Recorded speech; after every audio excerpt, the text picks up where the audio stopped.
Soundings Audiobooks presents an unabridged recording of The Glass Room, written by Ann Cleeves. Read by Charlie Hardwick. Chapter 1. Vera Stanhope climbed out of Hector's ancient Land Rover and felt the inevitable strain on her knees. Hector's Land Rover. Her father had been dead for years, but still she thought of the vehicle as his. She stopped for a moment to look down the valley at the view. Another thing her father had gifted her. This house. Sod all else, she thought. Maybe she should forgive him because of this. It was October and the light was going, a smell of wood smoke and ice. Most of the trees were already bare and the whooper swans had come back to the lough. She'd stopped at the supermarket outside Kimmerston on her way home from work, and there were carrier bags piled on the passenger seat. She took a guilty look round to make sure the coast was clear.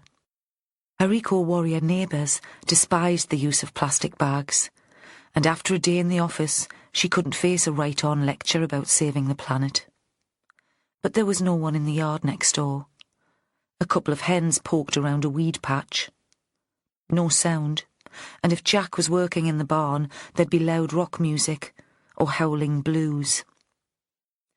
She lifted the bags out of the Land Rover, then set them down on her doorstep to search for her keys. But the door was already open. She felt a shiver of tension, but also of excitement. No way would she have gone to work without locking it. She'd never believed all the romantic crap about it being safe for country folk to leave their doors open. The rural communities experienced crime too. She'd read the reports and knew there was as much drug use in the pleasant middle-class high schools in Northumberland as in the ones in town. It was just that teachers were better at keeping it quiet. She pushed the door open, using her elbow, thinking that really the last thing she needed was a burglary. She didn't have much to steal. Any self-respecting robber would turn up his nose at her Oxfam clothes and a pitiful PC, a 10-year-old telly. But she hated the thought of anyone being in the house. And she'd have to call in the CSIs, and they'd leave the place in chaos, fingerprint powder over every surface. Then they'd go back to the office with tales of the squalor in which she lived. Despite her considerable weight, she moved quietly, a skill she'd learned in childhood. She stopped in the hall and listened. Nobody was moving in the house, unless they were as quiet as she was. But there was sound. A cracking of twigs, of sparks. A fire had been lit. The smell of wood smoke was coming from her home, not from the cottages in the valley as she'd first thought. But it surely wasn't a fire out of control. There were no fumes seeping into the rest of the house, no roaring flames, no heat where she was standing. She opened the door into the small living room and saw Jack, her neighbour, sitting in the most comfortable chair. The chair where Hector had always sat. He'd put a match to the fire she'd already laid in the grate and was staring at the flames. Shock and relief of the tension she'd felt on coming into the house made Vera angry. Bloody hippies! She'd given them a key for emergencies, not so they could wander into her house whenever they felt like it. They had no respect for personal boundaries. What the shit do you think you're doing? Jack looked up at her, and she saw there were tears running down his cheeks. She swore under her breath. What was it? Some domestic crisis? A family bereavement? It had been a mistake to get to know these people. Let folk into your life and they started making demands. She hated people making demands. Then she remembered the times Jack and Joanna had dug the snow from the track so that she could get down the hill to work. The nights she'd gone uninvited into their house to steal bottles of homebrew when she was desperate for a drink. Evenings of good food at their kitchen table and the three of them laughing at some daft joke. He nodded towards the fire. "I'm sorry," he said. It was bloody cold, and I hated waiting at home once I'd made up my mind to speak to you. What is it, Jack? What's happened? He shook his head. It's Joanna. I don't know where she is. Jack was a Scouser, soft and sentimental. He'd been in the Merchant Navy once, travelled the world, had stories enough to keep you entertained from tea time until a drunken early morning. Later, he'd got hooked by the dream of the good life, and reaching the age of 40, he'd bought the small holding next to Vera's house. A city boy, his only experience of rural living had been his annual pilgrimage to the Glastonbury Festival. Yet somehow he'd made a go of it. Worked from dawn to dusk, and even longer. Often coming home close to midnight after a difficult case, Vera would hear him in the barn, would tip her head round the door to say good night, and that brief contact allowed her to believe that her colleagues were wrong. She did have friends. She did have a life away from the job. What do you mean? Vera tried to keep her voice patient, although something about a weeping man made her feel like slapping him. She's been away for 2 days. No word. I think she's ill. She won't talk about it. What sort of ill? A pause. Cancer? Vera's mother had died of cancer when she was a child. She still had a kind of superstition about speaking the word. He shook his head. His greying hair was pulled back into a ponytail. I think it's her nerves. Depression. She went on Monday while I was at Morpeth Farmers Market. Must have got a taxi. She said she needed some space. She warned you she was leaving. He shook his head again. Nah, she left a note. He pulled a scrap of paper from his jeans pocket, set it on the small table next to him, moving a mug with 5-day-old coffee dregs so that Vera could see it. Vera recognised the writing. Joanna often communicated by notes. Purple ink and immaculate italic, spiky and beautifully formed. Septic tank emptied, parcel in barn. Fancy coming in for supper tonight? This one read, Gone away for a few days. Need some space. Soup in pan. Don't worry. No signature. Not even J. No kiss. A few days, Vera said. She'll be back, or she'll phone. He looked up at her bleakly. She hasn't been taking her drugs. What drugs? Vera knew Jack smoked dope. The house smelled of it.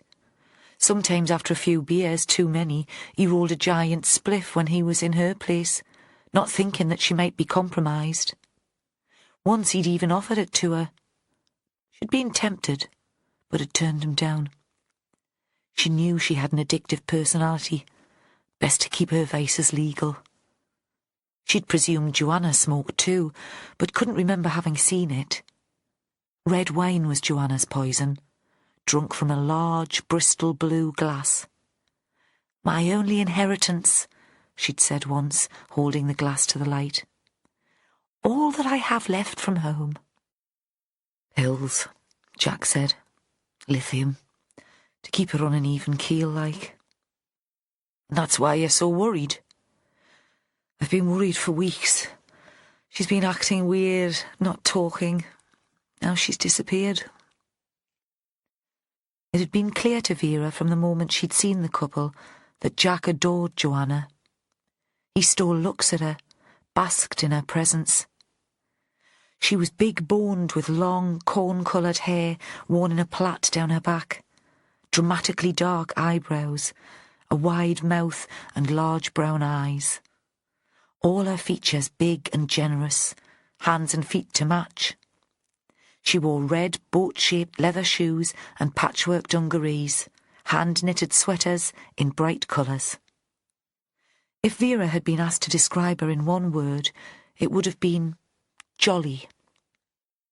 She'd never thought of Joanna as being depressed. Maybe a bit the other way, laughing too loudly sometimes, and always the last one to leave a party, hugs and kisses all round. Not really in a sexy way, but flamboyant. Vera thought in an earlier life Joanna could have been in the theatre, or an artist, or a lady. She spoke like an aristocrat, the sort of voice you'd have heard on the BBC in the 60s. But life before Jack was never mentioned. Vera went back to the bag still standing on the doorstep and pulled out a couple of bottles of beer. There was a bottle opener on the coffee table next to the mug. So much for our planned evening of domesticity, changing the sheets on our bed, sticking a few towels in the washing machine. "Go on," she said. "Tell us all about it." I never knew what she saw in me. His voice was weedy, the Liverpool accent even more pronounced. "Stop fishing for compliments," Vera barked. "I've no time for games." He looked up at her, shocked. He'd expected sympathy and an easy ride. "Where'd you meet her?" Vera wasn't sure how relevant this was, but she was curious anyway, and thought it would get him talking. "Marseille," he said. "A cafe by the harbour. I'd been working out there, just finished the contract with the shipping company, money in me pocket."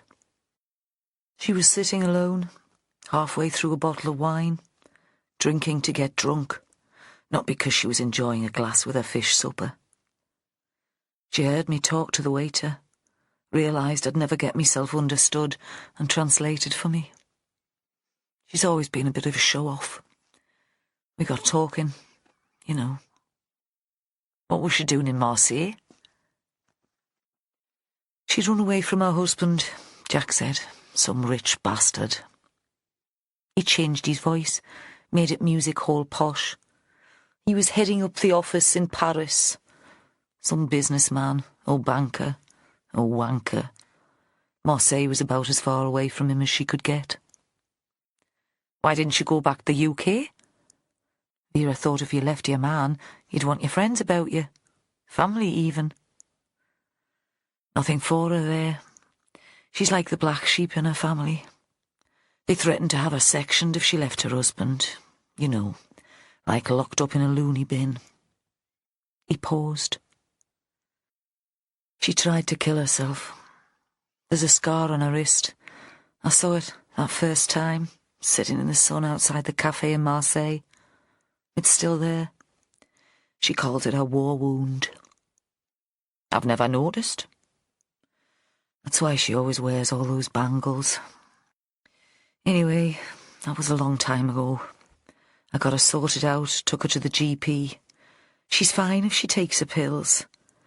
They said she had bipolar disorder. I don't know. I'd have gone crazy if I'd lived what she'd been through. But she stopped taking the pills." "Aye. Say she's okay now and doesn't need them." He paused again and looked up, straight at Vera. "I think there's another man. Then. I think she wants the eye of being in love. That's why she stopped taking the lithium." "Where would she meet another man?" Vera thought he was letting his imagination run wild. "Besides Chris in the pub and Arthur the vet, who does she ever meet?" "She has her own friends," Jack said. "Her own interests. That was the deal from the start. I wasn't going to run a life for her." He hesitated. "Last week she was on the phone and hung up when I came into the room. She wouldn't say who it was." "So where do you think she's gone?" Vera realised she'd finished the beer. She thought she'd like to get rid of Jack before she opened another. Then she'd be able to enjoy it in peace. "I don't know," he said. "If I knew, I'd go and find her." "Even though you don't want to run her life for her?" Vera looked at him, challenging him to come up with a rational answer. "Maybe it's just as she says in the note, and she needs a few days away." She was thinking it would be easy enough for her to find out where Joanna had run away to. There was only one taxi firm within 10 miles of the farm, and everyone used it. If she had a word with Tommy Wooler, she'd soon know where Joe was hiding out. If Jack hadn't been so anxious, he'd have thought of that too. "She's stopped taking her pills," he said again, bending forward to make sure Vera understood the gravity of his words. "She's been up and down for days. 1 minute high as a kite, singing and laughing, the next all angry and shouting the odds. She's not herself. I'm not going to drag her back against her will. Do you think I'd live with her if she didn't want to be with me? Do you think I'd force her to be unhappy? Look, I know you think I'm a soft git, but I'd die for Joanna Tobin." He paused for breath. "I'm worried about her, about what she might do to herself." "You think she might attempt suicide again?" "Yeah," he said. "That's what I think. If it doesn't work out for her, if whatever she's dreaming about doesn't happen." Vera pushed herself to her feet. There was frozen stuff in her bags that would soon be melting. "So what do you want me to do?" He looked at her as if she was mad. "Find her, of course. Make sure she's safe." "And then?" "That's all." He'd stood too, and they'd moved to the front door. Outside it was freezing, and the sky was spattered with stars. "Just make sure she's safe." Chapter 2. God, Vera thought. If any of the others considered doing this, going freelance, playing the private eye, I'd give them such a bollocking. She stood in the lean-to, putting the contents of her shopping bags into the freezer. It was a chest freezer, too big for her, living on her own. Exactly the same size, she realised for the first time, as the one in which Hector had kept all his dead animals and birds, the core of his illegal taxidermy business. She'd got rid of that when he died. It had been stinking. So why had she bought another, exactly the same? Some shrink could make a big deal out of that, or decide that she was an idle bugger with no imagination. And why had she agreed to do as Jack asked and chase around the county looking for Joanna? Because I'm as soft as clots, because I enjoy happy endings and want to bring the couple together again, like I'm some great fat Cupid in wellies. Because it would be bloody inconvenient living here without them next door.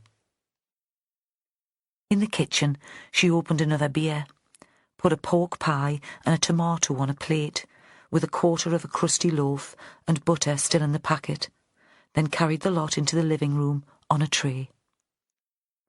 The fire was low, and she threw on another couple of logs.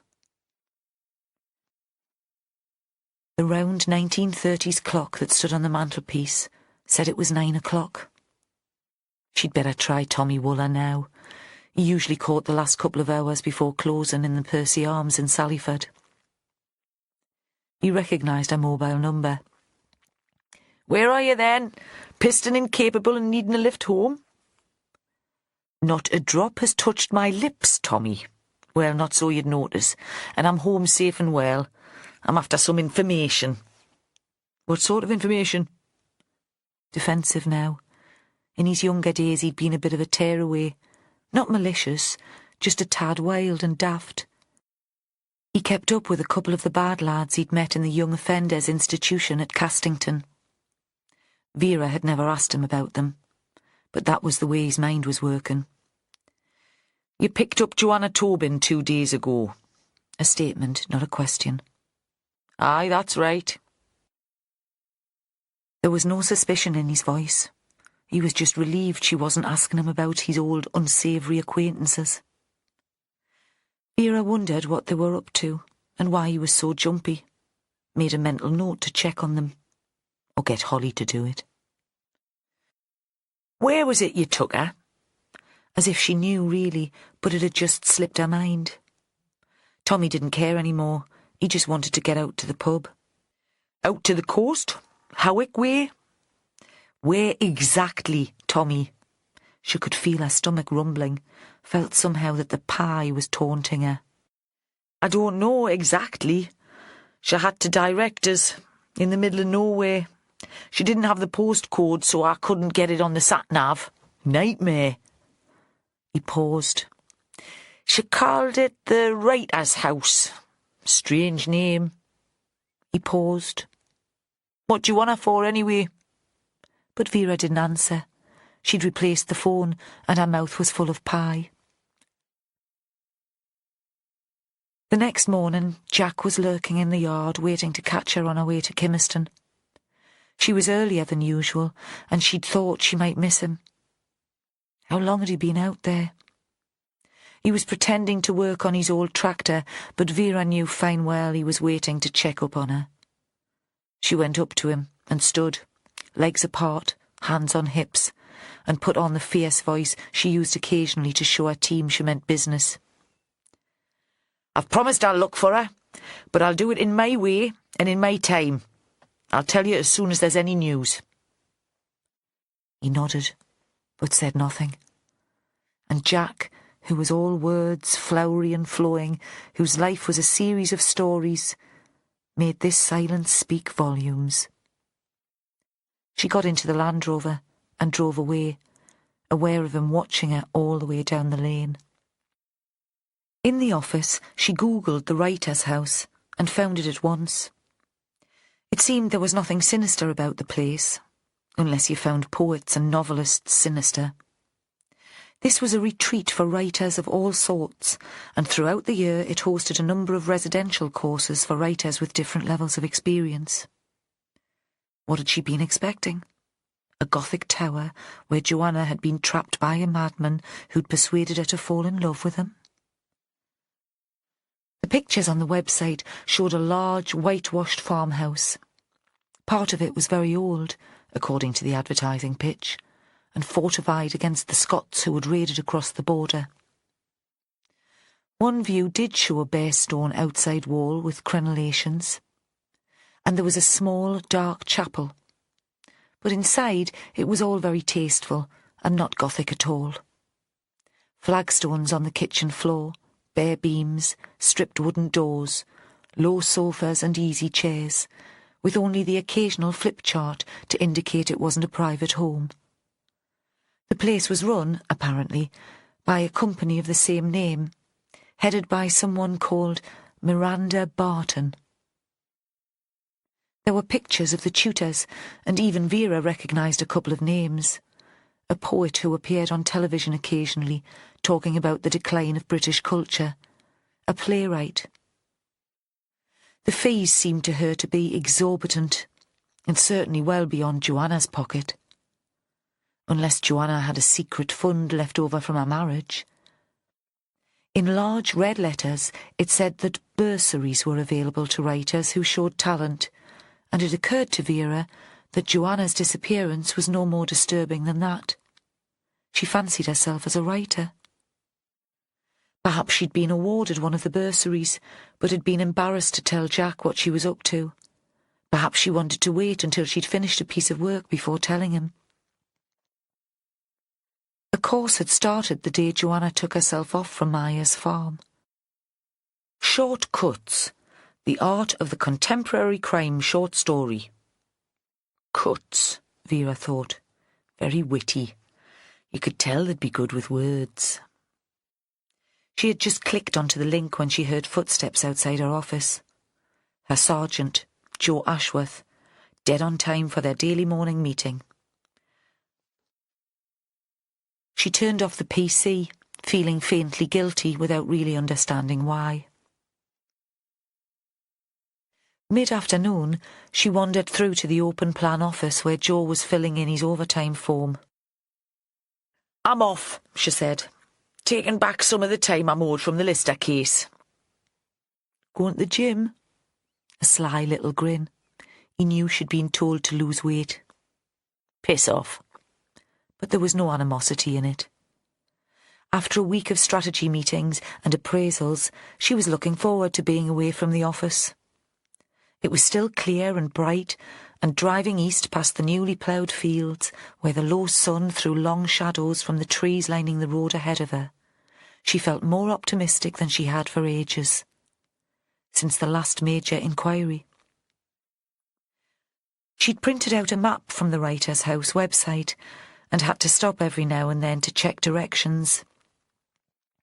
This wasn't work, not really. So she was back in Hector's Land Rover. No sat-nav. She felt the wonderful liberation of the truant. Rounding the brow of a hill, she had a view of Alnmouth, with its pretty painted houses, and the bay, and turned north past the masts and domes of RAF Boomer. Then, after a series of missed turns and narrow lanes, she could see the house. It was in a steep valley that led to the coast, sheltered on the landward side by trees. The old fortified farmstead with a newer extension leading away from the sea, the chapel forming one side of a courtyard. She pulled into a farm gate to get her bearings and decide what tack to take with Joanna. Now she was here, she wasn't sure how she would play the situation. What if the group was in the middle of some intense discussion on the meaning of literature and life? Vera pictured them, seated round the room she'd seen on the internet, writing pads on their knees, brows furrowed in concentration. She was sure everyone would enjoy the drama of the interruption. Vera walking in, demanding to talk to Joanna. Everyone except Joanna, who'd be mortified. Time for a bit of tact, girl. There must be, Vera thought, staff. An office manager, a cook, someone to make the beds and clean the toilets. People she could talk to and get a feel for the place. If the punters paid that much for a week in the wilds, they would expect to be looked after. She decided she'd leave the vehicle where it was and go in on foot, get the lie of the land, wait until any group activity or workshop was over and she could get Joanna on her own. The light was fading quickly now, and the temperature had dropped. Walking east down the lane into the valley, she was entirely in shadow. In the morning, the house would be filled with light, but now the place had a gloomy air. The trees in the copse had dropped their leaves, and the lane was covered with them. Once she almost slipped. She arrived at the gate to the Writer's House. There was a professionally painted sign and the logo of a quill pen that she recognised from the website, and beyond, a large garden. After the house, the lane petered into a track that was no more than a footpath. It led steeply down to the small shingle beach that she'd seen from the car. There were no other buildings within sight. If you wanted a place to write without distraction, this would suit the bill. But it occurred to Vera that it would be a long trek to the pub. Approaching the house, she felt nervous. Here she was well out of her comfort zone. She couldn't flash her warrant card and demand respect and attention. No crime had been committed, and she'd never really got on with arty types, people who used words with ideas behind them, but had nothing real to say. She was more comfortable with the villains she brought to court. Now she could see the place in more detail. A big house and then some old outbuildings, stables perhaps, that had been turned into a cottage. Both faced into a paved area that must once have been a farmyard. To her right, the tiny chapel that must once have served the extended family that had lived here. In the house, they'd switched the lights on, but they hadn't drawn the curtains. This was Vera's favourite time of day. She'd always been curious, loved the glimpses of other folks' domestic existence as she walked down the street. And what was it to be a detective, after all, but to pry into other people's lives? There was a big front door, but she avoided that. It looked as if it locked automatically from inside, and she didn't want to ring the brass bell that hung outside. Not until she knew Joanna was still there, and she had some idea of what was going on. She walked round the side of the big house, avoiding the shingle path, keeping to the grass border that ran right up to the wall. She made no sound. Arriving at the first window, she stopped with her back to the house. It came to her suddenly that she must look completely ridiculous. If there was someone further up the bank looking down, a couple of bird-watchers, for example, with binoculars, they'd take her for a madwoman or an inept burglar. Still standing close to the wall of the house, so that she couldn't be seen from inside, she looked in. The kitchen. A young man in chef's whites stood with his back to her, stirring a pan.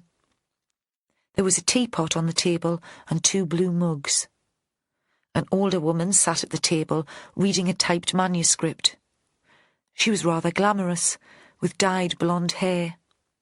The finger that turned the page had red nails. Was that Miranda Barton? At any rate, there was no sign of Joanna, and crouching so that she was lower than the windowsill, Vera moved on. The next room was empty.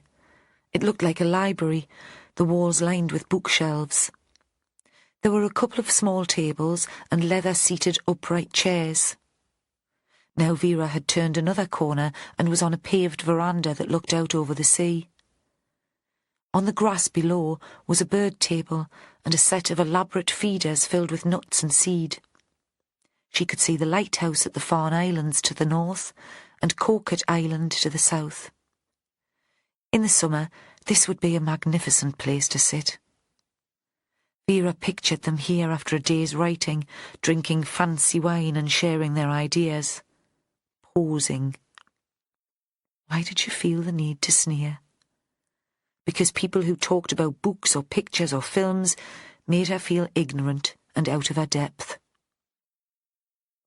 She'd stopped right on the corner because most of the wall facing out to sea was made of glass.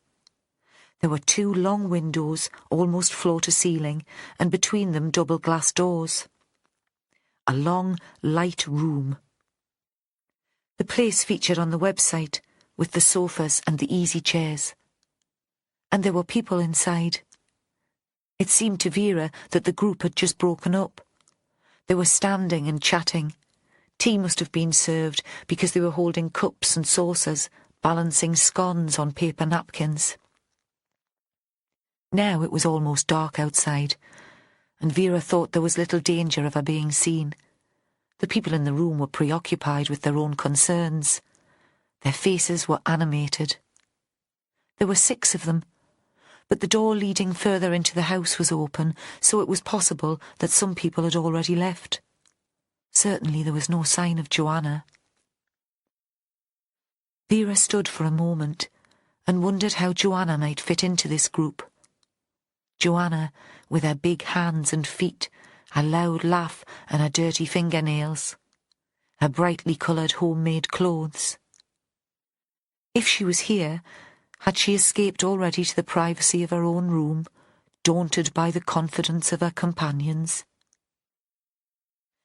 Vera had decided that it was time to go back to the front door, ring the bell and ask to speak to Joanna. She had a cover story prepared. There would be a domestic crisis, a relative's illness, which Joanna should know about. That was when Vera heard a sound that shocked the people on the other side of the glass from their self-indulgent conversation. A scream. It seemed hardly human and was without age or gender, loud and piercing and terrifying. Chapter 3. Vera couldn't tell where the noise was coming from. Inside the house?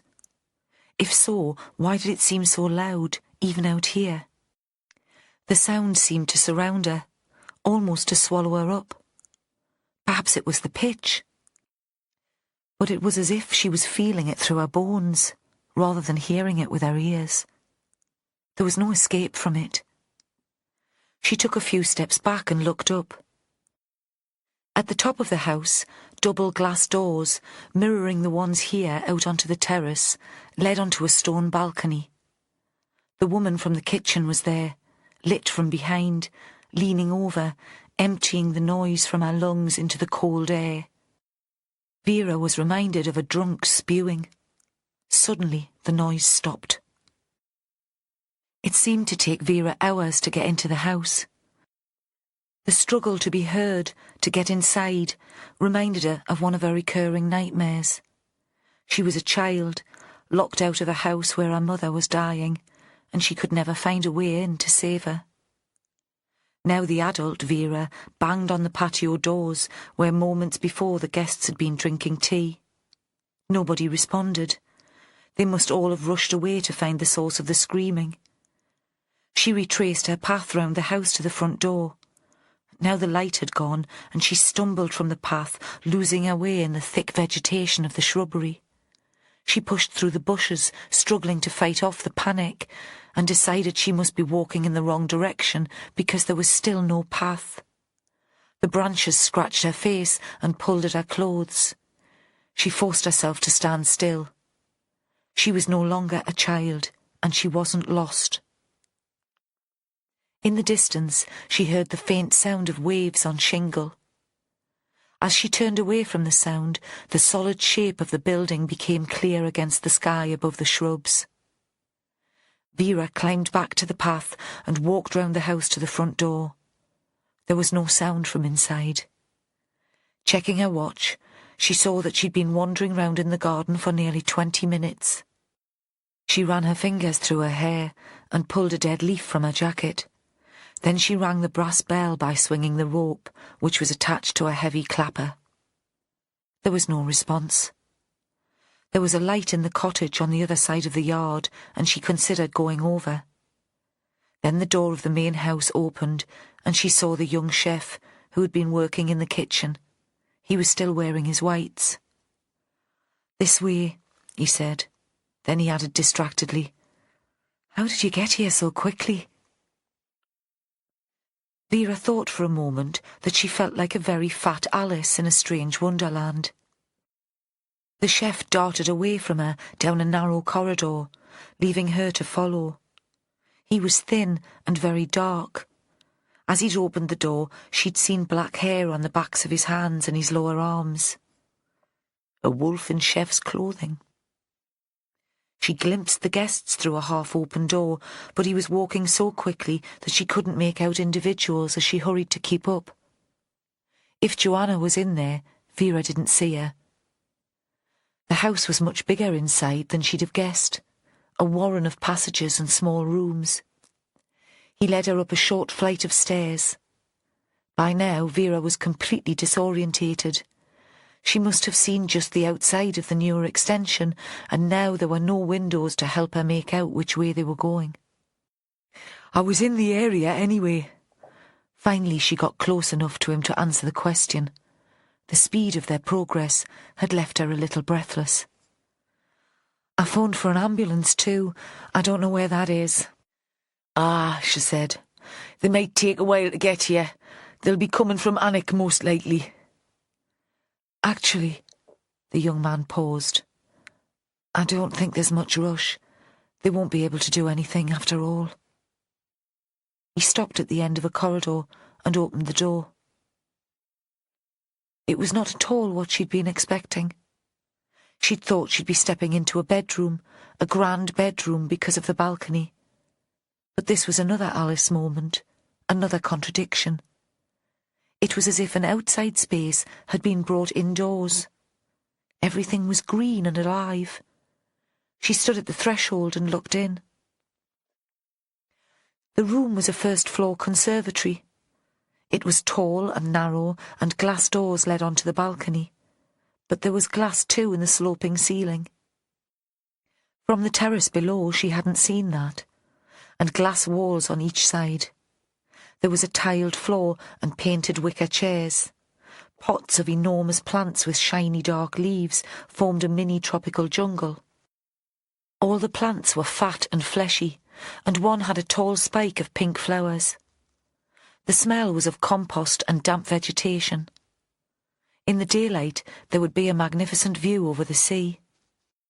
A large mirror in a green frame hung on the one solid wall.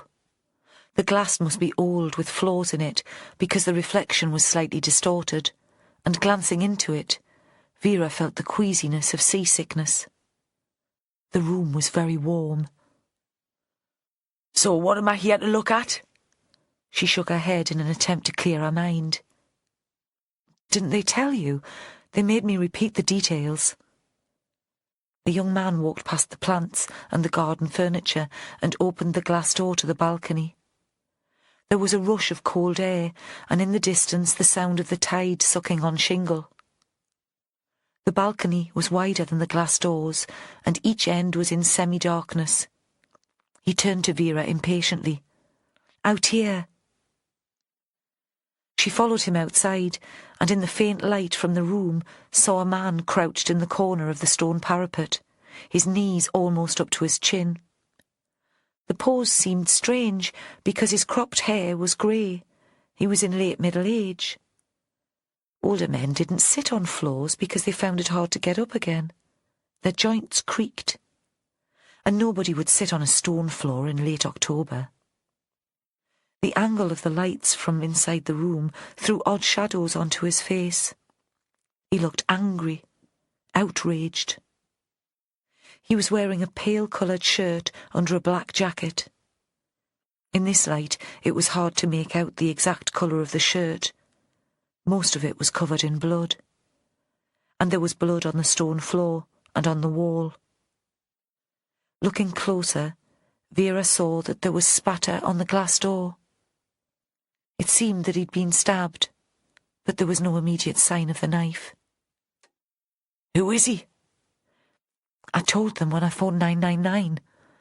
The young man was beginning to get suspicious. "Who are you, anyway?" "Aye, well, not everything gets through." Vera showed him her warrant card, pleased that she could find it on the first trawl of her bag, tilted it so that the light caught the photo. "I'm Detective Inspector Stanhope. What's your name?" "Alex Barton." "Your mother runs this place?" She'd had him down as the hired help, and couldn't keep the surprise from her voice. "We run it together. I'm a partner, though sometimes you wouldn't think so."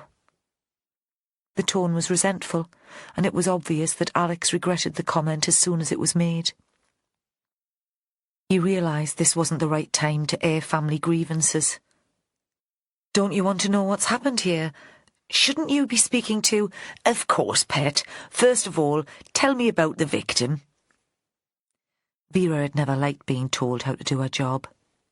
She took his arm and led him back through the strangely shaped glass room and into the corridor. "But out here, eh? We don't want to muck up the crime scene more than we already have."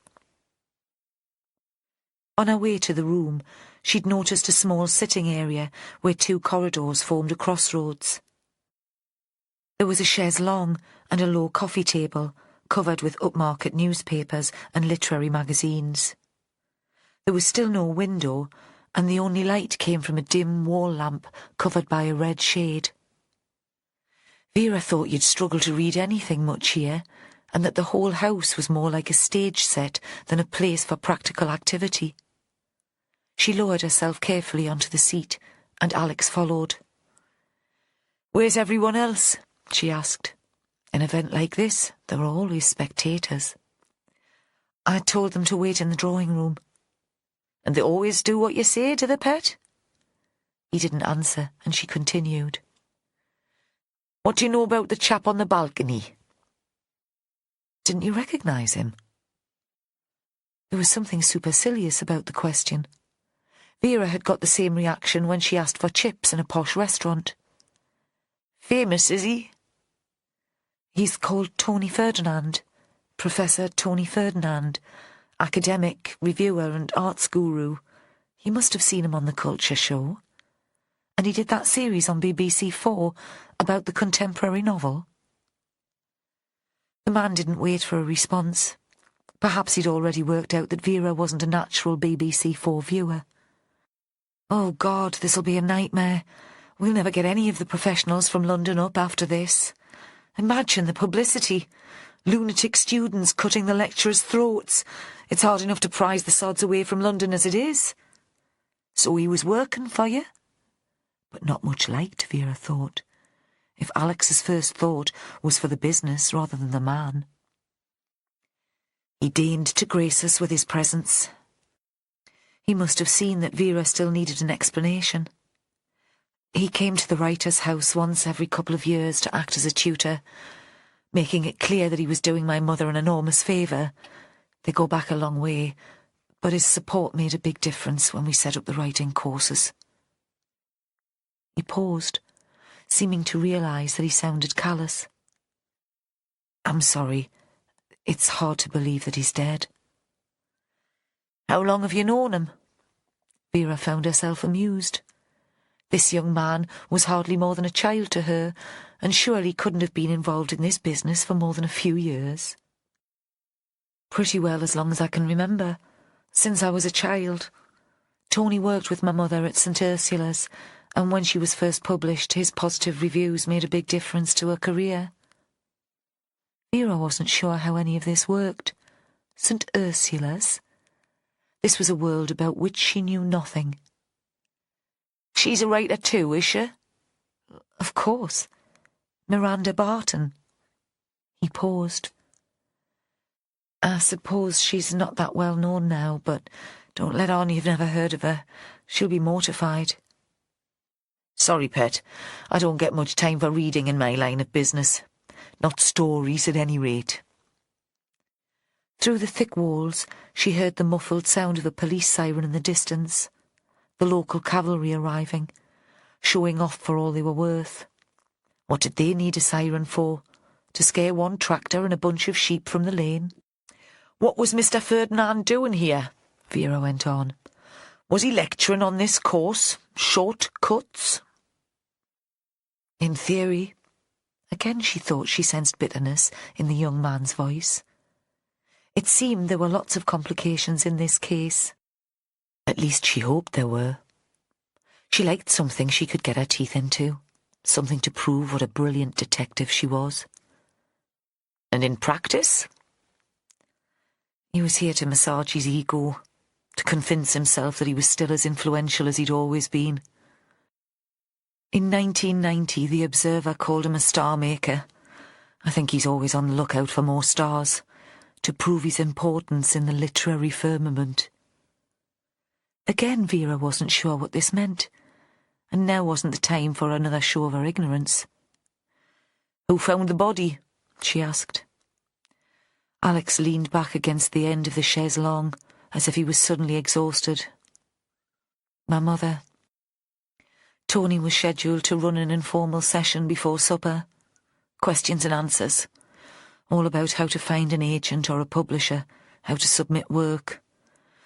It was often the most popular workshop of the week, the practical side of getting work into print. It was what a lot of the students came for. Of course, they all hoped Tony would recognise their genius and recommend them to an agent or publisher. He was charismatic, you know. One word of praise from him and they'd believe in themselves as writers. Tony hadn't appeared for tea, so Mother went to find him. The glass room was one of his favourite places. That's what you call it, the glass room? Yes. Again he regarded Vera with suspicion. Was that unusual, Mr. Ferdinand not arriving to work on time? Well, it was, rather. Tony wasn't the easiest person to work with, but he was professional. Your mother came up here and saw him on the balcony? Vera wasn't sure that made sense. If you were looking for someone, wouldn't you just poke your head round the door to see if they were inside? How could she know that Ferdinand would be crouched in a heap in the corner? Yes, Alex said. Then all hell broke loose. Despite his expression of shock at the professor's murder, it seemed to Vera that the young man was devoid of emotion. He was going through the motions, which couldn't be said of his mother. Vera could still hear the sound of Miranda Barton's screaming in her ears, feel it reverberating through her body. The sight of the man on the balcony, the fixed and angry glare on his face, the blood, would be shocking, of course. But she thought that there had been more than shock in that noise. It was more personal, like a mother keening for a child, or a woman grieving for her lover. "This room is just above the drawing room," Alex went on, "so everyone who was having tea could hear her. They all ran out to see what was going on. The last thing I wanted was some sort of circus, so I told them to wait downstairs. It didn't take much to wind my mother up. If anything, I was embarrassed. I thought she was just causing a scene. When I saw Tony, I brought my mother downstairs and asked another tutor, Giles Rickard, to take her into our cottage. I went back to the office to phone the police." "And the ambulance?" Vera said. For the first time he gave a wry little smile. "I know that was ridiculous, but I'd never seen anybody dead before. I suppose I needed confirmation, someone medical to tell me I wasn't making it all up. I wasn't sure what I was supposed to do." The front doorbell started to ring. "That'll be the local police," Vera said. "You'd best go and let them in. Tell them I'm here and bring them up.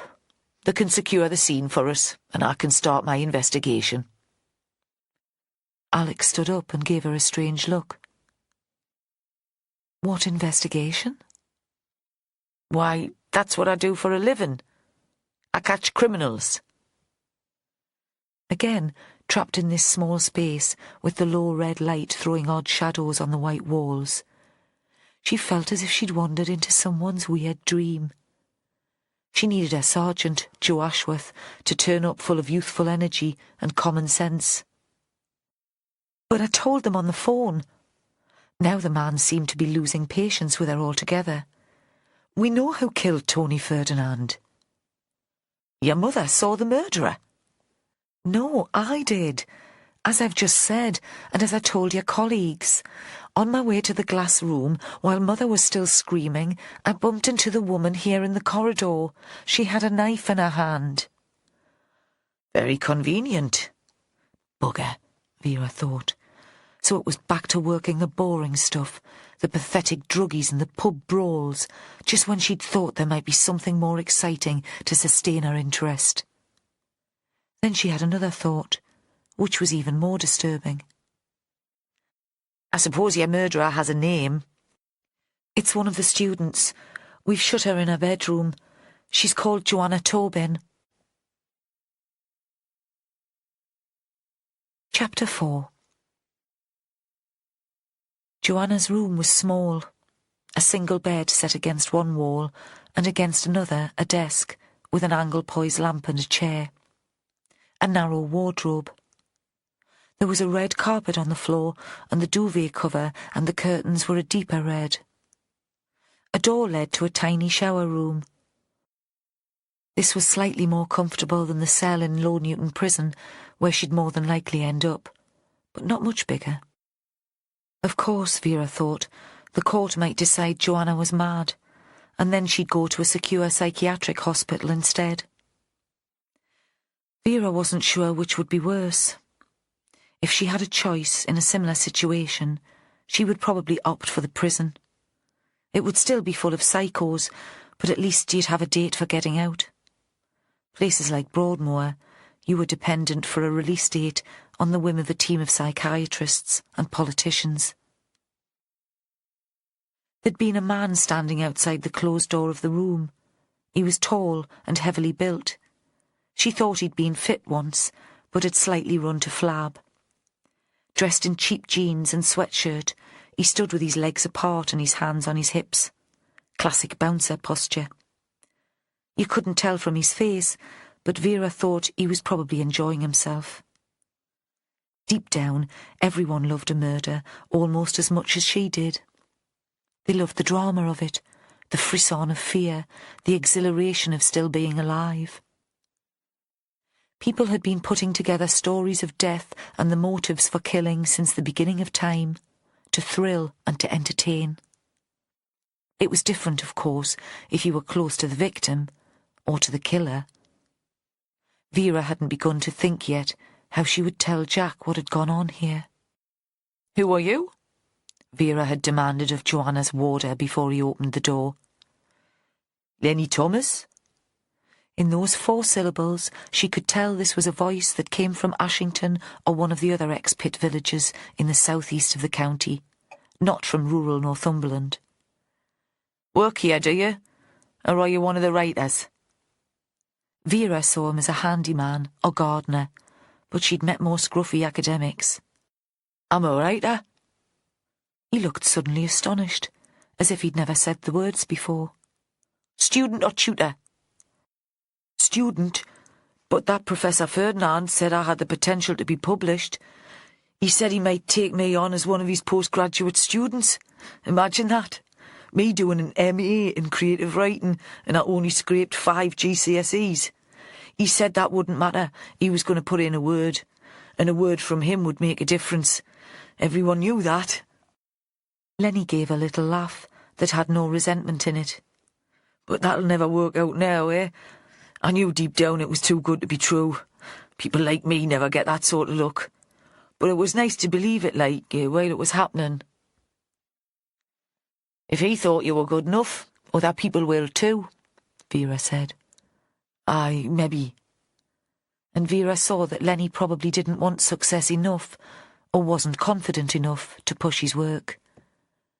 She nodded to the door. "How is she?" "Oh, no bother," Lenny said. "Calm as out." And he moved away to let Vera in. "Do you want me there with you, like?" "No," Vera said.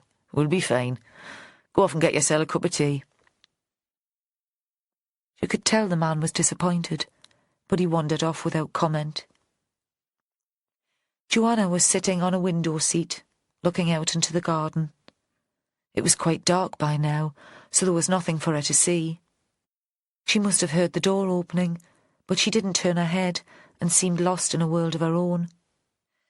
"Why, lass, you've got yourself into a bit of a pickle." Vera sat on the edge of the bed. She could have chosen the chair by the desk, but the bed was more comfortable and closer to Joanna.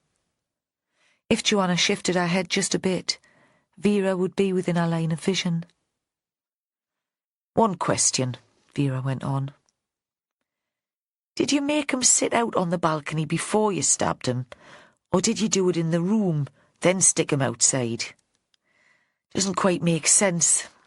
We'll know, of course, once the pathologists get here, but it'd save us a bit of time if you explain how he ended up there. I couldn't see any blood in the room itself, so I guess you got him outside." Now Joanna did twist her body so that she was looking into the room. It was as if she noticed Vera for the first time. Her posture, sitting on the window seat, her back to the glass, was almost regal. "I didn't kill him at all." She was, as Lenny had said, quite calm. "Come on, pet. You were wandering around the corridor outside the glass room with a knife in your hand." "So I was," Joanna agreed, in the posh southern accent that made Vera think of a lady of the manor opening a village fete, or the wife of a colonial governor.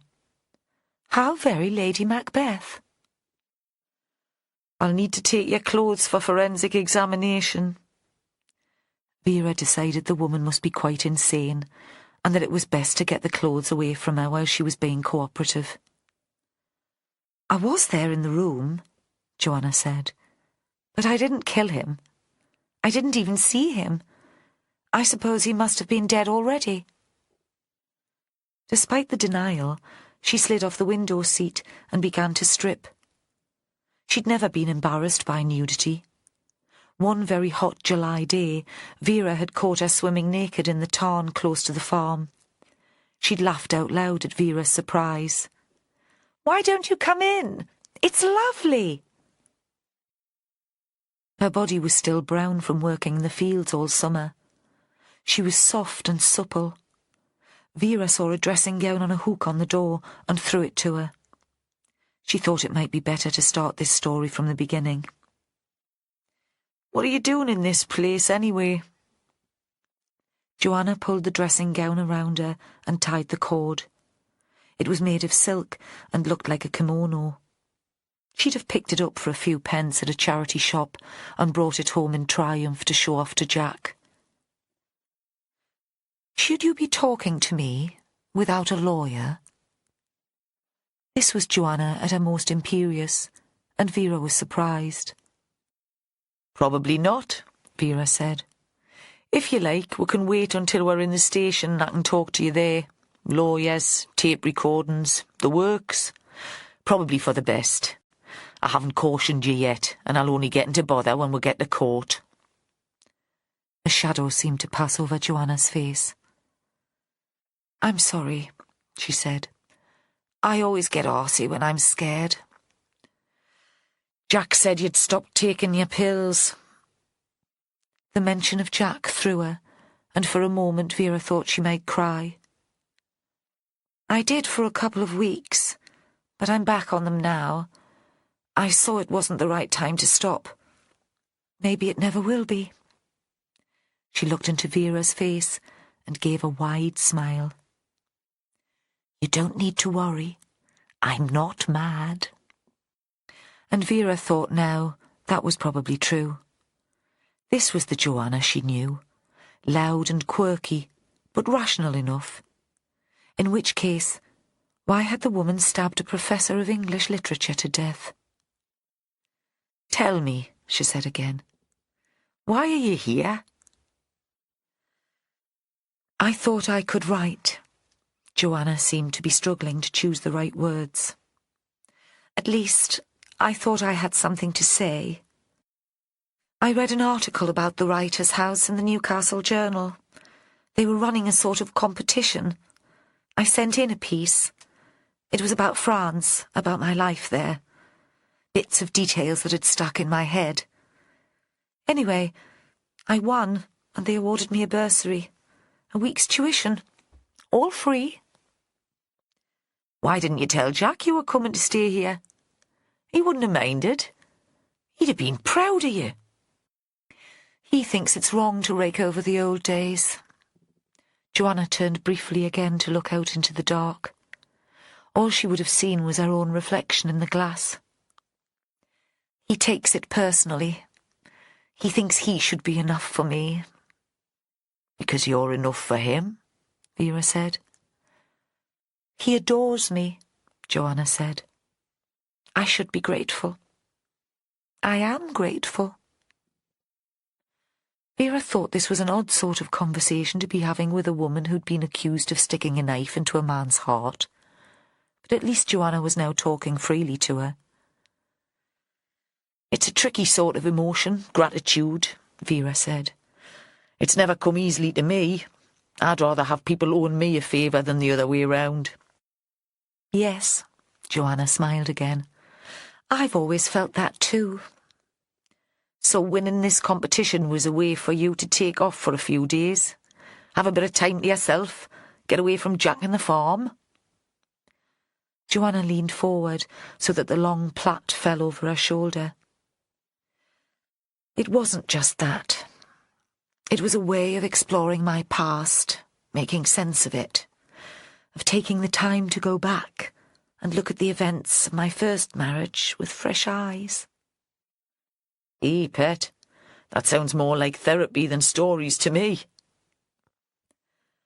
Joanna threw back her head and gave the rich, deep laugh that Vera remembered from parties and dinners at the farm, which took her away from this strange house with its piles of books and paper, back to a real world of lambing and freshly turned soil and rain. "You should have been here," Joanna said. "They should employ you to sit in on the workshops, to stop students writing pretentious crap." "I'm here," Vera said, serious again, "because a man's dead." They sat for a moment, looking at each other in silence. "I didn't kill him," Joanna said. "I didn't like him very much, but I didn't kill him." Vera was aware that if she continued to question Joanna, she'd be crossing a line.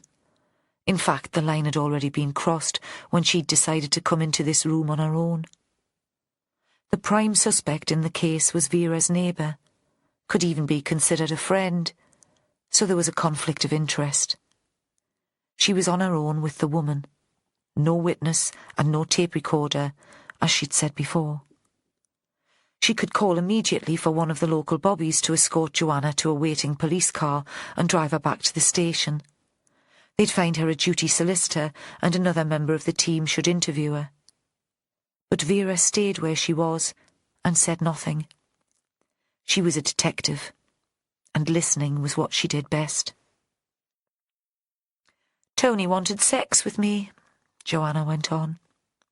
"In a way, it was quite flattering, and for a moment I was tempted. He was good-looking in a smooth, boring kind of way, and it's a long time since I've been propositioned.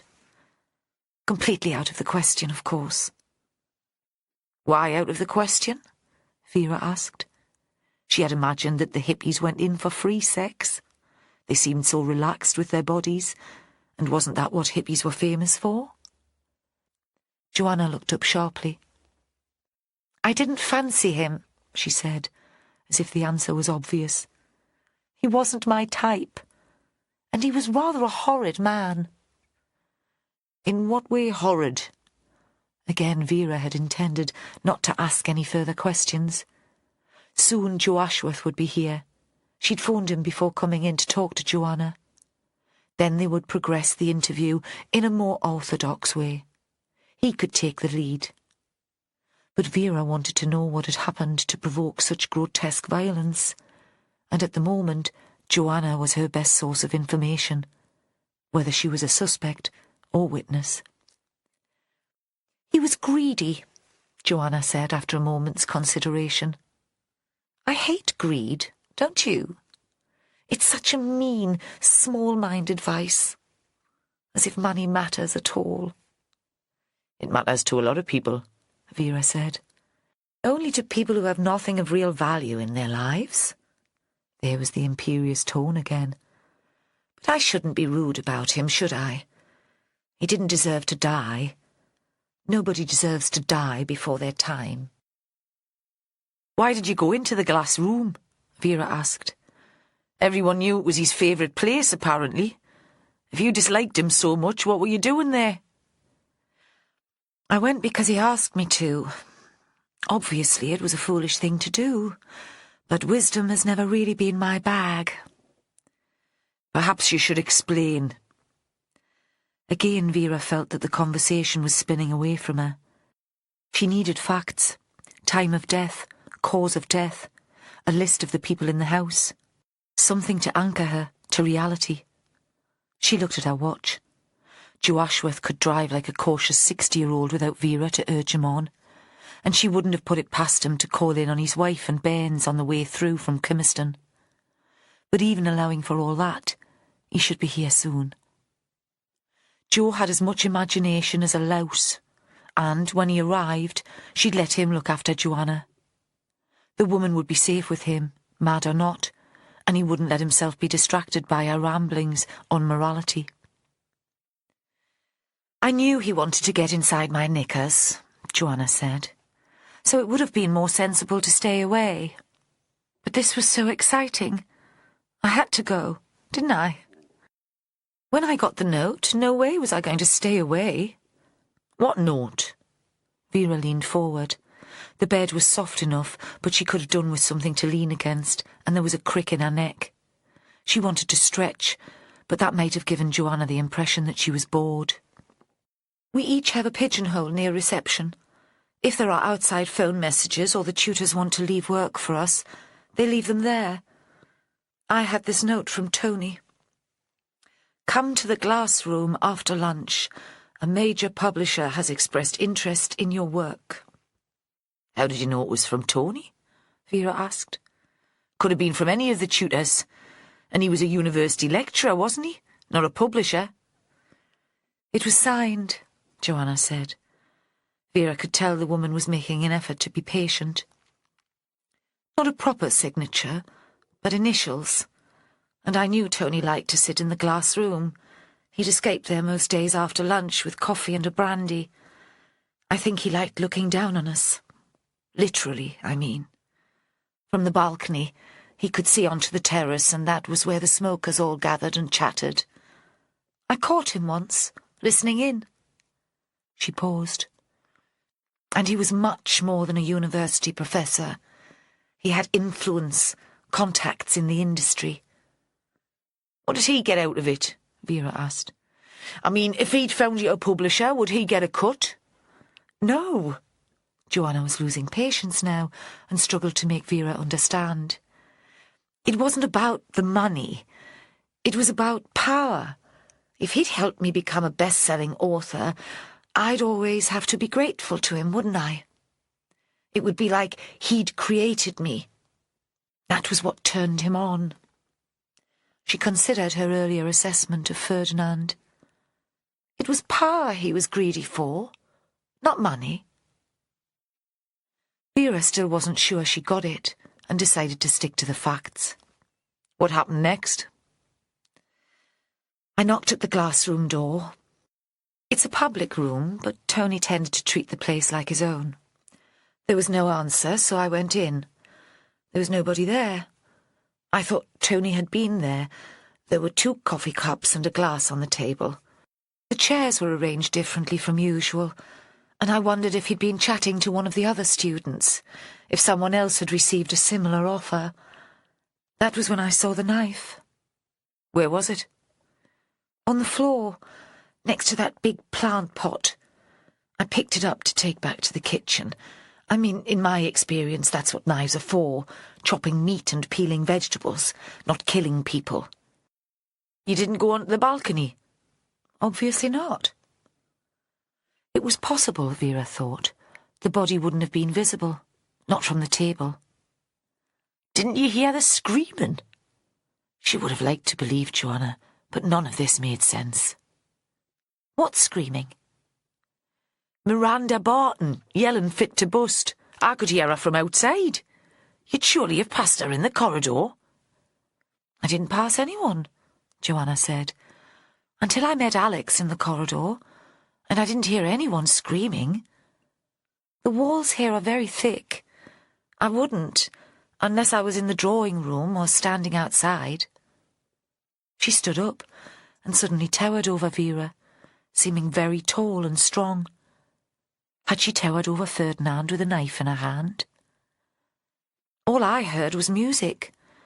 Someone with a CD player in his room, I suppose. The Beatles.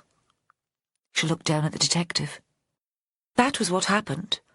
You can believe me or not. As you like.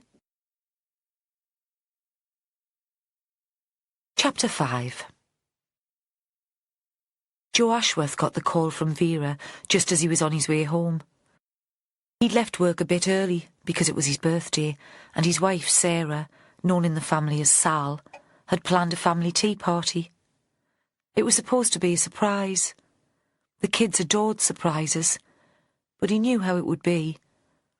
A homemade banner on the wall, balloons and a cake covered in candles and chocolate buttons. The bairns wild with excitement, topped up with a sugar high after licking out the cake bowl and dipping their fingers in the icing. He loved these family events, of course, but it would be a bugger putting them to bed afterwards, and he had his own ideas about what constituted a birthday treat. The last thing he needed was Sal, fraught and knackered. So Vera's call, taken on the hands-free, provoked a mixed response. You slipped out of the office smartish tonight. Her voice was amused rather than disapproving, just wanting to let him know that she was aware of what was going on, even in her absence. She'd phoned the station, and they'd told her he'd already left. Aye, well, it's me birthday. He slowed down to pass a cyclist in helmet and lime green lycra. I've got a birthday treat for you, lad. And he listened as she talked about the murder, recognising her excitement. Hearing, too, his wife's voice in his head. That woman's a ghoul, the delight she takes in other people's misery. He pulled over to the side of the road so that he could write down the details, the postcode and the OS coordinates. I'm on my own at the moment, she said, apart from a couple of plods. So quick as you can, Joe, eh? He sat where he was for the moment, deliberating. Should he call in quickly to the house so that the family could do the hiding behind the sofa, jump out and wish Daddy happy birthday? It was only a couple of miles out of his way, and Vera would never know the difference. Or should he send Sal a text explaining? But a text was the coward's way out, and if he did that, Sal would be seething when he finally got home, even if it was at some unearthly hour of the morning. He couldn't imagine life without Sal, thought she was the best wife in the universe, but she knew how to hold a grudge. Better face her now. He started the engine and drove off, thinking that at least he wouldn't have the nightmare bath time and bedtime hour to deal with.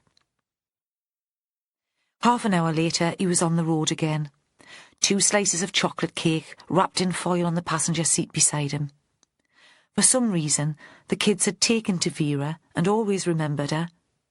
They sent her gifts and paintings, which he seldom passed on. He thought she'd sneer and chuck them in the bin. She wouldn't turn her nose up at cake, though. He drove slowly down a narrow lane, worried that he might miss the turn to the house. There was woodland on either side of him, the bare trees caught in his headlight beams as he turned a corner. No moon. He leaned forward, his hands tense on the wheel. A shadow crossed the road ahead of him, caught just on the edge of his line of vision, and made him brake sharply, skid on the frozen fallen leaves towards the verge. He regained control of the car in time, but found he was shaking. He told himself it was nothing, a deer perhaps, too big for a fox. Just as well he was on his own. Vera would have ridiculed his panic. "What's wrong with you, Joey boy? Scared of your own shadow now?" He crossed the brow of the hill, and suddenly the valley below him seemed full of light. He passed Vera's Land Rover, parked in a farm gateway on his left. There was no possibility, after all, that he would miss the place. It was the only house for miles. The entrance to the drive was marked by a lamp. To one side of the house there was a car park. As he walked towards the front door, he saw a minibus with "The Writer's House" painted on one side. A uniformed female officer stood at the door. She must have recognised him, because she let him in with a smile. "D.I. Stanhope said to send you straight upstairs. She's expecting you." "Where am I going?" "I'll take you." He was a large man, the size and shape of a bear. "Lenny Thomas, one of the students." He held out his hand. "Is that big woman your boss, then?" Pots and kettles, thought Joe. "That's right." "I've written a crime novel," Lenny said. He ambled away and Joe followed. "But from the perspective of the villains rather than the cops." He stopped suddenly. "I don't suppose she'd let us in to look at the crime scene, for research, like?" "Not a chance." "Aye, well." Lenny sounded unbothered by the rejection. It seemed to Joe Ashworth that he was probably used to it. "Need harm in asking. You know what they say, shy bairns get no cake." He stopped at a door. "They're in there," Lenny added hopefully. "Do you need me for anything else?" Joe thought he was like one of those big soft dogs that follow you round, desperate to be taken for a walk. "No thanks, mate." He waited for Lenny to disappear back down the hall before knocking and going inside. He recognised Joanna Tobin at once. He'd taken a dislike to Vera's neighbours when he first met them, thought them feckless and irresponsible, though over the years he'd recognised the work they put in on the small hill farm and had developed a grudging respect. By keeping an eye out for Vera, they took some of the pressure off him. But this was probably the first time he'd looked at Joanna properly, and now he stared at her as if she were an artist's model, and he was about to paint her. She sat against the uncurtained window in a dressing gown of blue and green silk. Her clothes were in a transparent scene bag on the floor, and a blue jersey inside matched the blue of the silk. Her legs and feet were bare and brown. There were a few remnants of polish on her toenails, vivid pink. Her hair had been tied into a loose plait, but strands had become loose and fell across her face. She was frowning, and it seemed that she'd hardly noticed him come in. "You know Joanna Tobin," Vera said. "It seems she's mixed up in this, one way or another." He nodded. Joanna looked at him and smiled. "We need to get Joanna back to the station to take a proper statement," Vera went on. "She admits to picking up the murder weapon, but not to killing the man." Joe found himself with nothing to say. "Organise it, will you, Joe? Don't just stand there." Vera was losing her patience. "Get a couple of the uniforms downstairs to take her in, and ask Holly to do the interview. Drag Charlie in too. I'll stay here while Joanna makes herself decent. You'll have other clothes you can put on, won't you, pet? Tell Holly to drop her home afterwards." "You're not arresting me?" Joanna turned her gaze slowly towards Vera. Joe thought she was almost disappointed. Was she a drama junkie then? One of the weirdos that turned up at the station on occasions, admitting to crimes they'd seen on the television news? "Not if you didn't kill the man," Vera snapped back. "What's the problem? Don't you want to go home? Scared of facing Jack, are you?" "I don't know what to say to him." "Whatever you like, as long as it doesn't hurt him," Vera said. "I don't want him turning up in my house again like some sort of whipped mongrel." Then she turned to Joe and let her anger loose on him too. "Are you still there? Sort out transport for Joanna to the station, then tell all the other guests and staff that I want to talk to them. Herd them into one place and start putting together a list of names and contact addresses. And find out where Tony Ferdinand's bedroom is. Tape it and get an officer on the door. I'll be down as soon as I can." Joe nodded and left the room. He was used to Vera yelling at him. It was like him shouting at the kids when he'd had a bad day. Just a way of letting off steam. The time to worry was when she was being pleasant.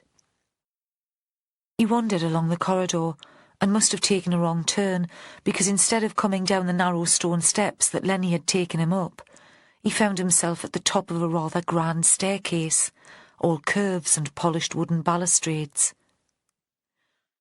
Joe looked down into an entrance hall and beyond to a double door, which must once have been the main way into the house. Another uniformed officer stood just inside the door. The sound of a gong reverberated through the space, startling him for a moment. The noise was loud and must have been made just outside his line of vision.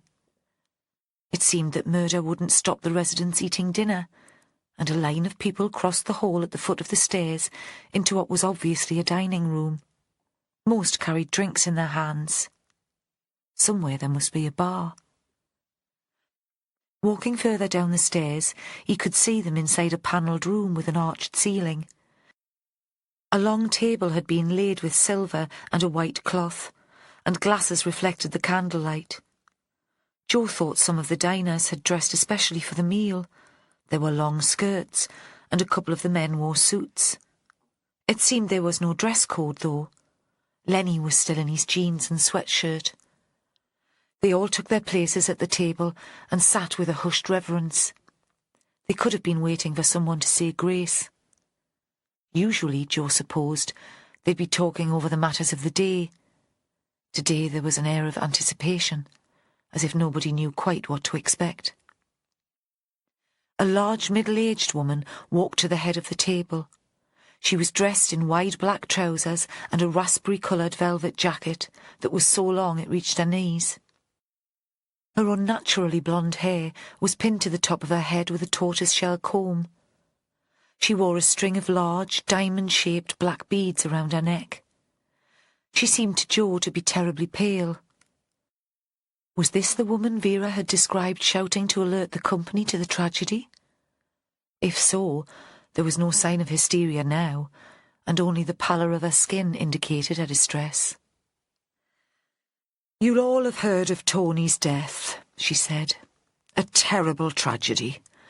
A loss to the literary life of the country, and a sadness for poor, unbalanced Joanna and her family too. The police are in the house and have promised to cause as little disruption to our lives as possible. There is, after all, No mystery about what happened here this afternoon. I'm sure Tony would want us to continue with our programme, and we'll do that. And although it'll be impossible for some of his old friends to concentrate on fiction at this terrible time, we owe it to him to try. She poured red wine from a bottle on the table into a glass. Let's drink, she said, to the memory of Professor Tony Ferdinand. The group stood up and raised their glasses. The scene had, Jo thought, a strangely theatrical air. It was as if they knew they had an audience watching them from halfway up the sweeping staircase. He wondered what Vera would make of it, and of the general assumption that Joanna Tobin was a murderer. Chapter 6. It seemed to Jo that Vera's bad-tempered instructions issued from Joanna's room had already been carried out. He'd found Ferdinand's room. It had the same layout as Joanna's, but was bigger and rather more grand. He'd stood at the door and looked in, tempted to look in drawers and pockets, but knowing the CSIs would want to be there first. The residents of the writer's house were all in one place. He'd give them time to eat, then he could start taking their contact details. Or perhaps Vera would be free by then. She loved being the centre of attention, and it would be like all of her Christmases had come at once to walk into that fancy dining room and lay down the law. He didn't really do public speaking and still got nervous at the team briefings if someone from outside was there. He continued down the stairs. The dining room door had been shut. He called over to the officer standing by the main entrance. "Keep an eye on things in there and give us a shout if it looks as if they're coming to a close. I should be back in plenty of time, but just in case." He passed over a card so that the man had his mobile phone number. While it was quiet, he wanted to get a feel for the space, especially in the dark, with no views from the windows. He'd lost all sense of direction, of the way the house was laid out. He presumed the big double doors faced east towards the sea. He wandered around the ground floor, peering into empty rooms. It was a large house, with the feel of a country hotel, and too plush for a college. There were dark wooden floors, and the furniture was large and looked comfortable. The smell of flowers and furniture polish.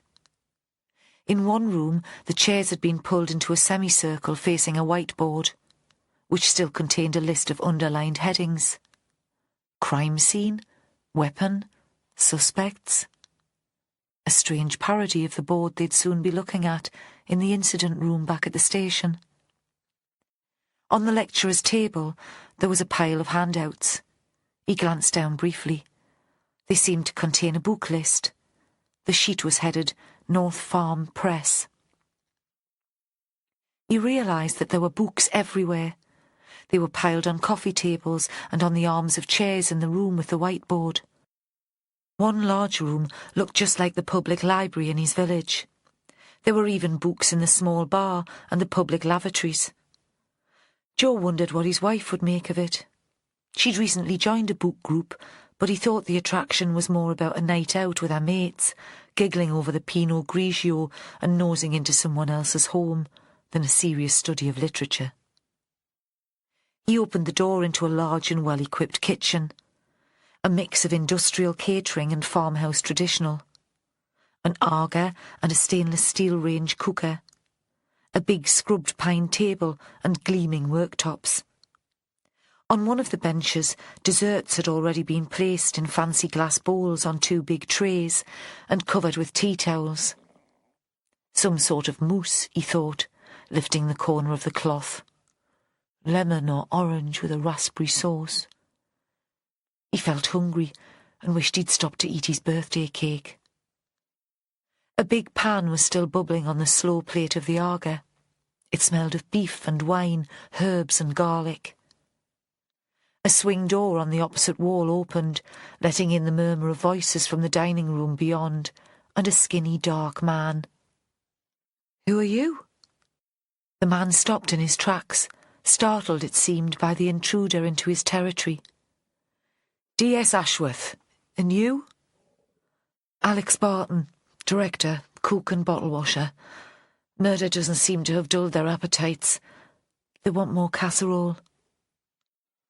He took a set of oven gloves and lifted the pan onto the table before shutting the lid of the Aga. His face was flushed, and Ashworth thought he'd been drinking. Can I help you? Make sure there's some of that stew left by the end of the evening. Not at the moment, just getting a feel for the lie of the land. That's okay with you? Alex shrugged.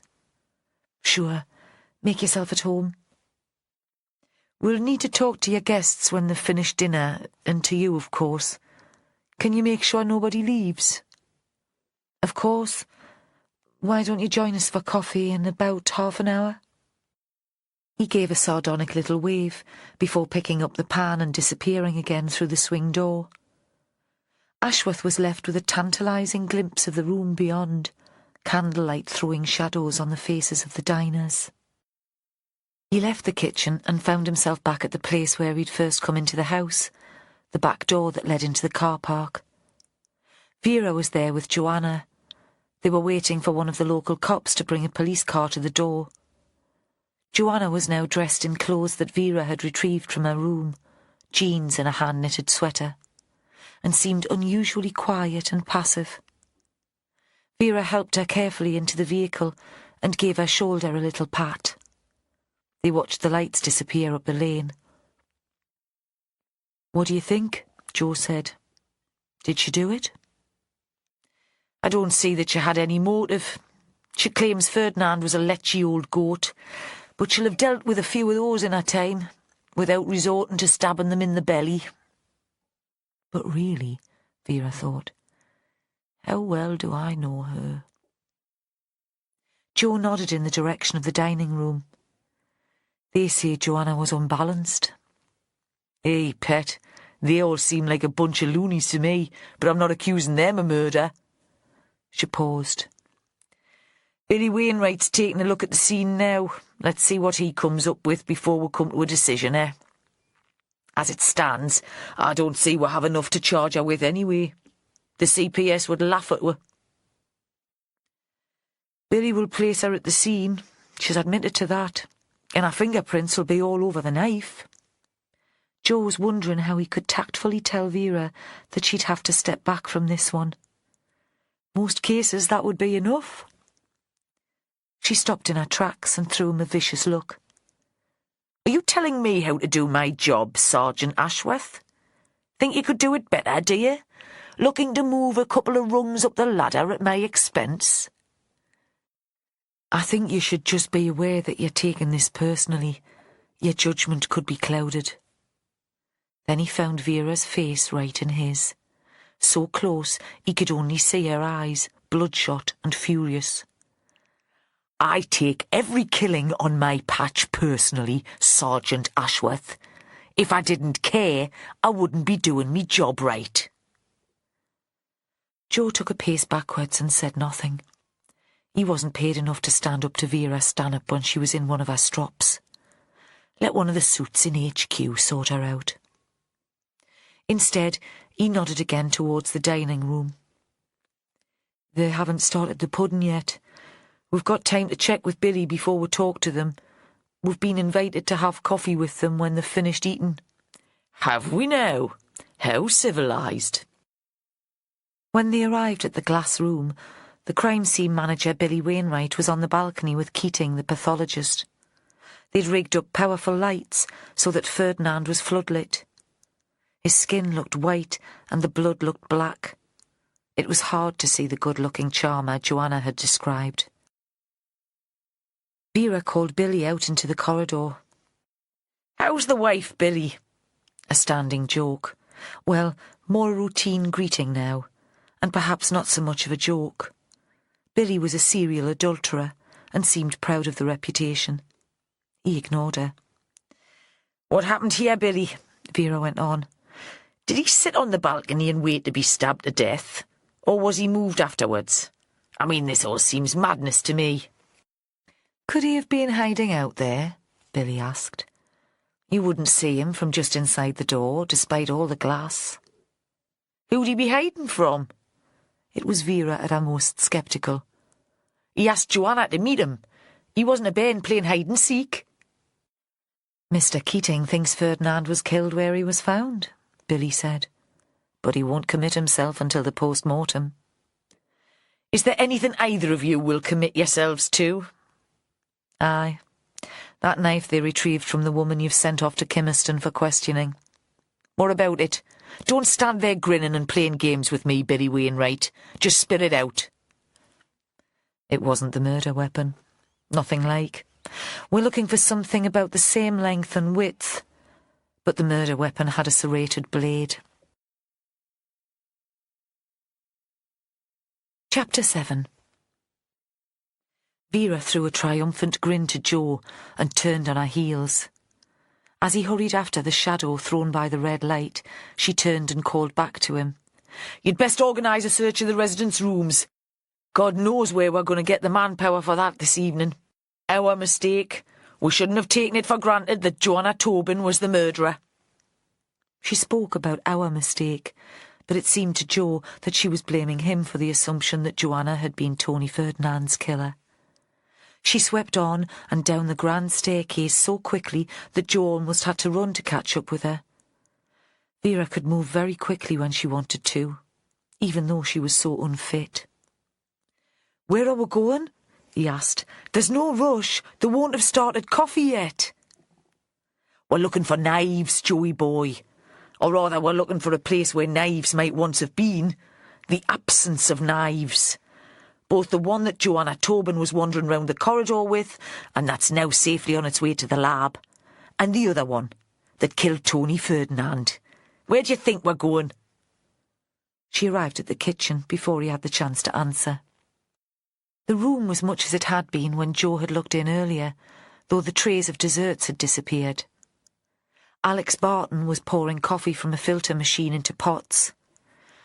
I should have checked about the knife when I was here before. Joe was feeling foolish, knew this was a mistake Vera would never have made.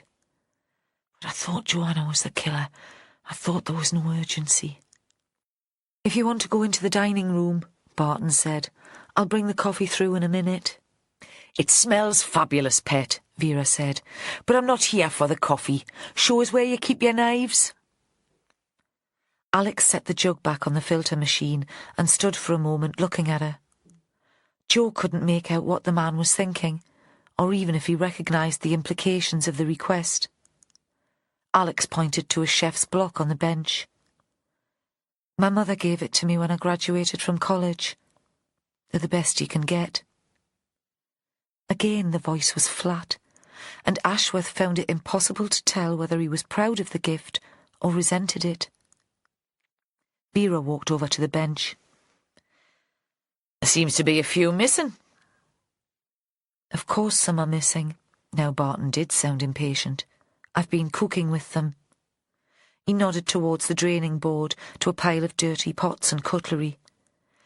I know you're busy, Vera said, but can you check that they're all there? It shouldn't take more than a moment. You think Joanna stole a knife from here to kill Tony? I don't think anything at the moment, Mr. Barton, not until I understand the facts. Vera gave a thin little smile. Are guests allowed into the kitchen? We don't encourage it, Alex said. Hygiene regulations. But the room's never locked. He seemed about to ask another question of his own, but thought better of it and nodded.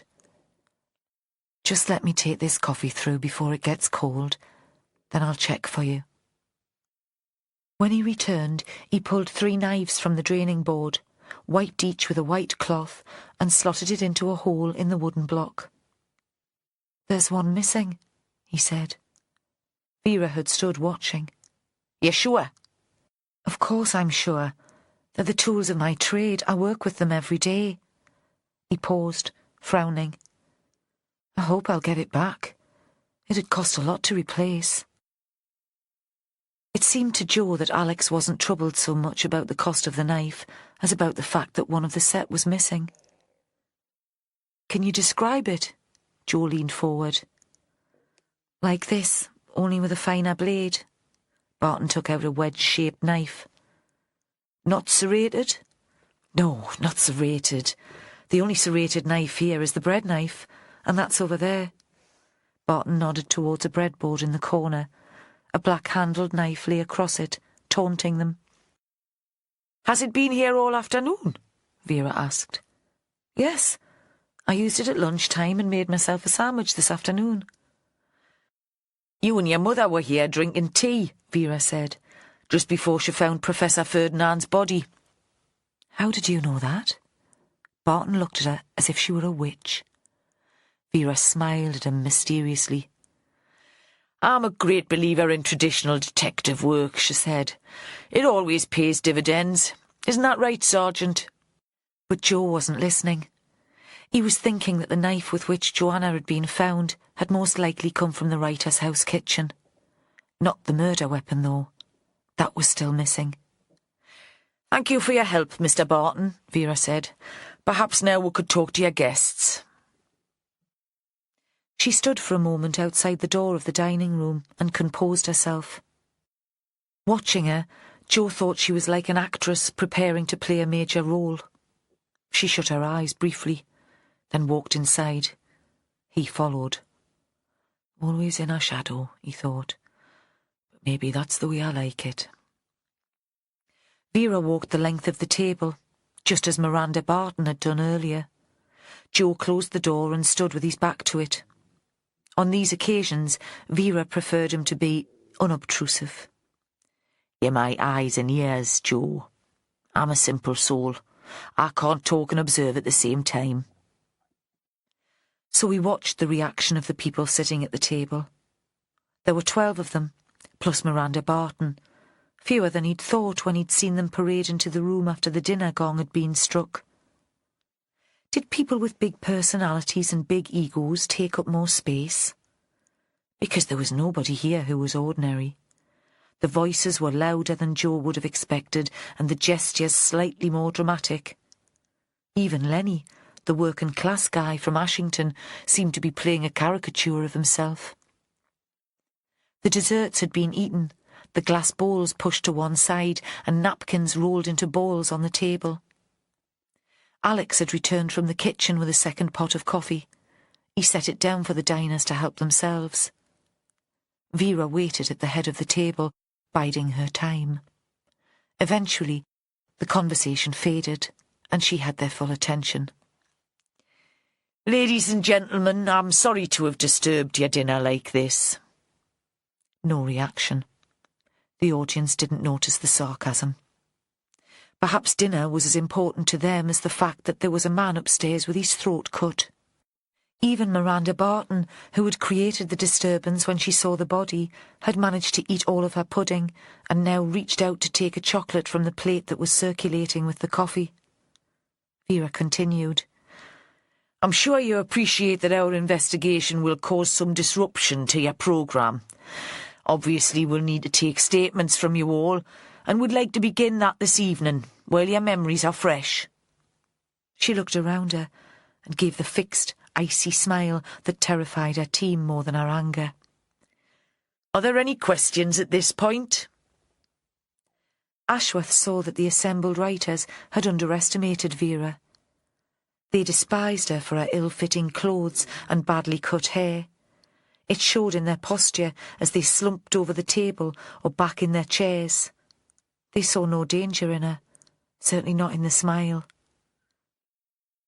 What's happened to Joanna? It was a woman with very short black hair and striking red lipstick. Jo found it hard to tell her age. Her face was angular and ageless, mid-30s perhaps. And who are you? Vera's smile flickered for a moment, then returned. Ashworth almost expected her to add dear to the question. That was one of her tactics, to play the maiden aunt. Concerned, but a little simple, a tad patronising. Nina Backworth. I'm one of the tutors on the course. I'm an academic specialising in women's writing and short fiction. A colleague of Professor Ferdinand's, then? No. The woman sounded horrified at the idea. He supervised my work briefly when I was a postgraduate student, but now I'm based in Newcastle. I'm sure you know that Tony set up the Creative Writing MA in St Ursula's College, London. The course has achieved international fame. Any student accepted there has a head start in finding a publisher. And what about you? Did you find a publisher after being taught by him? But Vera kept the question to herself. Any good, was she? Joanna Tobin? As a writer, I mean? I thought she showed great potential. Nina paused. I don't believe she would have attacked Tony Ferdinand without good cause. I hope you'll treat her with some sensitivity.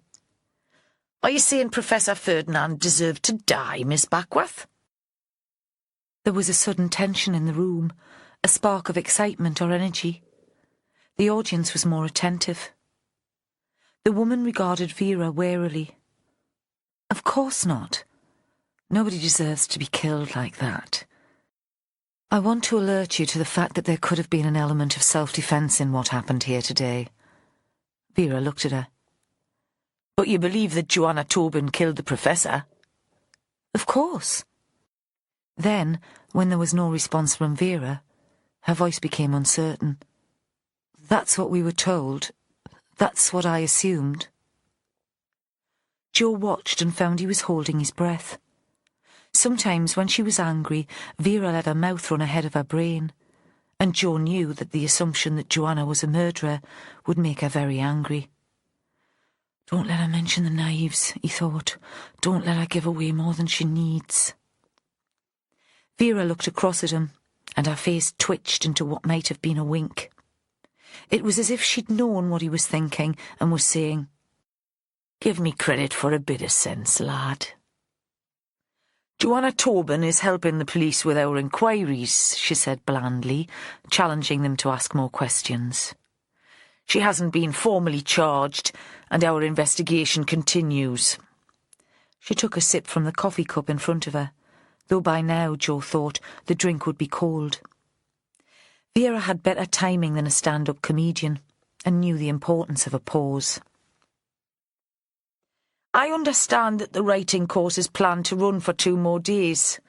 I see no reason why this arrangement should be changed. My colleagues and I will need to talk to you individually, and we'll begin that process this evening. Our officers will remain here overnight to provide protection and to prevent any intrusion from the press.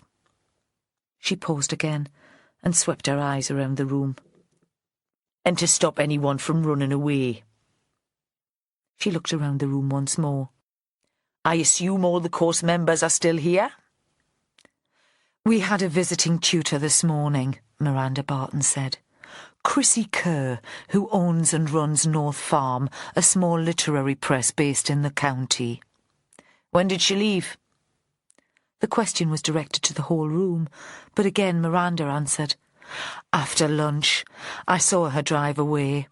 And Tony was still very much alive at that point, so I don't think she'll be much of a witness for you. Excuse me? This was Nina Backworth again, on her feet, scarcely able to contain herself. Jo thought she'd make a decent defence lawyer. Are you saying that you intend to keep us as prisoners in this house while you carry out your investigation? Of course not, Miss Backworth. Vera gave a chuckle. The comment just now was one of my little jokes. Certainly you're free to leave, but please tell my officers if that's your intention. You are witnesses to a murder, after all. Chapter 8. The drawing-room had a huge inglenook fireplace and an ornate wrought-iron basket where logs burned. It seemed to Vera that all the heat went up the chimney and the fire was just for show. Typical of this place, all show and no substance. And just like these people, who were acting their hearts out in an attempt to persuade her that they were sophisticated, intelligent, and entirely blameless in the matter of Tony Ferdinand's death. She and Jo moved around them, taking contact details and plotting a timeline for their activities, from the coffee served after lunch to the time when Ferdinand had last been seen alive. She doubted Keating would give her a more accurate time of death than the victim's leaving the meal and the discovery of his body. Some of the writer's house residents could be ruled out of the murder immediately.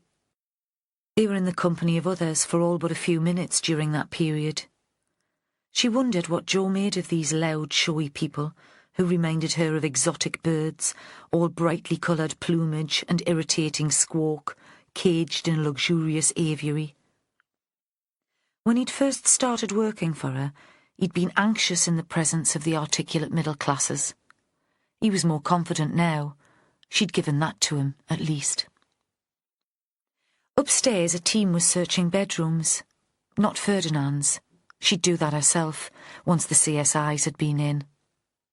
God knows how Joe had pulled in the officers so quickly, with the promise of overtime which she'd have to pay from her budget.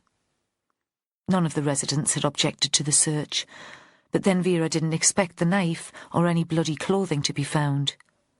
Hours had been wasted. While they'd assumed Joanna to be the murderer, anything incriminating would surely have been disposed of. There was an acre of garden, thick undergrowth, dense shrubs. But now it was dark, and the search there would have to wait for the morning. When the timeline was complete, she looked at the clock. Gone 11. Not the time to begin individual interviews. Nina Backworth would be on her feet again, talking about police harassment. Vera needed to get in touch with Holly and Charlie, and she supposed she could get some sleep herself. She stood up and stretched and caught Joe's eye. Thanks for your cooperation, ladies and gentlemen. That's all we need for tonight. No doubt I'll see you at some point tomorrow. Outside, the hearse had arrived to take Ferdinand to the mortuary. The cold air hit her and made her feel suddenly awake and alive. At this point, she felt she could go on all night, and for most of the next day. Do we know when Keating plans to do the post-mortem? Not until the morning, around 10. Joe Ashworth did look tired. Nearly half her age, but he couldn't match her for energy. Don't be smug, Vera, pet. That's all down to genetics. Hector was still climbing trees at 70, stealing birds' eggs. Team briefing at 8:30 then, she said. We'll come back here after the post-mortem. Lull the bastards into a sense of security by giving them the morning off. She grinned at him. Get yourself home, man. It's your birthday. Your lass'll be waiting for you, all frilly knickers and fishnet stockings. I'll see you in the morning. Back inside, the house seemed quiet. In Ferdinand's room, she found Billy Wainwright. She pulled on the paper suit and boots that he threw to her and joined him. No signs of violence or disturbance in here, he said. I was just off home. Hang on for a few minutes, will you, Billy, while I just have a quick look at the man's things. He shrugged to show that he wasn't happy, but he wasn't about to make a fuss. The place smelled of cigarette smoke, despite the sign on the door saying smoking wasn't allowed. That and some sort of fancy aftershave. The clothes in the wardrobe felt expensive to her. The shirts were heavy cotton and the jerseys cashmere. She looked at the labels and recognised some of the designer names. She hadn't thought university lecturers were so well paid. On the desk under the window, there was a black ring binder and a diary. Again she turned to Wainwright. Have you finished with these? Can I take them with me? He nodded, and it seemed to Vera suddenly that the man was exhausted, too tired even to speak. Perhaps the effort of lying to his wife, of keeping up with his bonny young lovers, was finally catching up with him. She got Wainwright to drive her up the lane to her Land Rover. The internal light had never worked, but there was a torch in the glove compartment for emergencies, and she punched numbers into her phone. There was no reply from Charlie, which was only to be expected. He could be an idle bastard, Charlie. Though for some jobs, the meticulous searching through a suspect's background, for example, there was nobody to match him. Most likely now he'd be in his bed, or a lock-in at his local pub, his phone switched off. Holly did answer, and Vera could have predicted that too. Holly was young and fiercely ambitious, a good detective, but not as good as she thought she was. Sometimes Vera took it upon herself to remind her DC of that fact. How did the chat with Joanna go? No need to introduce herself. Holly would know who it was at this time of night. OK. Joanna Tobin stuck to the story she gave you, all very calm and collected. You'd have thought she'd been through a police interview a dozen times. She'd had a message from Tony Ferdinand asking to meet her, and she went to the glass room at the top of the house. She didn't go onto the balcony and just assumed that he'd changed his mind about the meeting. She saw the knife on the floor and decided to take it back to the kitchen. If she's the killer, Vera said, what did she do with the murder weapon? Could have chucked it over the balcony. She could have done. Vera allowed herself to sound a bit impressed. But Billy Wainwright has already been down with his torch to check. Nothing. Anything else from the interview? Not much. Joanna says she didn't like Ferdinand, but she had no reason to kill him. Nobody liked him much, Vera said slowly. At least, that's the impression they give. She paused. Do you think Joanna was set up? You mean the murderer sent the message, not Ferdinand? Holly was openly sceptical. Vera thought she hadn't yet learned the importance of suitable manners when she spoke to her superiors. The lass could do with a bit more respect. In that case, why leave a knife that wasn't the murder weapon lying around? He must have realised we wouldn't be misled for long into thinking Joanna was the killer. Unless he's an ignorant bugger. Vera was playing devil's advocate. Really, she didn't know what she thought about all this, except that someone was playing games. Come off it, Holly said, only adding, Ma'am, at the last minute. That lack of respect again. They were all on a crime-writing workshop. They'd understand the basics of forensics, if they write that sort of stuff. This time Vera had to concede defeat. Aye, maybe. In the house in the valley below, it seemed that the writers were going to bed. The lights on the ground floor were being switched off. Did you get Joanna home all right? Yes, I dropped her off myself. It wasn't too far out of my way. Was Jack at home? Vera imagined his relief as he opened the door and saw Joanna standing there. She hoped he'd contained himself and not made too much fuss. Joanna wouldn't like tears and hugs. Someone opened the door. I assumed it was him. I didn't hang around. I'll see you in the morning then, 8:30 for a briefing. I've left a message on Charlie's phone. Vera clicked off her phone and sat for a moment in silence. She opened the window to clear her head and thought she could hear the waves on the rocks at the end of the valley. She started the engine, drove down to the house to turn round, then headed home. She felt an unexpected surge of relief when she'd negotiated the lanes and reached the road that would take her inland. It was as if she'd escaped from a prison. At home, the farm was in darkness. She got out of the Land Rover in the yard, almost expecting to find Jack lurking in the barn with his questions or his gratitude, but she unlocked her house without interruption. On her kitchen table were 3 big bottles of their home brew, and a half a dozen mucky eggs in a bowl. A card in Joanna's writing. Thanks. Vera wondered if Joe Ashworth would consider that bribery and corruption. Then she thought she'd better get back her bloody key. The last thing she wanted was the hippies wandering in and out of her house whenever they felt like it. In bed, she looked at Ferdinand's diary. It had been fingerprinted and tested, but the only contact traces came from the dead man. It contained no insights into his mind, just a list of appointments. In the week before his journey to Northumberland, he'd recorded an episode of The Culture Show for television and appeared live on Front Row on Radio 4. Vera occasionally listened to that when she was having her supper and wondered if she'd heard him. He'd be one of those self-satisfied prats who criticised any poor bugger who had the nerve to put his thoughts on paper. As far as she knew, Ferdinand had never been published himself. Since arriving at the writer's house, he'd marked in the schedule of his responsibilities Tutorial 1, Tutorial 2, no names. And for today, 5 p.m. lecture, nuts and bolts of the business. Also, a single initial and a question mark. J. So he had expected to meet up with Joanna. The extra scraps of information were merely tantalising. Vera left home early the next morning, and still there was no sign of Jack or Joanna. Holly was in the incident room before her, printing off the information she'd found on the writer's house on the internet. The equivalent, Vera thought, of an overeager pupil sharpening the teacher's pencil. Then, my God, that shows my age.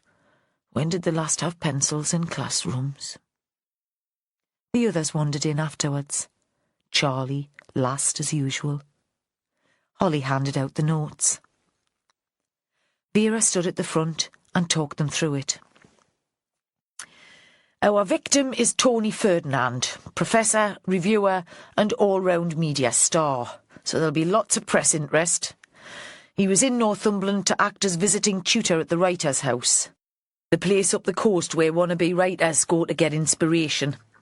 They run residential courses in all forms of literature, but this week they're doing crime fiction.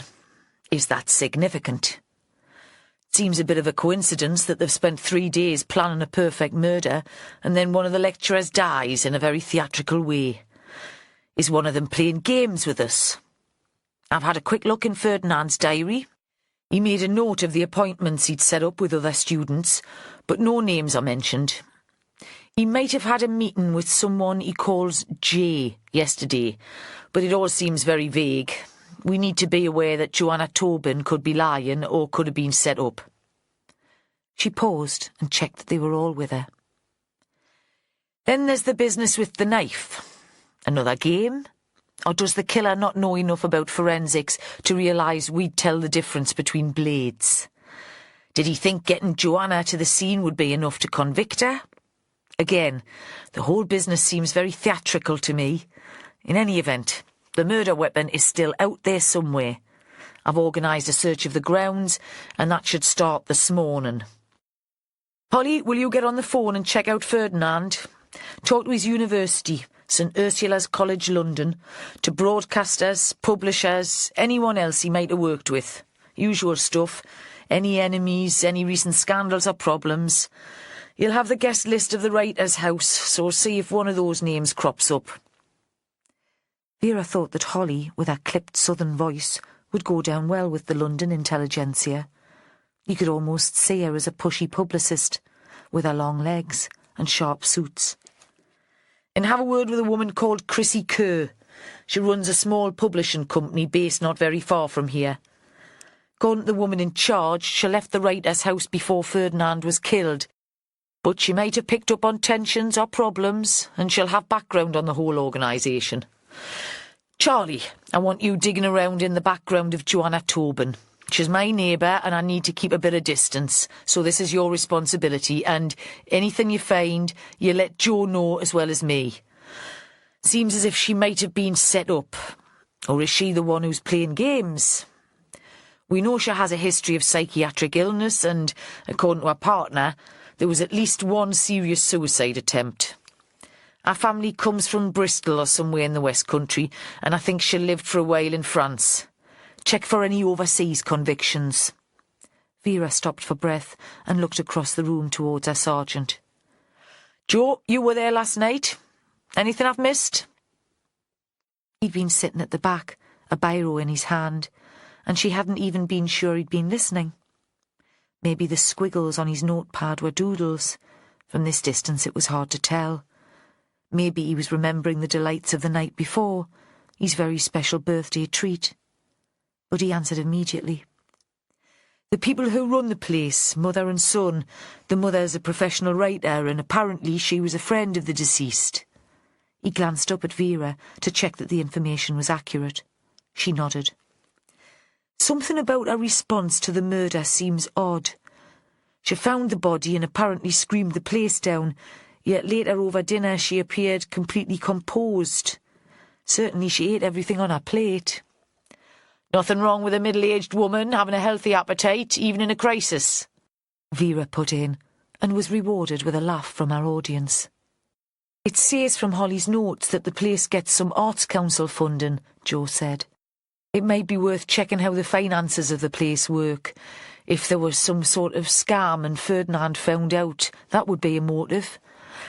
I don't know how these things work, but he could have suspected that something dodgy was going on. And Ferdinand was a tall man. He wasn't going to just stand there and allow himself to be stabbed.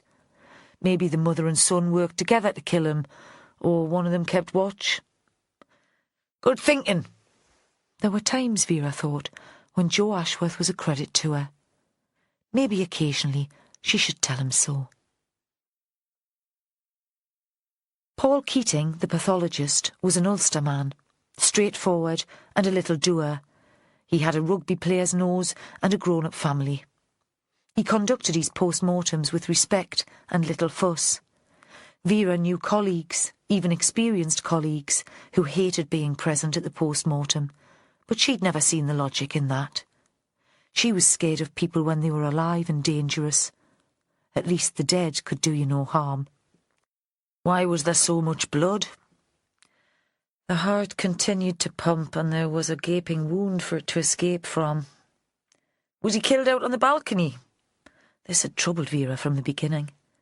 There'd been no sign of a struggle in the glass room. The place was like a rainforest, thick with tall plants, and none of the pots had been knocked over. Although Joanna had said the furniture had been arranged differently, it hadn't been tipped up.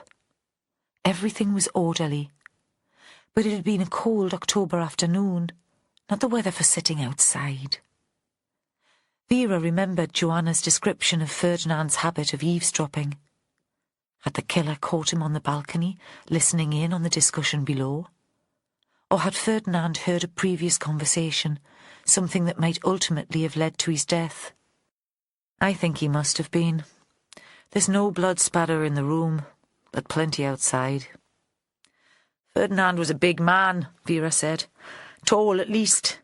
You'd have thought he'd have put up a fight, but none of our witnesses have scratches or abrasions. That struck me too. Keating looked up from his work. I looked for skin under the fingernails, but there was nothing. So why did he stand there and let someone take a knife to him, without a struggle? He'd have been sitting, Keating said. As you said, he was a tall man, and the angle of the wounds showed that he was stabbed from above. Why would he sit on a stone floor? There were chairs in the room and he could have taken one out, if he wanted to have a look at the view. Again Vera had the image of a child playing hide-and-seek. Or did the killer block the door to the house and Ferdinand went onto the balcony to escape? Perhaps he hoped to attract attention from there. He was stabbed when he was cowering in the corner. It's a possibility, I suppose. But Keating was always cautious and ruled little out as impossible. My thoughts were running another way. I'm waiting for tox reports. You think he might have been drugged? Keating shrugged. An unconscious man isn't going to fight back. You could put him where you wanted and kill him there. In the hospital car park, Vera breathed deeply to get rid of the smell of chemicals and dead body. Joe stood beside her. They'd come in his car. You were very quiet in there, she said. I had nothing to contribute. Or is it, Joe? You sound like a sulky teenage girl. I cannot stand moods. I don't think you should be working on this case. You were at the house when the body was found and you know one of the suspects. You can't keep your distance. He stood with his legs apart and his hands on the car roof, almost like a suspect told to stand in the brace position for searching in American cop shows. You're questioning my integrity. She wondered why she was so angry. She told Joe often enough that he should stick to his guns, have the courage of his convictions. She just hadn't expected him to take a stand against her. No! It came out almost as a howl. No, I'm just worried about how it looks. Hey, pet, I've never been one to worry much about appearances." He relaxed briefly and gave a little grin. "Would it make you feel better to know I've got an appointment with the super this afternoon? I might have to leave you in charge of taking witness statements." He turned round so that he was facing her. "You've already talked to him about your involvement in the case. Do you really think I'd jeopardise a conviction in a murder inquiry? That's why I've got Charlie digging around in Joanna's past, and why you'll be copied in on anything he finds." Vera saw that she was starting to win him round. She climbed into the passenger seat and waited for him to join her in the car, thinking that she'd better find a quiet moment as soon as they arrived at the writer's house to phone the super and set up their appointment. Chapter 9. Nina Backworth slept badly. Even at the best of times, she seldom slept through for a whole night and usually managed only 4 or 5 hours. It had come to haunt her, this need for sleep, and she searched almost obsessively for a remedy. She kept off any form of caffeine, took note of her diet. Did a particular food have an adverse effect, or a positive one? She drank little alcohol, because that seemed to make the problem worse. She hated the idea of taking drugs, but away from home, especially when she had to work the following day, she took sleeping pills prescribed by a sympathetic GP. She'd taken a tablet the night before and had fallen asleep almost immediately, but she'd woken again in the early hours, her mind fizzing with ideas and anxieties. Now, dressing for breakfast, she felt sluggish and tense.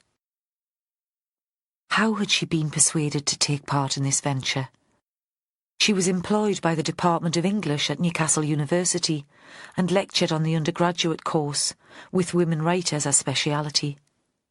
She didn't do popular fiction, not professionally. She read detective stories when she wanted to escape, when she had flu or when she needed to forget some man or other. Though these days there wasn't often a man she needed to forget. The elderly penguins in their green jackets stolen from her grandparents' house, or the Collins Crime Club hardbacks borrowed from the library, had been her best weapon against insomnia when she was an undergraduate. But this wasn't literature to be taken seriously, or to be taught on a residential course. Her editor, Chrissy Kerr, had persuaded her.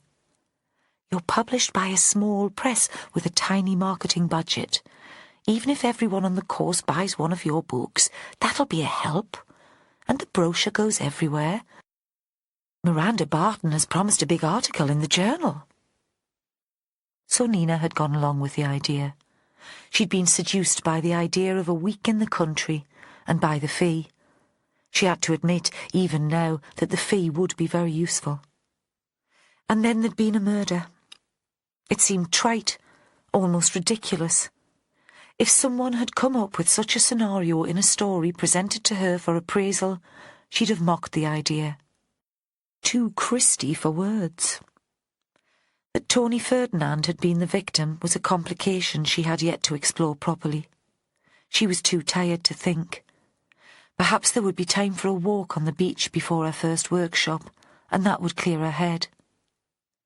In the dining room, breakfast was being served from a sideboard from heated dishes. Miranda liked to preserve the atmosphere of an Edwardian country house party, though here there were no housemaids in frilly aprons, only Miranda herself and her son.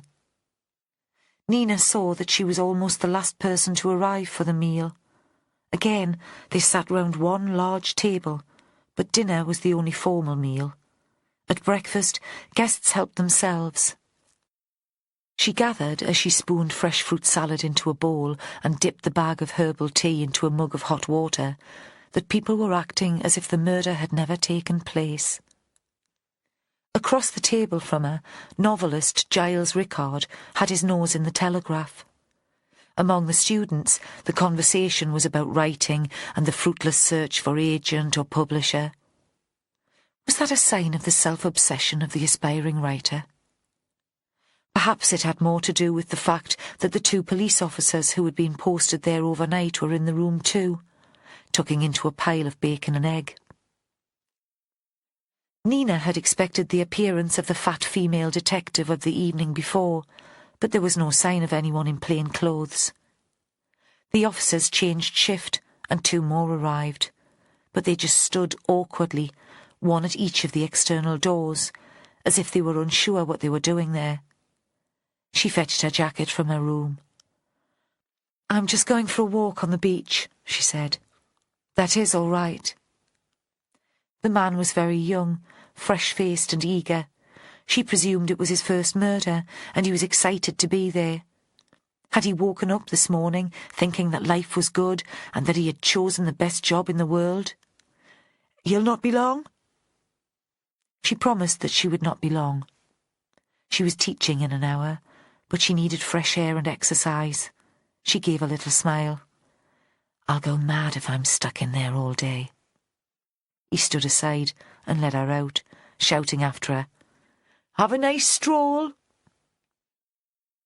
Alex Barton was filling the bird feeders below the terrace, but was so concentrated on the task that he didn't notice her. She watched for a moment and saw how tame the small birds had become. They sat on the table within inches of him, apparently unconcerned by his presence, and a robin perched on the wooden strut that held the narrow cage of feed. The path led straight from the garden to the beach. It was low tide, so there was sand. At high water, only rock and shingle were visible. They'd woken to mist, but the sun was already burning through it and shone straight into her eyes. There was that familiar smell of salt and rotting seaweed that reminded her of childhood holidays. Gulls calling. At one point, she looked back at the house. From there she could see the glass room, the windows reflecting the sunlight. A screen hid any activity that might be taking place on the balcony. After the oppressive claustrophobia of the writer's house, it was a pleasure to be outside. The water was calm and oily, and she searched for flat pebbles to skim across it, and felt a rush of jubilation when she managed 5 skips. Again she thought of being young, on holiday in her grandparents' home, Enid Blyton summers of exploration and picnics. As she returned to the house, she was amused to see the relief in the young policeman's eyes when he glimpsed her approaching through the garden. Perhaps he'd been reprimanded for letting her out, warned he'd be in big trouble if she escaped. There was still no sign of Vera Stanhope or her colleague. Perhaps it's all over, she thought. Perhaps they've arrested Joanna Tobin and need nothing more from us. That made her think of the short story Joanna had submitted the day before, and how she'd have been proud to have written it. But just as she was turning into the door, a minibus arrived, and a group of uniformed men and women spilled out, chatting and laughing. She hesitated long enough to discover that they were there to search the gardens. All day she would catch glimpses of them, walking in lines across the lawns and through the trees. Alex had moved inside and was clearing the grate in the drawing room. He was bending over the fireplace, sweeping the last of the ash into a big, flat, rusty dustpan. He was wearing jeans and a tight black t-shirt. Nina had noticed before that he never seemed to be affected by the cold. He heard her come in and turned round. "Sorry, I should have done this last night, but after all that happened." "How's Miranda this morning?" Really, Nina didn't care how Miranda was feeling. She'd taken a dislike to the woman from the minute she'd arrived, from before that even. But it seemed the right thing to say. He straightened. He'd tipped the ash into a metal bucket. "She's okay. It's not as if she was particularly close to Tony. Not recently. I don't think they'd had much to do with each other professionally for years. It was the shock, I suppose, that made her so hysterical." "Oh, I thought they were great friends." That certainly was the impression Ferdinand had given all those years ago. Alex looked up sharply. "Once, perhaps. Not now." Nina brought out her notes. This was her standard lecture on the structure of the short story. She'd given it so many times that she could deliver it standing on her head. She looked at her watch. 10 minutes to go.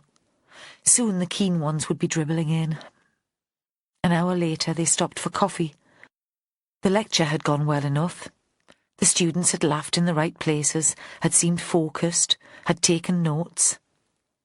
Nina enjoyed teaching mature students more than she did lecturing to undergraduates, who were usually super cool and unengaged. And yet this morning she had the sense that they were all just going through the motions. Wasn't everyone actually thinking about a real crime while she'd been speaking of fiction? Storytelling is all about what if, she'd said. What if this character acts in this particular way? What if things aren't quite what they seem? Now, drinking her black decaf coffee, listening to the murmured conversation all around her, she thought she had her own questions, which could affect the narrative of these particular events. What if Joanna Tobin didn't kill Tony after all? What if I tell the detective everything I know about Tony Ferdinand? After the break, she set the group an exercise. The room was quiet and warm from the background heat of the radiators, but also from the sun that flooded in through the big windows. Nina found that she was drifting into a daydream, part memory and part fantasy. This is what writers do, she thought. We create fictions even from our own experience. None of our recollections are entirely reliable. For she considered herself a writer, even though her work was only published by a small independent press based in the wilds of Northumberland. In her story, or her memory, she was 21, a bright young woman, newly graduated with a first in English literature from Bristol University. She spent the summer in her grandparents' home in Northumberland, working in the local pub every evening and writing during the day. A novel, of course. A great young woman's novel about growing up and love. It had been a joyous book, Nina thought now. The writing as glittering as the water had been that wonderful summer when she sat in the garden of her grandparents' house with her laptop on the rickety wooden table, tapping out her 2,000 words a day. She would be far too cynical to write a novel like that now. And her grandparents had watched admiringly, interrupting only to bring her cold drinks, bowls of raspberries from the garden, slices of homemade cake. Nina stirred in her chair and glanced at the clock. The time she'd allowed her students for the exercise was over. Now they would read their work aloud, and she would find something intelligent, helpful and kind to say about it. Her own story would have to wait for another occasion. The fat detective appeared suddenly at lunchtime. She was there with the good-looking sidekick, ladling soup into her bowl as if she hadn't eaten in weeks, chopping off thick slices of newly baked bread and spreading it with butter. Nina watched her from the other side of the table. She tried to listen into the conversation between the detectives, but beside her, Lenny Thomas was demanding her attention, needing her reassurance. So you think, like, that I have a chance of getting onto the course at St. Ursula's, even now Tony Ferdinand's dead? I think you could find a publisher now, Lenny. I'm not sure the St. Ursula's course is what you need at this point in your writing career. You have a fresh and original voice. A publisher will see that. He wouldn't need Tony Ferdinand to point it out to him. You'd be any publicist's dream. Ex-offender from a former pit village. Much easier to promote you than a middle-class female academic in a provincial university already approaching middle age. In fact, everything mid. Everything mediocre. She realised how bitter she'd become, and how jealous she was of this enthusiastic man with his newly found passion for writing, his ability to hook the reader in with the simplicity of his prose and the authenticity of his characterisation. She turned to the neighbour on her left, Mark Winterton. Might be boring, but at least he wouldn't make her feel inadequate. His writing was well crafted, but pedestrian, lacking any spark or humour, and his value to this particular class was that he was a retired police inspector. He was tall, grey-haired and polite, and answered the group's questions about procedure, forensics and the judicial system with consistent good humour. "This must seem very strange to you, Mark," Nina said. "To be at the receiving end of an investigation, I mean." It is rather." He wasn't local and had a northern accent that she didn't quite recognise. "Does it make you regret leaving the job?" She was genuinely interested. After having such responsible and demanding work, wouldn't life seem a little tame afterwards? "Is that why you decided to start writing about it instead, so you can recapture some of the excitement?" He shook his head gently. "You can't know," he said, "how glad I was to leave the stress behind. I'm more than happy to be an observer on this one." "Why choose crime, then, when you decided to write?" "I read all the textbooks," he said, as if the explanation was obvious. "The ones on how to be an author. They all tell you to write about what you know. I joined the force when I was 16. I don't know about anything else." "There's more to life than work." Nina wondered in her own case if that was true. She used her work as an escape, an excuse to avoid relationships. "Are you married?" He smiled. "Divorced," he said. "Stress of the job took its toll early on. 2 sons and 5 grandkids." He paused. "There was a daughter too, but she died when she was young." "Then you could write children's fiction, or about what it is to lose a child. You know about those things." "Is it possible to make a story out of something so personal?" "It's not always easy," Nina said, "but it's certainly possible. If you want to try, I'd be happy to look at it." "Thank you. Might take you up on that." And his face suddenly lit up. So Nina thought she had probably earned her fee, just in that conversation. On the other side of the room, Inspector Stanhope had already finished eating. She hoisted herself to her feet. Nina noticed that there was a splash of soup on her jersey and felt the urge to pick up her napkin and wipe it off. "Ladies and gentlemen, I'm sorry that we're obliged to disturb you again." "No, you're not," Nina thought. "You love all this. You're not like Mark Winterton. You thrive on the stress. You probably think we're a load of pretentious morons anyway, and that we deserve to be inconvenienced." The inspector was continuing. "This afternoon we'll take individual witness statements. Sergeant Ashworth and I will set up in the chapel and call you in when we're ready for you. We'd be grateful if you don't leave the writer's house while the process is underway." Nina wondered if that was a dig at her, for her comment about being imprisoned yesterday and for daring to go for a walk this morning. That impression intensified when the inspector paused for a moment and looked around her. "We'll start, shall we, with Miss Backworth?" Chapter 10. Vera took over the chapel as her interview room. She wanted a base where she wouldn't be interrupted or overheard, and it had come to her that this would work well. There were no fixed pews inside, and she arranged the chairs around the table that stood where once an altar had been.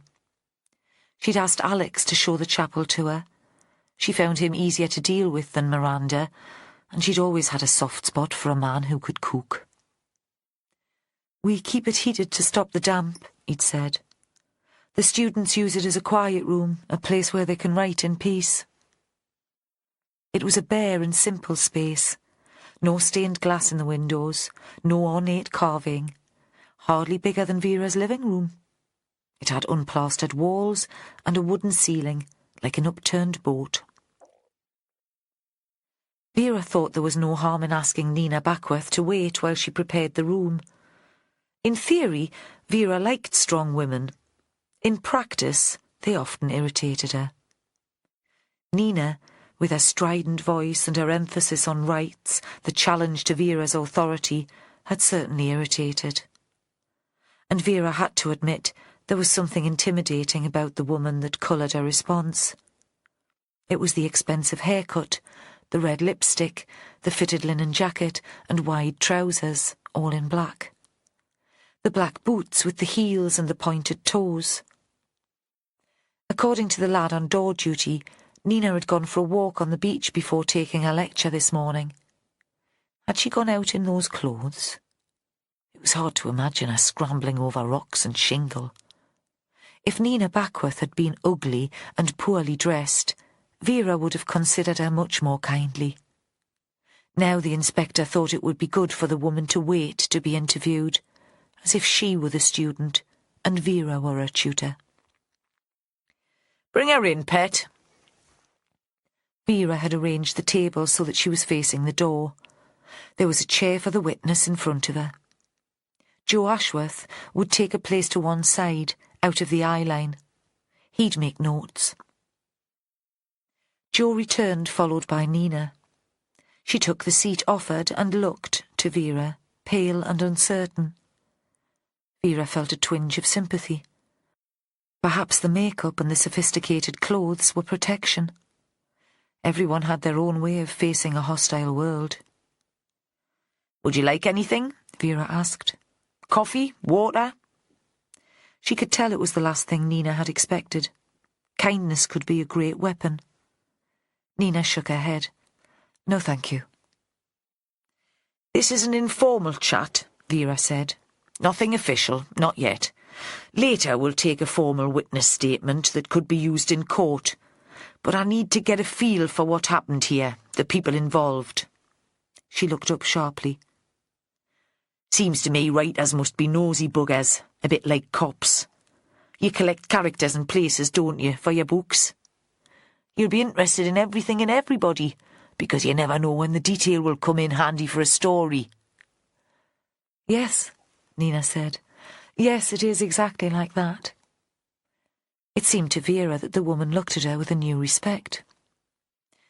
"I'm the same myself," Vera went on. "Other people call it gossip. I say it's research." Nina relaxed and gave a little grin. "So, tell me about Professor Tony Ferdinand. What sort of character was he? Did you know him before you met here at the writer's house?" It was an undemanding question, and Nina must have realised it was one she'd be asked. But she hesitated. Vera thought she was debating how much she should say. She leaned back in her chair as if she had all the time in the world, as if the woman's silence was entirely natural.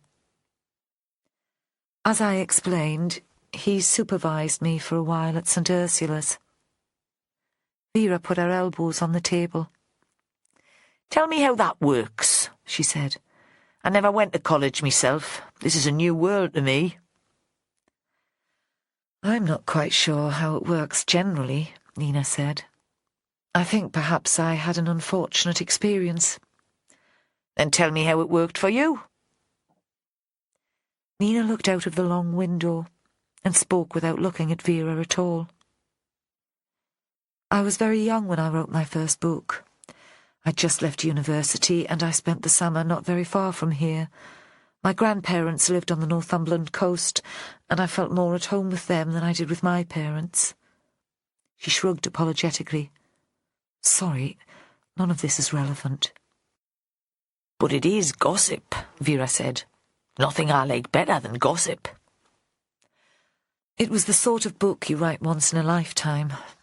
I didn't understand the rules of storytelling. All this information we're passing on during this course would have meant nothing to me. But the story and the characters came together like a sort of magic. I've never been so happy as I was that summer." Vera thought sometimes a case worked out that way. Everything falling into place. Instinct and solid policing coming together.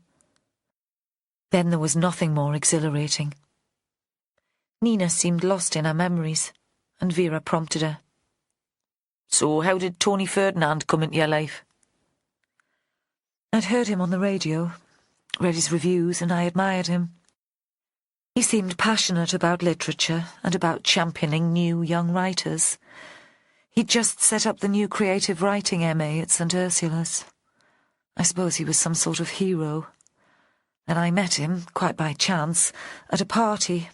Friends of my grandparents, not very far from here, were celebrating a wedding anniversary.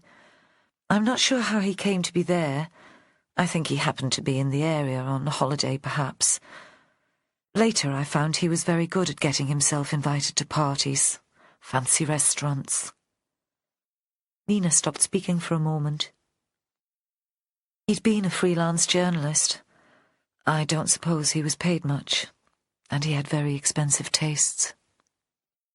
Vera nodded, remembering the clothes in his wardrobe.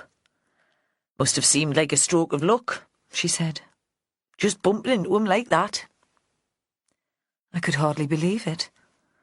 I'd only gone to the party to keep my grandparents happy, and as soon as I walked into the room I heard his voice. I'd have known it anywhere. Nina paused again. You must understand that I was very young, very naive, easily flattered. Tony encouraged me to talk about my novel. Later I realised I was the only female under 50 there, and that he was flattered by my admiration. I entertained him for an hour or so, while he drank a bottle of our host's champagne. "Why don't you apply to St. Ursula's?" he said when we left. "And let me see a copy of your novel." And he gave me his card. "That must have been exciting," Vera said. "To have someone that famous asking to look at your work." Unbelievably exciting. Nina faced Vera to make sure she understood the importance of what she was saying. Like being 6 and waking up on Christmas morning and getting just the present you'd been dreaming about secretly all year. "So, you sent the book to him?" Vera didn't want to give Nina the impression she was rushing her, but neither did she want to be here for hours. She had that appointment with the superintendent, and if she was going to be grovelling, she'd better not be late. I phoned him as soon as I got back to my parents' house in London, and went to see him. His office in St. Ursula's was so full of books there was hardly any room for a desk. I thought anyone who owned that many books must be honest and true. How could you read so widely and not be a good person? And he said he loved my novel, that I should join his course. She paused. After that interview, I was happier than I've ever been in my life. It was as if I was flying home.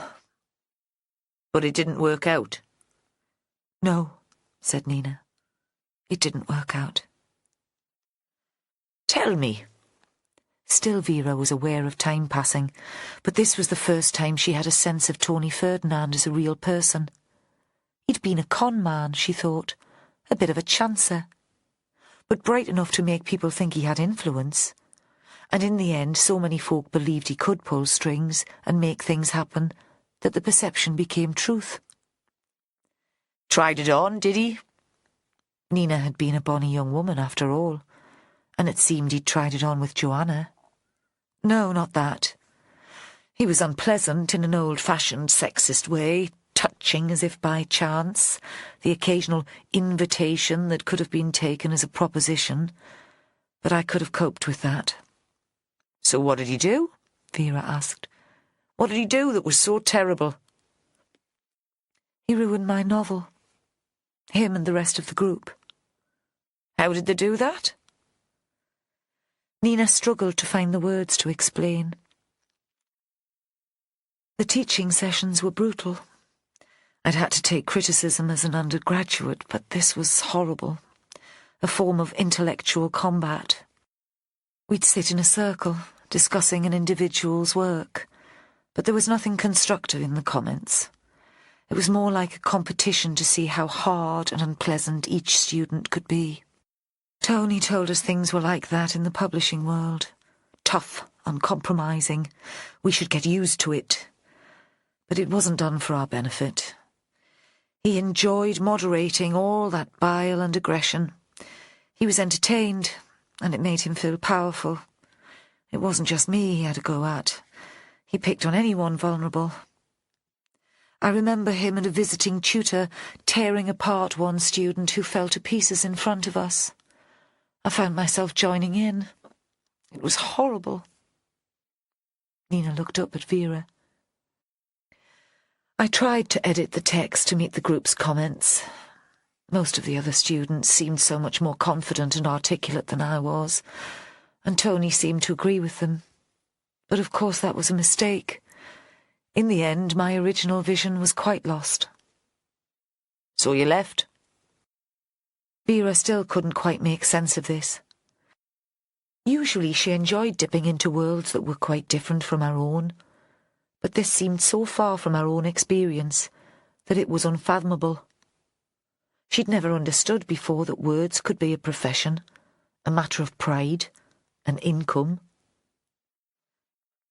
Eventually, it felt like a failure, but I was making myself ill. I found a more conventional postgraduate course and became an academic. I dumped the first novel.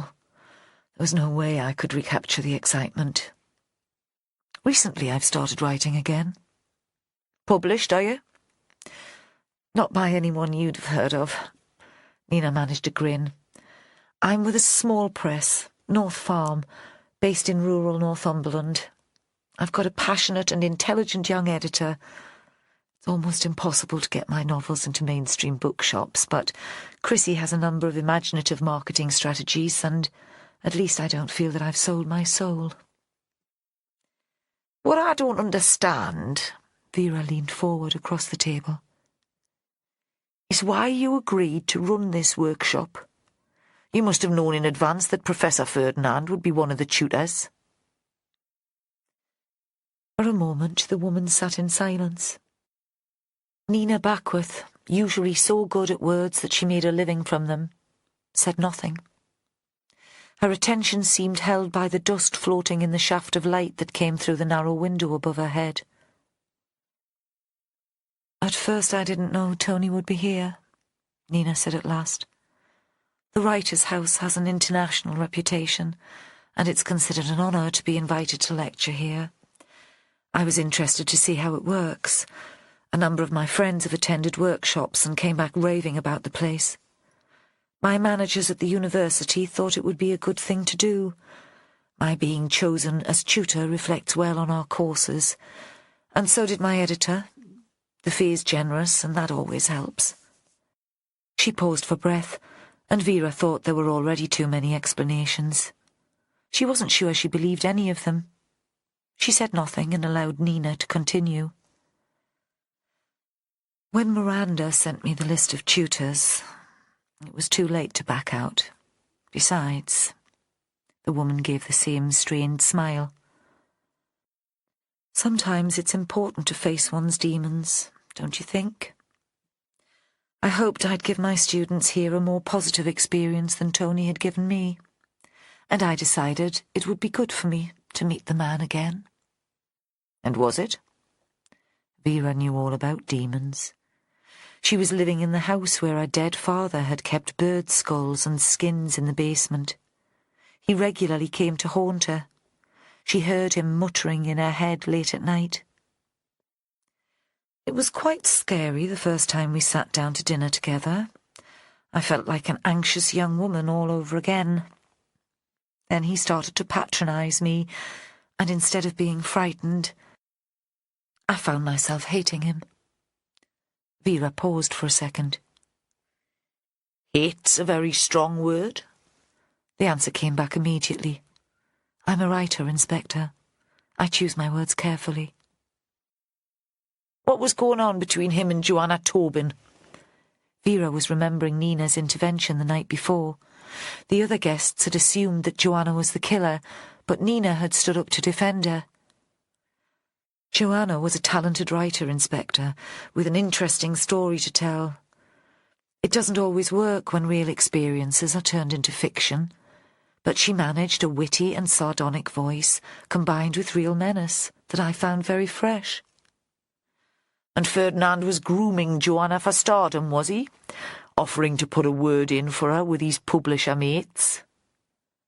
Vera wondered if Joanna's writing had been good enough to turn her into a star. What would Jack make of that?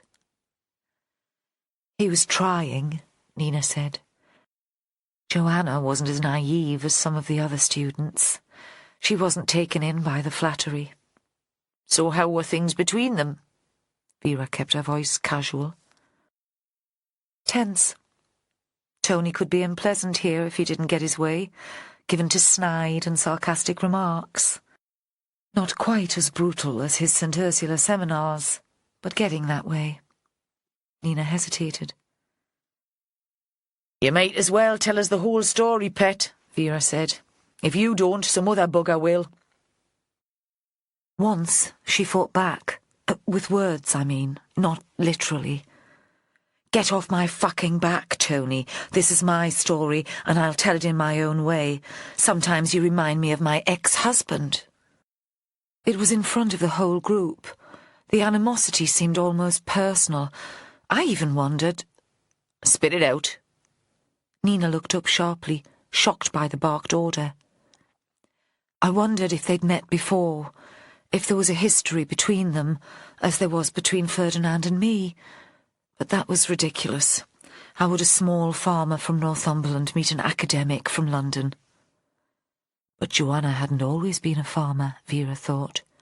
She caught Joe's eye to check that he'd understood the significance of the remark and watched him write a note in his book. When did you last see the Professor? Vera sneaked a look at her watch. Soon she'd have to leave for Kimmerston and a meeting with the boss. At lunch yesterday. How did he seem? Nina hesitated. Really much as usual. In fact, he was rather mellow. He'd had several glasses of wine. He started to reminisce, the highlights of his intellectual career, his favourite topic of conversation. Do you remember who was sitting next to him? Vera felt that she was pushing the conversation on too quickly. If she were allowed time, Nina might provide answers to questions Vera hadn't yet thought to ask. The woman was an observer, with an insight as sharp as Vera's own. Lenny Thomas was on one side and Miranda Barton on the other? Tell me about the relationship between Miranda and Tony Ferdinand. Sod the superintendent, Vera thought. If she were late for their meeting, he'd have to understand that she was in the middle of a murder investigation. This was more important. They worked together for a while at St. Ursula's. Miranda was assistant librarian in the college library, and of course Tony discovered her. She'd been published, but to very little notice. Then Tony wrote a glowing review in one of the broadsheets, called her one of the best writers of her generation. It made a huge difference to her. For a couple of years she was in the bestseller lists here and in the US. Nina's tone was measured, and Vera could only guess what she'd made of Miranda's success. She'd be jealous, wouldn't she? Only a saint could watch a rival outperform and not feel bitter. And Miranda must have been a rival, mustn't she? Was that at the same time as you were at St. Ursula's? She topped the bestseller lists the year I was there, Nina said. Tony held Miranda up as a role model. This is what you might achieve if you play things my way. There was a television adaptation of one of her novels. It was called Cruel Women. I suppose the money she made then helped to pay for this place. She was never so successful again. Vera saw Ashworth pointing at his watch and saw she really would have to go now. All the same, she couldn't help asking, "What was Miranda's book about?" Nina blinked, as if startled by the question, then gave another one of her rare smiles. I really don't know. I didn't get beyond the second page. In my opinion, the writing was pretentious crap. Chapter 11. Later that afternoon, Nina felt a compulsion to write. The hours before tea had been marked as free for students to concentrate on their own work, on the exercises set by tutors, or on suggested edits to submitted manuscripts. Downstairs the house was empty and quiet. The residents must be writing in their rooms or searching for inspiration outside. The police had taken up residence in the chapel, so that was now out of bounds. At the introductory meeting on their arrival at the writer's house, Nina had said, only partly joking, that she was there under false pretences. Certainly she could talk about short fiction. The form had been her area of study since she was an undergraduate, but she'd never written crime. Now, with the tension and drama of a real murder investigation in the background, she began to understand the attraction of the genre. Nothing was more shocking than murder, yet the traditional structure of crime fiction provided a way of examining the subject with distance and grace.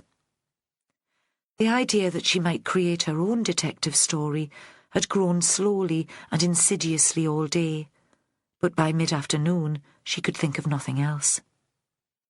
She felt as excited as she had as a new graduate, the ideas buzzing in her head, the fingers twitching to hold a pen. The exercise she'd set for the students was that they should choose a place in the house or garden as a setting for a crime scene. They should describe it and use the description as a jumping-off point for their story. A good discipline, to make the scene real for the author and for the reader.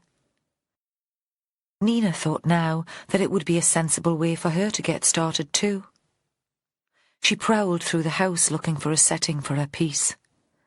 Nothing indoors sparked her imagination. The house was quiet. From the kitchen she heard the sound of cooking, and the door banged as Mark Winterton returned from his interview with the good-looking sergeant in the chapel, but nobody else was about.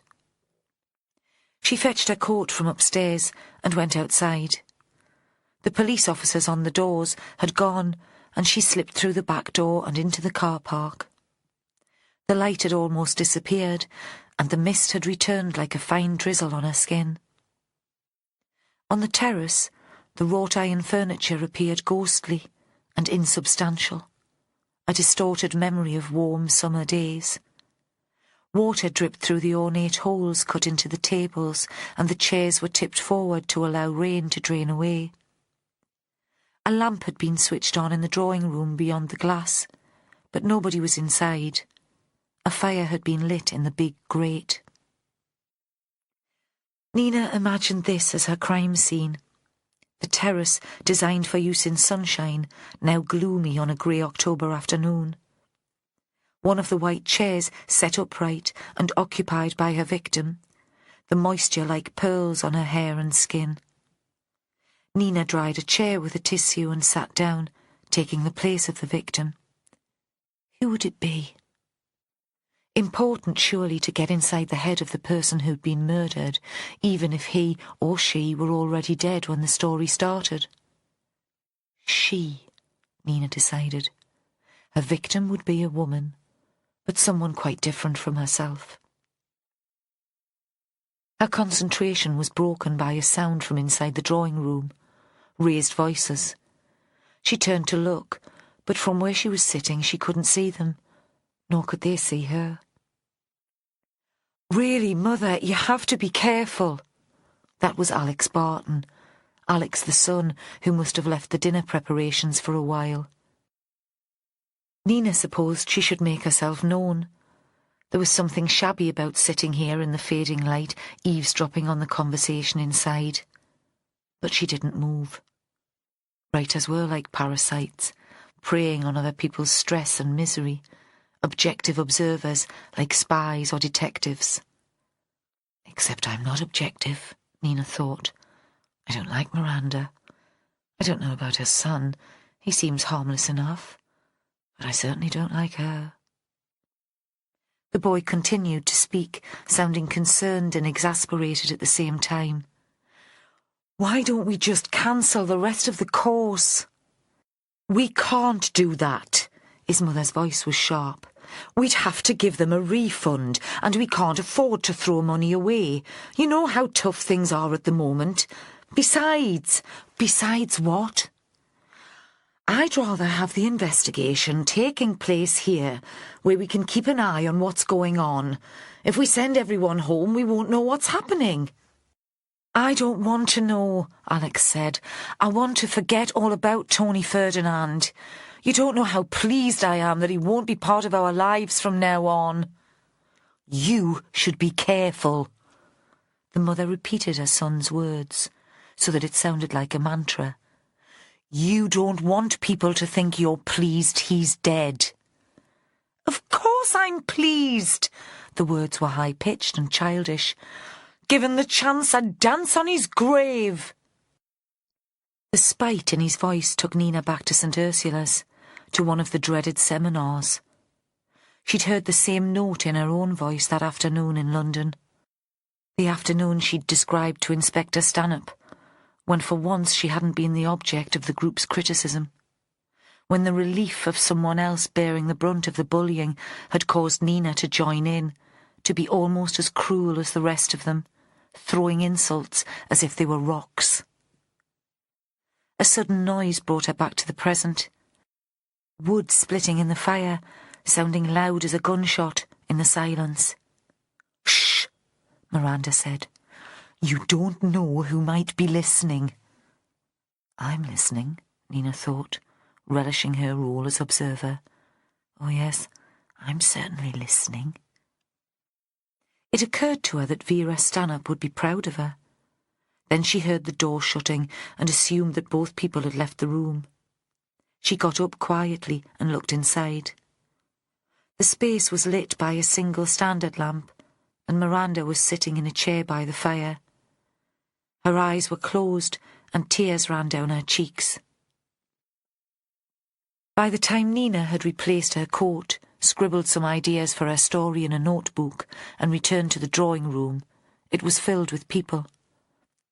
Miranda was talking to Giles Rickard, one of the tutors. He was an elderly novelist with a red nose, a large shambling body, and arthritis.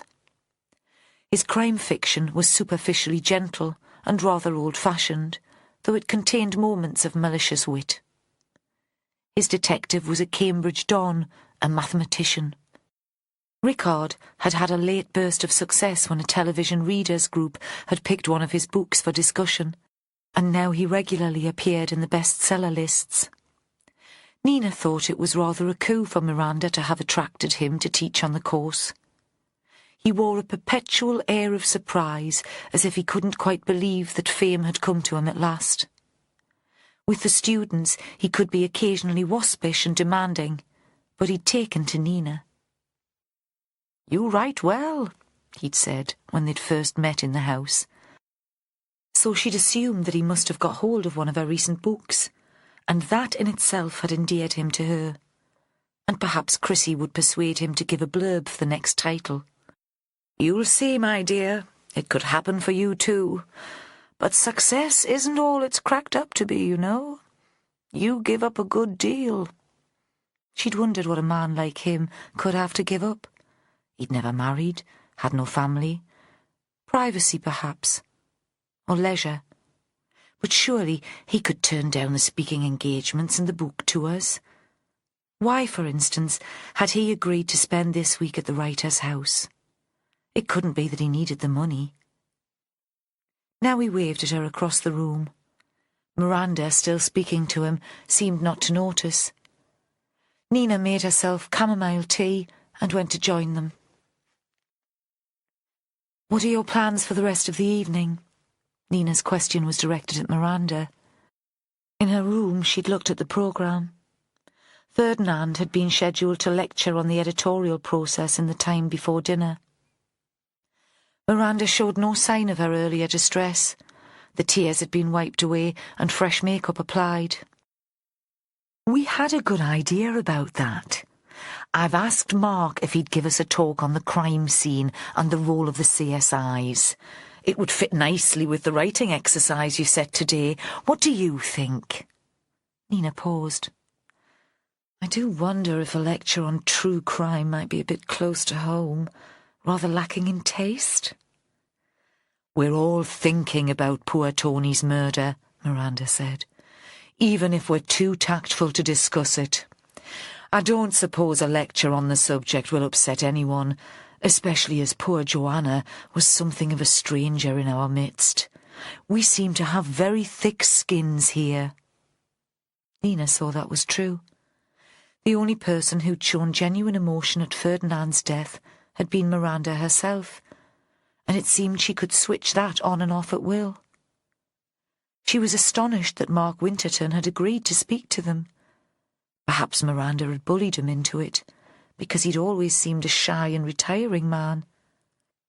His lecture, however, was surprisingly entertaining, and he seemed to come to life talking about his work. He began by explaining the process of securing a crime scene. The students were more attentive than Nina had seen them, certainly more focused than when she'd been speaking on literary matters, and she found herself fascinated too. What was it about the ex-policeman's talk that intrigued and even titillated? Why this bizarre interest in the process of managing a crime scene? Because, like crime fiction, it gave violent death a shape and a narrative. It turned an inexplicable horror into a process, into people's work. Winterton's voice was pleasant and light. "The first officer called to a crime is responsible for securing the scene," he said. "Even if he's a new constable and a senior officer turns up, his duty is to restrict access until the CSIs give permission. Wasn't always like that. One of the first murders I investigated, the chief constable turned up with half a dozen friends, all in evening jackets and dicky bow ties. They'd been at some smart do, and gawping at a poor woman who'd been battered to death by her husband provided the after-dinner entertainment." He paused. "Some officers called those the good old days." Lenny Thomas stuck up his hand.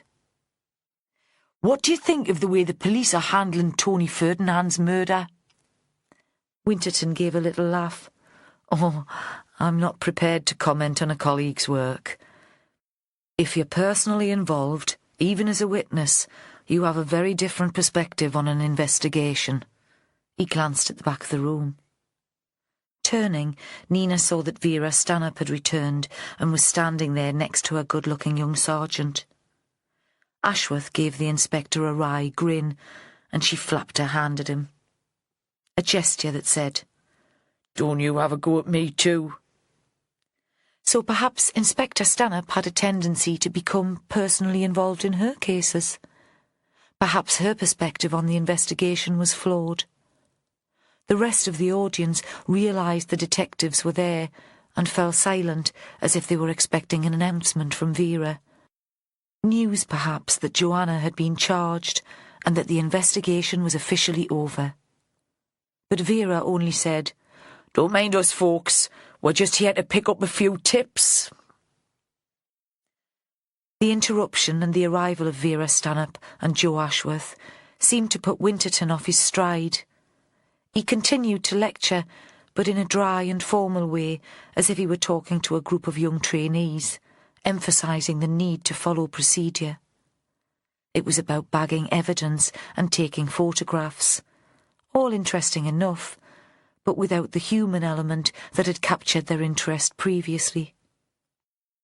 It seemed to Nina that the appearance of the detectives had reminded him of a real death, the death of someone they'd all known, and, even if the victim hadn't been particularly well liked, he no longer considered murder a fit subject for entertainment.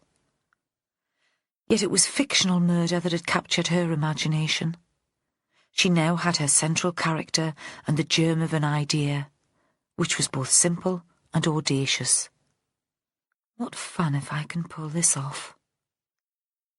While all around her the residents were asking Mark Winterton questions about fingerprints and DNA, in her mind Nina was out on the terrace in an October dusk, watching a murderer kill a woman who was sitting on a white wrought iron chair.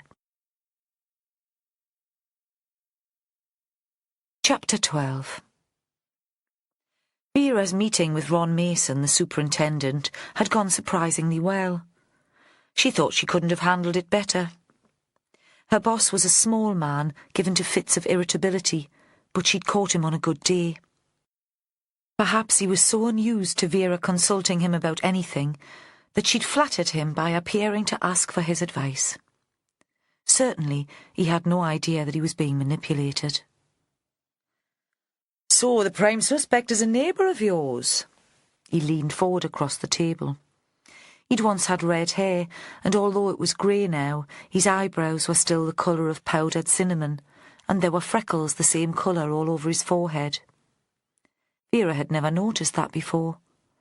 She thought that spending time with all these writers was turning her brain, making her look at things in a different way.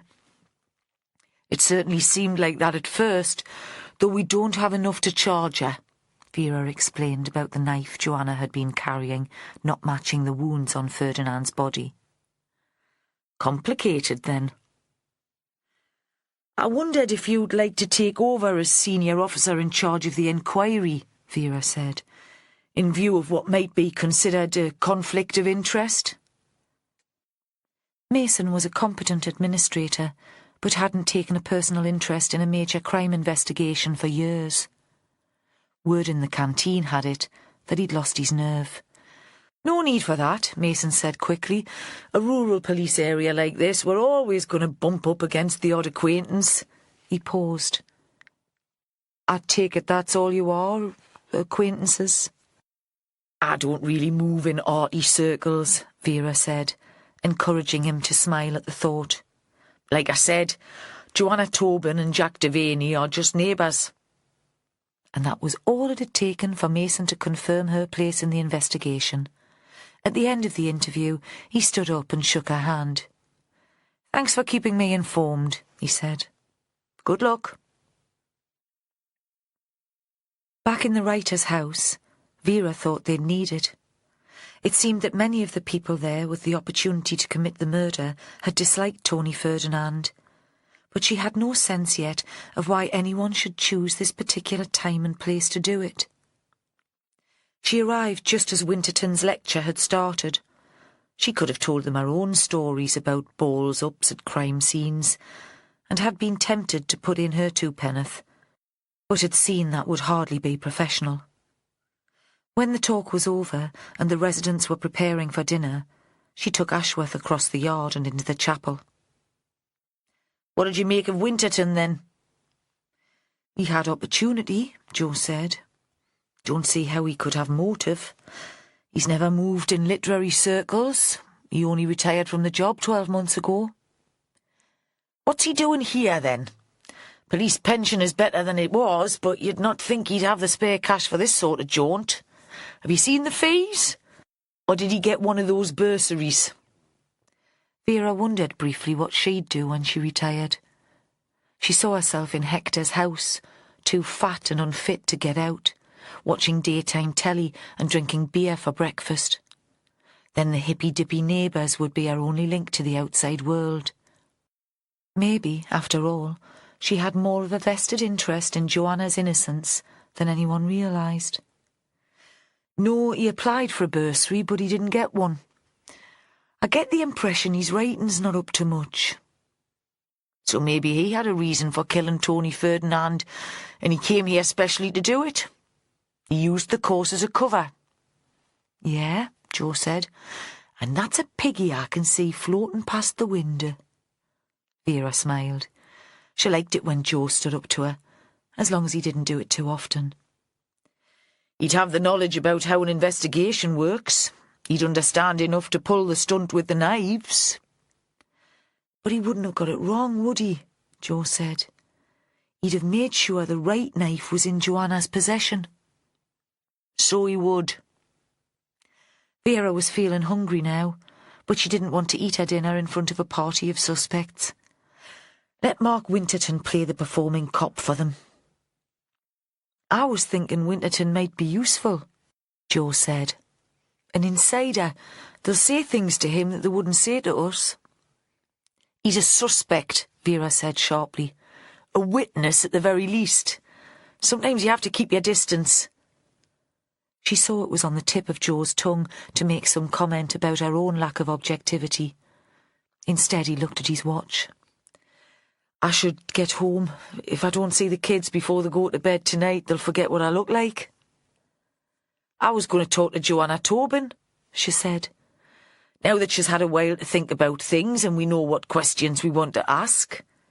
I can't do that on my own. But no problem, of course. Your family has to come first, Joe. I understand that. I'll ask Holly if she can come along. She could do with the practice. I might get her to take the lead. What do you think? Vera smiled sweetly.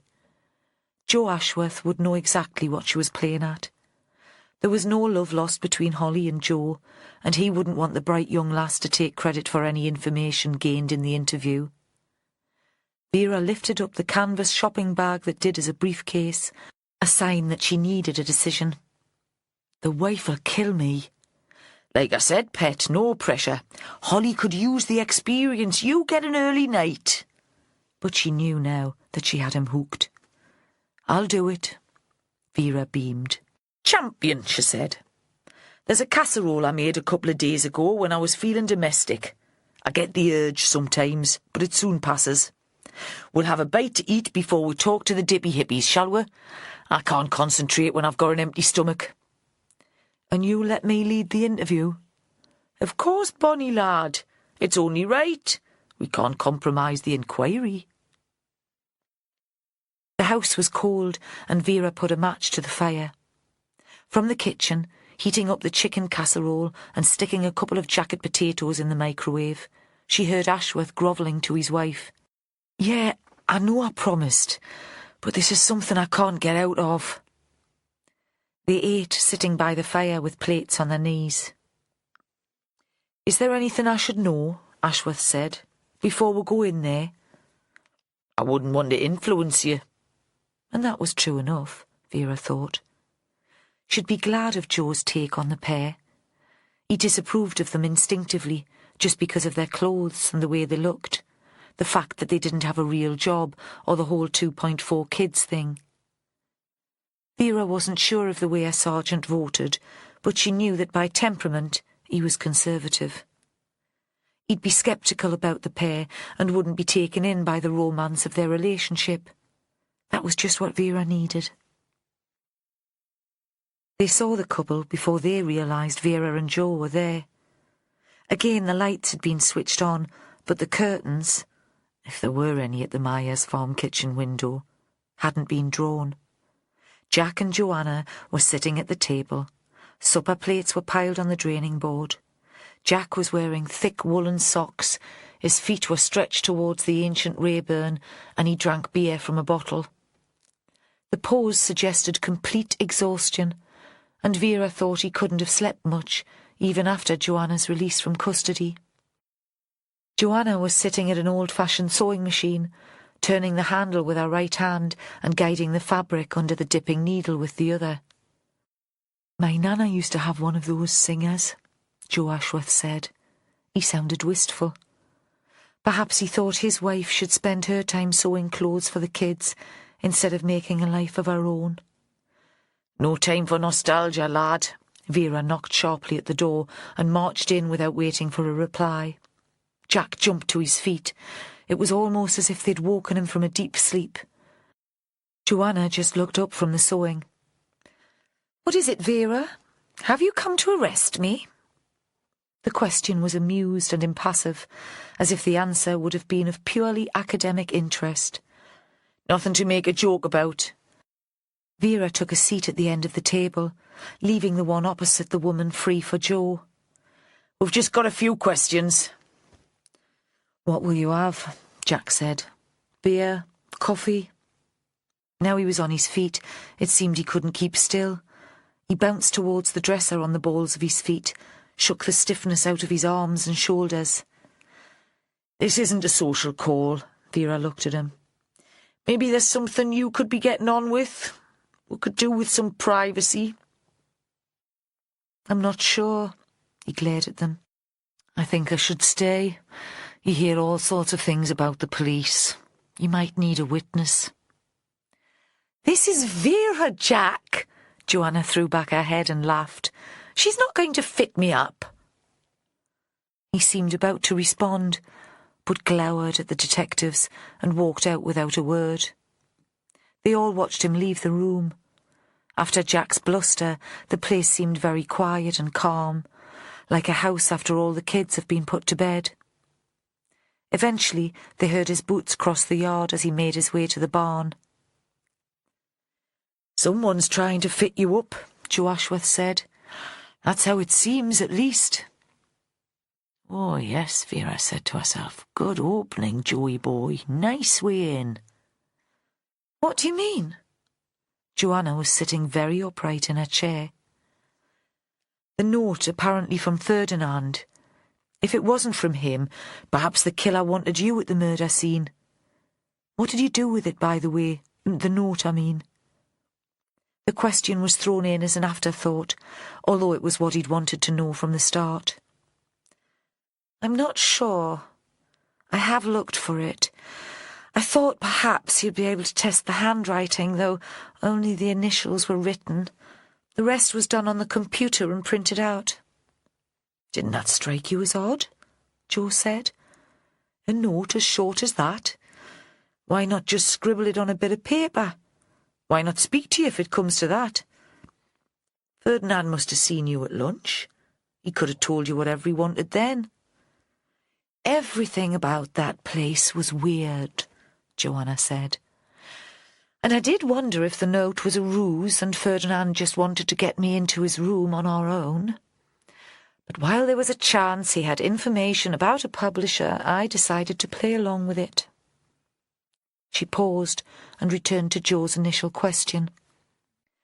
"I rather think I must have chucked the thing into the basket by the fire in the drawing room as soon as I got it. I put all my waste paper in there. They use it to lay the grate every evening. So it's probably burned." "Yes," she said, "it probably is. And if that's the case, there's no proof I received it at all." The last words were thrown towards Ashworth like a challenge. "I dare you to call me a liar." Ashworth looked at her for a moment and then changed the subject. "Had you met anyone at the writer's house before?" Sitting at the end of the table, Vera thought this was another good question. This time Joanna paused before answering.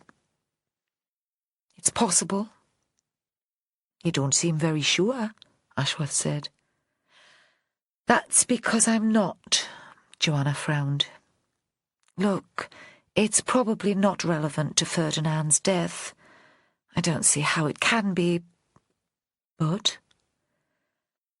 But I thought I recognised one of the tutors. An old guy, Giles Rickard. The name was familiar when I got the list of participants." "He's a writer," Ashworth said. "They tell me he's famous. Maybe you've read one of his books." The tone was sceptical. "Don't play games with me, lady." "I'm trying to be honest here, Sergeant." Joanna was holding her temper, but only just. "I'm telling you how it is. Maybe I only recognised the name because I'd seen it on a bookshelf somewhere, but I don't think so.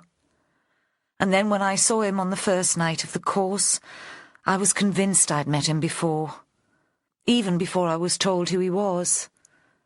It was a long time ago and he'd changed, got bigger, softer, old, but the features were the same. I've got a good visual memory." "Where'd you know him from?" Vera asked the question. Ashworth frowned at the interruption, but she hadn't been able to help herself. She'd become involved in the conversation. She looked at Joe, a sort of apology, before turning back to Joanna to wait for the answer. "He was a friend of my ex-husband's," Joanna said. "If it's the man I believe him to be, that's how I know him." "Didn't you ask him?" Ashworth demanded. "I mean, he's a famous writer, and you're trying to get published, so surely you'd use any contact you had in that world." Again, Joanna took time before replying. "It wasn't a happy time for me," she said at last. "The marriage was a disaster almost from the beginning. I was young. The separation was brutal. My husband was so convinced of his brilliance that he believed I must be mad to want to leave him. Literally mad. And by the end of the experience, I probably was. Giles knew me from that time. So it would have been embarrassing to introduce yourself to him, Ashworth said, because the last time you met, you were... He paused to find an acceptable term. Vera saw that mad would be too stark for him, too unkind. Mentally ill? No! This time Joanna's response was immediate. I've never been embarrassed in my life. People can take me or leave me. Then I don't understand. And Vera saw that Ashworth really didn't understand. His experience of domestic life was limited and suburban. People married. If they separated, usually it was because one party had an affair, and Joe disapproved of affairs. Paul, my husband, was an unpleasant man, controlling and violent, also rich, which was a complicating factor. Giles was his closest friend, despite the difference in their ages, like a surrogate father. I thought that if Giles recognised me, he might tell Paul where I was. She looked up and stared, first at Ashworth and then at Vera. I was scared, she said. It all happened nearly 20 years ago, but still I was scared. Chapter 13. Vera watched Joe drive down the lane. She waited until his lights had disappeared, and then she went back to Maya's farm. Through the kitchen window, she saw Jack standing behind Joanna, his arms around her shoulders. Was Joanna telling him about Rickard, sharing her anxiety?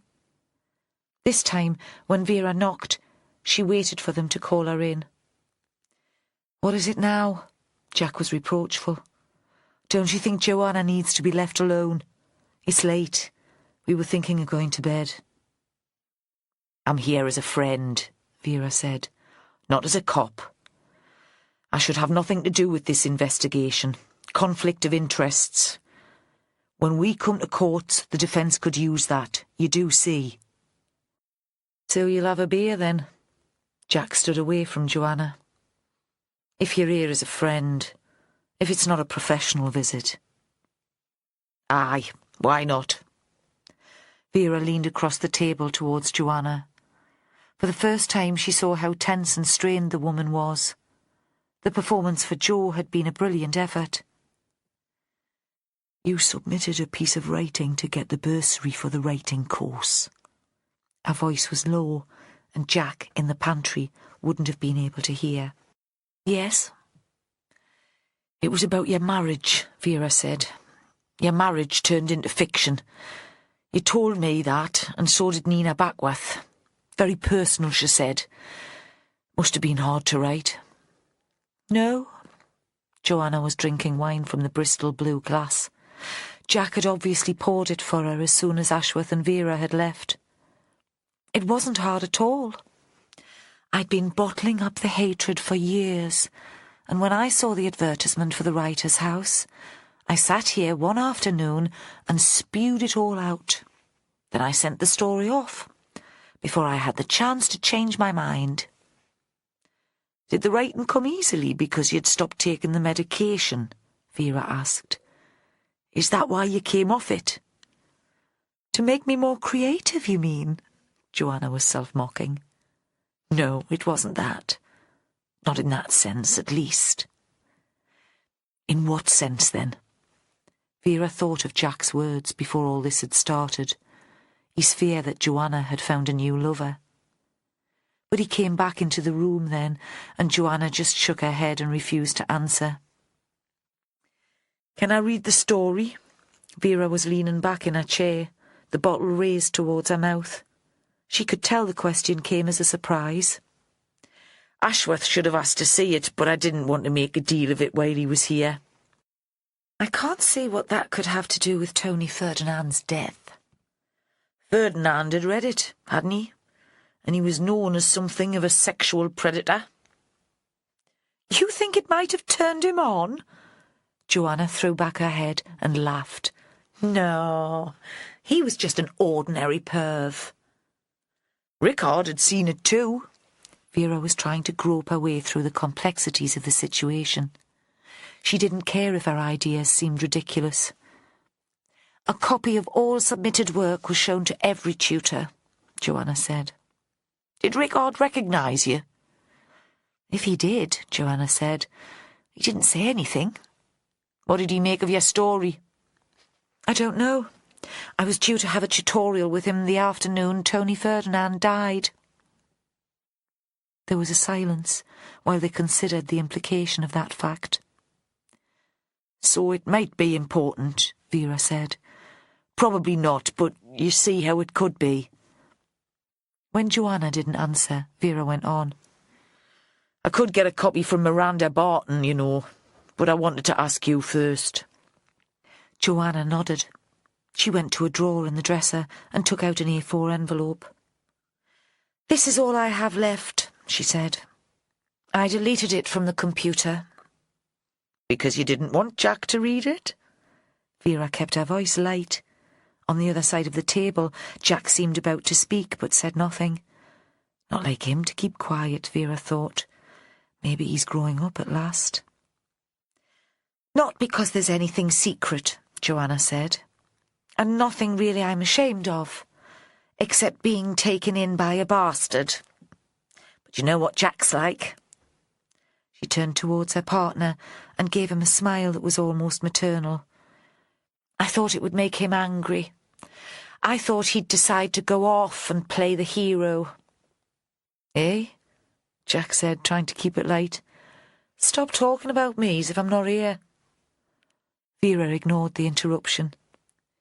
You thought he'd confront your ex, you mean? Something like that.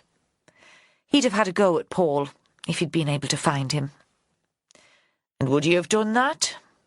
Now Vera did look at Jack. The knuckles were white on the hand that clasped the bottle. If he squeezed it much harder, it'd smash into pieces. Yeah, I would, Jack said. If I'd found him, I'd have killed him. I wouldn't have wanted that, Joanna said, suddenly serious. I don't blame Paul Rutherford or Giles Rickard anymore. They didn't turn me into a victim, Vera. I did that all by myself. Sometimes you just have to take responsibility. Vera sat up in bed and read the manuscript Joanna had given to her. The bedroom was cold. The fire she'd lit for Joe had long gone out, and she hadn't bothered switching on the central heating. She had 2 pillows at her back and a spare duvet wrapped around her shoulders. On the bedside table, some hot milk with a good splash of whiskey in it. Outside it was still.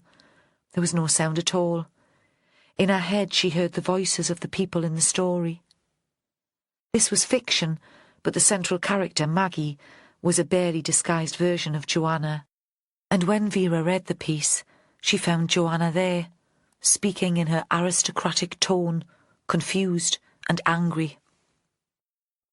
Maggie grew up in a house in Somerset, governed by unspoken and unwritten rules.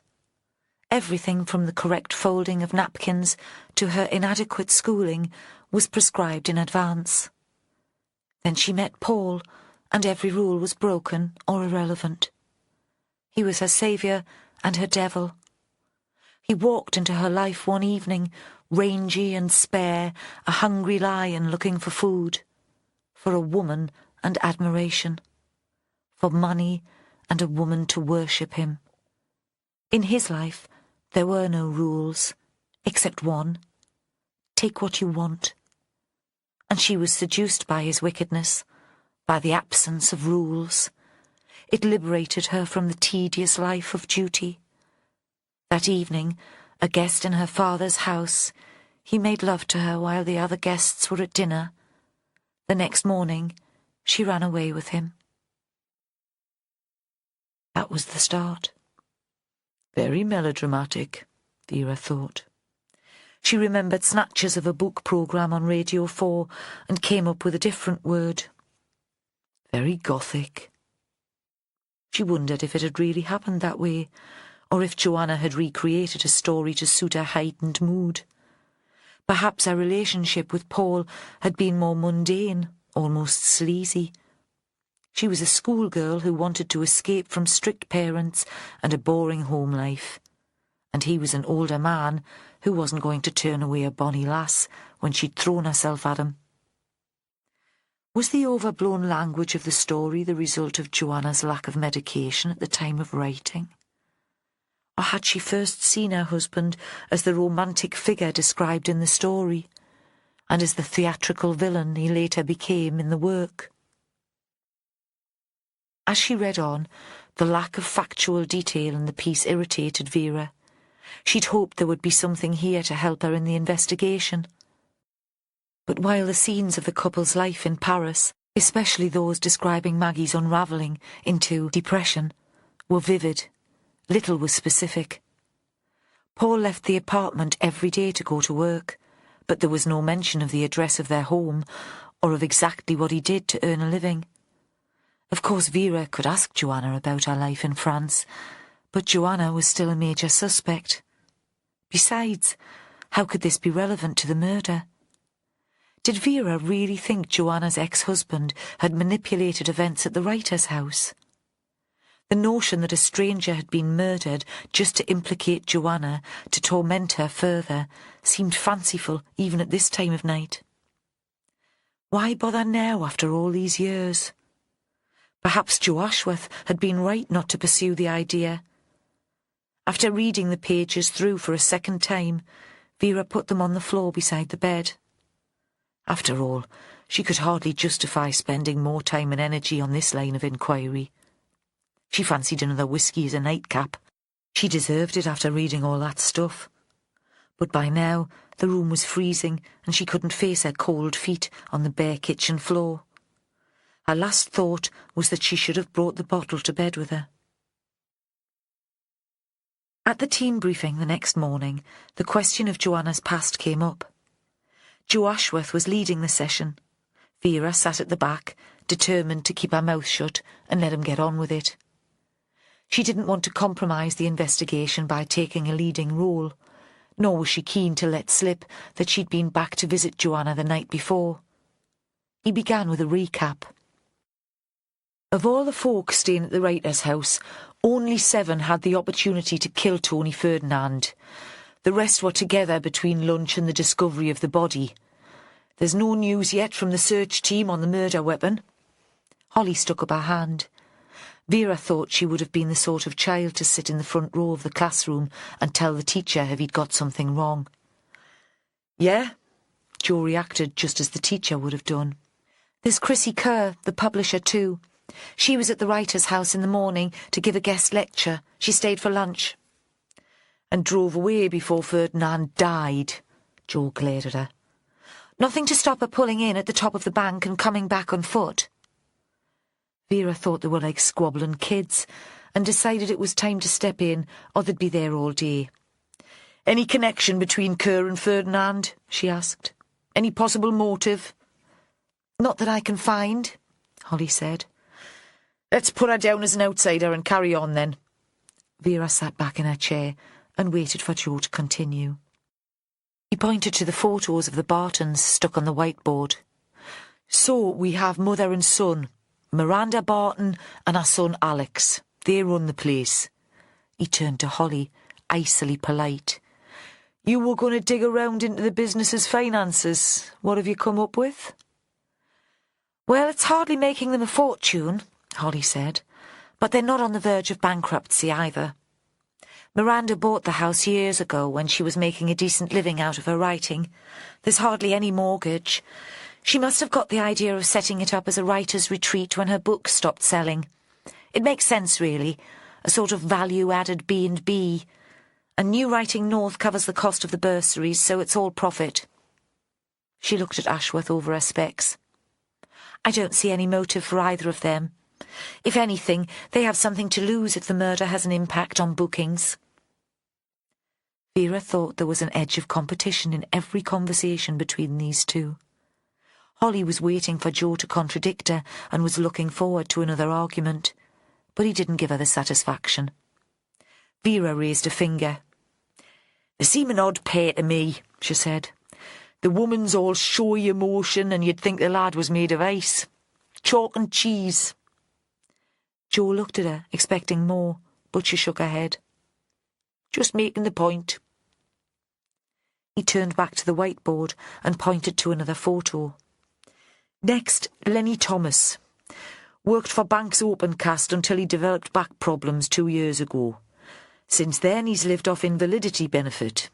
He's got a council house in Red Row, divorced with 1 kid. A bit of a history when he was a kid, car theft, burglary, 1 period of probation and 6 months imprisonment. Nothing recent, not since he started with Banks. How does he fit in with the arty set? This from Charlie. Bags under his eyes you could carry golf clubs in. Last night's takeaway curry on his jersey. Vera was tempted to jump in again at this point, but she allowed Ashworth to speak first. They've adopted him as their own working-class pet, Ashworth said. They're kind, but patronising. They wouldn't want to be thought snobby. Well done, lad. Motive? Holly asked. She was still sulking because Jo was getting all the attention. According to Lenny Thomas, Tony Ferdinand had said he could find him a publisher and turn him into a star. Maybe it was all talk, and Lenny got resentful and lost it. The trick with the knife and the forged note to Joanna would hardly be his style, would it? This was Holly, betraying her own prejudices. You mean he's not bright enough to think of it because he once drove a truck on an open cast for a living? Don't let her bug you, Joey boy, Vera thought. Besides, Jo went on, we don't know the note to Joanna was forged, and we're not going to find out. She claims it was burned. She's still got to be our prime suspect. He pointed to the photo of Joanna. It had been taken recently, and Vera wondered where they'd got hold of it. She was wearing a red sweater and her hair was blowing away from her face. Joanna Tobin, living the good life with her partner Jack Devaney, in the hills above Clackenlough. Like Thomas, she was one of the students who'd been awarded a free place on the writer's course. She was found close to the body with a knife in her hand. Problem is, the knife doesn't fit the wound. So was she set up? Or was she playing some sort of elaborate game with us? A sort of double bluff? He paused and turned towards Vera. She spent 10 years of her married life in France, and records of that time only came through this morning. She assaulted her husband, attacked him with a knife, then attempted suicide. The doctors diagnosed some sort of psychotic episode, and she was never charged. She escaped from a French psychiatric hospital and made her way back here, with the help of Devaney. It seems she's been on medication ever since. Except she stopped taking it for a few weeks before going to the writer's house, because she fancied herself in love, as Jack had feared. Case over, then. Charlie looked up from the paper cup he'd been staring into since he'd sat down. That's dangerous talk, Charlie, and you know it. Jo's voice was sharp. Vera wasn't sure if he was really angry or if this was a show for her benefit. There's no evidence to connect her to the victim. If you start looking for proof to nail an individual, you'll likely try too hard and find it. Doesn't mean it's real. Now's the time to keep an open mind. So let's move on. Jo pointed to the next photo on the board. The photo was old and looked as if it had been dug out of an old HR file. Mark Winterton, former inspector with Cumbria Police. Not much use as a writer, according to the staff at the place. So what was he doing there? It would be good to establish some link between him and the victim, or with Joanna Tobin. Charlie, can you do that? There's an address near Carlisle for him, not so far from where Tobin lives, as the crow flies. Charlie nodded. He was used to being shouted at and didn't bear resentment for long. The last two are tutors. Nina Backworth, academic and writer. She admits to hating Ferdinand and blames him for screwing up her writing career, so she has the most plausible motive, but again, there's no forensic evidence to link her to the victim. Ashworth paused and looked round the room to check he had their full attention. Then there's Giles Rickard. He's done very nicely from his writing recently. A house in Normandy and a flat in Highgate. He looked at Charlie. That's a flash part of London. And he's got a holiday cottage up the coast in Northumberland, which is how he came to be invited as a tutor on the course. He claims that he had no professional contact with Ferdinand, and they seem only to have met at the occasional publisher's party. According to Rickard, who seems a nice old chap, but maybe we can't entirely trust him. Because he forgot to tell us that he was best mates with Joanna Tobin's ex-husband, Paul. And when I googled him, I found a scathing review of one of his books in the Times literary supplement, written by our victim. Chapter 14. Nina Backworth woke with a start, and she didn't know where she was. It was still dark. At home, in her flat in Newcastle, there would be enough light from the street lamps for her to make out the shadow of the wardrobe, and she'd hear the background buzz of distant traffic. Here, briefly, everything was strange. She heard footsteps in the corridor outside her door, and there was a moment of panic. Her body was rigid with fear, and her pulse raced.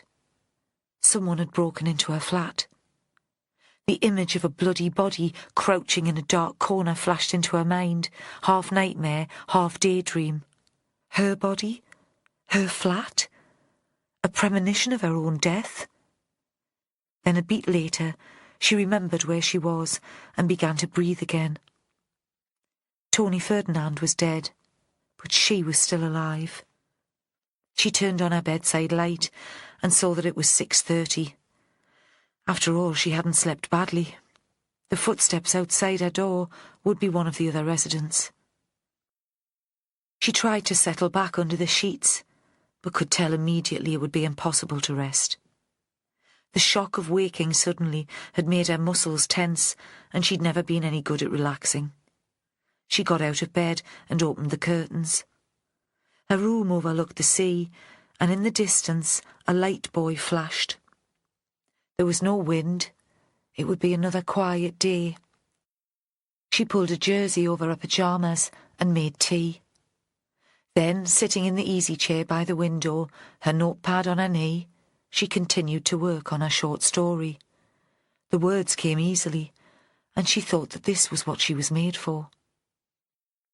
At breakfast, she found herself sitting next to Giles Rickard, still exhilarated by the hour's writing. She was tempted by the smell of coffee. Usually she never drank caffeine, and now, sipping from the mug, enjoying the smell and the taste, she found her body responding immediately to it. She felt alert, more awake than she had for months. She saw the arthritic hands of her companion and wondered how she would describe them if she were writing about them.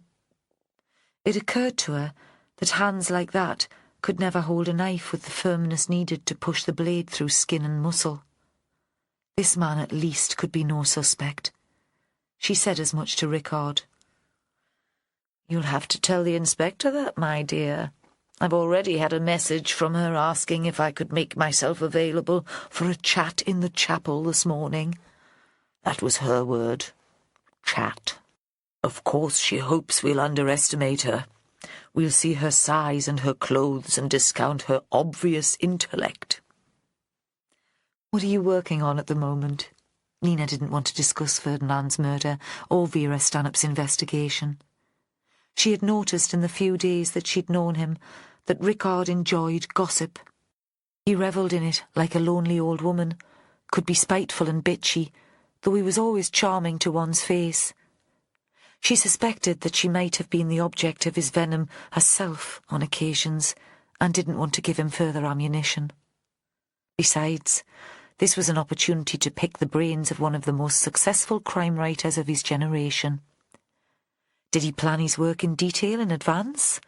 And what were the commercial pressures? Did he feel the need to turn out the same kind of book each time? "I've more or less given up writing altogether," Rickard said. "It became rather a chore, you know, a means to an end.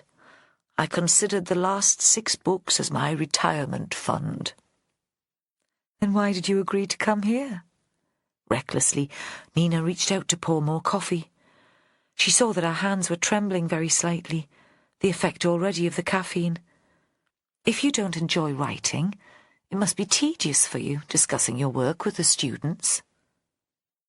For a moment there was no answer, and Nina wondered if the old man had considered a question impertinent.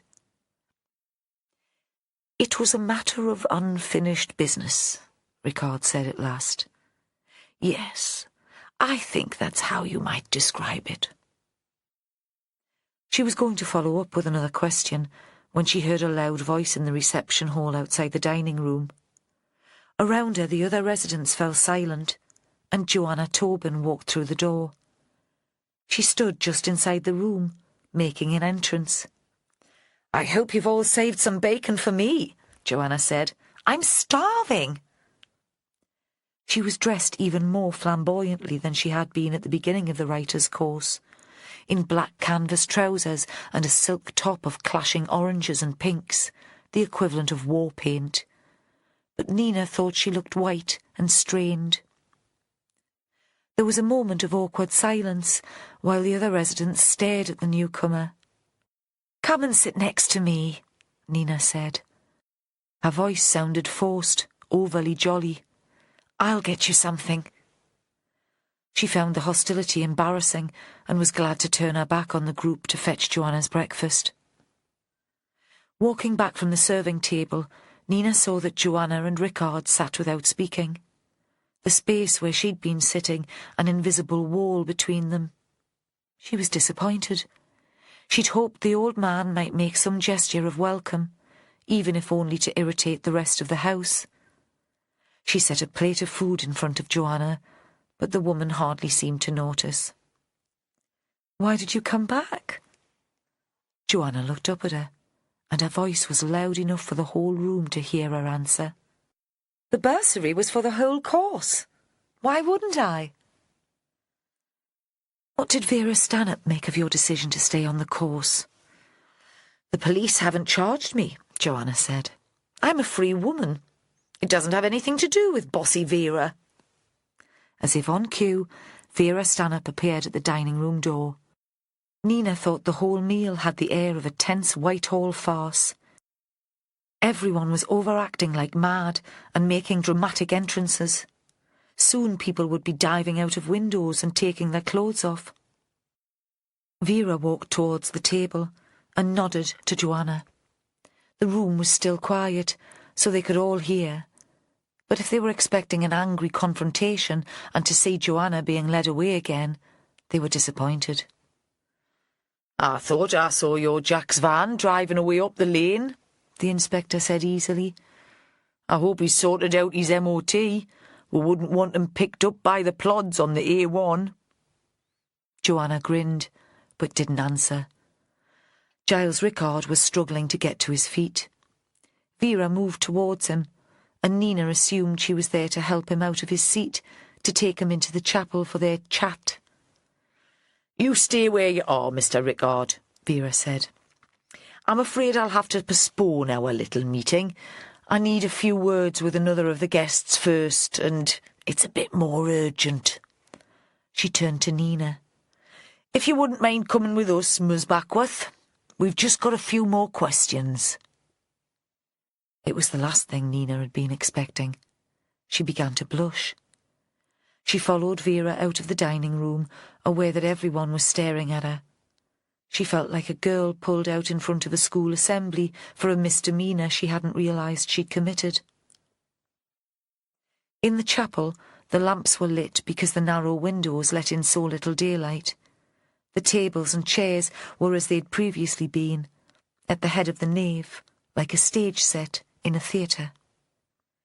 The inspector lowered herself into one of the seats and gestured Nina to take another. Nina was aware of Joe Ashworth leaning against the bare wall as she walked in, but from where she sat, he was outside her line of view.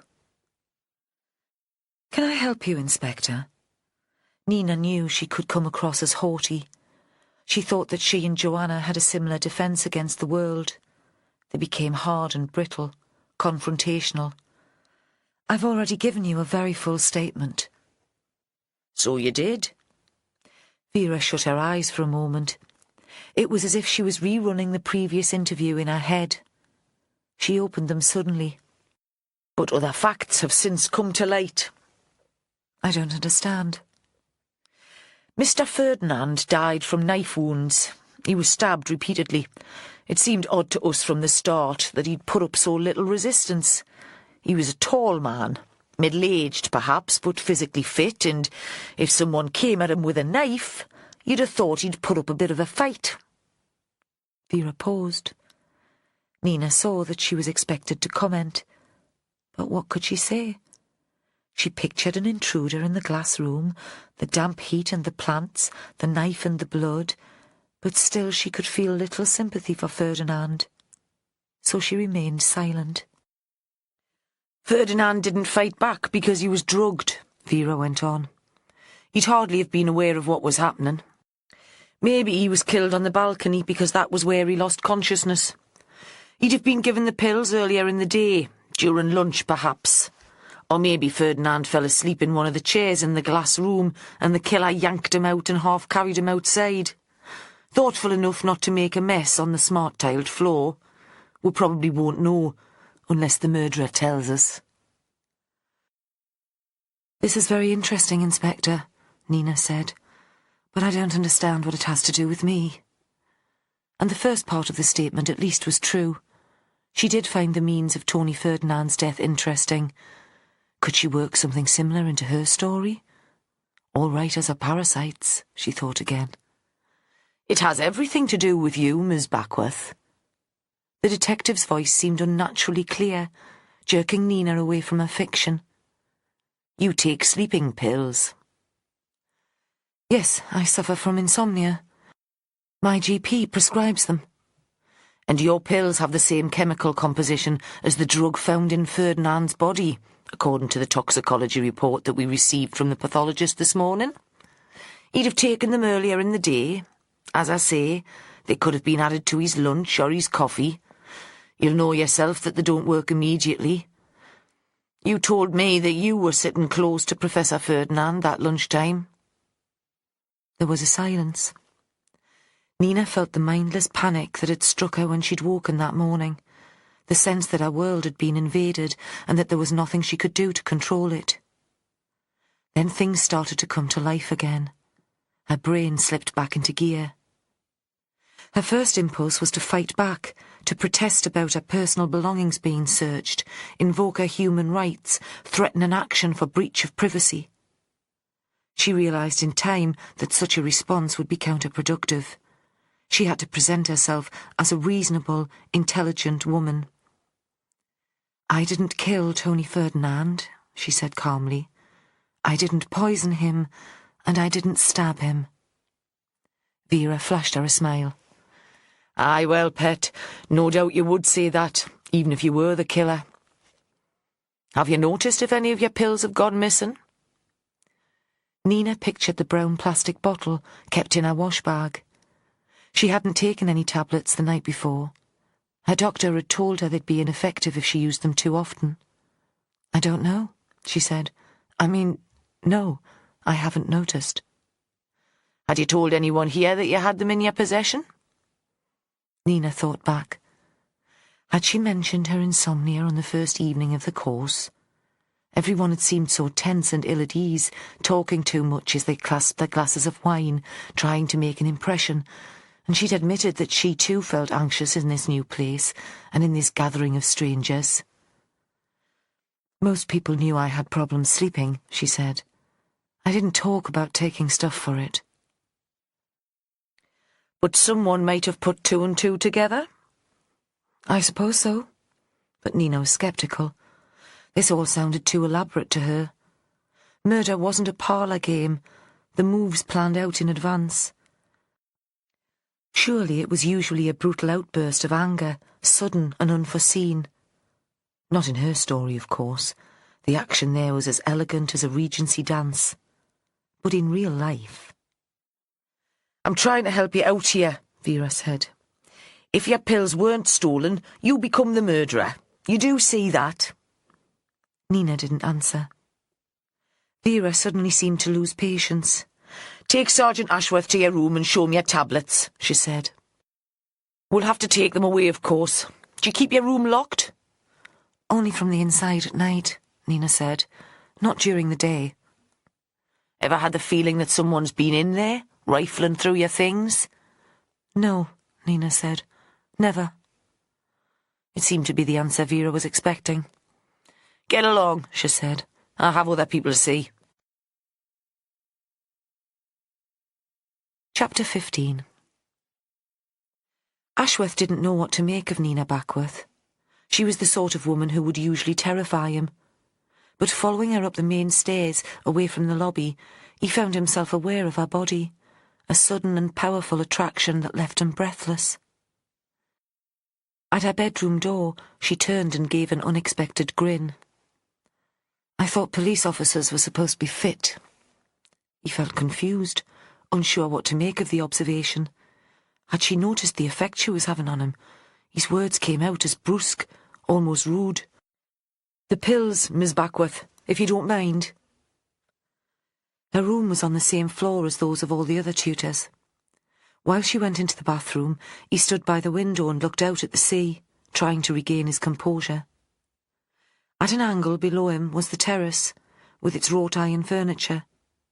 The garden, rather overgrown and unkempt, sloped steeply to a path that led down to the beach. He looked back into the room. It had a faint smell of citrus, her perfume. He'd noticed it as he'd come up the stairs. Everything was ordered. She'd made her own bed, and her pyjamas, white silk, were folded on the pillow. On the desk were a notebook and a fountain pen, neatly aligned. He hadn't realised that anyone wrote with a real pen and ink anymore. He was thinking how classy she was, well outside his sphere, when she returned from the bathroom carrying a red toilet bag. "The pills are inside," she said. "I didn't touch the bottle. I thought I might smudge fingerprints, something like that." Her prints would already be on the bottle, of course, but he should have thought of that, should focus now entirely on the task in hand. This was ridiculous. He was behaving like a teenager. Though when he'd been a teenager, he'd already had his future mapped out. He'd met his wife when he was still at school. 16 years old, and I was already middle-aged. He took a clear plastic evidence bag from his pocket, and using it as a glove, he slipped the bottle inside. Then he held it to the light and tilted it so that he could count the tablets. "There are 4 left," he said. "Is that what you would have expected?" "No?" He couldn't tell what she was thinking. Her face was white and set, the red lipstick like a splash of fresh blood on her face. "My GP gave me a prescription for a month's supply. I'd used about 10. He did the arithmetic in his head and checked it before he spoke. He didn't want to make a fool of himself in front of this woman. "So there are 16 missing?" "I can't be precise, but certainly about that. At least a dozen." She slumped, so that she was sitting on the bed, leaning forward. The straight spine and upright posture were so characteristic of Nina Backworth that it seemed another, more vulnerable woman was there. A stranger. "Someone came into my room," she said. "They went through my things." He wanted to sit on the bed beside her and put his arm around her shoulders. "It's a horrible feeling." The words seemed inadequate to him. "So you believe me? You know I didn't poison Tony Ferdinand." Something of the old spark returned. "You know I wouldn't be so foolish as to use my own sleeping pills." Ashworth took a moment to answer. "My job's not about belief," he said. "It's about fact. Evidence." She looked up at him. "Then do your job," she said. "Find your evidence. Prove that I didn't kill Ferdinand." Downstairs, Vera was waiting for him.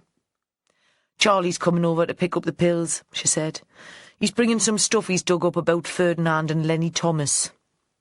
Ashworth nodded. He knew it was ridiculous, but Nina's words had given him a new energy, a new determination. "We've got time to fit in an interview with Rickard then, and Charlie won't mind waiting if he can get his hands on coffee and a homemade biscuit." Vera looked at him. "Did your lass put something in your tea this morning?" "What do you mean?" "You seem like a new man." She paused. "Do you want to lead on the interview with Rickard? I mean, I know there might be some history with Joanna, so maybe you're better doing it." But Ashworth shook his head. Rickard was a writer, intimidating, and anyway, at the moment he wasn't sure he'd be able to concentrate. "Nah, you do it. I'll sit in." And from the beginning of the interview, he could tell he'd made a wise decision. Vera was at her sharpest, her most outrageous and clever. From the moment Rickard came into the chapel, leaning on a stick and struggling to push open the heavy door, Ashworth couldn't get past the fact that this was an old man. Old men weren't murderers. It wasn't just that it seemed physically impossible. Rickard couldn't have stabbed Ferdinand, and certainly couldn't have lifted him from the wicker chair in the glass room and out onto the balcony. It was more than that. In Ashworth's mind, old people weren't wicked.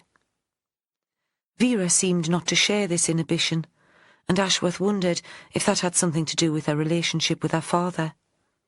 "Horrible Hector," she called him, or "my beastly father," though she'd spent most of her life looking after him. Now Vera was leaning forward across the desk towards Rickard. "What I don't understand," she said, "is why you're here at all. You're a famous writer. Even I've heard of you, seen your books in W.H. Smith at Central Station in town. So why give up your precious time to spend a week on the Northumberland coast?" She smiled and stretched back in her chair, waiting for the old man to speak. Rickard hadn't expected the question. Ashworth thought he'd anticipated a gentle and routine interview, that he'd be treated with deference because of his age and his celebrity. "Perhaps, Inspector, I feel the need to give something back to the writing community. Success is such a matter of luck, and mine certainly has little to do with the quality of my work." He gave a little smile, apparently pleased with his answer. "Don't give me that crap." Her voice was icy. "Did you know Joanna Tobin would be here before you agreed to be a tutor?" There was another silence. Through the window, Ashworth saw that the sun had come out. From here, the blue sky gave the initial appearance of a summer's day. But even with this restricted view, he saw that the light was different, colder, and the shadows would be longer. There must be a coffee break. Students had spilled out onto the courtyard.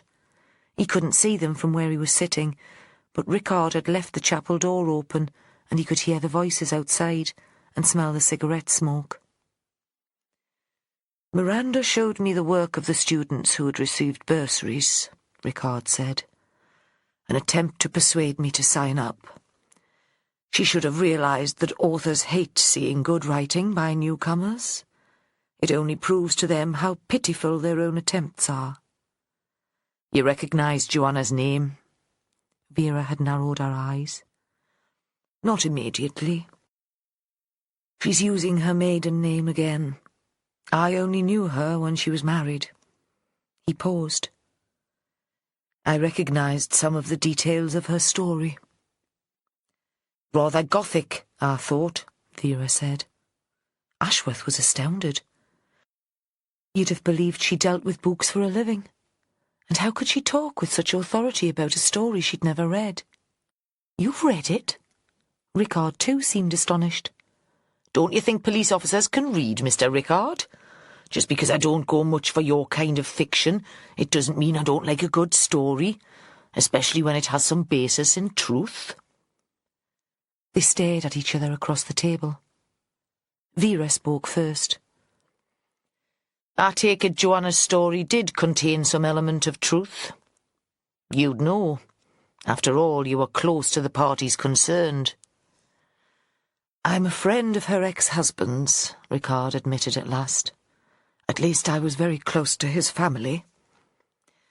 I've heard Joanna's version of events, Vera said. She seemed suddenly more cheerful. Why don't you give me yours? I knew Paul's father very well, Rickard said. We met at university, Oxford, both reading English. We came from different backgrounds. Roy was a grammar school boy, and he had an eye for business even then. He spent the summer vacation working in his father's print company. My family were landowners. Very little ready cash, but a big pile in the country, you know. Ashworth didn't know at all, but Vera nodded, as if she understood exactly. Rickard continued. What we had in common was a love of the English language. Roy's passion was Dickens.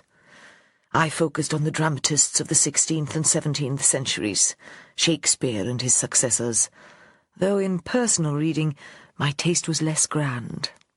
He smiled at Vera. I always took pleasure in the Gothic, and in detective fiction too. Sherlock Holmes, of course. Then I moved on to the Golden Age, stories of the 30s. Ashworth was wondering what all this had to do with a murder investigation in Northumberland in the present. But Vera just nodded again, as if she had all the time in the world. When we graduated, Rickard said, I retreated to the family home to write. There was just enough money that I never had to work for a living. Roy set up a publishing house, Rutherford Press. You might have heard of it. He became one of the most established independent publishers in the country. In time, Paul, his son, joined him. Paul was an ambitious man. He understood business, but he never understood books. Rickard paused and rubbed his left shoulder as if it was giving him pain. One of the big multinationals put in a bid for Rutherford. Roy was against it, but Paul persuaded him. I found out later that Paul had been promised a lucrative post with the company if the deal went ahead. So that was how he went to Paris, Vera said, taking his young bride with him. Yes, he was to head up the European operation, a poisoned chalice. I think they wanted him to fail. They'd fulfilled their commitment by giving him a leading role in their company, but they didn't really want him. Rickard took a sip of water from the glass that had been put for him on the table.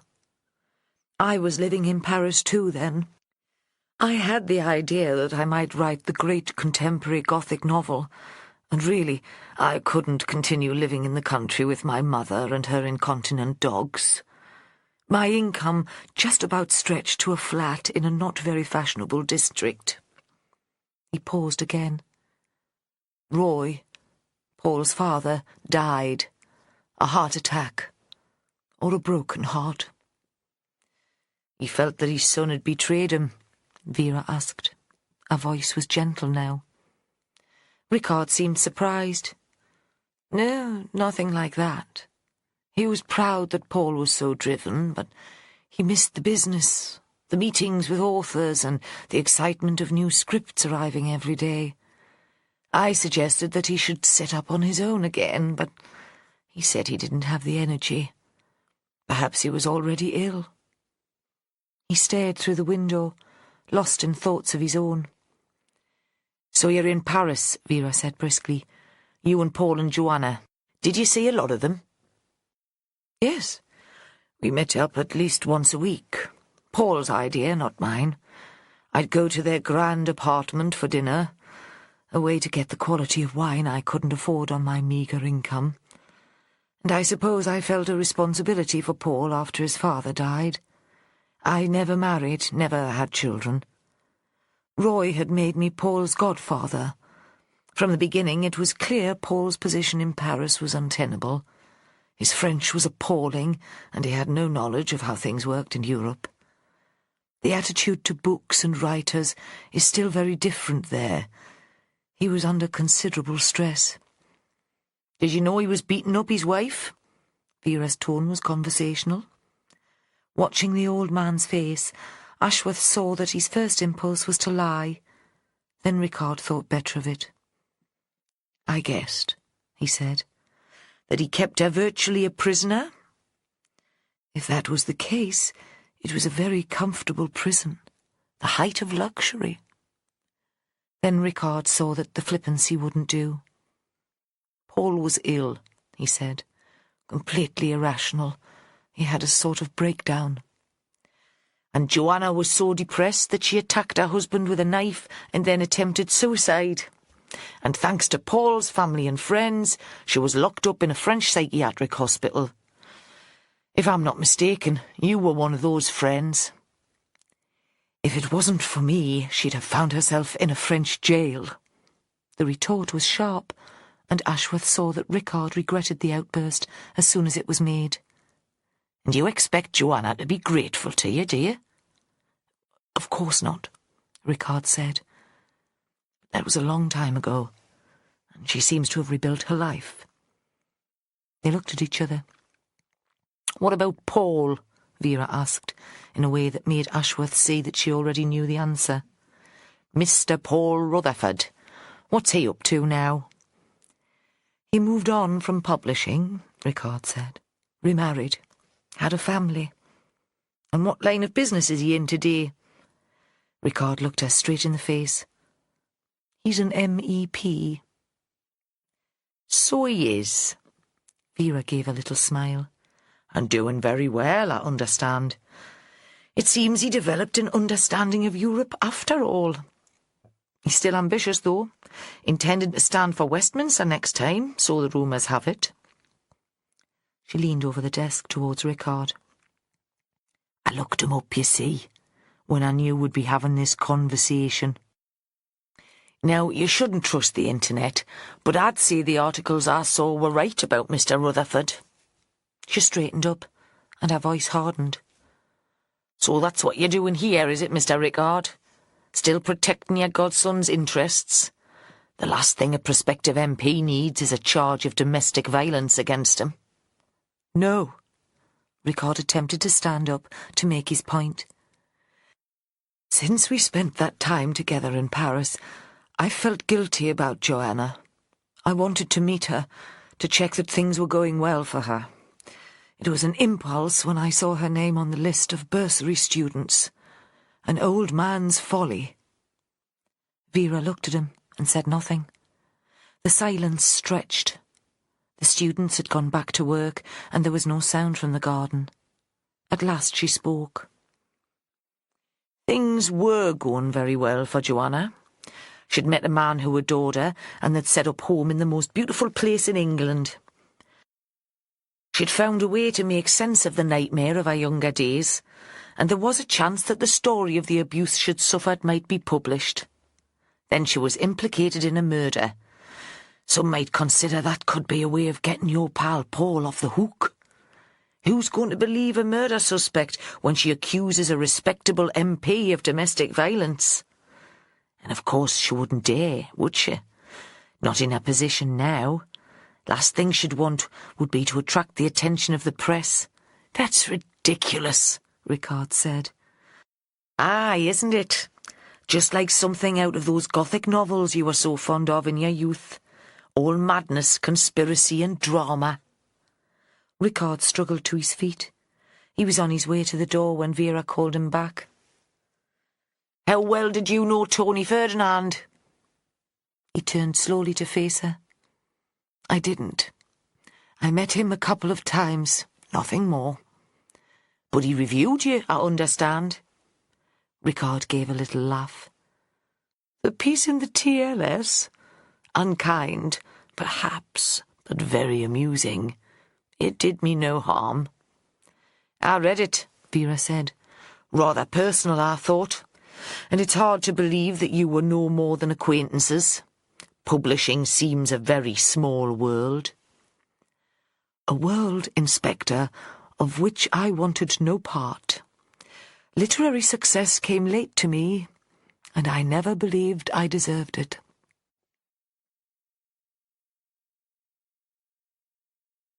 Chapter 16. When they'd finished with Giles Rickard, Charlie was waiting for them in the main house. As Ashworth had predicted, he'd blagged coffee and a slice of homemade cake from Alex Barton and was sitting in the lobby, the front of his jacket covered in crumbs, reading a copy of The Sun.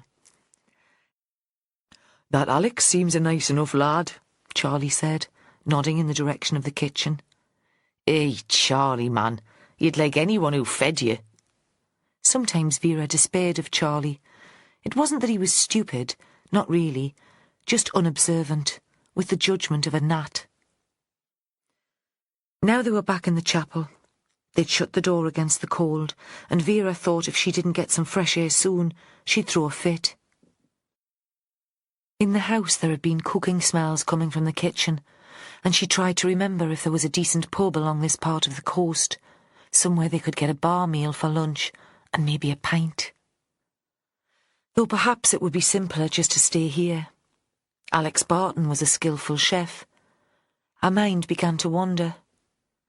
She thought it was an odd existence for a young man like Barton to be locked up in this house with a load of middle-aged arty types, the only real company a mother who seemed to pine for a more glamorous past.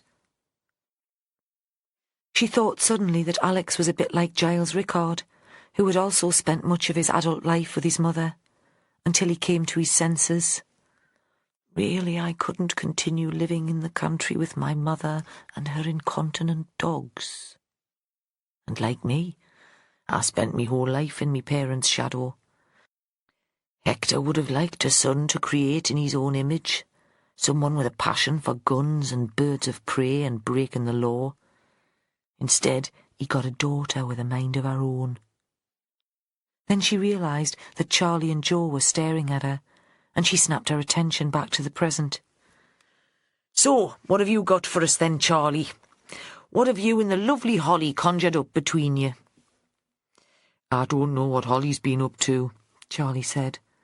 "I think she was hoping to track down Lenny Thomas's ex, see if there was any history of domestic violence. I've been on the phone to an old mate of mine who's a DS in the service in Cumbria. He remembered Mark Winterton." "Did he now? And what did he come up with?" "Not a lot," Charlie said. "My mate described him as one of the quiet ones, regular churchgoer, you know the sort. A good enough boss and a stickler for procedure. Management loved him. He was a bit tight with his money, apparently. Never first in the queue when it came to getting in and round. And you had to get him in a corner and rattle him to get him to shell out for the tea fund. So respected but not popular." Vera thought it wasn't a bad thing to have an officer like that in the team, someone who wasn't going to play it to the gallery. "Aye, though there was a lot of sympathy when his daughter died." "What happened?" Vera looked up sharply. "She got mixed up with the wrong crowd at uni, apparently. Ended up taking a heroin overdose. The coroner couldn't decide if it was suicide or an accident." "But what was the word on the street?" "What did your DS think had happened? Winterton's colleagues must have had an opinion." She thought it would have been the talk of the station for weeks. There'd be sympathy, of course, but also malicious gossip, maybe. A secret satisfaction that a god-botherer who'd given them stick over their expenses had a daughter who'd gone off the rails. "I don't know." Charlie seemed confused. "Me mate didn't say." "Well, ask him. If he's based in Carlisle, it's not that far away, an hour down the A69. Go and see him and buy him a pint." "Aye, OK." Charlie brightened. "Where was the lass at university?" Vera asked suddenly. "I don't know." Now he was feeling got at. "Does it matter?" "It might explain what Winterton's doing here," she said. "I mean, if she was at Newcastle or Northumbria when she died, the place might provide an emotional pull for him." "Oh, she might have been at St. Ursula's. That would make an interesting connection between the victim and the retired cop." She looked up at two sceptical faces. "Otherwise, what the hell's he doing in this place? He's not much of a writer, so he didn't get a bursary. But Charlie said he's tight with his money. It doesn't hang together." Perhaps he thought writing about his daughter's death, putting it into a story, might help. Ashworth spoke for the first time. He'd had a vacant look all morning, and Vera hadn't even been sure he'd been listening. She wondered if his wife had been giving him grief again.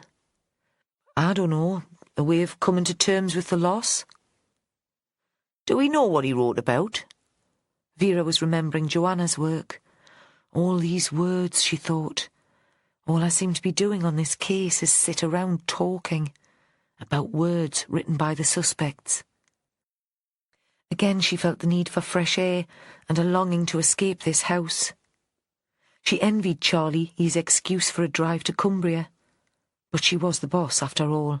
She could create her own excuse. Ashworth shook his head, and Charlie looked blank. "What now, then?" Ashworth asked.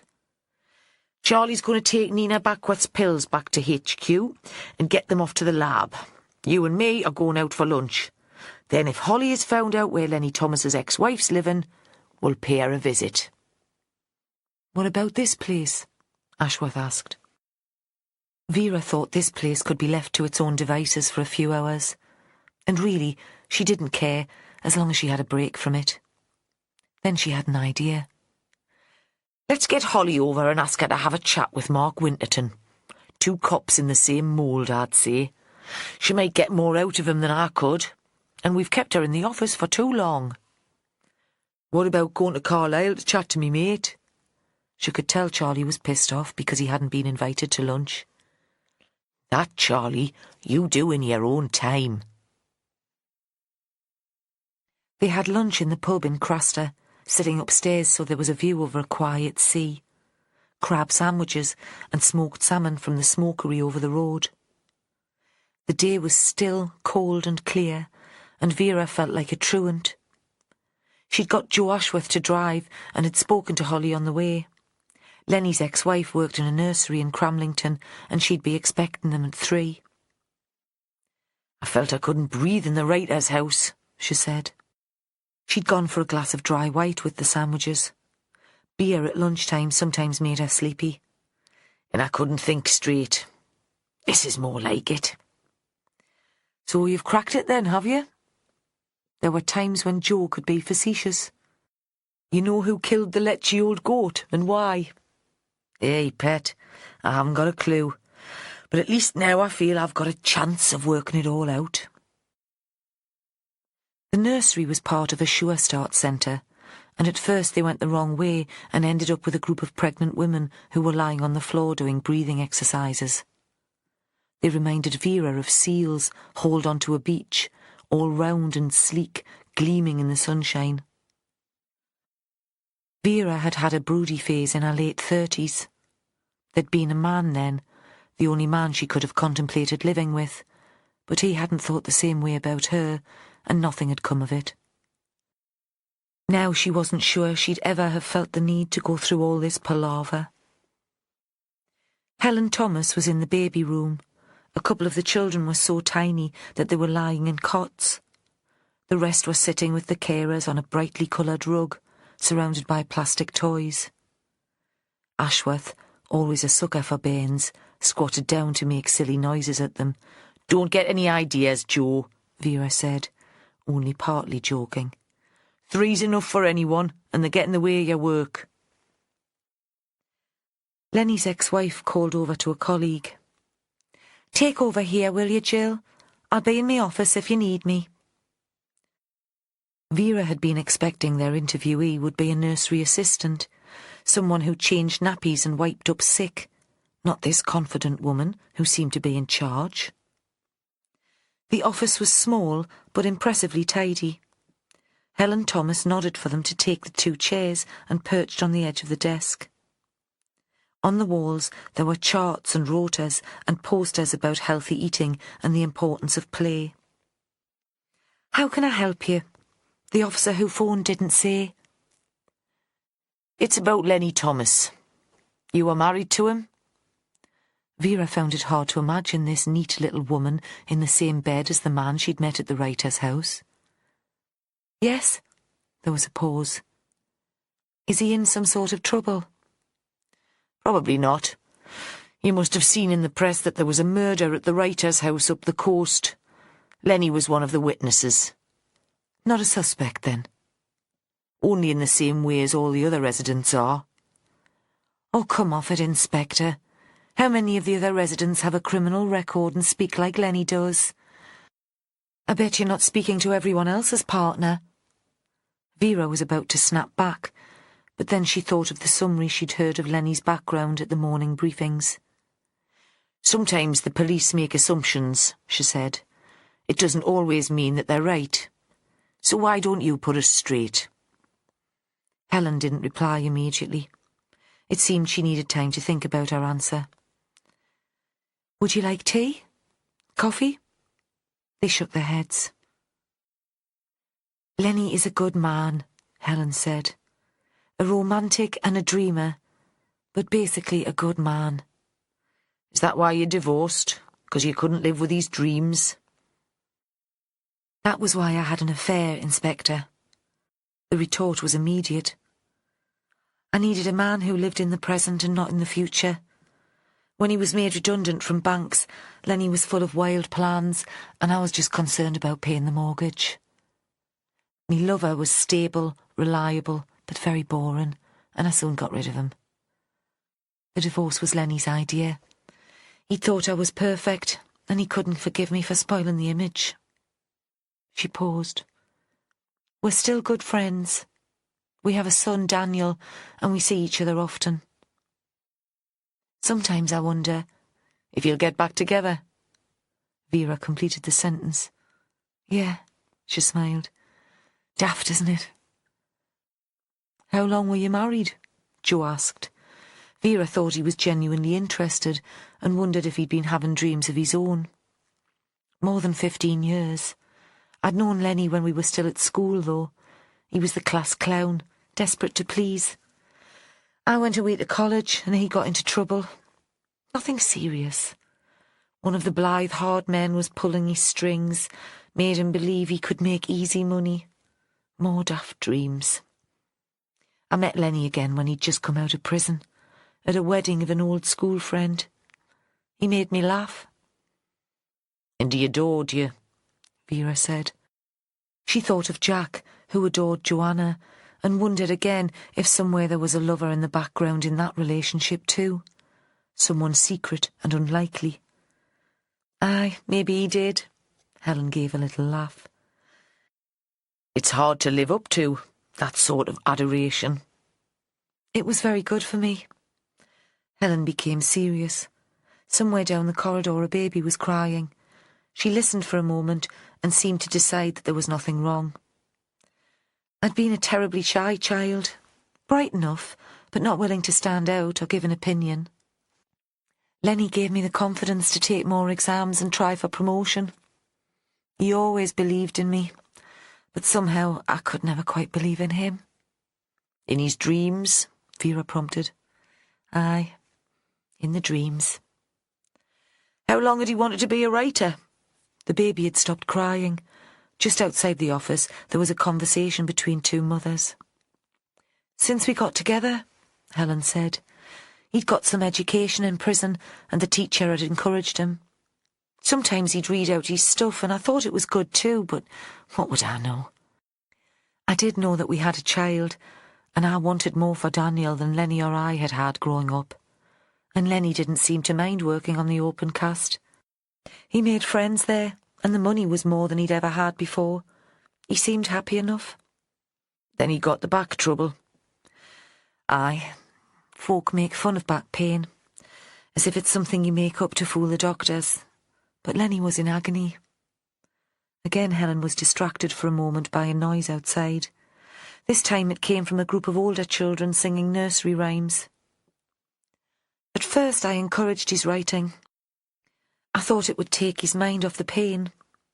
Then his back got better, and I thought he was ready to find another real job. It wasn't so much the money.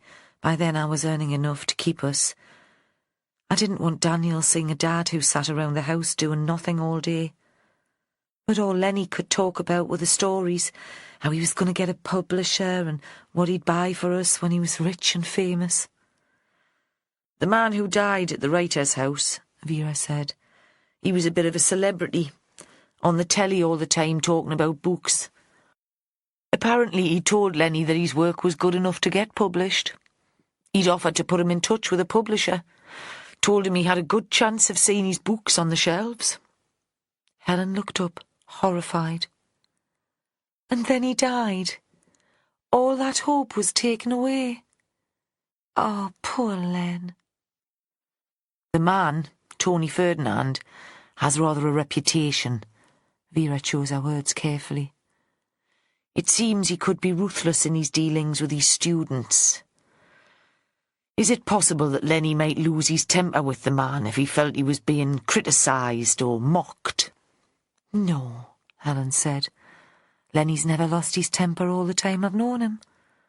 Even when I told him about the affair, he was sad, not angry. He's just a big softy. They sat for a moment in silence. Vera hoped Helen might continue, but she sat on the desk, her feet swinging like a child's, challenging them not to believe her. "Did Lenny phone you from the writer's house?" Vera asked at last, "to tell you about the murder? If you're still close." "Yes, he phoned," Helen said. "He thought we might hear about the death, and he wanted to let me know he was okay."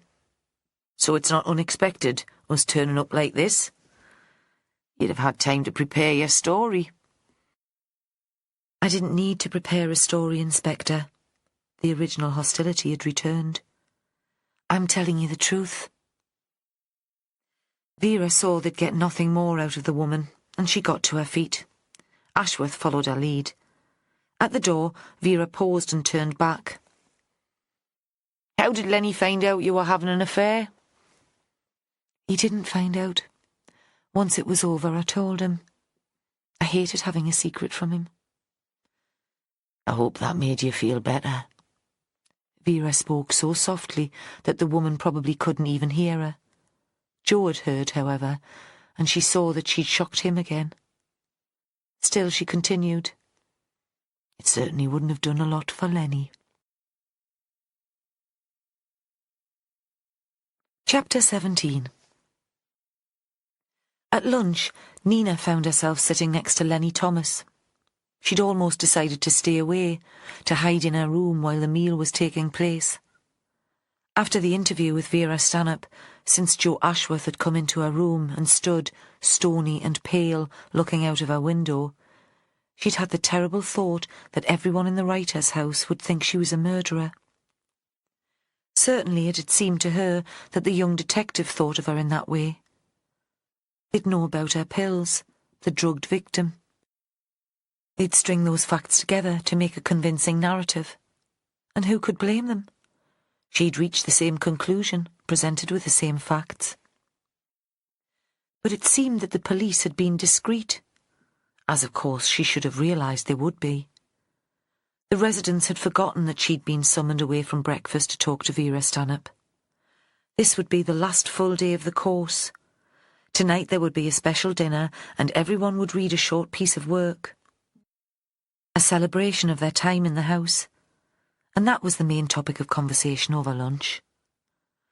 Nobody considered that this feast might be inappropriate. If Tony Ferdinand had been well liked, the consensus might have been different. He'd been a major literary figure with the potential for changing careers, and would certainly be missed on those grounds. But the students had seen through his arrogance and his superficial charm. The other tutors had considerable influence too, and the students were reluctant to lose the opportunity of bringing their work to these people's notice. Now the conversation around the table was cheerful, almost excited. It seemed that even Joanna had been accepted back into the fold. She was chatting to Mark Winterton. Nina heard her laugh, musical and infectious, across the table. "I can't believe that tomorrow evening everything goes back to normal," Lenny said. "What do you mean?" It seemed to Nina that nothing would ever be normal again. "Well, this has been fantastic for me. Like, suddenly for the first time in my life I'm with people who think the same way I do. I mean, Helen, me wife, she was great when we were living together, but she didn't really get the writing thing. She's more practical." Nina saw that Lenny had loved every minute here, the whole deal, the fancy rooms, and being cooked for, and being taken seriously as a writer. She could see that it would be hard for him to go back to the flat in the ex-pit village. He'd feel like Alice emerging from the magic of Wonderland and having to go back to a boring schoolroom. "But you'll carry on writing," she said. "Yeah," he said. "I can't imagine ever stopping that. But the being published thing, that was never going to happen, was it? Tony Ferdinand was a bullshitter. Even if he hadn't died, men like me don't get their names on books." "That's not true, you know." But Nina could tell that her words were unconvincing. "What will you read at the party tonight?" "I thought the first page of the novel. I'm pleased with that. It's part of what I put in to get the grant. What about you?" "Oh?" She was surprised. "I don't know. I hadn't thought that I would." "This isn't just a student gig, you know," he said. "I asked Miranda. Tonight everyone reads a bit. Even her. You'll have to give us something." "I've been working on a short story," Nina said. "I'll read a piece from that, perhaps." Later, Nina went onto the beach. Rickard was giving a master class, and though she'd considered going in and sitting at the back, in the end she thought she needed exercise and a break from the house. If everyone was planning to read at the farewell party, it would be a long night. She walked round the side of the house to get to the terrace and the path to the coast, passing the drawing room where Rickard had already begun to talk. She saw Joanna sitting right at the front of the room, her face rapt, giving her full attention. The sun was low and it was cold. Tonight there would be a frost. The sky was still clear. Nina walked along the tide line, stooping occasionally to pick up a piece of sculpted driftwood or a pretty shell.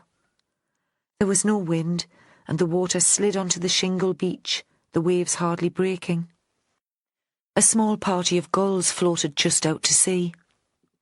Tomorrow she'd be back in her flat in Newcastle. She thought she'd invite friends to dinner later in the week. Usually she despised university politics, but she thought she needed to hear gossip, to drink a little too much. She'd tell them about the murder. They'd have read about it. She'd have fun describing Vera Stanhope to them. The fact that her sleeping pills had been used to drug the famous victim would just make a better story. She looked at her watch. Rickard's session would last for another half hour, but she was starting to feel chilled, and she decided to go to her room and choose which piece of her work she'd read. She began to climb the path into the garden and was shocked by a figure blocking her way. The garden was in shadow, and at first all she could see was a silhouette, squat and bulky, partly hidden by overgrown shrubs. "Ah, Nina, I've been waiting for you. I saw you on the beach from my room in the cottage. I wanted your advice." It was Miranda. At the same time as Nina recognised the voice, the figure became clearer. Miranda was wearing a cord skirt that reached almost to her ankles, a thick jacket and a scarf, boots. "How can I help you?" Nina assumed this would be something about course content, about how to attract more students. She was a professional after all, with useful contacts in the university. She found her dislike of the woman was almost like a taste or a smell, so unpleasant that she felt compelled to keep her distance. She stood on the sandy path a couple of yards away from Miranda and tried to analyse the antipathy. "It's about the murder," Miranda said. Then she broke off. "Why don't you come into the cottage? I'll make us tea. We can talk there, where it'll be warm." Miranda lived with her son in a cottage in what must once have been part of the farm's outbuildings. Students and tutors were never invited inside. Miranda made a big issue of her privacy. "Living on the job, I can only survive if I have my own space." Nina supposed she should feel honoured to be asked in, but still something about the woman made her reluctant to agree. I was hoping to do some work on my story before supper. Please come. Miranda was almost pleading, and Nina remembered her howling when Ferdinand's body was found. She shouldn't be so hard on the woman. Her dislike was irrational and unkind. "All right," Nina said. "Why not?" The door from the old farmyard led straight into the kitchen, and the heat seemed suffocating after the late afternoon chill. There was a cream arga with a pile of underclothes airing on the covered plate. Nina found the sight of Alex's pants and his mother's bras faintly embarrassing and turned away, but Miranda just lifted the clothes onto the wide windowsill, raised the cover and put the kettle on the hot plate. The edge of the beach closest to the water was visible from the window. The thin white strip of shingle showed as a shallow crescent in the last of the light.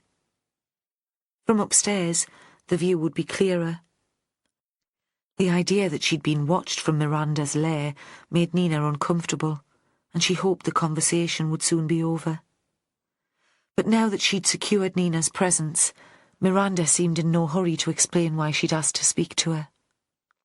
Ordinary tea or herbal? Neither, thanks. I really do want to look at my story before this evening. Nina felt trapped. Why didn't the woman just come out with what she wanted? Had she heard that Ferdinand had been drugged? Was it just a prurient curiosity that had got her outside on a cold October afternoon? What's the significance of Joanna's reappearance? Miranda had turned from the arga to ask the question.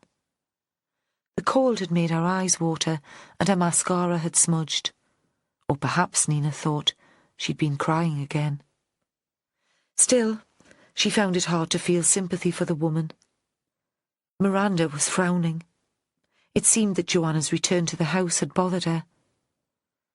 "I'm not sure I understand what you mean." Well, the fact that she's free to come and go at will, does that mean the police don't believe she killed Ferdinand after all? I have no idea. Nina tried to give a little laugh. Inspector Stanhope doesn't confide in me any more than she does in you. She's a strange woman, Vera Stanhope. Don't you think so? Again the question was asked with an odd intensity.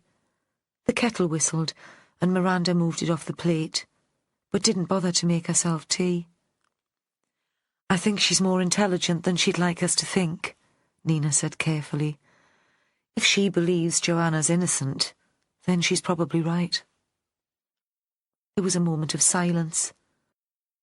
A large tabby cat appeared through an open door at the far side of the kitchen and wound itself round Miranda's legs.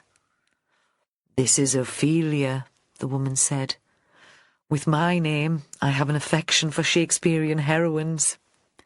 She looked at Nina as if expecting a response, but Nina didn't know what to say. Miranda scooped up the animal and held it under one arm. With the other, she opened the fridge door, took out an already open can of cat food and spooned it into a bowl on the floor. The smell made Nina feel like retching. Miranda set down the cat and straightened up. "So the killer might still be here," she said. "Do you see?" So this, Nina thought, was what had unsettled Miranda. This was why she'd lurked in the garden waiting for Nina to approach. Had it really just occurred to her? Had she been so certain Joanna had committed the murder? But we were all certain. "I suppose that was always a possibility," Nina said. She was sitting in a rocking chair which had been covered in a patchwork shawl. The cushions were soft and she felt overcome now by lethargy. She'd lost her initial impetus to get out of the cottage as soon as possible. She looked up and saw that Miranda seemed lost in thought. "Do you think you know who the killer might be?" "I thought it was Joanna." The woman's voice was almost petulant.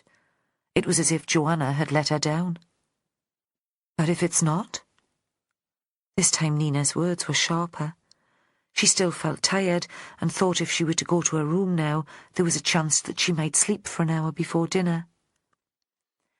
"I'm not sure," Miranda was leaning with her back to the Aga. The cat had stopped eating. It had climbed onto the windowsill, settled on the pile of clothes, and was snoring. She looked sharply at Nina. "You have no idea?"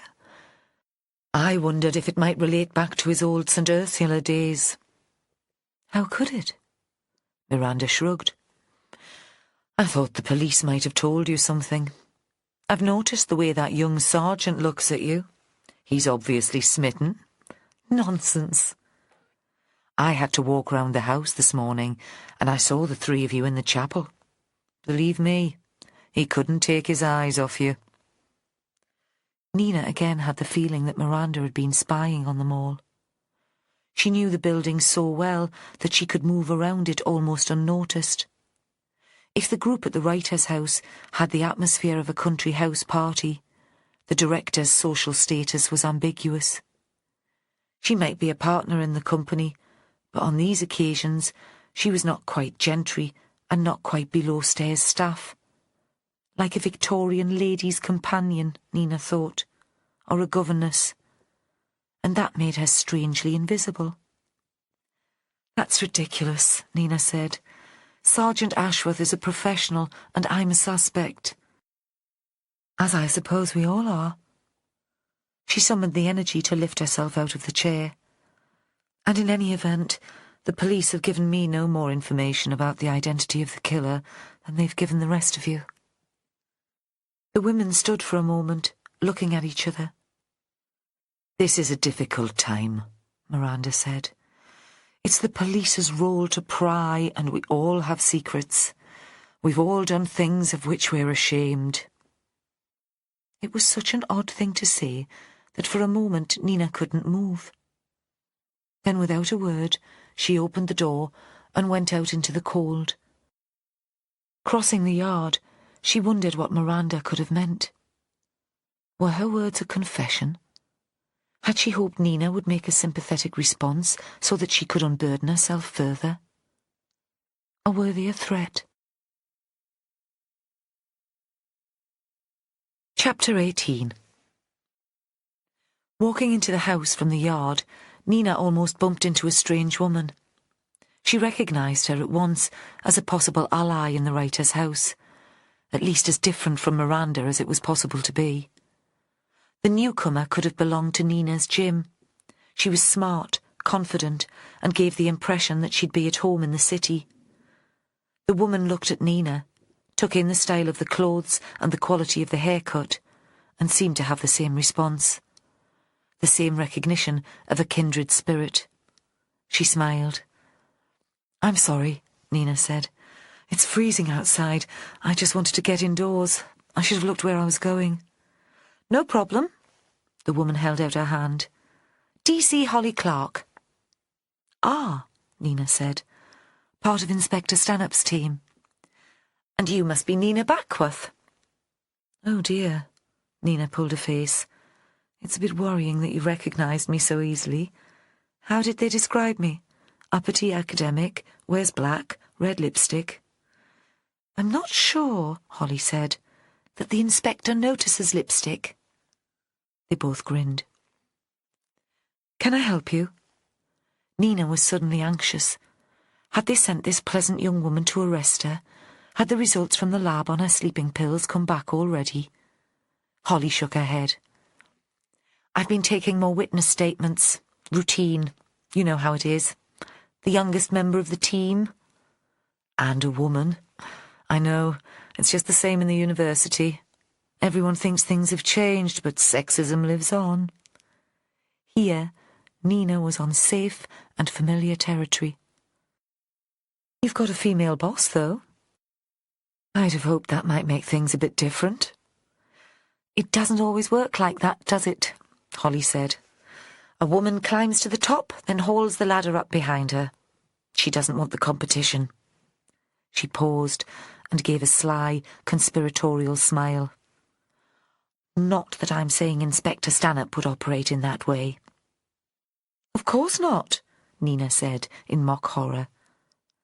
They stood for a moment in comfortable silence. Then she added, "Are you finished for the day? On your way home?" I'm not sure. I've done all the interviews, but I wondered if I might stay here for a while. Stanhope's a great one for picking up the atmosphere. She says that listening is the best skill a detective can have. So you hope to earn a few brownie points?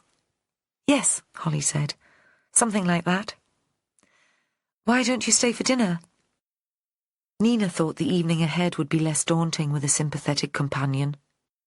She imagined the amusing whispered comments they might pass between them after the less inspired readings. And it would be reassuring to have a friend on the inquiry team, someone who might put Nina's case to Inspector Stanhope. There's probably even a spare room here, if you can't face a long drive at the end of it. We can ask Alex. He'll be in the kitchen preparing the meal. He's in charge of most of the domestic arrangements. Nina didn't want to go back to the cottage to ask Miranda. Unless there's something you need to get back for. Nothing and nobody, Holly grinned. And that way, at least I'll be able to have a couple of glasses of wine. The last comment made Nina even more relaxed. Police officers didn't drink on duty, did they? This would be just as Holly had said. Unofficial overtime to allow her to understand the place and the residents better. Nina could have nothing to fear from her. She knocked on the kitchen door and spoke to Alex about Holly spending the night. He nodded as if there was no problem, even giving the impression that the whole thing had already been arranged as he handed over a key to an empty room. Nina could see that he was preoccupied with his cooking and that he wasn't really listening. Sorry about that, Nina said. He's a perfectionist. But the food here is very good. It was as if she were recommending a fancy new restaurant in Jesmond. They all gathered in the lounge for pre-dinner drinks. Even Lenny had made an effort and was dressed in a dark suit. Nina thought it had probably last been worn at a funeral. The trousers were painfully tight at the waist and his belly hung over his belt. The room too was dressed for the occasion. There were flowers, huge dahlias and chrysanthemums. The colours, Nina thought, of fire. Candles on the window ledges and the mantelpiece. Nobody mentioned Tony Ferdinand at all. It was as if he'd never been here, never given his ego-laden lectures, never sat in one-to-one tutorials making promises he was unlikely to keep, or assessing the possibility that he might persuade a student into his bed. Tonight, the residents pretended that they were at a fashionable book launch. For most, after all, this was the nearest they'd get to the real thing. Nina, who had attended a couple in her time, her own and her friends', thought they'd be disappointed by the reality. Here, the wine was a great deal better. She'd prepared carefully for the evening. There'd been a bath, her favourite oil, a cup of chamomile tea within easy reach, then makeup, perfume, long silver earrings, a red dress. Her students would be shocked to see her in colour. She was known for wearing black. A moment to read through the paragraphs she'd chosen for the presentation. Then shoes and a small evening bag. Halfway down the stairs, she'd gone back to check that her room was locked. She was still troubled by the recurring image of an intruder. When she'd arrived in the drawing room, most of the students had been there already, though she'd been the first of the tutors. She'd walked into the room to a little round of applause. Holly was there, still in the clothes she'd been wearing in the afternoon, of course, but they were smart enough for her not to look out of place. She'd added more makeup and was holding a glass of wine. She was talking to Joanna, who tonight was wearing black. Another statement, perhaps. Soon after, Giles Rickard came in. He sported a little bow tie, this time in blue velvet. His movement seemed a bit easier than it had. Perhaps he too was relieved at the prospect of leaving the place, of returning to the real world. I'm not sure that I'm pleased to be leaving, Nina thought. And though she'd considered the place as a prison all week, now she had a moment's anxiety about going. In some circumstances, prison might be comforting, a place of safety. Miranda was handing out drinks and canapes. She had on a long black skirt and white silk blouse, clothes that, Nina thought, reflected her ambiguous position in the house. The colours of a waitress's uniform, but in a rather grander style. As Nina took a glass of white wine, Miranda gave a tight smile. "I'm so glad we had that little talk this afternoon." She moved on before Nina could answer, and the academic was pleased not to be expected to make a reply. What would she have said? In her memory, the exchange had been acrimonious and disturbing. Dinner was more elaborate than on the previous evenings. There were bottles of wine on the table. Alex had changed from his chef's whites into a shirt and jacket, and after helping Miranda to serve the meal, he sat beside her. Usually he ate alone in the kitchen. Again there were flowers and more candles, thick and cream, the sort you might see in a church. Nina sat next to Holly, but during dinner they spoke very little. The young detective's attention seemed to be on the conversation going on all around her. It seemed she'd taken to heart Vera Stanhope's advice about listening. But when the dishes were being cleared, Holly turned to Nina. "Go on then, give me the gossip. Who's sleeping with whom?" Nina was shocked. "Oh, I don't think anything of that sort's going on." "Well, it's different from any residential course I've ever been on then," Holly said easily. "A hothouse atmosphere like this, and away from the office. A couple, too many glasses of Chardonnay, and you can believe that you fancy almost anyone. The problem is sitting next to them at work the following week and realising what a prat you've made of yourself." She nodded across towards Alex. "He's fit enough. If I weren't a police officer, I could be tempted." Nina gave a little laugh, but found that she was shocked. The main business of the evening started during coffee. It was clear that Miranda considered herself the star and the mistress of ceremonies. Any notion that she was there simply to serve them was quickly dispelled. They were still in the dining room, and she took her natural place once again at the head of the table. "This has been a disturbing and unusual week," she said, "and I'd like to thank the tutors and students for their concentration and their focus at such a difficult time.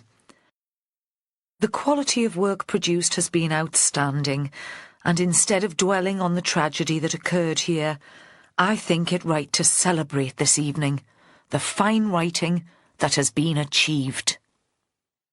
There was no further reference to Tony Ferdinand. Again, Nina remembered the pain the woman had expressed when she learned of his death, and she wondered at Miranda's poise. "Tonight we each have the opportunity to share a short piece from work created this week." Miranda looked around the table. "Do we have a volunteer to begin?" A number of hands shot into the air. Diffidence, it seemed, was not a problem within the group. The students probably thought interest would wane as the evening progressed and more wine was drunk. "Lenny," Miranda said, "would you like to start us off?" Lenny got to his feet.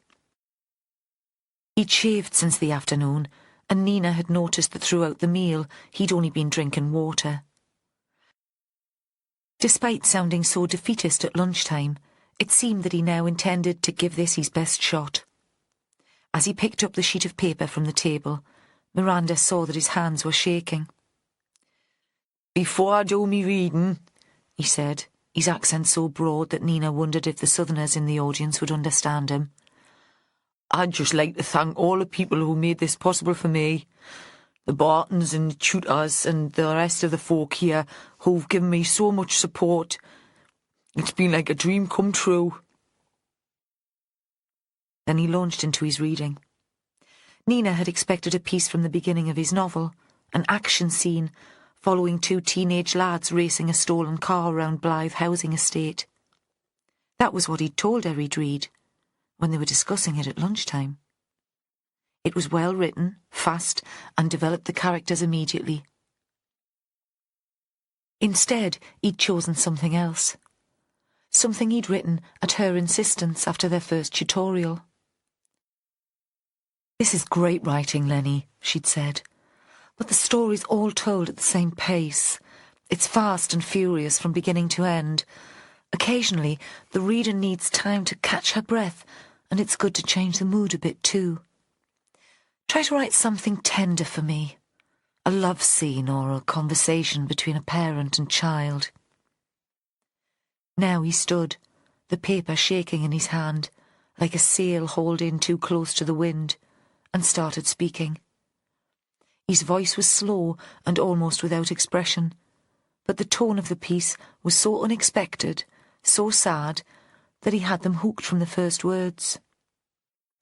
She stood at the window, watching her man walk out of her life. He read for only a couple of minutes, then he stopped abruptly.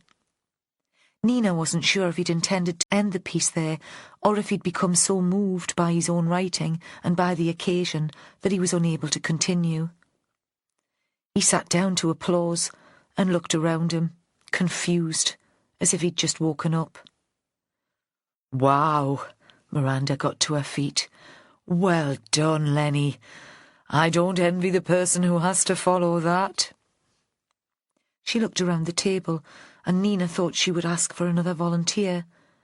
She was deciding she might raise her hand herself and get the ordeal over with, when Miranda focused her attention on the ex-policeman, Mark Winterton. "Mark, would you like to try?" He stood up. He seemed unflustered. Nina supposed he'd be used to giving evidence in court. "I'm not going to read," he said. His face was thin, and the small, square spectacles he wore gave him the appearance of a rather pedantic teacher. His words, too, were clipped and precise. "One of the great benefits of the course has been the development of an ability to assess one's own work. And I've realised that my work really isn't very good at all." There was a sympathetic murmur from the other end of the table. "I'm not going to put you lot through any of my stuff, but like Lenny, I want to thank all the staff and students for their support. This was something I had to try. I gave it a go, and it didn't work out. Maybe I'll have to find another outlet for my creativity, but in the meantime, I look forward to seeing some of your books on shelves and telling my friends. I knew them before they were famous." He smiled at them all and took his seat. Nina thought this was all going much better than she'd expected.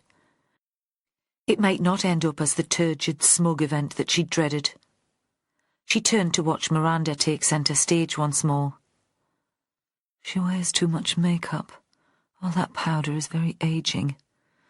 Wonder who she'll pick on next." Miranda's gaze moved around the table. "Really, the woman's like a stage medium, looking for an easy target." "Joanna," Miranda said, "I know you've not had an easy week, but would you feel up to reading, dear?" At once the patronising tone made Nina want to jump to her feet and come to Joanna's defence. It occurred to her that Miranda disliked the woman more now that it seemed she was innocent of Ferdinand's murder than when it was assumed she was the killer. Joanna, though, seemed capable of looking after herself. She stood slowly, reached out to fill her glass with red wine, and took a sip. Then she surveyed her audience. She looked striking in the candlelight. The long corn-coloured hair was pulled back from her face, and the simple black dress made Nina think of a young widow, a woman certainly in mourning. "I came to the group with a story," Joanna said. "Something very personal. But I was too close to it, and the language was all wrong, too elaborate. It took the help of the tutors, especially Nina, for me to realise that I needed to keep it simple, to keep it real." She started reading without further introduction. It was the description of a young woman being beaten up by a man. The words were carefully chosen, clear and without emotion. The piece was written from the woman's point of view, but there was no self-pity. She described finding herself on the floor, feeling the cold tile against her cheek, seeing a piece of bread dropped from the morning's breakfast. Joanna paused to catch her breath, and in the distance they heard the sound of a door banging. Nina sensed Holly tense beside her. Everyone in the house was present in the room. Perhaps a window had been left open and the wind had blown the door to. But that night there was no wind. Joanna continued to read. Then the dining room door was thrown open, so hard that the handle knocked against the wall. Joanna stopped in the middle of a sentence and turned to look at the man who stood just inside the room. He was wiry and middle-aged, his greying hair tied back in a ponytail.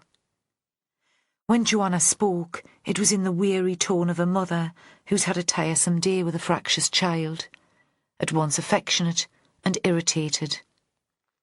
"Jack, man, what the fuck do you think you're doing here?" That was when the man lost his temper and started shouting. Chapter 19.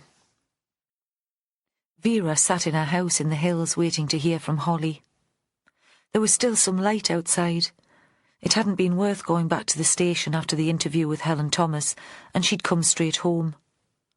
She'd let Joe get off early too, expecting gratitude, because he always claimed that he liked to spend time with the bairns before bedtime. But he'd been in an odd mood all day, and he'd slunk away without a word. It was freezing. This year, it seemed, winter had come early, and she'd got a good fire going. She was warming her feet in front of it, drinking a mug of tea, when her phone rang. "Holly, how did it go with Winterton?" When Vera had suggested that the younger officer should spend the afternoon at the writer's house, talking to the ex-detective, Holly had looked like a greyhound let off the leash, almost quivering with enthusiasm. "OK." Reception wasn't brilliant in the house, and Holly sounded as if she were at the end of a long tunnel. "So why do you think he decided to do the writer's course? Anything to do with the daughter's death, do you think?" "Not directly. I had the impression that he just wanted some time away from home. Retirement didn't suit him as much as he'd expected. He misses the routine of the job and feeling useful. He did an English literature evening class, and that gave him the writing bug."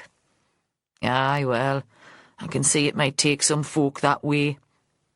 Vera hated thinking about retirement. She dreaded it more than she feared illness or sudden death.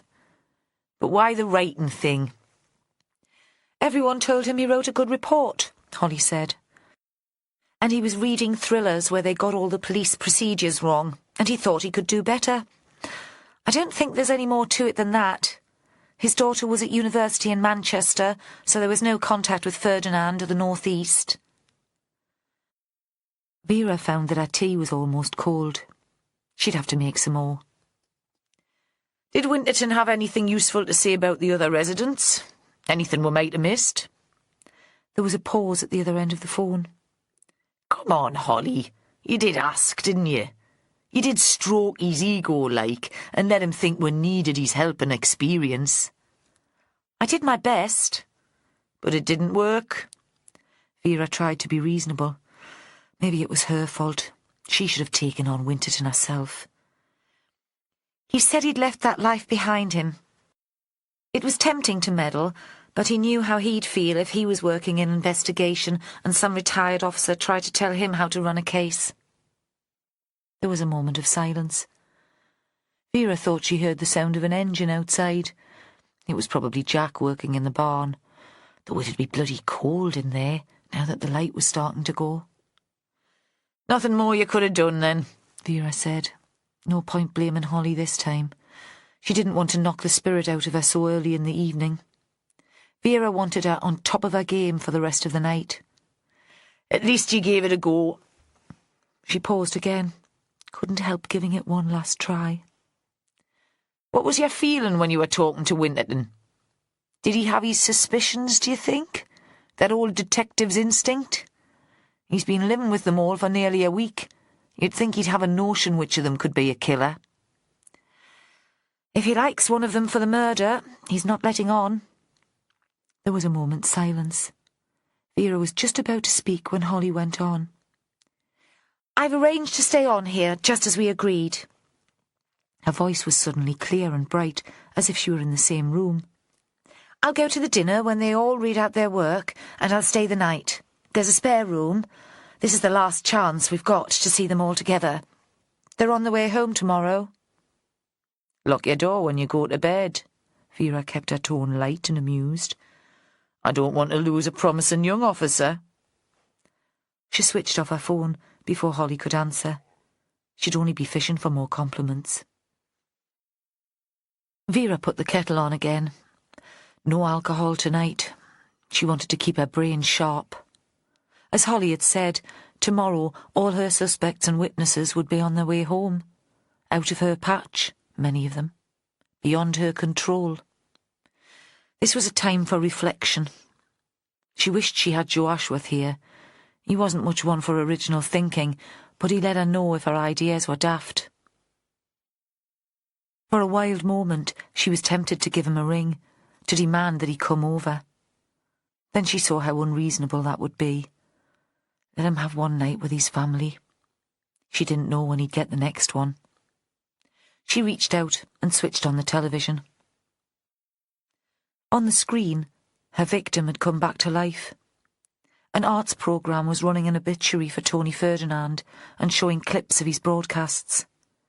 He was sitting, relaxed, in a chair, talking about a writer of whom Vera had never heard. It must have been summer, because sunlight was streaming in through a window. He was wearing a white collarless shirt and loose linen trousers, and his face was brown. It was impossible not to look at him. Vera found she wasn't taking in the words, but her attention was fixed on his body, tight and fit for his age, and on his grey eyes. Someone in the investigation had described Ferdinand as charismatic, and for the first time she understood what they meant. Then suddenly the piece was over. She switched the television off. She wished she'd met Tony Ferdinand. She found it hard relying on the descriptions of the other witnesses. Most of them had disliked him, and that was unusual after a murder. Usually there were contradictions. This almost unanimous hostility made her suspicious. Had the suspects discussed their attitude to the man before giving their statements? It seemed unlikely.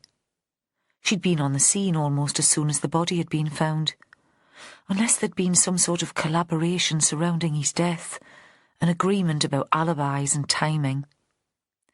That would be a nightmare. It would widen the circle of possible suspects. But even among a covey of writers, people who created impossible situations for a living, this seemed fanciful. So what had the man been like? A predator, it seemed, sexually and in his academic life, at least according to Nina and Joanna. What had made him that way?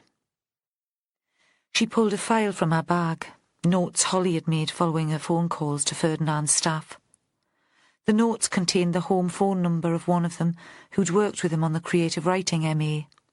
Sally Weldon, Holly had written. Then, poet. It was 7 o'clock. Was this a good time to catch a poet at home? Vera had never met one before. She fetched the phone and returned to her chair by the fire. Hector's chair. Looking out, she saw that there was already frost on the windscreen of the Land Rover. A hazy moon. The voice that answered the phone was older than Vera had expected. A London voice. Motherly and without pretension. Yes, Sally Weldon. Vera explained who she was. I think you've already spoken to one of my colleagues, but I wonder if you've got time to talk to me. Informally. Younger officers don't always take the time. They get the facts, but they're not so good at listening. If you think it would help. The woman sounded pleased to be asked. It seemed time wasn't a problem for her. Perhaps she wasn't a mother after all, but middle-aged and lonely. There were no young kids at home this evening, certainly. You'd hear them, wouldn't you, this time of night? Or a television in the background. Those computer games that made noises. Or were the children of poets not allowed television and computers? Vera realised the woman was waiting for her to continue the conversation. I'm just interested in the sort of man Professor Ferdinand was, Vera said. I never met him, so it's hard to tell. There was a pause on the other end of the line. Miss Weldon was choosing her words carefully. A good sign. But then a poet would be careful with words. He was one of those people who need an audience, she said at last. None of his relationships lasted very long, and he lived by himself. But he never seemed comfortable with his own company. He'd walk into a room and look for someone to perform to. That made him rather a selfish teacher. He wasn't really interested in the students' work, only in his own reaction to it. Is that why people didn't like him? Vera wished she were in the same room as Tony Ferdinand's colleague. She imagined them chatting over tea and biscuits. Then she could pick up the gestures and small smiles that would reveal more than words. He never really fitted into academia, the woman said. Not into St Ursula's, at least, which always considered itself a cut above the other London colleges. He was too brash and too full of himself. He'd been a freelance journalist, of course, before he started here. He'd never published any fiction or poetry, and there was a lot of resentment when he was invited to set up the course. There were people in college who thought they'd be better suited. People who'd been to university together, who spoke in the same way. Tony wasn't prepared to play their games. He didn't have to. He was a celebrity, and he could pull in quality students, the kids of playwrights and filmmakers, of politicians. He made the course and the college famous.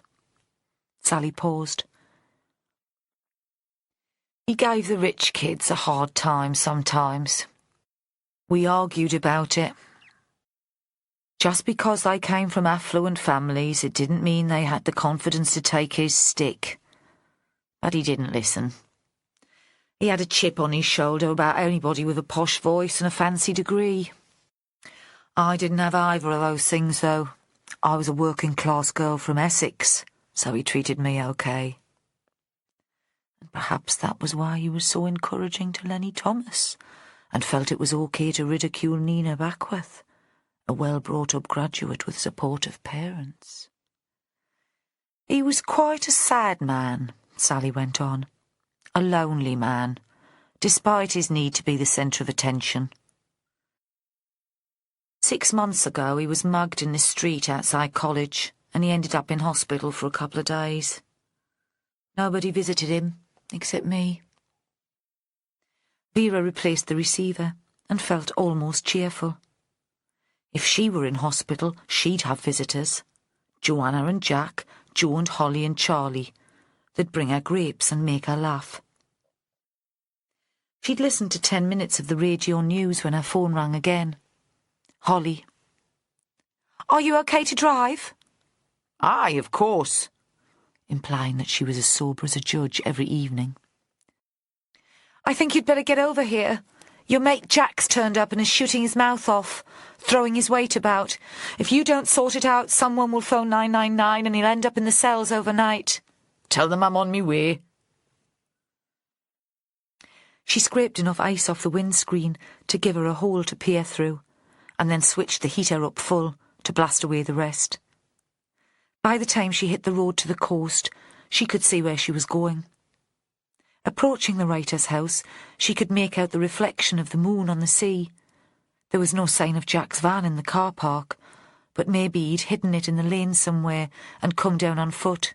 He'd go in for that sort of drama. Holly was waiting for her in the lobby. The rest of the house was quiet. I'm really sorry to have called you out. She seemed mortified because she hadn't managed the situation herself. I probably overreacted. It's sorted now, I think. But your neighbour was furious and I couldn't get him to listen to reason. With the last sentence, she seemed to shift the blame, to imply somehow that it was Vera's fault. Aye, well, it was never one of Jack's skills, seeing reason. Has he gone home, then? Vera wondered if she'd passed him, but she could remember seeing no other cars driving up the lane. No, he's on the terrace with Joanna and Giles Rickard. Is that a good idea? Though Vera couldn't see Jack having a go at Rickard, not physically. The man was too old and frail, and Jack was too sentimental to take on a lesser opponent. Tilting at windmills was his thing. Joanna took them both out there. She seemed to know what she was doing. Vera saw that Holly had been shaken by the episode, by Jack bursting into the dinner and letting rip. She hadn't felt able to summon the authority to control the situation. Certainly she wouldn't have the strength of personality to stop Joanna doing just what she wanted. Where are the rest of the crowd? In the lounge, Holly said. They were reading out their work after dinner. Some of them felt a bit cheated, I think, that they hadn't had their chance to do that, so they've taken their coffee and drinks in there to carry on. She paused and added in a desperate attempt for approval. I was getting on very well with Nina Backworth. I'm sure you were, pet. Kindred spirits. Vera turned away and went outside. She walked round the house, as she had on her first visit, until she reached the terrace. The curtains in the drawing room had been closed, and the only light to the terrace came from a candle on the wrought iron table where the three people were sitting. There was not a trace of a breeze, and the flame didn't move. Joanna, Jack, and Rickard sat staring at each other. Rickard was wearing a big black overcoat and a scarf. Joanna had wrapped a shawl around her shoulders, but still, Vera thought, she must have been freezing. What's going on here, then? As soon as the words were out, Vera realised she sounded like a cartoon constable in a kids' TV show, and she added, Trying to raise the dead? Looks like some kind of séance. She pulled up a chair and joined them. In the house there was a sound of muted laughter, but outside there was silence. What were you playing at, Jack, man? There was no response. It was as if they were all frozen. In the end, it was Joanna who answered. He got this daft idea into his head that I was in touch with Paul again. Your husband, Paul? My ex-husband. The politician who spends his time floating between Brussels and Strasbourg, who has never, as far as I'm aware, come further north than Birmingham, and that was well outside his comfort zone. I didn't think the man was actually here. Jack made a feeble effort to fight back. I thought Rickard was here on his behalf. And I'm supposed to be the mad one? Joanna rolled her eyes so that the candlelight caught her chin and threw strange shadows over her face. But she was softening, Vera thought. Perhaps she liked Jack's dramatic gestures. It must be exhilarating to be at the centre of a man's world, to drive him crazy. I knew something was wrong, Jack said. I lay there night after night and stories would come into my head. Scenarios like, possibilities, what if? And I started to believe some of them. I couldn't just sit in the farm waiting for you to come home, or not come home. Throughout the exchange, Rickard hadn't moved. Now he got slowly to his feet. This was a mistake, he said. I should never have accepted Miranda's invitation to the writer's house. I thought I might make things better, but I've only made them worse. I'm sorry. He walked away and was lost in the dark.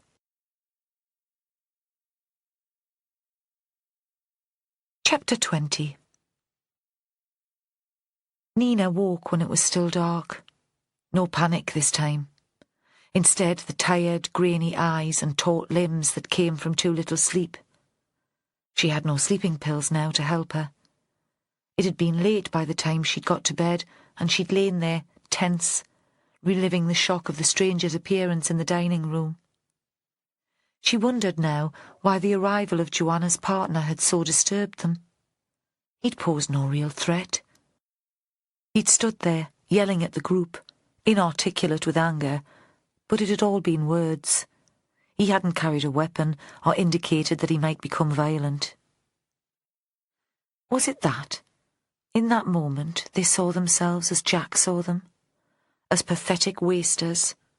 He'd ranted at them all, turning his head from one end of the table to the other. "You're a bunch of self-indulgent posers. Why don't you get off your backsides and do a proper job?" The magic of the evening was lost as soon as the door had swung back and he'd opened his mouth. The reality of the outside world had intruded into their ridiculous fantasy of a civilised writer's salon. Holly, the young police officer, had tried to calm him. She'd left her place and scuttled round the table until she was facing him. "There's no need for this. Let's go into another room and chill out a bit." Her voice shrill, part panic and part excitement. But she'd only antagonised him and increased his fury. "Don't talk to me, you stupid little girl. What do you know about anything?" It had been Joanna who'd gone up to him and put her arms around him as if he were her son, not her lover.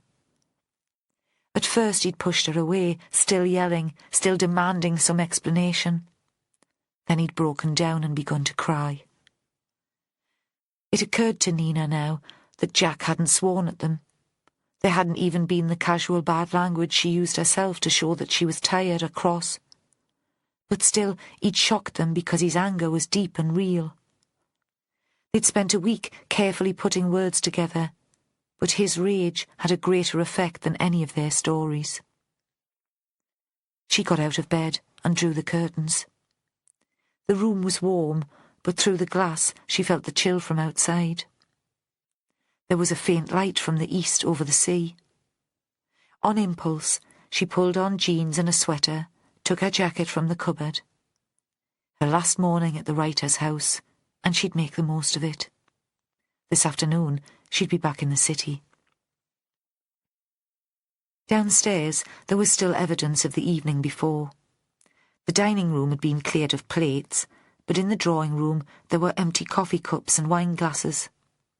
They'd sat here, the memory of Jack's words still in their heads, and pretended that their work was of value.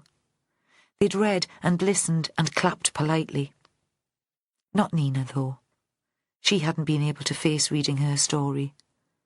She'd sat in a corner, half listening to her students' work, applauding only when she saw it was expected of her. Until Miranda had read. Nina's response to her work had been real.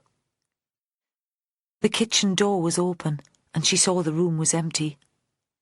Usually at this time, Alex was there preparing for breakfast. Last night at dinner, she'd been sitting across the table from him. He'd been in her line of vision when Joanna's partner had arrived, and she'd seen his face as the accusations had spewed from Jack's mouth. Alex had been shocked by the interruption, as they'd all been, but there had been something else too. Amusement? Perhaps even a touch of admiration? When they'd moved on to the drawing room to continue the readings, Alex hadn't gone with them. He'd claimed to be tired and said he wanted an early night. Looking across the yard, she saw that there was a light in the cottage. She didn't want to face him or Miranda, and soon surely they'd come to the house to start cooking breakfast and clearing up. She put on her boots and went outside. The cold took her breath away. There was enough light now to see that every blade of grass was covered in frost. She was tempted to walk away from the house, up the track to the lane. But that would have meant walking past the cottage, and she thought again that any moment one of them would come out, and she couldn't bear discussing the events of the previous evening with them. Instead, she moved quickly down the shingle path to the seaward side of the house. Still, it was only just dawn. Everything was grey and insubstantial. The trees surrounding the house were blocks of black, and for a moment, in their shadow, walking between them and the house, she lost all visibility. Then she came out onto the terrace and into the open, and the sea was ahead of her, and suddenly everything seemed very light and clear. She was back at the place where she'd set her story. Now she was pleased that she hadn't read it out the evening before. Jack's interruption had saved her from that. It wasn't finished, she thought now. Not fit to be read. This scene hadn't been properly described. She came closer, though her attention was fixed more on the horizon, where soon the sun would rise over the line of the sea, than on the group of garden furniture. What words would she use to make the scene, this dawn, real for the reader? Suddenly, she was aware that she wasn't alone. Someone was sitting on the wrought iron chair closest to her, facing away. On the table were signs that people had been here the night before. A candle burnt very low, the wax spread over the blue ceramic holder and through the lacy holes in the table, making strange stalactite shapes where it had dripped. 2 wine glasses, a coffee cup, an ashtray. The scene was oddly familiar, and for the first time Nina felt a tingle of fright, part superstition and part disbelief. On the floor under the table she saw a piece of white cloth, and she had a jarring sense that this was out of place. It shouldn't be there. Her companion was Miranda. Nina recognised the thick jacket the woman had been wearing the afternoon before, the gleam of the dyed blonde hair piled high on her head. It seemed she hadn't heard Nina's approach. She was too preoccupied, perhaps, with her own thoughts. Nina almost crept away. After all, the last thing she'd wanted this morning was to speak to this woman. But the dressing of the scene, the candle, the glasses, the ashtray, kept her there. Miranda?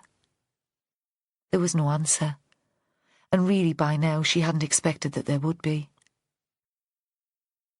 She walked round the table, so that for the first time she could see the woman's face. Her throat had been cut and was gaping and bloody.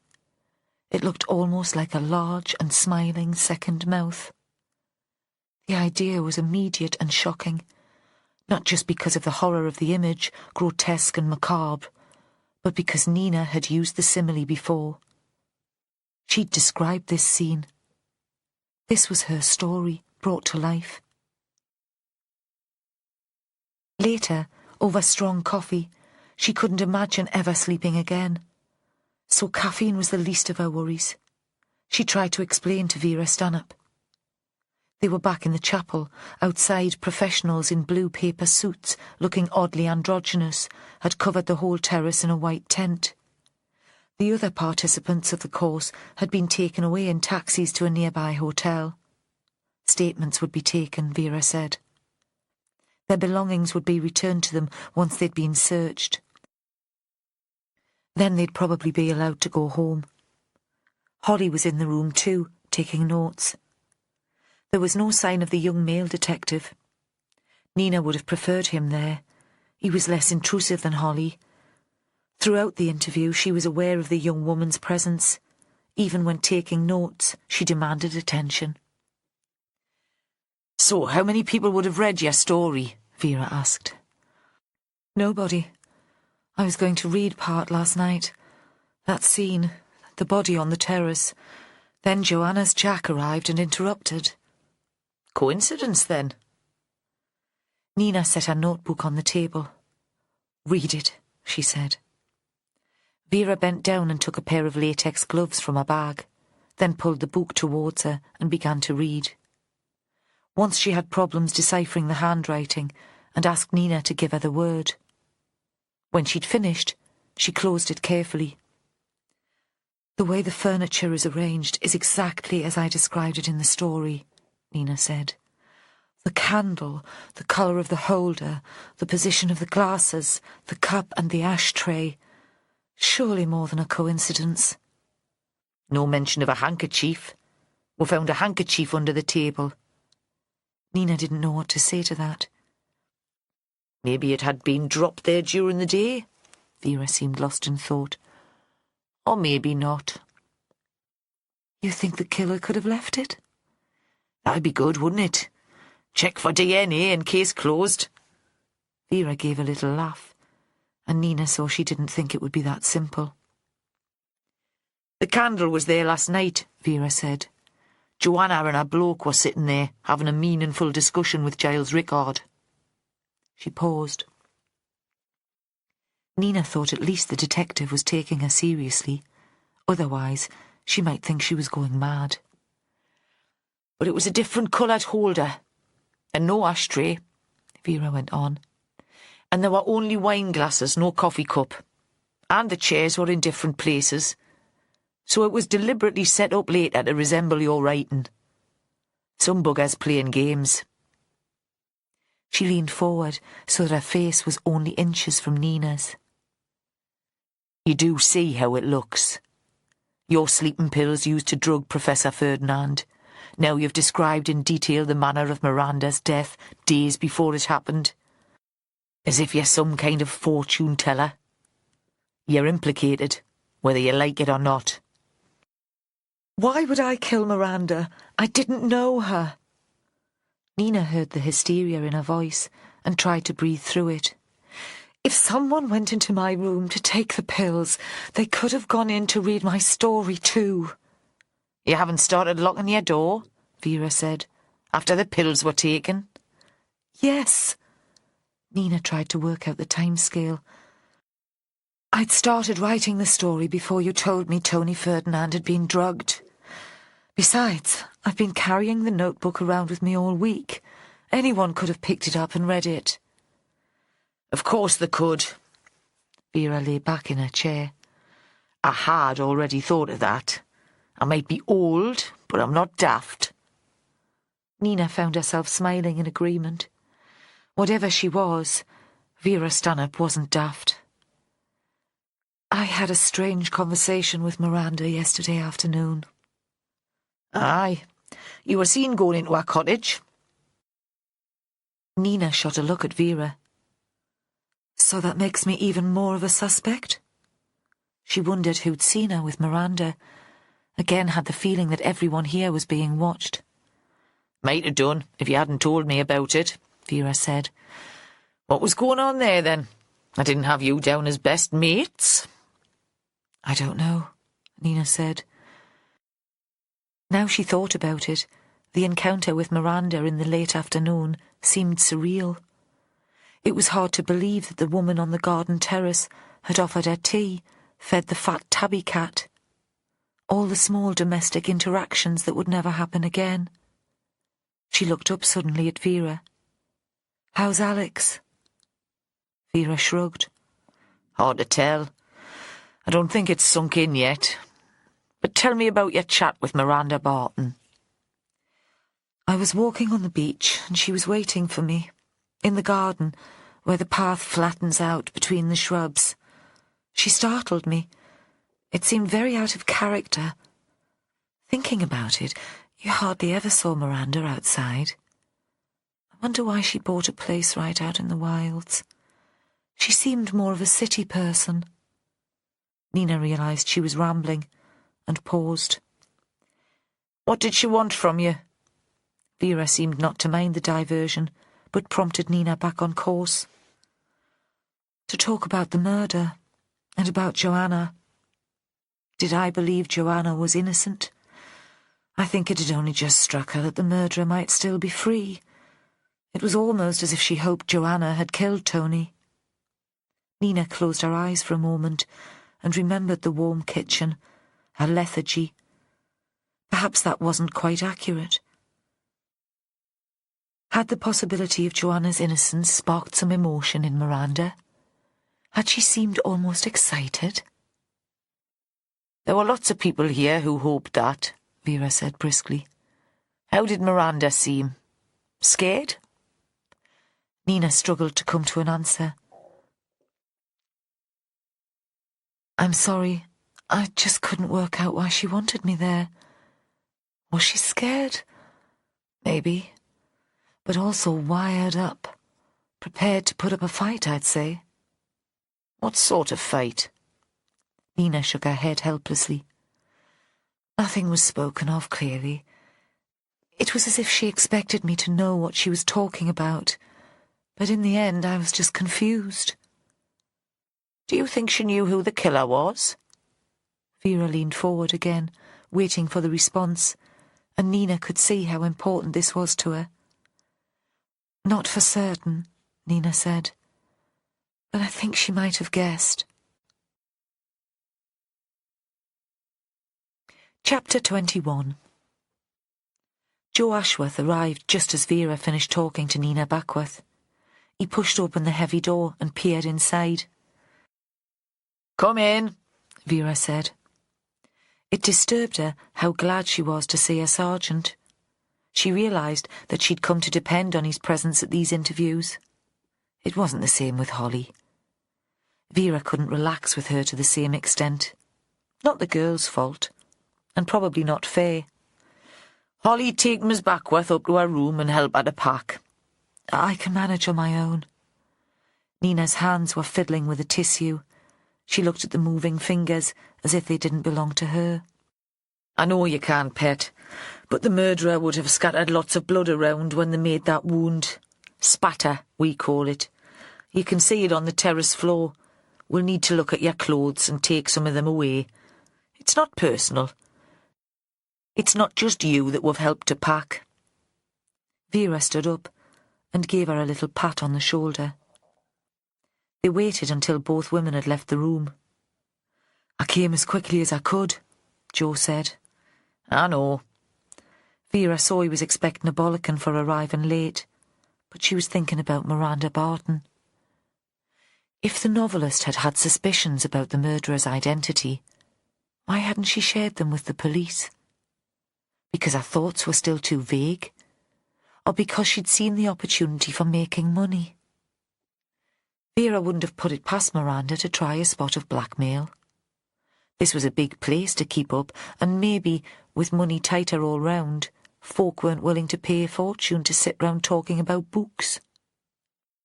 Maybe it had occurred to prospective visitors that they could stay at home and write, and it would cost them nothing. "Come and look at the scene," she said. "Then I want to show you something." The sun was up now, and the garden flooded with cold light. It was still slippery underfoot, and their breath came in clouds. "Me bloody car wouldn't start," Joe said. "And then there was an accident on the A1 caused by the ice." "Nightmare," Vera said automatically, but she wasn't really listening. They put on scene suits and stood just outside the tent. Vera pulled open the flap door so that they could see inside. At the same moment, one of the CSIs took a photo of Miranda's body. It came to Vera that, in life, the woman would have loved this attention, the photographs, the audience. Perhaps that was why she had established the writer's house. Not for the money, but because she needed the admiration and envy of the young writers who had yet to be published. She needed to feel that she was still part of the publishing world, in the same way as ageing television actresses made guest appearances to open supermarkets or award prizes to school children. "What do you think?" Vera stood aside so that Ashworth had a clear view. "Multiple knife wounds," Ashworth said. "The same cause of death as Tony Ferdinand. Same style, too. Unnecessary violence."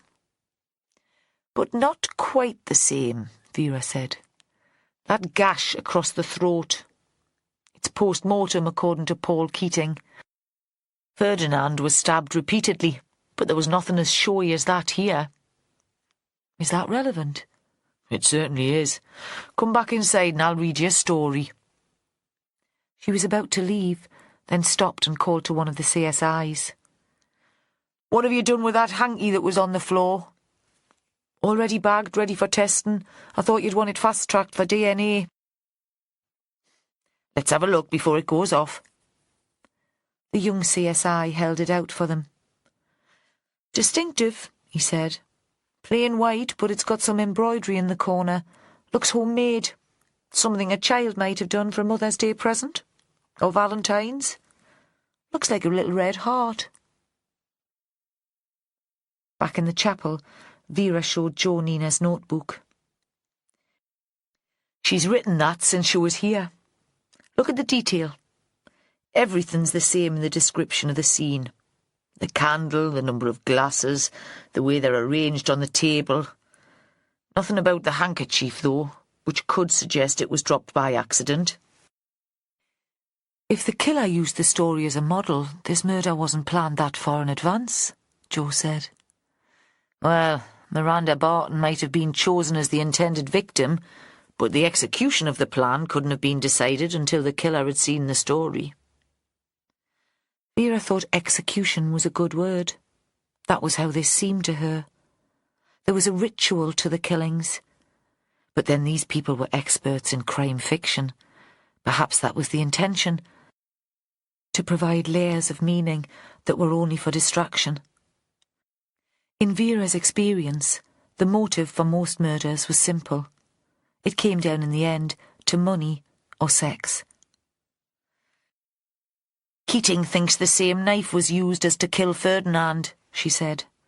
It was time to get real, to concentrate on concrete facts. Where the hell had it been hidden? The search team did a pretty thorough job of the house and garden. And where is it now? Barton must have been killed sometime after I saw Joanna, Rickard and Jack out here on the terrace last night.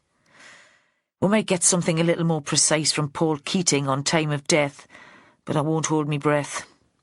So the killer could have had all night to get rid of the weapon. Would the son be able to help with the time of death? Jo had been listening intently. She loved that about him, the way he hung on her every word. Vera shook her head. I had a quick chat with him earlier. He says he took himself off to bed after that ruckus kicked off with Jack. The whole thing was just embarrassing, he said. I knew what it would be like, the whole lot of them slagging off the chap for daring to interrupt the stupid dinner. Actually, I thought Joanna's partner spoke a lot of sense. That's a strange attitude to take when he makes a living from the writers, Jo paused. And when his mam's just been killed. Aye, well, I have the impression he's a strange sort of chap. Vera still had a picture of the young man, as he'd been when she'd first arrived that morning. She'd found him in the kitchen, still in his whites, lifting a tray of croissants from the oven. It was as if he couldn't take in the fact that his mother had died, or as if he didn't care. He still felt the need to feed his visitors. He didn't hear his mother come in last night. Jo interrupted her daydream. He says not. You'd think, Jo said, and she thought he could be a persistent bugger. After all the fuss, he'd want to talk to her about it.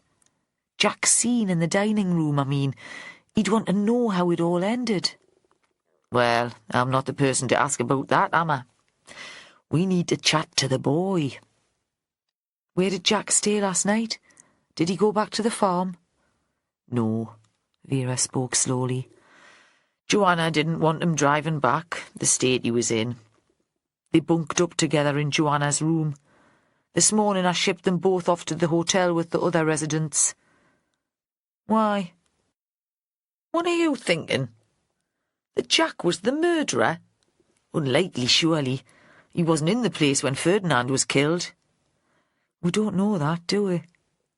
Jo looked up at her, and Vera saw he had some sort of theory, and that he thought it'd take a hard sell to convince her. When I was driving on the afternoon Ferdinand was murdered, something, or someone, ran across the track in front of me car. You think it could have been Jack? He looked at her. He hadn't expected her to take him seriously. I don't know, but we've always assumed the killer was someone staying in the house. No reason that has to be the case. You're right, she said. We'll check any CCTV between here and the farm for Jack's van, though I don't know what his motive might have been. Probably a stupid idea, Jo said. Now she'd agreed to look into it, he was happy to let the notion go. Why don't we go and have a chat with Alex Barton? Where is he? Vera gave a little smile. In the end, she always did get her own way. I didn't send him off to the hotel with all the others. It seemed a tad heartless. Besides, I thought we might get more out of him on home territory. He's in the cottage with a minder. They walked into the yard, and into sunshine so bright that it made Vera's eyes water. You always call him a boy, Jo said suddenly. How old is he? 23. Vera fished into her jacket pocket for a tissue and found half a roll of toilet paper. She tore off a handful and wiped her eyes. Still a boy to me. Alex Barton was sitting in the kitchen of the cottage with an overfed cat on his lap. Vera had knocked at the door, then walked straight in without waiting for an answer. But he didn't seem surprised or startled to see them. A uniformed constable sat at the table and looked relieved when Vera waved for him to go. "I always hated this cat," Alex said. "It stinks. And when it was more active, it killed birds." "I could never see the point of pets myself." Vera leaned against the auger and felt the heat penetrate her jacket and warm her spine and her buttocks. "Your mother liked it, though." "Spoilt it rotten," Alex said. "It's ancient. When I was growing up, I thought she loved it more than me." "It's a tricky relationship, single parent and only child. Too much guilt and duty swimming around." Vera knew Ashworth would think she was speaking from personal experience. So she was. "I should have got away," Alex said. "But I couldn't see how she'd make a go of this place on her own. Not any longer. She needed me." Vera realised that he hadn't yet referred to his mother other than by her or she. "You'll have a chance now," Vera said. "To get away, I mean. This place must be worth a few bob, even if it's got a mortgage. Sell it, and you're free to go wherever you like." He pushed the cat off his lap and looked at her with big, sad eyes. He was a pretty boy, she saw. There was something feminine about him, despite the dark hair on his arms. When she'd first seen him, she'd described him to herself as a wolf. Now she wasn't so sure. He didn't seem sufficiently cruel. She'd expected a response to her words, anger, a denial he would choose to benefit from his mother's death, an outburst that such an idea was the last thing on his mind. But he said nothing. "Have you got a girlfriend?" Again she was deliberately trying to provoke him to speech. Alex shook his head. "Of course, why would you? Young lad like you wouldn't want to be tied down. And plenty of chance for sex without commitment here. I'd guess most of the women would be here on their own, away from home, from their husbands and kids.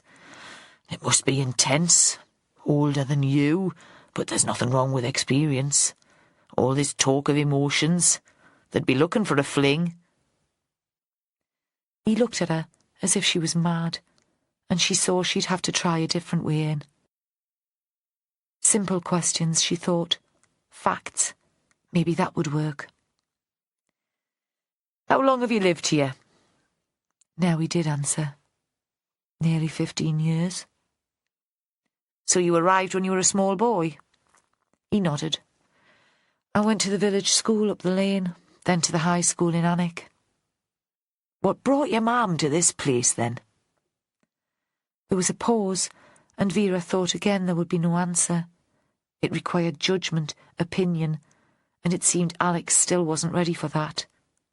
But in the end he spoke. She grew up in Newcastle and always dreamed of living on the coast. One of her books was adapted for television that year. Tony had written an article the Christmas before and described her as one of the best writers of her generation. It made a huge difference to her career. Until then, she'd still been working in London, in the university library. Suddenly we had money to spend. She saw the house as an investment for our future, and a pleasant place to bring up a child. It was, Vera thought, almost as if he were reciting a story he'd learned by heart. The words were Miranda's, not his own. "So at first you just lived here?" Vera said. "She hadn't set up the Writers' Centre?" No. Alex sounded dreamy now, half asleep. Then it was our home. A proper home. I loved it. We'd been living in London, A tiny flat because my mother was just assistant librarian at St Ursula's. And even when our first book was published, it made peanuts. And suddenly, I had the garden to play in, and the beach. All that freedom. When did your mother start the business? Vera wondered what it must have been like to have the place overrun with strangers. Surely Miranda must have felt as if her home had been invaded. Or had she relished it? The talk about writing and the gossip, the like-minded people sitting round the table for dinner. It must have been lonely for her here, with only her son for company. I was 12, Alex said. It was clear that he, at least, hadn't relished the intrusion. Mum's books weren't doing so well. She'd thought that the TV adaptation of Cruel Women would be the start of a great flowering of her career. It turned out to be the high point. We needed the money. Mum always enjoyed mentoring young writers, so she had the idea of running the residential courses. How did that work? Vera asked. She was genuinely interested. Hector had claimed lack of money as the reason for his nighttime adventures, had made Vera feel guilty. How can I get a proper job when I have you to look after? He'd drawn her in that way. You can't have done the cooking then, she said. You'd still be at school. I helped, but the students cooked for themselves then.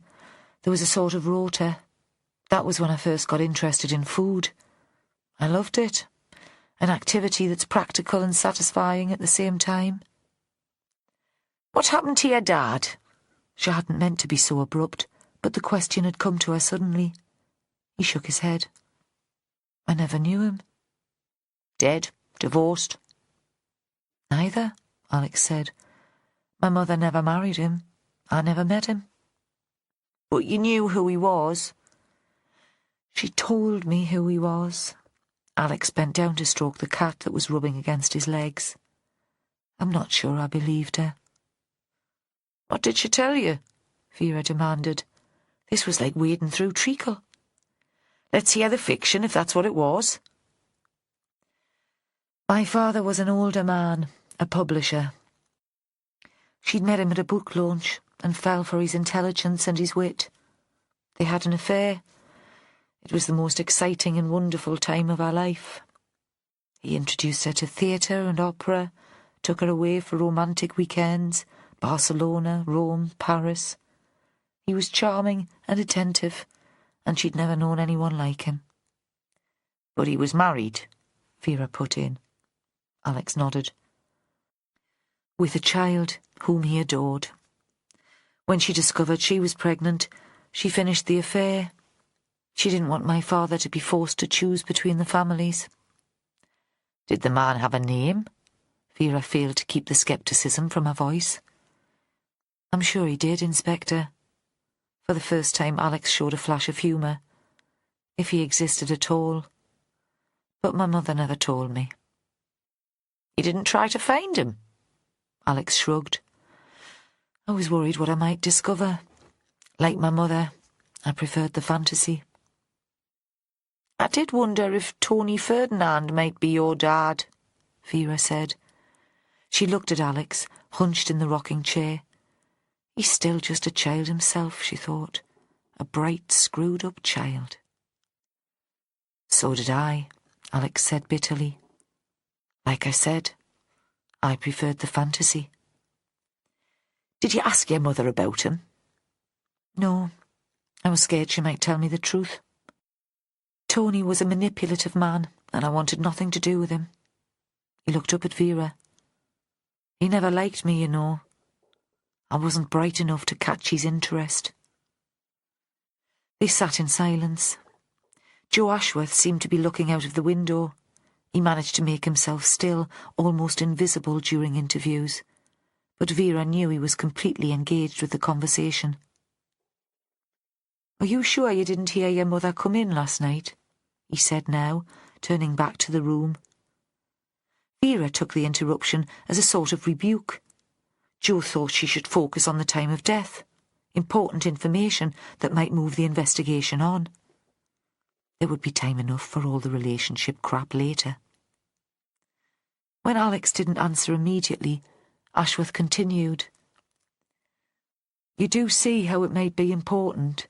If your mother came in yesterday evening after the readings had finished and then went out again, or if she went to bed and went out early this morning, that would make us look differently at her death. But Vera knew Miranda hadn't gone to bed. She was still wearing the garments she'd been in the night before. White silk shirt and long black skirt. Not the clothes for an early walk on a freezing October morning. I didn't hear her, Alex said. He looked up at Joe. I didn't want to hear her. I listened to music until I fell asleep. There was another moment of silence. Then outside a shout, so loud that it penetrated the thick walls of the cottage. Has anyone seen the boss? They've found something. Jo slipped out of the door, but Vera stayed where she was. She pulled herself slowly to her feet. Where did your mother keep her books, then? She asked. I'd have thought they'd be in Pride of Place in the main house, but I couldn't find any in the library. She didn't want the students noticing that it's years since she'd been published, Alex said. They're upstairs, in her bedroom. I'll see myself up there, shall I? Vera said. He seemed not to hear her, and sat where he was. Chapter 22. Joe Ashworth stood outside the cottage door and took a deep breath. Inside the house there'd been a sweet and unpleasant smell. Chemical. Air freshener or some kind of cleaner. Maybe trying to hide the smell of incontinent cat. Maybe something more sinister. The CSIs would move on to the cottage when they'd finished on the terrace. The yard was busy. A couple of men in overalls and navy uniform jackets were deep in conversation, and a CSI, peeling off her crime scene suit, close to the van, hopping as she pulled it over her foot, shouted to a colleague, Where are the toilets? I'm so desperate for a piss. Beyond the end of the track, Joe saw the aerial of a radio van. So the press were there already. The journos, who'd been camping out there since Ferdinand's death, had dwindled away the day before, and now they were back. He was glad someone had had the sense to keep them well away from the house. And Charlie was there, leaning against the bonnet of his car, drinking tea from a mug with the Writers' House logo on it. The whole place was still lit with the sunshine that bounced off the car windscreens and the frozen puddles and turned faces the colour of butter. Joe called over to Charlie. Someone was shouting for the boss. She's busy. What have they got? Charlie pushed himself upright. The murder weapon, he said. They think. Where? Down on the beach. I'll show you. Apparently they were lucky to find it. Charlie bent to put his mug on the doorstep and walked round the house until they were looking out to the sea. On the terrace, work continued in the white tent. The nylon fabric, with the sun behind it, displayed the figures inside as slowly moving shadows. Walking through the garden, Joe remembered what Alex Barton had said about moving here from London, about how much he'd loved the place when it was still just a family home. This would be paradise for a child. Trees to climb and dens to build, rock pools to poke around in. And on the odd good day, when it was warm enough, there'd be the sea for swimming. And a child would know every inch of it. If anyone could find a hiding place close to the house, it would be Alex Barton. Charlie had started on the steep path down to the beach. He slipped once, ripping a tear in the leg of the crime suit, and swore. And by the time they'd reached the shingle, he was breathing heavily and sweating despite the cold. He leaned forward, rubbing the stitch in his side. You're out of condition, man. But Joe was feeling the effort too. Too many greasy breakfasts and not enough exercise. There were times, kicking a ball round with the kids, when he felt age creeping up on him. 3 figures stood at the base of the cliff. From this distance and in this light, it was impossible to tell if they were men or women. A small flock of wading birds ran along the tide line and took off, calling as Joe and Charlie approached, black commas against the white sky. The figures near the cliff became clearer, more than silhouettes. 2 men and 1 woman. One was the crime scene manager, Billy Wainwright, who would have been at the house already, working on the terrace. 2 others Joe didn't recognise, members of the search team. They'd heard Joe and Charlie approach over the shingle, and Billy waved at them. Closer still, and they saw he was grinning. "What have you got?" Joe asked the question. Charlie was wheezing. Billy moved to one side. Still, Joe saw nothing unusual. There'd been a small rock slide, a pile of boulders at the foot of the cliff. Water leached from the ground, a spring or a hidden stream, and ran across the sand to the sea. Joe imagined his bairns playing here, building dams, castles and moats. "The rockfall's not recent, is it?" He was starting to lose patience. Billy was a great one for playing games, practical jokes. "What am I looking for?" "Here." And in the shadow of the rock slide, there was a rusting outflow pipe, more than half a yard in diameter. "Once it would have carried the wastewater from the house. They use mains drainage now, I guess."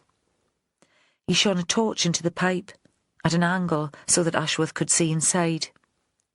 In the distance, an arm's length from the cliff face, there was a glint of metal, and something soft and dark. "What is it? The knife?" "Definitely the knife, but something else. Clothing? I've done all I can in situ. I was just going to pull it out." He spread a plastic sheet over the shingle beneath the outflow pipe and reached inside. First out was the knife, a black handle with a serrated blade. "Similar to the one in the kitchen up there," Joe Ashworth said. "The bread knife." "Similar to knives you find in every kitchen in the county." Billy dropped it onto the plastic sheet. "The murder weapon?" "Not for me to say."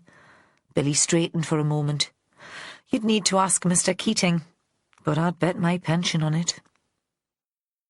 He lay on his stomach and reached in once again.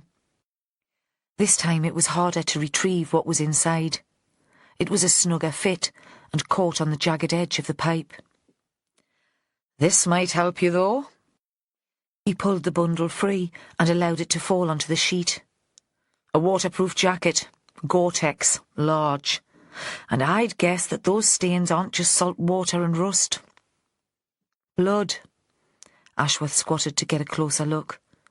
He felt relief, the comfort of tangible evidence. Let Vera Stanhope get deep and meaningful with her witnesses. He preferred forensics, fingerprints and DNA. "I don't suppose there's anything on the jacket to identify the owner? Anything in the pocket?" Billy Wainwright turned the jacket over and felt with his gloved hands into the outside pockets. A tissue, a biro, and 30p in change. "You should get DNA from the tissue, though surely someone will recognise the coat anyway." He slipped his hand into the inside pocket and pulled out a piece of paper.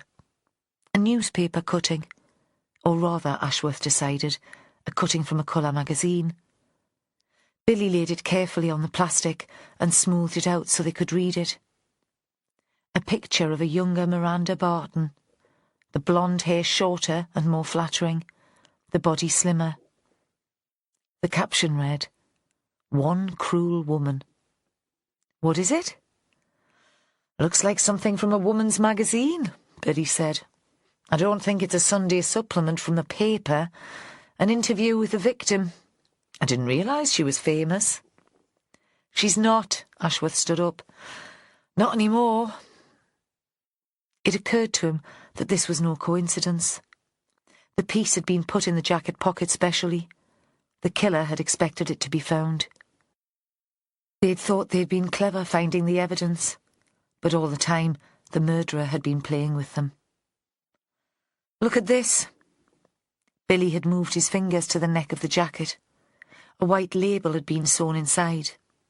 On it, in permanent marker, the words, "For use by Writer's House residents, feel free to borrow in bad weather, but please return to cloakroom after use."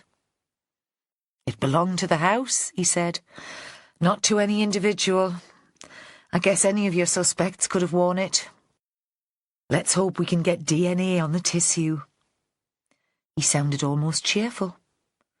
Ashworth couldn't bear the flippant tone and turned his back on the group and looked out towards the sea. He knew they'd get nothing useful from the contents of the pockets. This was a set-up, a piece of theatre.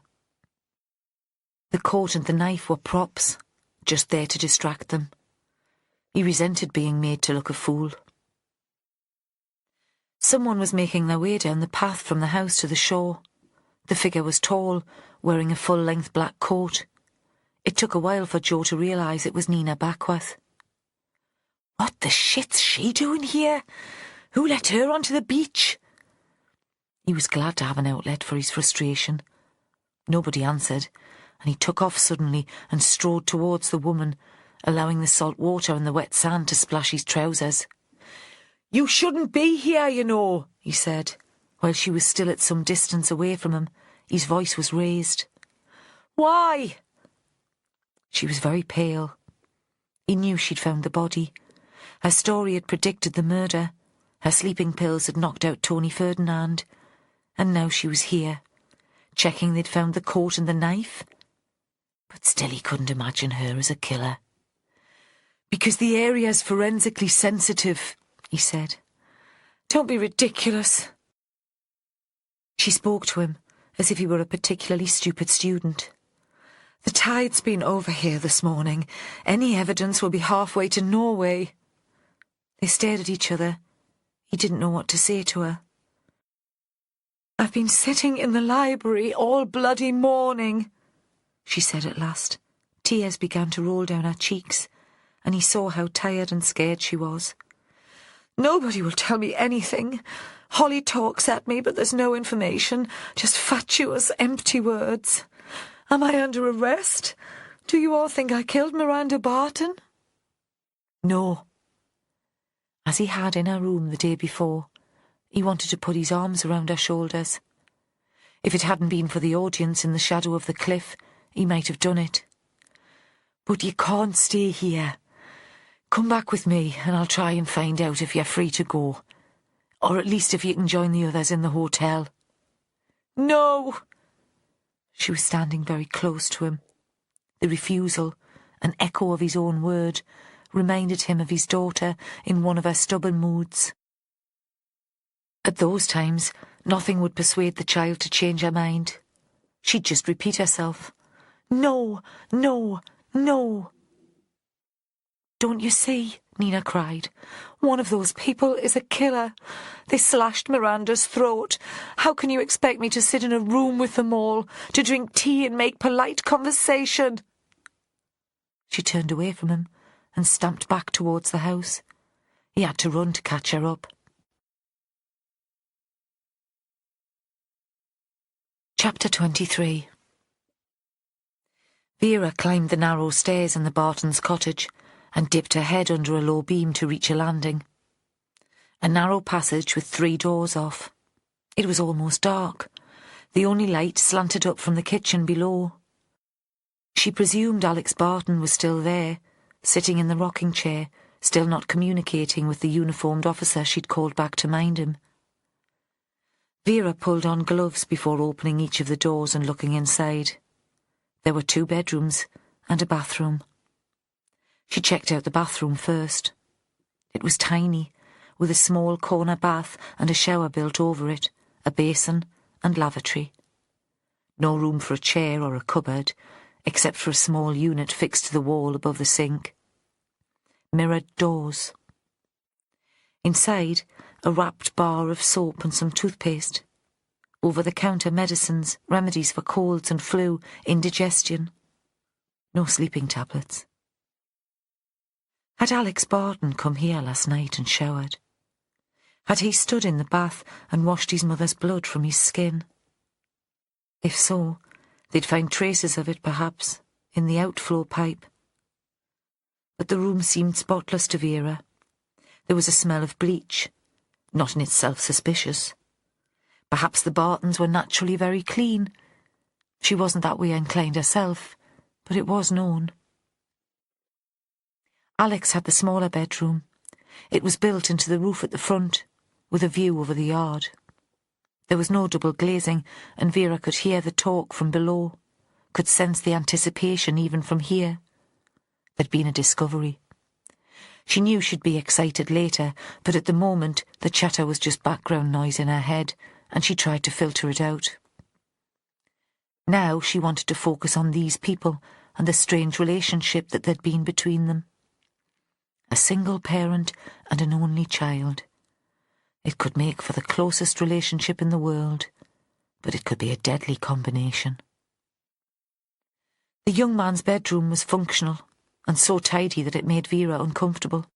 A psychologist might say it indicated a need to control.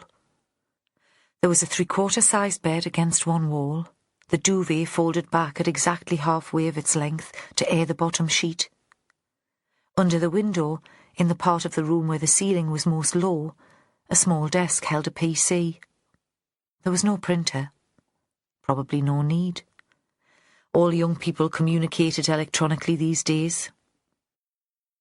Did Alex Barton have friends of his own age? People he texted and shared jokes with on Facebook? She couldn't see it.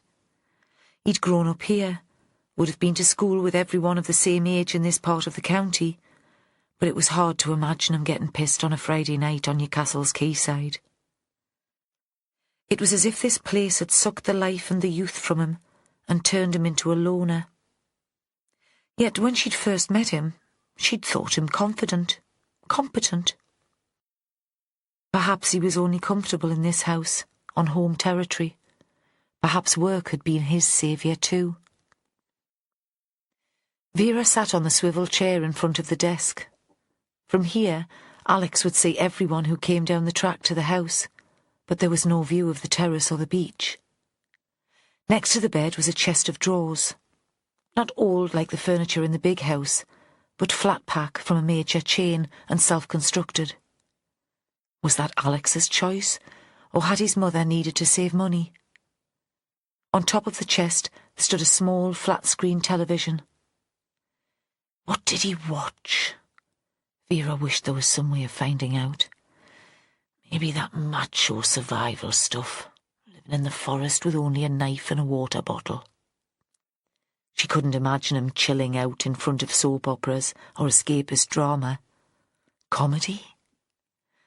He hadn't displayed a sense of humour in any of the interviews, even before his mother's death. But then not everyone thought it fitting to laugh about murder.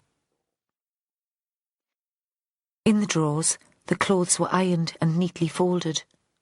2 sets of chef's whites and underwear in the top drawer. Casual t-shirts and jeans in the rest. A wardrobe in the same style held 1 suit, a formal jacket, and 2 pairs of grey trousers. 4 shirts, again immaculately ironed.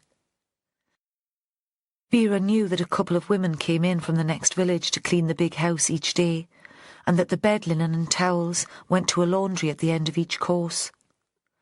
But Vera thought this was Alex's work, the control thing again. He'd want to look after his own possessions. Maybe she shouldn't make too much of the spotless bathroom. If this was how Alex kept his bedroom, it would be in character for him to clean the bath and sink every day. It didn't necessarily mean that he'd been awake all night washing away his mother's blood. She looked under the bed and felt behind the wardrobe. No porn. No girly posters on the walls. In fact, there were no pictures on the walls at all. Only a framed certificate from his catering course. What did he do for sex? Probably used the internet, like most of the UK's male population. It came to Vera that more than likely he was a virgin. In contrast, Miranda's room was surprisingly big, opulent and glamorous in an old-fashioned way. It held a double bed, piled with pillows and silk-covered cushions in various shades of purple. These seemed to have been artfully arranged. Another sign, Vera thought, that Miranda hadn't been to bed the night before. There was a small wrought iron grate, just for decoration now. Where the fire would once have been laid stood a candle in a big blue candle holder, identical to the one on the table on the terrace. Was that significant?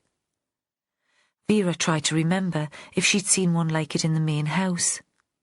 On one side of the chimney breast, bookshelves had been built into the alcove, and on the other stood a big Victorian wardrobe.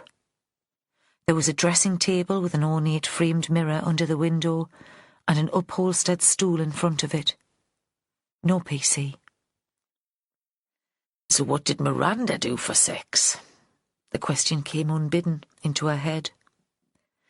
Vera sat on the stool and gave a wry smile into the mirror. She knew her team had sometimes asked the same question about her, but not recently.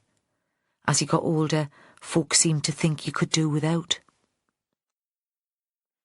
This is where Miranda would have sat to prepare herself to meet the residents. Again Vera was reminded of an ageing actress. Her dressing table was scattered with makeup. The woman hadn't shared her son's obsession with order and cleanliness. And beyond the mirror, there was a view to the coast.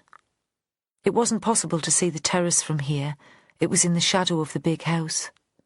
But the beach was visible.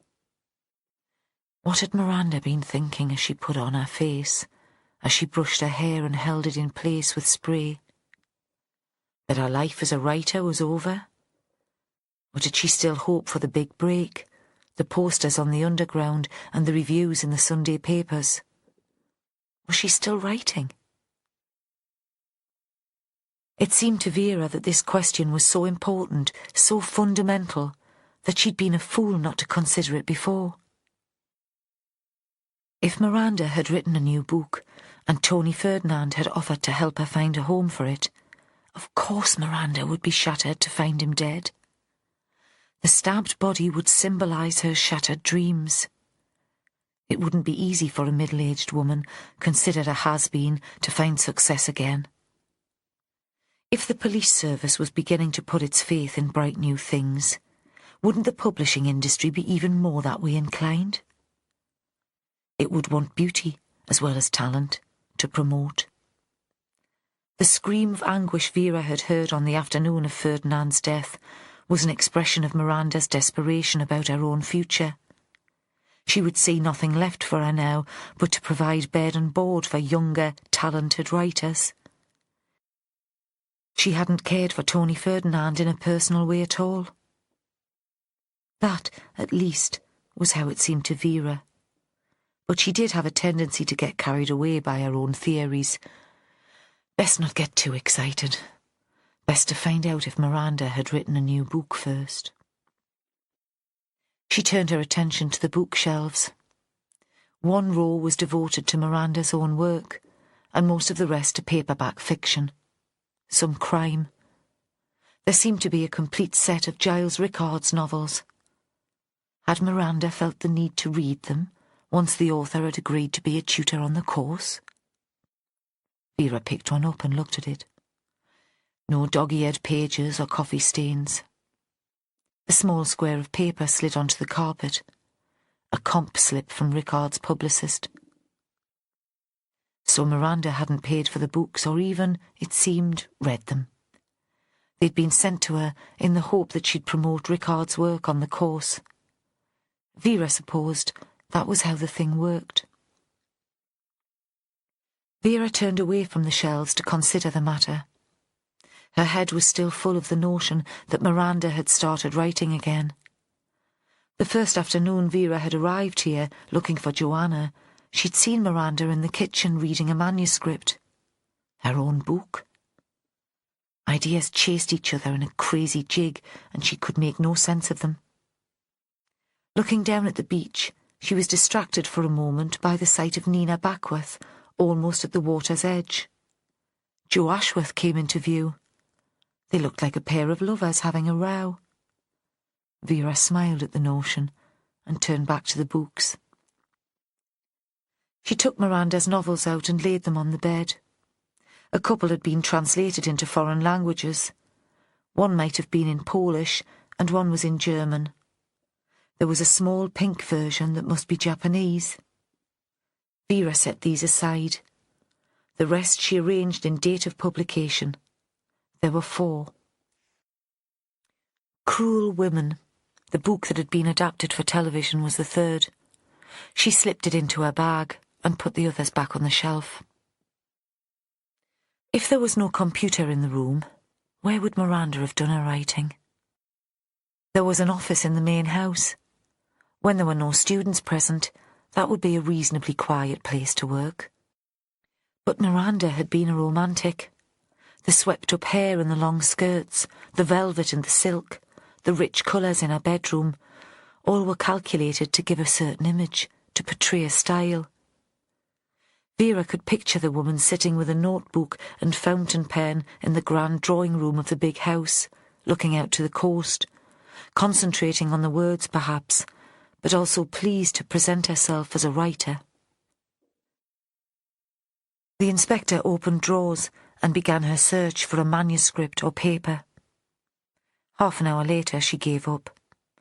There were lots of frilly underwear, the sort you might expect in a Paris whorehouse in the 1950s, an octopus of tangled coloured tights, but no notepad or exercise book, and no handkerchiefs with red hearts embroidered in the corner.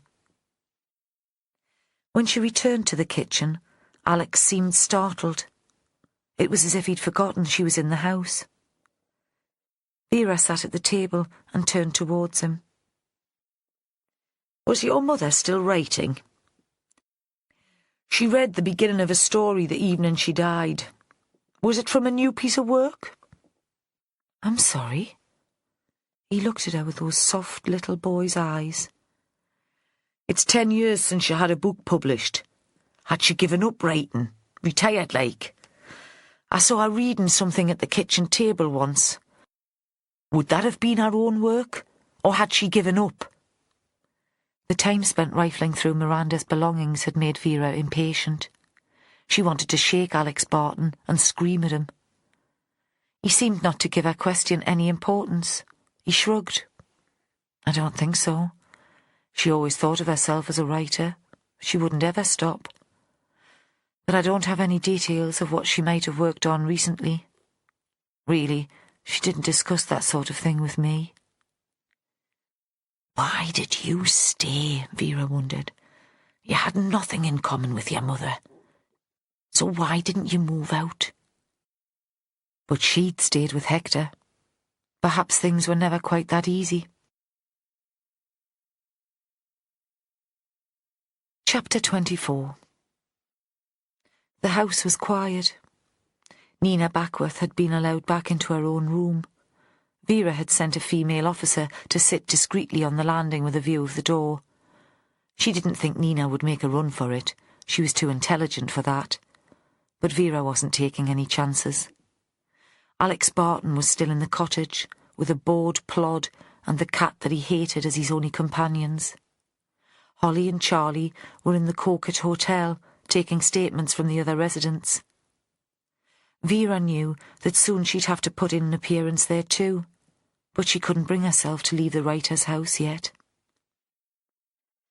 After walking out of the cottage, she'd gone to the beach to see where the knife had been found. She pictured the scene following Miranda's murder, the early hours of the morning, a thick frost and cold that would take your breath away. There'd been a half moon, but as Vera had discovered on the afternoon of Ferdinand's death, visibility in the garden would be poor. She'd asked the search team if any of the residents had a torch in their room. Had the killer removed the waterproof jacket on the terrace or worn it down to the beach? If he or she had taken it off at the terrace, there should be a blood-stained bag. He'd need to carry it and the knife in something. Where was the bag? If he'd left the jacket on, they should find traces of blood along the footpath. Now, though, she was more interested in the contents of the jacket pocket, and food, and coffee. She and Joe sat in the writer's house kitchen. Make us a few slices of toast, pet. You can't expect a woman to work on an empty stomach. The bread was fresh, the slices thick, and the marmalade was homemade. Jo couldn't work out how to operate the fancy coffee machine, so they had instant. But Vera thought she hadn't been this happy for ages. Jo still seemed subdued, but he'd been moody for a couple of days. If he were a woman, you'd say it was his time of the month. So what's this all about? She set the newspaper cutting in its plastic sheet on the table between them. Have we identified the magazine yet? Billy scanned it and sent it off to HQ. They're tracking it down there. We'll not hold our breaths, then. I can't take it seriously, Jo said. It's like somebody's been watching too many crap cop shows on television, or reading too many of those books where there's a body on every other page, but the police still can't track down the killer. A joke, then, instead of a real message? She emptied the mug of coffee and wondered if she could get him to make some more. She didn't like playing the demanding boss. Not so much a joke, more like an attempt to distract us, to make the whole thing more complicated than it really is. Surely the most likely scenario is that Miranda Barton was killed because she saw the first murder, or guessed the identity of the killer, arranging the body on the terrace, the magazine cutting. That's just an attempt to make us chase other links between the victims, triggered by Nina Bakwath's short story. Aye, Vera said. Half her mind was still on a need for more coffee. I dare say you're right. A thought occurred to her. How did the killer persuade Miranda Barton to go to the terrace last night? It must have been late. Joanna, Jack and Rickard were still there when I went home, and it was bloody freezing, even earlier. She must have had a good reason to agree to the meeting. Maybe she made the arrangement, Jo said. We're back to blackmail, then. Vera leaned back in her chair. Miranda knew or guessed the identity of the killer and made the appointment herself. It makes sense. She wouldn't invite the killer to the cottage. Alex was in there, and might have overheard their conversation. She peered at the magazine cutting, sliding it away from her along the table until the words came into some sort of focus. It had very small print, and she thought again she should get to an optician's and sort herself out some specs. It wasn't that she was vain. If you had a body the size and shape of a barrage balloon, there was no sense in vanity. But until recently, her eyesight had been perfect. Hector hadn't needed glasses until he was in his late 60s. She imagined him jeering at her. Feeling your age, V. Read it out to me, will you, pet? She said to Jo. No excuses and no explanation, challenging him to ask why she couldn't read it for herself. He shot her a look, but said nothing. He'd always known when to keep his mouth shut. It was one of the things she liked about him.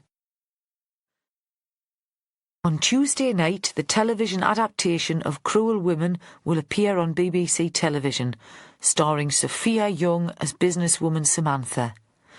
Author of the novel, Miranda Barton, takes time out from her busy schedule to talk to our reporter. We meet in the library of St Ursula's College, London, where Barton once worked. So Miranda maintained her contact with the college, Vera said. I suppose, in a sense, this piece links both victims.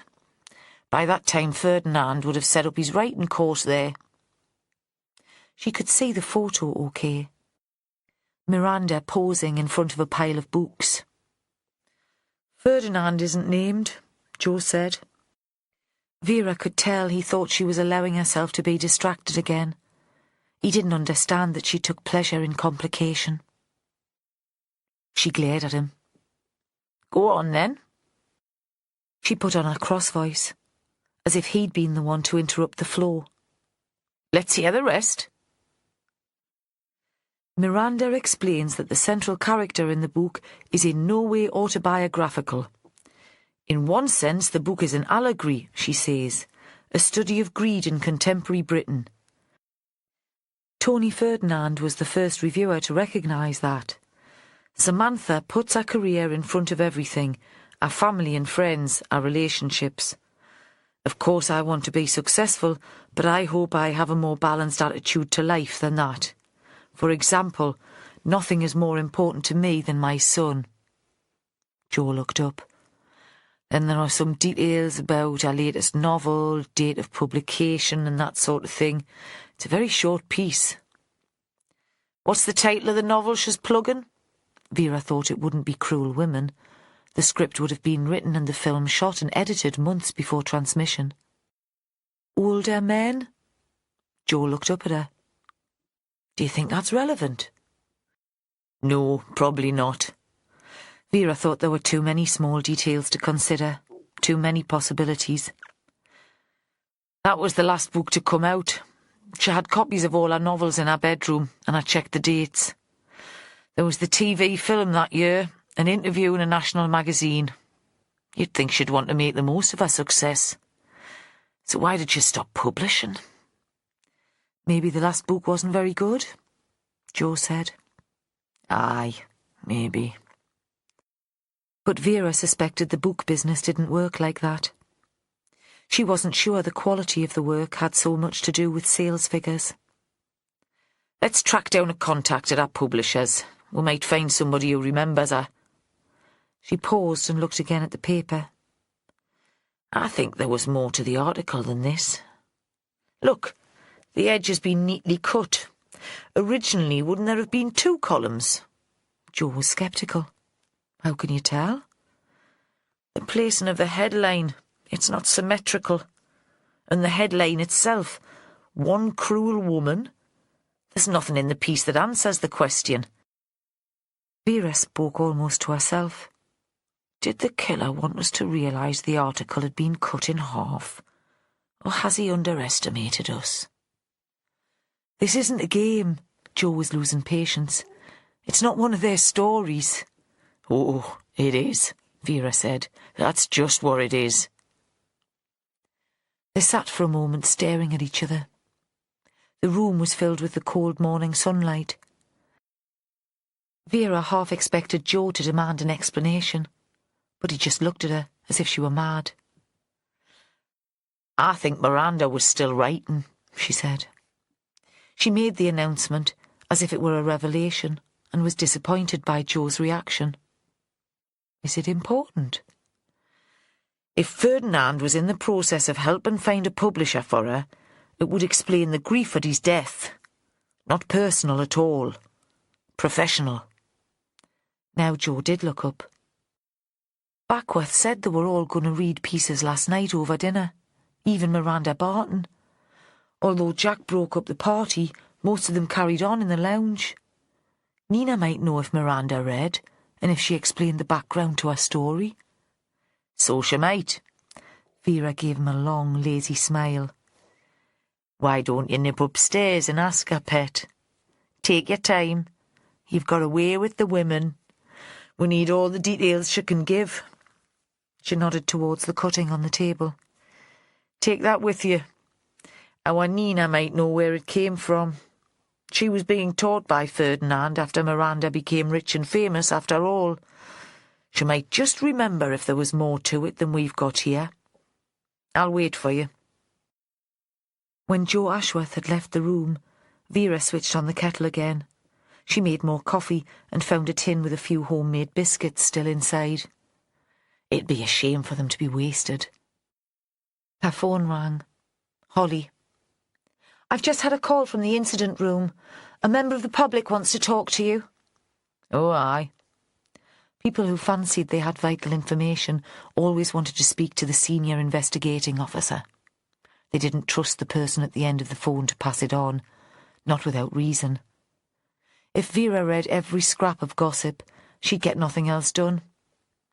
So what's so urgent that they contacted you? It came from a politician, an MEP. Let me guess, Vera said. Paul Rutherford. Joanna's ex-husband. Chapter 25. Joe Ashworth knocked on Nina Backworth's door and waited to be invited in. She'd been lying on top of the bed and was scrambling upright when he opened the door. He felt as embarrassed as if he'd walked in on her in the shower. He knew she would hate to have her private space invaded. "I'm sorry," he said. "Were you trying to get some sleep?" "Trying," she said. "Not very successfully." She swung her legs onto the floor. "I can make you some tea or coffee if you'd like. Miranda always made sure the rooms were well stocked." "Better at running this place than she was a writer, you reckon?" "Would it be very bitchy if I said she was?" Nina had gone into the bathroom to fill the kettle and looked round the door to get his answer. "You've already told us you didn't think much of our books." She plugged in the kettle and switched it on, giving herself time to form a reply. "That was while she was still alive. I thought they were pretentious and overwritten, like poor copies of other people writing literary fiction at the time. But it seems much worse to be rude about her when she's dead. And perhaps I got her wrong." "I need you to be honest with me," Jo said. "That's the most important thing now." He sat on the desk chair and watched Nina play with the small cartons of milk and the tea bags on strings. Her fingers were very long and white. "I haven't lied to you at all," she said. "Why would I do that?" He left the question unanswered. She poured boiling water into a mug and looked at it. "How strong do you like it? Do you want to fish it out for yourself?" "Last night," he said, "after Jack Devaney kicked off in the dining room, you went with the others to the lounge to listen to them read their stories." "To the drawing room," she corrected him absent-mindedly, a teacher correcting a Bairn's grammar. "Yes, I didn't think I could get out of it." "Did they all read from their own work?" "I didn't," she said. "Inspector Stanhope's already asked me that. I couldn't face it. After the scene over dinner, it just seemed like a sham. Whoever set up the scene on the terrace must have looked at my notes without my realising." Jo saw she was blaming herself for Miranda's death. Somehow she felt she had made it happen by imagining the crime scene and writing it down, like a bizarre kind of magic. "It wasn't your fault," he said. "It feels as if it is. I was writing for entertainment, a bit of fun. I didn't expect my story to be brought to life." She fished in her pocket for a tissue. "At the moment, I'm more interested in the others." Jo kept his voice low and leaned towards her. "For example, you said Miranda read from her own work last night." "Yes." Nina's eyes were feverish, and Jo thought she needed to get away from this place. She'd have some sort of breakdown if she was locked in here for much longer. "Miranda did read. I wasn't taking much notice. I was very tired and kept looking at my watch, hoping that it would be over soon. All the students had done their pieces, and I thought, hurrah, at last I can escape to my room. And then Miranda stood up and my heart sank. But it was good.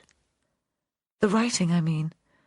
Only a couple of paragraphs, but so good that I even wondered if she'd written it.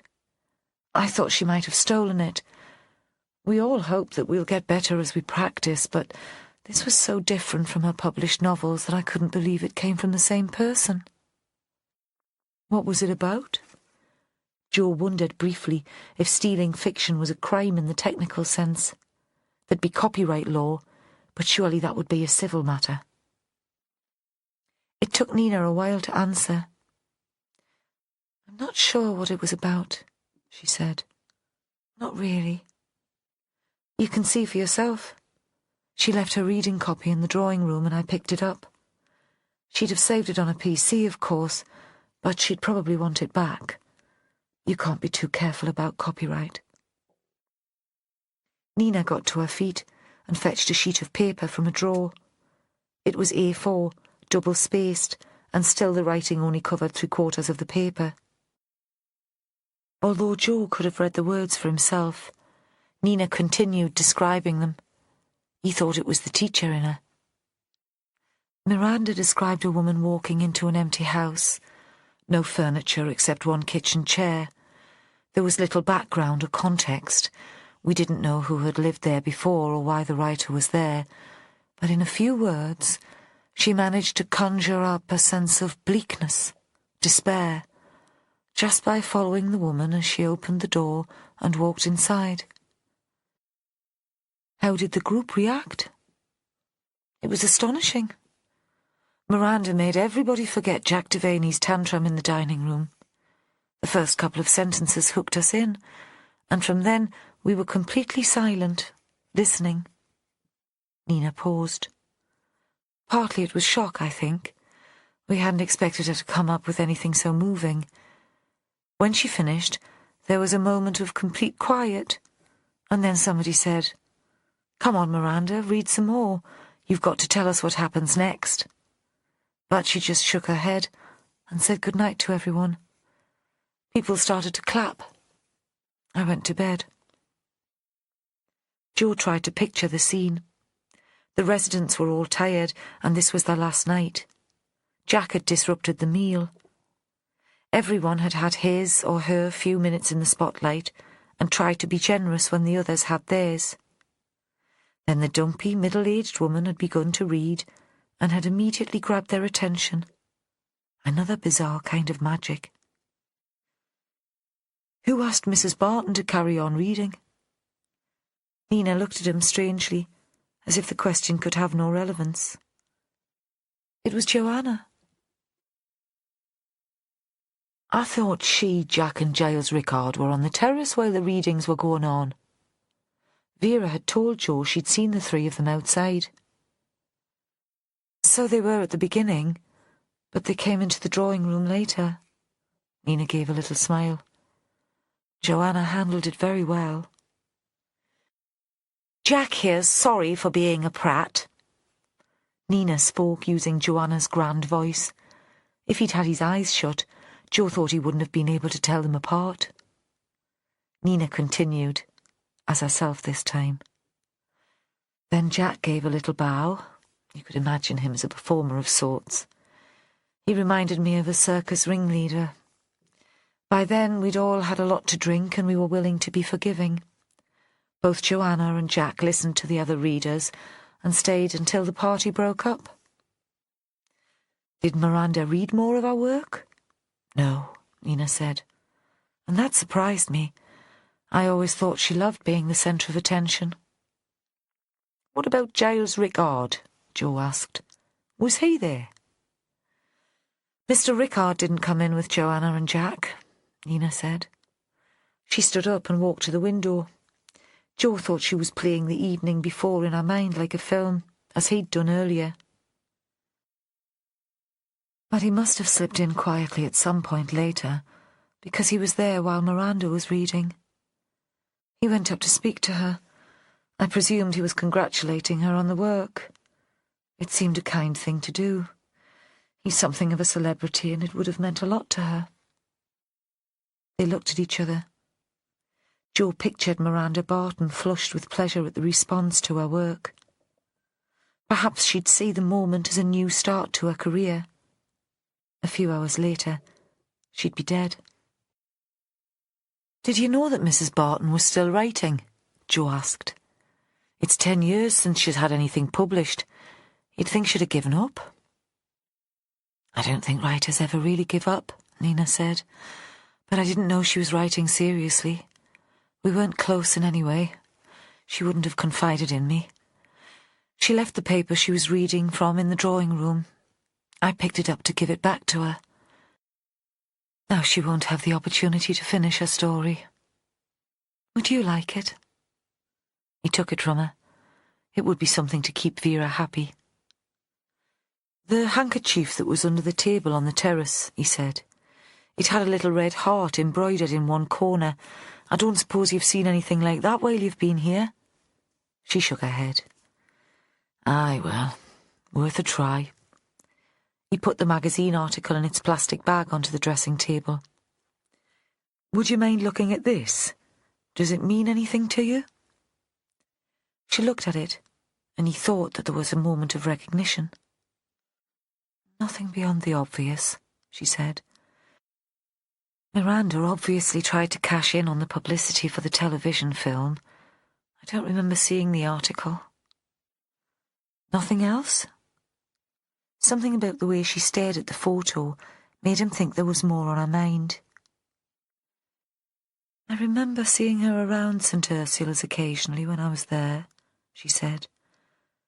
"I'd forgotten how attractive she was in those days. Like a different woman." He turned to go. "When can I leave?" she cried suddenly. "When can I go home?" He paused at the door. "Bugger, Vera." The woman was in pieces. "Have you got your own car?" She nodded. "Go now, then," he said. "We've taken your statement and we know where to find you. I'll tell the guys on the gate you're free to leave." She smiled, and for an instant he thought she would take him in her arms and kiss him. Walking down the stairs to meet Vera, he found himself trembling at the idea. Vera reacted remarkably well to the news that he'd sent Nina Backworth home. There was a poke in the ribs. "Hey, Joey, you've always been a soft touch when it comes to a pretty lassie. Though I wouldn't have put her down as your type." But it was all good-humoured. There was no edge to it. She was preoccupied by the prospect of her meeting with Paul Rutherford. "You're going all the way down to London just to chat to Joanna's ex?" Not hiding the disbelief, the disapproval. He thought Vera had her own agenda here. How could she be objective, interviewing the man who'd beaten up her neighbour, her friend?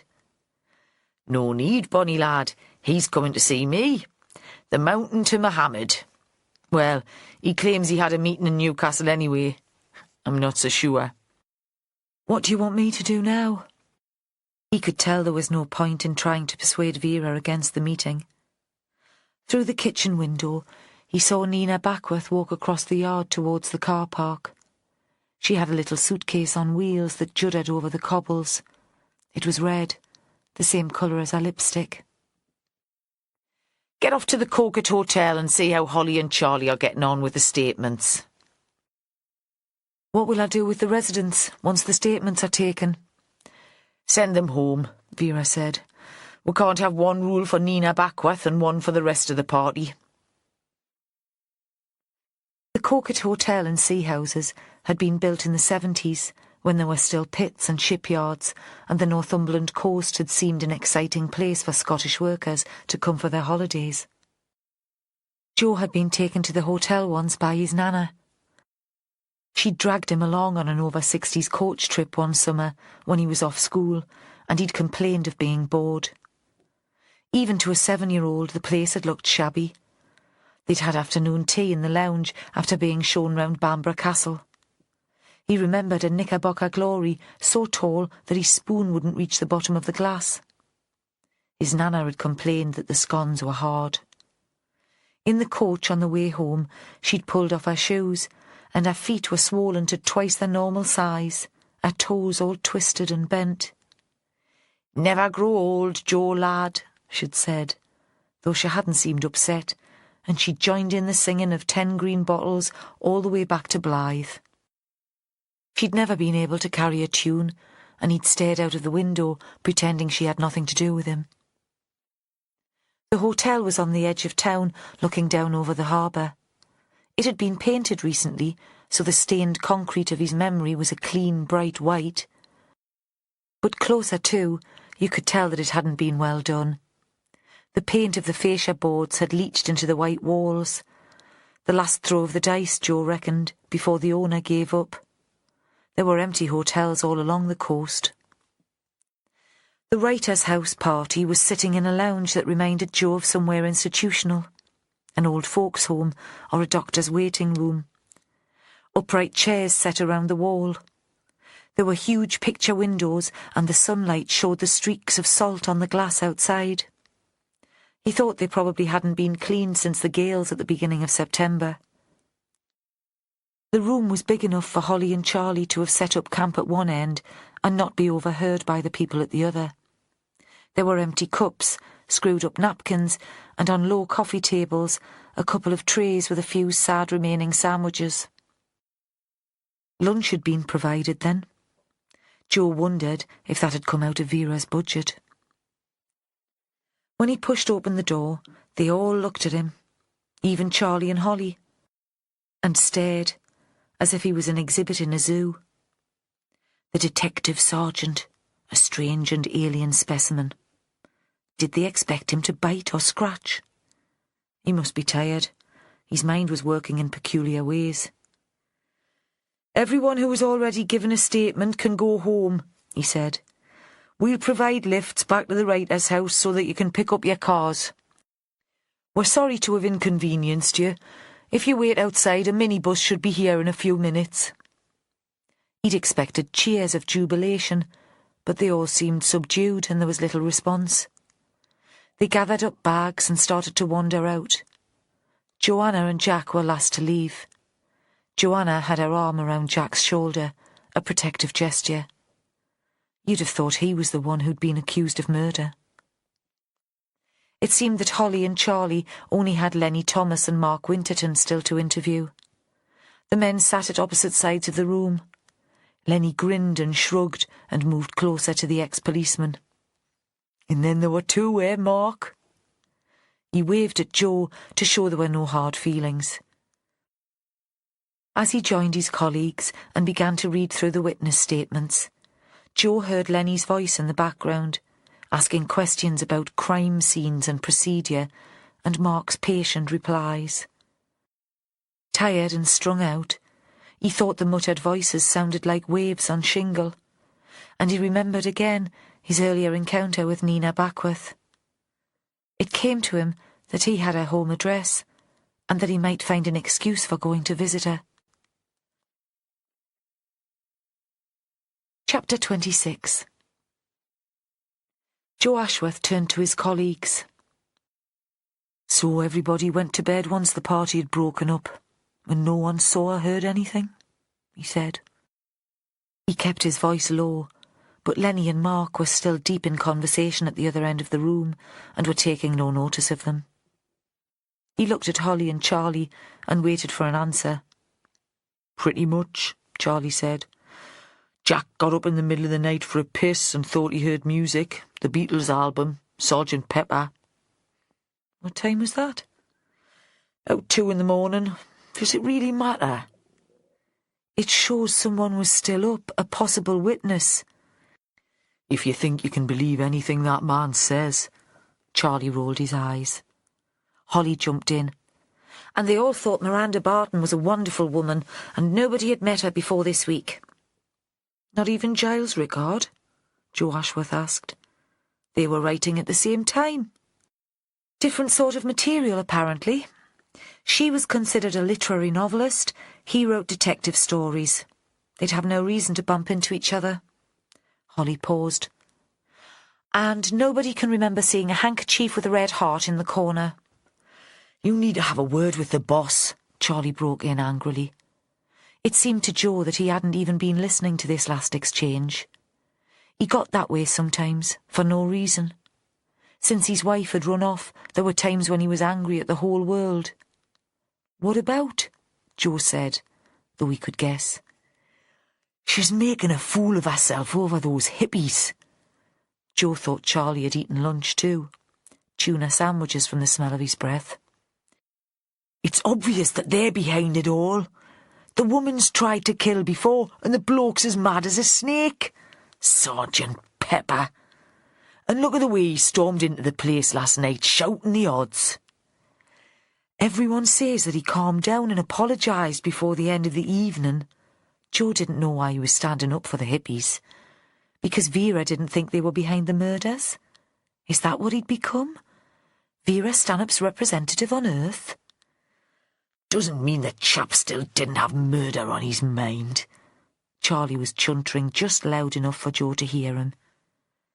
Joe thought if they didn't get on with the next 2 interviews, they'd be here all day. And the hotel, with its 70s colour scheme and his nana's ghost, was already freaking him out. "Why don't you get off, Charlie?" he said. "I can sit in with Holly for these. It won't take 3 of us." Charlie brightened.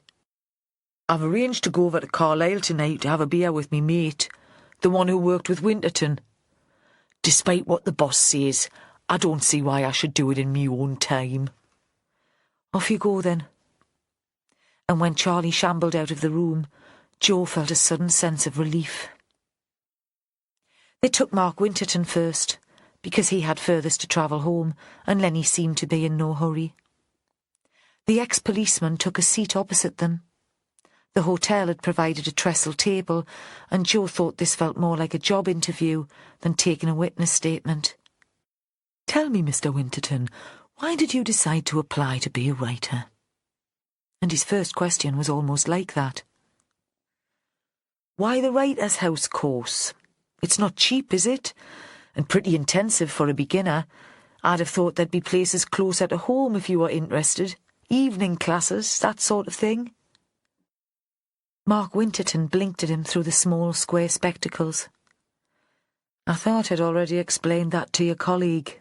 He nodded towards Holly. He kept his voice patient and polite, but the blinking eyes suggested a repressed irritation. "I'd always enjoyed writing, and this seemed like a great opportunity to kick-start the crime novel I thought I might write." He paused. "As to the money, I don't have many extravagances." He gave an awkward smile. "I paid maintenance for the children, of course, when I was first divorced, but they've left home now. My ex-wife married again very quickly, and her husband's a wealthy man. My pension seems rather generous for a man of simple tastes." Jo wondered why Winterton felt the need to share all this personal information. Perhaps he was just lonely. Perhaps that was the explanation for him attending the course. "I was sorry to hear about the death of your daughter," Jo said. "You know about that?" Of course. He'd have checked up on us all. Nothing is ever the same afterwards." He looked up. "I discussed that with Miranda yesterday afternoon. The loss of a child. How that affects absolutely everything that happens later. Miranda was immensely understanding. I'd never really talked about it to anyone else in the same way. She was a sympathetic woman." "When did you have this conversation with Miranda?" Jo kept his tone light. The woman had never struck him as particularly sympathetic. Beside him, Holly was twitching like a hunting dog scenting prey. He hoped she'd have the sense enough to keep her mouth shut. "Before dinner. I'm always early. At work I was a tyrant about punctuality, and I see now that it was my obsession. I'd showered and changed and was waiting for the others in the drawing room when Miranda came in. She brought me a sherry, and we began to talk. She was nervous, I think. She wanted the final evening to be a success, despite Tony's death. I'd never been alone with her before, and I was surprised at how well we got on." "Did she ask for your advice?" Jo remembered that Miranda had invited Nina into her cottage the same day. "I had the sense that she wanted something from me, but I never quite worked out what it was. You must have come across that, Sergeant. Acquaintances with vague anxieties wanting reassurance, about children mixing in unsuitable company, or neighbours who seem suddenly to have come into money. I suspect it goes with the job. But of course we have no answers. We can't always keep our own family safe." Winterton looked up. Jo had the sense that he wanted to prolong the discussion and that he was in no hurry to return home to his empty house. Jo wondered about the ex-wife. Had she had a lover even before the separation? Was that the cause of the divorce? Jo thought it would be interesting to meet her. What anxiety did Miranda have? Did she have concerns about her son? Certainly we talked about our children, but I don't think Alex was causing her any problems. He always seemed the sort of boy you'd be proud of. I did wonder... Yes? If she'd had a daughter, perhaps who'd died when she was still a baby. He put his hands on the table in front of him. Ashworth saw he still wore a plain gold wedding ring. Miranda spoke with such understanding about losing a child, Winterton said. And last night there was a slip of the tongue that made me think she'd had a baby girl. She was talking about the experience of giving birth. I'd never known pain like it, but once I'd taken the baby into my arms, it was all worth it. She was so tiny. Really, I'm sure she said she, but I didn't want to follow it up. He looked up and frowned. Of course, none of this is evidence. Perhaps I shouldn't have mentioned it, but sometimes in an investigation, small snatches of gossip can make a difference. I thought you should know. Joe's attention was caught by a bright yellow coach that had pulled up outside the hotel. Elderly people climbed stiffly out. The driver began to unload luggage. Joe dragged his focus back to the room. "Of course," he said. "Thank you. Would you mind waiting until we've finished talking to Mr. Thomas? Then we can give you both a lift to the writer's house." "No problem at all." Winterton stood up and gave a polite little nod. "I'm not in any rush to get home." Lenny Thomas sat awkwardly, looking at them across the table. "I wouldn't have killed her," he said without introduction. "I mean, I wouldn't have killed either of them. But Miranda picked me to go to the writer's house, and I loved every minute of it. I'll always be grateful to her for giving me the chance, for taking me seriously, as a writer like." "We're not accusing you, Mr. Thomas," Holly said. They'd agreed that she should take the lead on this one. Only fair. But Joe wished he was asking the questions. Sharp, bright Holly would make Lenny nervous and tongue-tied. "We're just trying to find out what happened." She paused.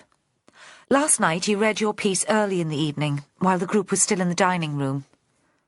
"Aye," he looked at her. "You were there. What do you make of it?"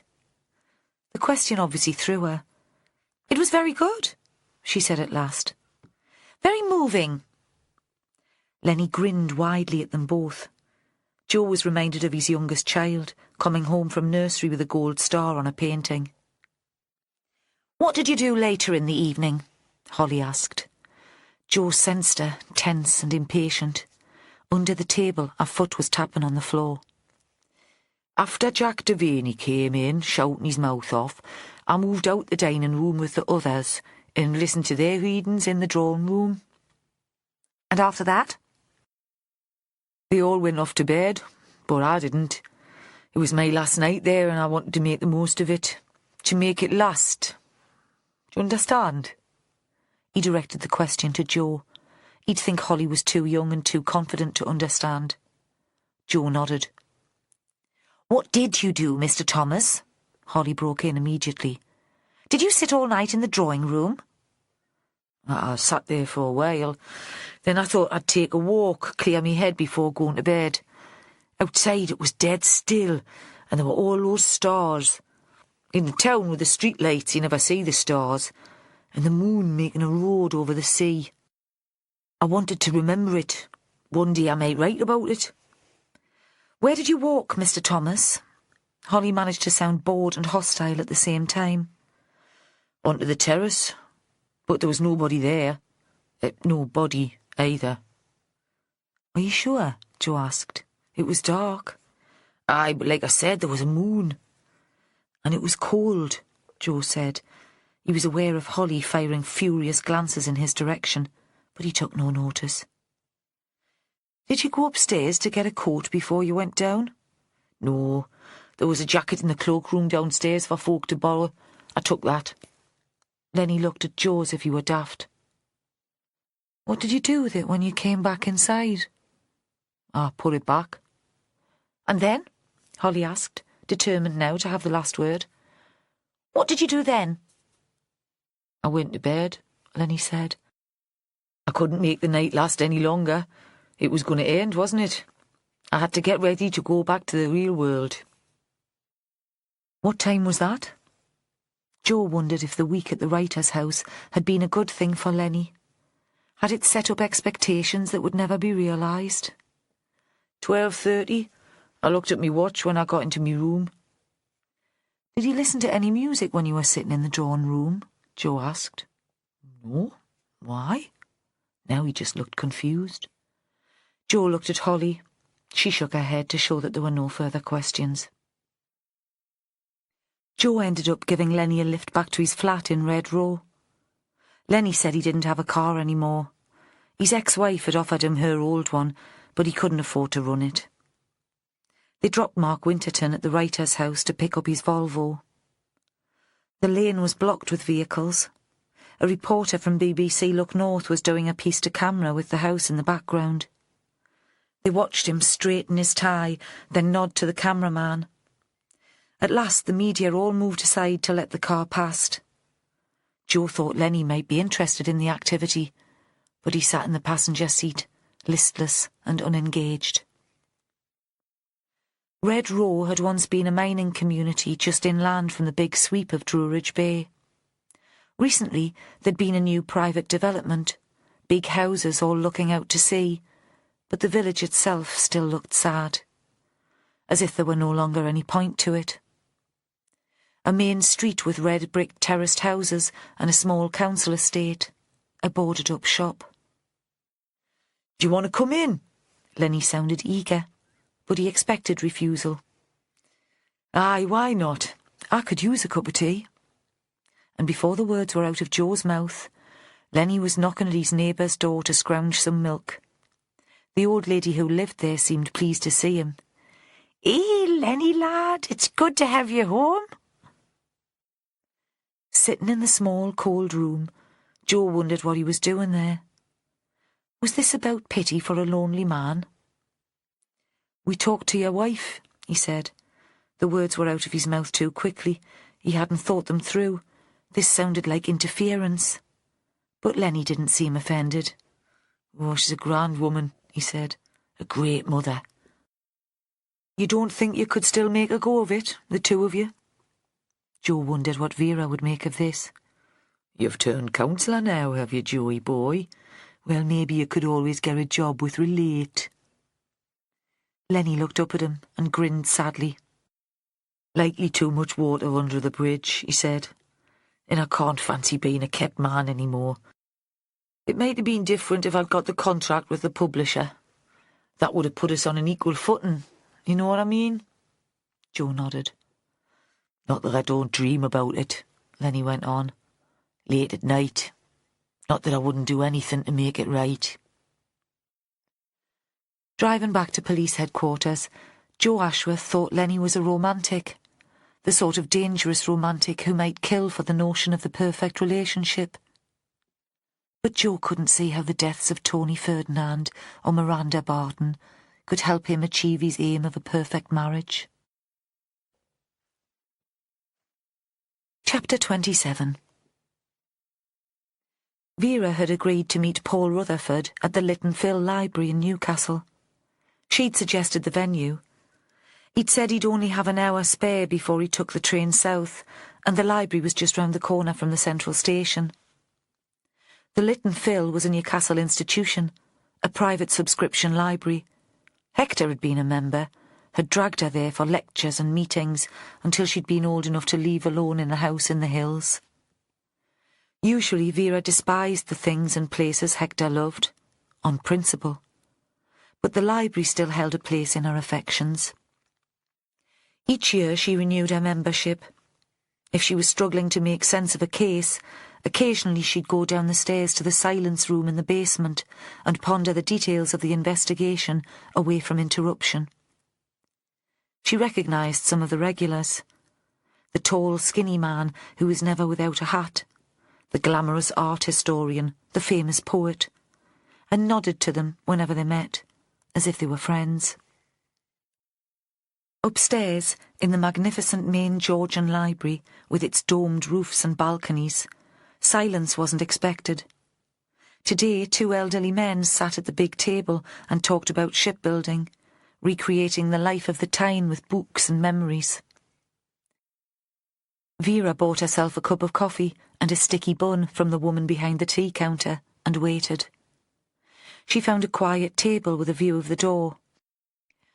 She'd Googled Paul Rutherford. He had a slick website and there was a photo of him beaming out of the home page. When he arrived, she probably would have picked him out anyway, a stranger hesitating very briefly at the top of the grand stone stairs before preparing to make an entrance. He was wearing black, informal black, so that she found it hard to believe the meeting that he'd used as an excuse for being in the northeast. Didn't politicians always wear suits? Rutherford wore black jeans, a black t-shirt under a black jacket. She thought he'd find it cold outside without a proper coat, and then wondered if he'd dressed deliberately to create an air of menace. Was he out to intimidate her? But it seemed he intended to try charm first. She stood up to greet him, and he approached her as a long-lost friend. "Inspector Stanhope, thank you for taking the time to meet me. I know how busy you must be." The voice was clipped, posh South, but without the drawly vowels. He gave a thin smile that had no warmth or humour in it. His eyes never quite met hers. The elderly men walked past them and out. The library was empty, apart from the tea lady and a librarian at the front desk. "Coffee?" Vera asked. "Or are you a tea man?" "Oh, tea," he said, "every time." She bought him tea. He didn't offer to pay for it. Meanness or arrogance? Did he believe that the small social niceties didn't apply to him? They sat round the corner, out of sight of the librarian. Rutherford took no notice of the beautiful surroundings or the shelves of books. "I'm not quite sure," Vera said, "why you wanted to see me." She smiled brightly at him. "I still feel some responsibility for Joanna," he said. "It's some time since our marriage ended, but one can't turn off one's feelings. I hate to think of her in trouble." "Is she in trouble?" Vera looked up at him, wide-eyed. That threw him. "I understood from the newspapers that she's been questioned about a murder? Tony Ferdinand's murder?" "Questioned," Vera said, "but not charged. We've questioned everyone who was staying in the house, even your old friend, Giles Rickard." "That's ridiculous," Rutherford said. "Giles Rickard wouldn't hurt a fly. I've known him since I was a child." He held his teacup, sipped, and gave a small grimace to show that he was accustomed to better. Vera saw that his hands looked older than his face. Rutherford went on. "He was like a second father to me." "But you think Joanna would be capable of murder?" Vera asked. She looked at him, as if the answer was of considerable interest to her. "She tried to kill me," he said, a flash of almost childish anger. "But that surely was rather different. As far as I know, Professor Ferdinand hadn't kept her prisoner or beaten her up." Vera kept her voice even. She wouldn't get this chance again, and she didn't want to lose her temper in front of the man. Besides, she was enjoying herself. This was an interesting experience. She didn't come across psychopaths very often. It occurred to her that there might be a greater proportion of psychopaths in Parliament than in prison. He paused for a moment and gave another tight smile. "You do know, Inspector, that your words are slanderous." She leaned forward across the table, made her voice intimate, almost flirtatious. "Somehow, Mr. Rutherford, I don't think you'll sue." They sat looking at each other. It was very warm. The hot water in the radiators gurgled. At the desk a phone rang. "We'll stop playing games, shall we?" Suddenly she'd lost patience with him. "Why are you here? What do you want from me?" "I wanted to warn you," he said, "not to be taken in by my ex-wife. She tells stories, not just to the people around her, but to herself. Eventually I think she comes to believe them. Do you really think that I locked her in our apartment in Paris? That I hit her? It's the stuff of melodrama. His words were scathing. She's plausible, vulnerable, and very clever. She has a knack of making people love her. Then she makes fools of them. Don't let her make a fool of you, Inspector. He began to stand up, as if he was about to leave, but she nodded for him to remain seated, and he stayed where he was. When did you last hear from Joanna, Mr. Rutherford? He paused, and she thought he was deciding whether or not to tell her the truth. Or perhaps he too was enjoying the drama, and the hesitation was to add to the suspense. About a month ago. Would you tell me what she wanted from you? Now he did get to his feet. Money, Inspector. That's what she wanted. Joanna was blackmailing me. Of course I refused to pay. It does seem a coincidence that suddenly I find her picture all over the popular newspapers, though I find it hard to believe that even she would commit murder to spite me. He turned suddenly and walked out. Vera sat where she was and watched him go.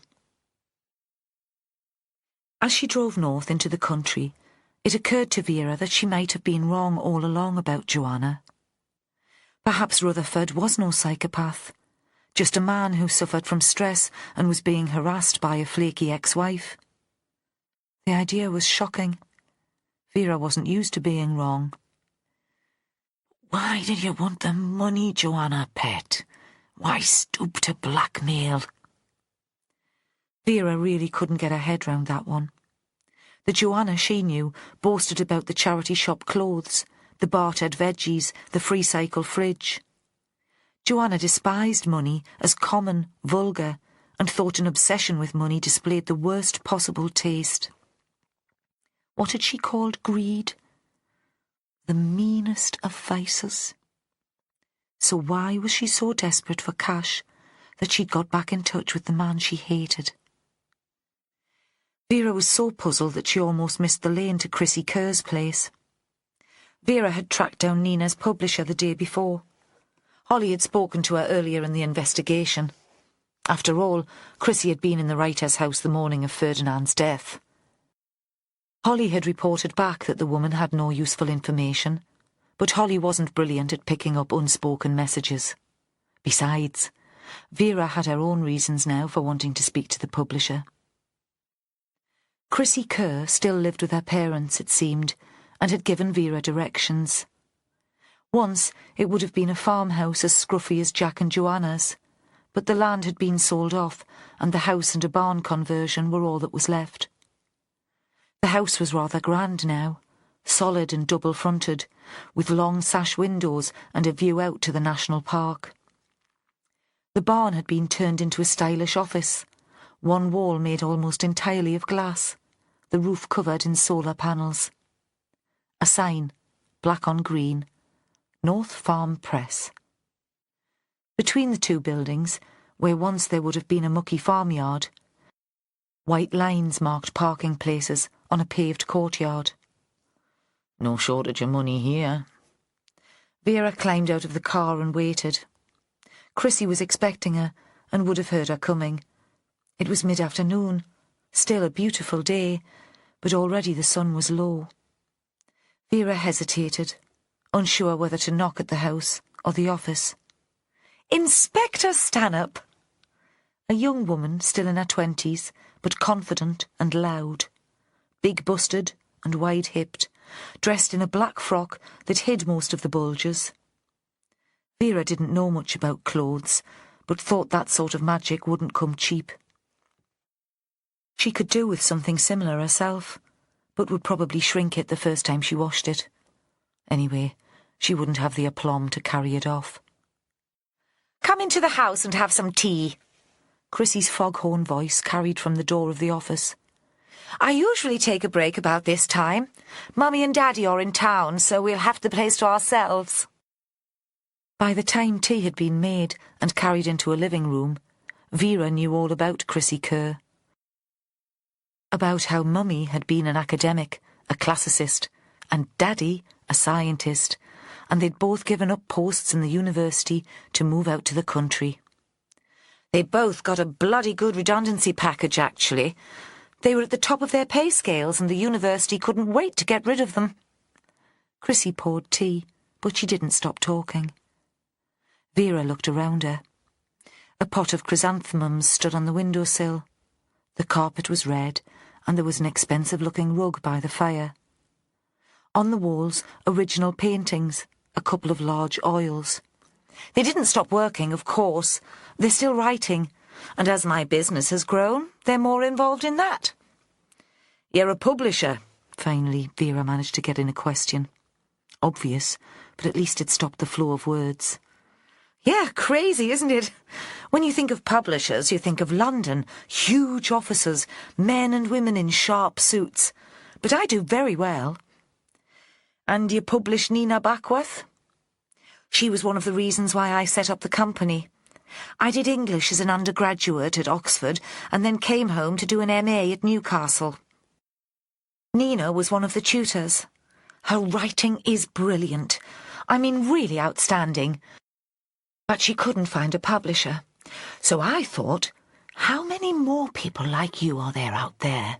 Wonderful writers, overlooked by the big presses.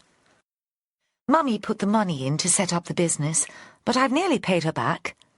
I've already had an author on the Man Booker long list. Imagine! And Nina's reviews have been astonishing. But really, choosing the right book is just the beginning. In the end, it's all about marketing. If readers don't know about the books, how can they read them? We need publicity to get the word out.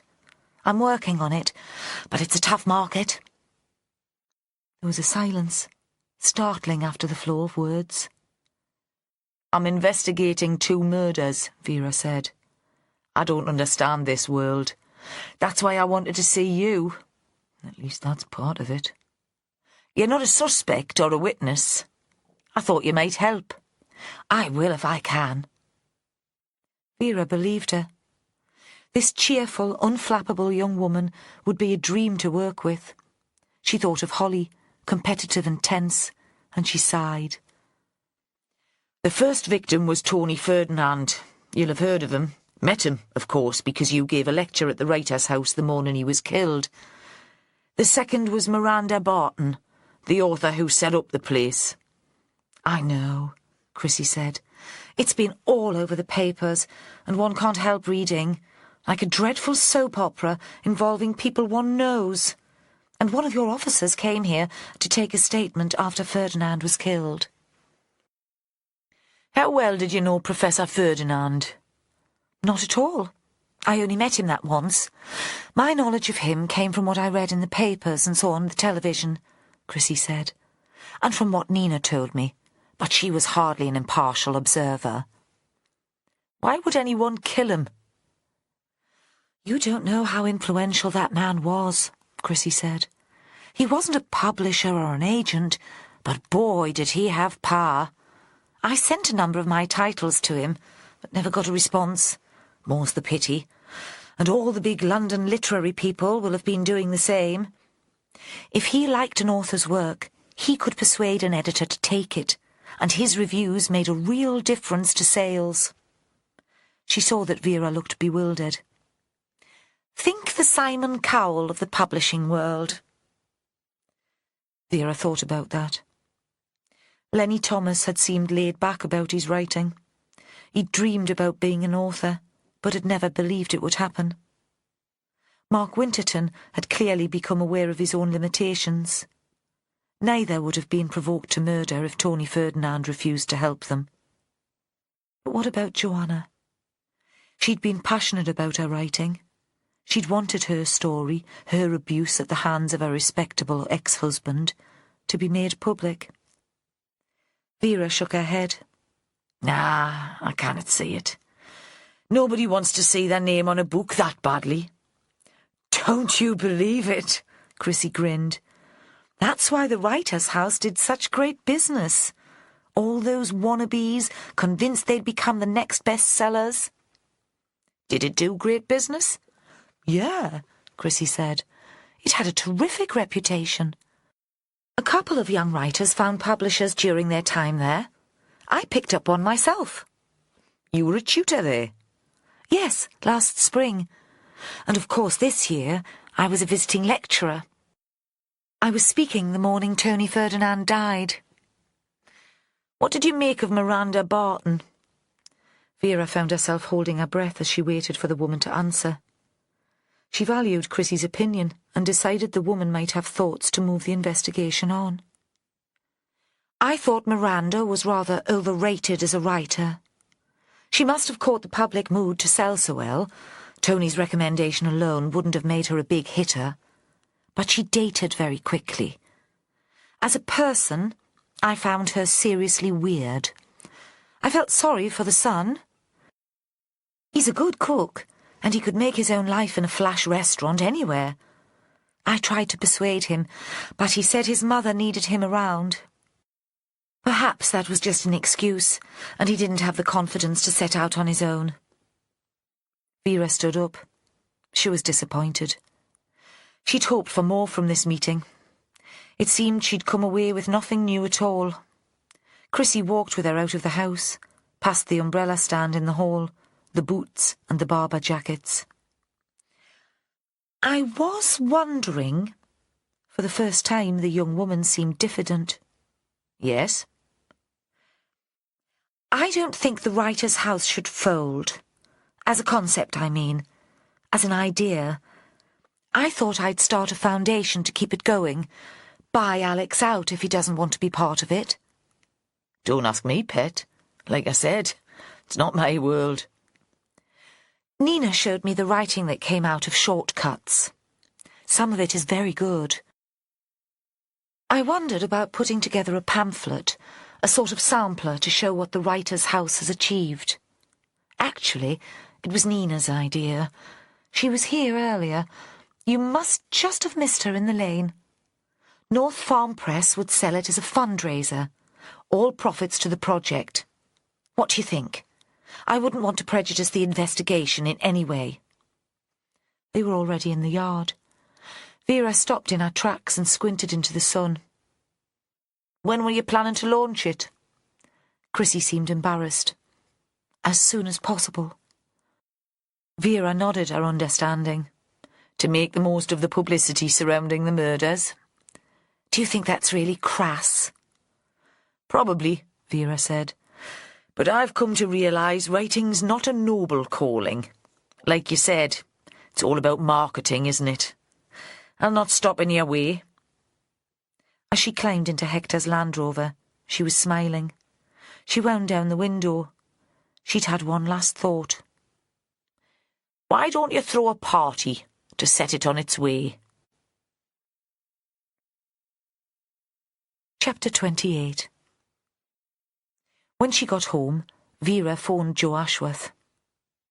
What was he like then? Joe asked. The monster MEP. Ah, Joe, you know I don't believe in monsters. Though if anyone might make me change my mind, it would be him. And I kept me cool. You'd have been proud of me. She ran her finger along the window ledge. It made a track in the dust. The house was muckier than it had been in Hector's day, and that was saying something. She knew Joe wanted the full story, but she wasn't sure what she herself made of Rutherford yet. She needed to think it out. What are you doing? I'm still in the office, he said. I drove Lenny Thomas back to Red Row after taking the statements in the Coquet Hotel. And? Vera thought Joe was a soft-hearted sod, but she liked him the better for it. Nothing. He seems like a nice guy. Genuine. The interviews didn't take us much further forward, though Winterton was interesting on Miranda Barton. Wondered if she'd lost a child, maybe a daughter. No evidence, but something she let slip. That's something we can check. Vera had no patience for speculation, unless she was the one doing the speculating. And that's why I'm still here, when the wife's desperate to get us home. No record that she ever gave birth to a daughter. Our only child is Alexander. Winterton must have got it wrong. I need to talk to Joanna, Vera said. She'd had enough of Joe's flights of fancy. And I can't do that on me own. I don't suppose it would wait till morning? Aye, why not? She could tell that our immediate agreement had surprised him, and she found herself grinning. She wasn't going to let on that she was rather dreading the interview with Joanna, that she wasn't yet sure what she was going to say. Let him believe that she had his family's welfare at heart. Work-life balance. Wasn't there a memo from the chief about that a few months ago? More to do with saving the overtime budget than marriages, I thought, but you know me, pet. I always take these missives from on high to heart. She grinned again, enjoying the shocked silence at the other end of the line, and replaced the receiver. She was still eating breakfast when she heard Joe's car outside. Another clear, frosty day. A bit of mist over the lough in the valley, but that would soon burn away. She got up to let him in and saw that Jack's van wasn't in the yard. It was market day in Alnwick, so he'd have left early. She hoped Joanna hadn't gone with him. She pushed the teapot in Joe's direction and got up to fetch him a mug. You'll have had breakfast. Not a question. His wife looked after him, however early the start. I wouldn't mind a bit of toast if there's one going. Tough, there's no bread. Not quite true, but she couldn't be asked to make it. Now Joe was here, she wanted to get on. Rutherford claimed Joanna was blackmailing him, she said. He set his mug down slowly. Did you believe him? Yes, she said. It's a bugger, but I did. Does that change anything? Joe's attention was caught by the view from the window, and he seemed preoccupied. He lived in a modern semi on a quiet executive estate. Vera knew he regarded the open countryside with awe and something like suspicion. I can't see what it's got to do with our investigation, he said.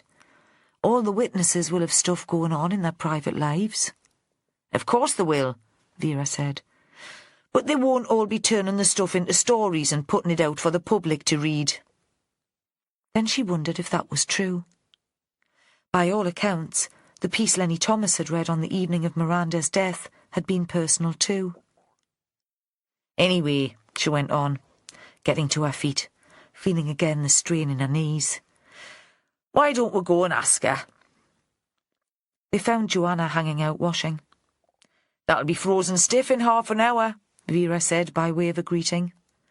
Joanna only laughed and said she was fed up with having it all over the kitchen. I like to get the air into it. Do you fancy a bit of a walk? Joanna looked at Joe. What's this, V? Do you need a bodyguard these days? Are you frightened I'll slash your throat too? Pet, you know how it is. I can't talk to you on me own. They walked down the track away, then along the edge of a newly ploughed field. The soil was hard, but Vera could see that Joe was worried about the state of his shoes. She was glad to be outside. This case had made her feel claustrophobic from the start. It was being shut in the writer's house for days on end, like being remanded in custody. A hawthorn hedge marked the field edge, and there were redwings and fieldfares feeding on the berries. She followed Joanna and Ashworth in single file until they came to a gate and a wide track through woodland. Then Vera joined Joanna and started her questions. You didn't tell me you'd been in touch with your ex-husband recently? The tone was conversational, but she saw that Joanna had picked up the steel beneath it. In fact, you told me you were frightened Rickard might tell him where you were. You've spoken to Paul? She said. Of course, I should have realised you might. She slowed her pace and turned to Vera. We all get taken in by you. I didn't make the contact, Vera said. That was your ex-husband. I think he came all the way to Newcastle especially to tell me what you'd been up to. The ground under the trees was dry, and there was a smell of pine. Cocky bastard, isn't he? Is he? It's so long since I've seen him that I really can't remember any more. Perhaps he's just a creature of my imagination. Joanna scuffed her feet through the pine needles. The sun formed a series of spotlights, catching her face as she walked through the trees. "Oh no, trust me, he's real enough," Vera said. She was aware of Joe walking a few paces behind them, making himself unobtrusive as only he could. "But those stories you told me, about him hitting you, locking you up, were they real? I'm not quite sure anymore." "You know what, V?" The words were angry, and Vera saw that the woman was close to tears. "Neither am I. Perhaps I'm a liar and a fantasist. Perhaps you can't believe a word I say. All those pills they make me take, it's hardly any wonder I don't know what happened all those years ago." They came to an area of clear fell, a pile of tree trunks waiting to be hauled away. Vera sat on one and patted the log beside her for Joanna to join her. "Why did you need the money?" Vera asked, her voice gentle, almost maternal. "I can get my head round all the rest, but not that. Not the blackmail." Joanna shook her head, a gesture to indicate that there was no point trying to explain. Vera wouldn't understand. "Is it gambling? Drugs?" "No! What do you think we are? Jack and I have the most tedious existence possible. I've become a housewife like my mother. Except I don't have the staff to do the boring stuff. And I love it. Really, I love it." "So why did you need the money?" This time the question was firmer. Joanna shook her head again. "It was a mistake talking to Paul. Crazy. I did it that time when I stopped taking my meds and I wasn't thinking clearly. And I wasn't lying about Giles Rickard. I didn't speak to him because I was scared Paul might find me. I made sure Paul wouldn't be able to trace me back from my phone call. It didn't seem like blackmail to me. It was more like asking for what I was owed. When we divorced, he gave me nothing. But I shouldn't have got in touch with him again. I should have realised it would lead to trouble." She pushed herself off from the tree trunk and began to run off, back towards the farm, her long plait bouncing behind her. She was too fit for Vera to follow, and Joe stayed where he was too. They saw her flickering figure through the trees, the movement seeming jerky because of their interrupted vision, like an old silent movie playing out before them. Vera had set back the morning briefing to accommodate a meeting with Joanna, but now she wondered what had been gained by it. Had she achieved anything at all? Suspicion of the woman ate away at her like a worm in her gut and made her feel sick. Had Joanna deceived Jack? Was she a manipulative liar, untrustworthy? Had she made a fool of Vera, as Paul Rutherford had suggested? That would be unforgivable. Deep down, though, Vera still thought of Joanna as a good woman. Vera tried to set these questions aside as she came before the team. They'd be tired and anxious because so little had been accomplished. This was the point in an investigation when desperation led to mistakes and jumping to conclusions. "Well then," she beamed at them. An encouraging teacher, showing her students that she knew they wouldn't let her down. "What have you got for me? Holly?" "I've done as you suggested and phoned round the major literary agents and publishers to find out if they'd been approached recently by Miranda Barton, or by Tony Ferdinand on her behalf." Holly had a sheet of paper in front of her. Vera could see a list of names, a neat tick by each one. Organised and efficient, that was Holly. "And?" "Nothing. And they say they'd have remembered if Ferdinand had been in touch." She paused. "But according to the people I spoke to, it's not unusual for authors who haven't been published recently to use a pseudonym. Apparently editors are more willing to take a chance on a new writer than someone who's been knocking around for a while." Vera thought that was much the same in most professions. Easier to pin your hopes on the bright young things than cynical has-beens. "So?" she demanded again. "Nina Backworth collected Miranda's script after the reading session and gave it to Joe. Holly said. I faxed it to the list of contacts to see if anyone recognised it, in case it had been submitted under a different name. Well done. Occasionally, her team needed encouragement as well as a boot up the backside. Any joy? Not yet, but they've promised to get back to me. Chivvy them if you haven't heard by the end of today. It would be a boring and time-consuming task for some editorial assistant, and Vera doubted if it would come top of anyone's to-do list. Anything else? I managed to track down a couple of Alex Barton's teachers, as you asked. One from school and one from the catering course at Newcastle College. And? He was never in any bother, but they both described him as a strange lad. At school he was withdrawn, not many friends. Not a high flyer academically, though he always showed, she looked at her notes, an interest and aptitude in English literature. It was at college that he seemed to come into his own.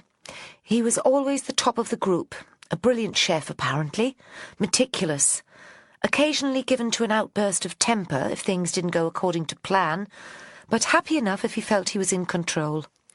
His tutor was pleased when he went to work with his mother.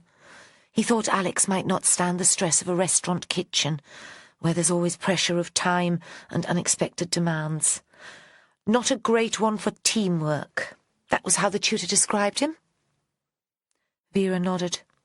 She wondered how Alex would manage now he was on his own. She looked up at Holly. These outbursts of temper, were they ever violent? The tutor never said. Get back to him and find out. I did wonder. Aye. Vera made sure her voice wasn't too encouraging. She didn't always like folk thinking for themselves. We've always assumed that both murders were committed by people staying in the writer's house, but that's not necessarily the case, is it? Jack Devaney managed to find his way into the place on the night of the dinner.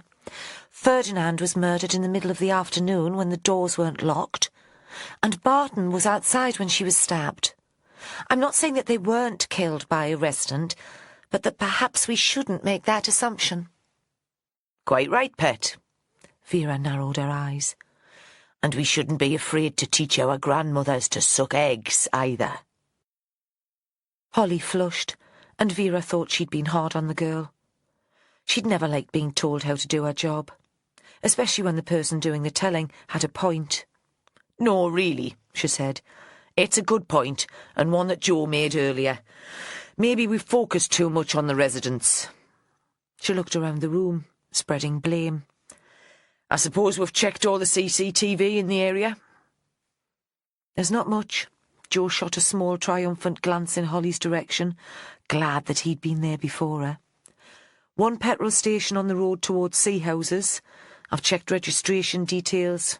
Nothing belonging to anyone related to the case. Charlie, what you been up to? I was over in Carlisle yesterday evening, doing a bit of research on Winterton. In me own time. Vera threw up her hands in mock horror. He has a night in the pub and he wants a medal? I hope you didn't drive back last night, Charlie. You know what I think of drunk driving. I stayed at me mate's. Charlie was sulking. On a bloody uncomfortable sofa. What did you come up with? Winterton's ex-wife just got divorced for a second time and is taken up with a toy boy, a solicitor half her age. He practices criminal law, so the team all know him. Winterton'll be a bit of a laughingstock among his former colleagues again, then, Vera said. He's a respectable citizen, bit of a god-botherer, and his former wife's making a spectacle of herself. I bet they all love that. Charlie shrugged. I think they just feel sorry for the poor bastard. Did you come up with anything else during your wild night out with the sheep-shaggers? Vera knew it was irrational, but she'd never really thought much of Cumbria. Hillsides grazed to buggery by too many sheep, arty tea rooms and too many trippers. Give her the east side of the Pennines any day. Charlie shook his head. Vera was just about to give a boost the morale of the troops speech to send them out to do great things, when there was a knock at the door. It was a small constable with a Lancastrian accent so broad that Vera had to struggle to understand her. "Ma'am? What?" The woman continued bravely. "There's been a call, ma'am, about Nina Backworth. The locals have been in, but it sounds as if it could be important." Chapter 29. Nina had expected to feel more at ease once she returned home, more comfortable. Here, she'd thought, it should be possible to distance herself from the nightmare of the writer's house. But as soon as she unlocked the door of her flat and picked up the post from the floor, she saw that a change of place would do nothing to calm her. If anything, she was more restless and tense. The flat, which she'd bought with a legacy left to her by her grandparents, was usually a refuge from the petty irritations of university life. It was on the first floor of an end Victorian terrace. The rooms had high ceilings and looked out over a cemetery, a green space in the middle of the city. From first seeing it, she'd loved the view over trees and the old grey gravestones. She liked watching the elderly women laying flowers. Now the flat seemed rather lonely. She switched on the radio, and the inane lunchtime phone-in that usually drove her to distraction at least provided some background conversation. She'd stopped at the supermarket on her way home and emptied the bag into the fridge and the larder. Sitting with a sandwich and a glass of juice, she switched on her laptop to check her emails. There'd been no Wi-Fi at the writer's house, a deliberate decision, Miranda had said. She didn't want her students distracted. There was nothing exciting to read, a load of spam and a couple of student assignments. Lenny Thomas had already sent his novel to her as an email attachment. The only message of any interest was from her editor, Chrissy, suggesting that they should arrange a meeting to discuss marketing of the new book. On impulse, Nina got out her phone and rang the woman. "I don't suppose you're free this afternoon. I'm back at the university tomorrow, and it might be tricky then to get away." "Oh, yes, do come over, as soon as you like. I've got a pile of admin, but nothing that won't wait." Nina could hear the woman's excitement. It was nothing to do with the novel, Nina thought. It was murder. It brought out the voyeur in everyone. She liked Chrissy as soon as she'd met her at the interview for the MA. There was nothing pretentious about her, despite the classy degree and the obvious intelligence. She had a passion for books that was basic and visceral, a hunger for reading. Not for writing, though. She completed her MA, but wasn't tempted to do further research.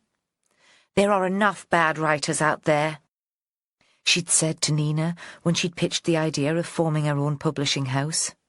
"The world doesn't need another one. I'd rather spend my time and my energy promoting the good ones, like you." The formation of North Farm Press had started a partnership that had worked well for them both. Nina felt cherished, and that gave her the confidence to experiment in her work. Chrissy had begun to make a name for herself, and even a little money. Chrissy came out of the office to greet Nina as soon as she came into the yard. "What a nightmare," she said. "You must have been terrified. I would have been, in that creepy house with a killer on the loose."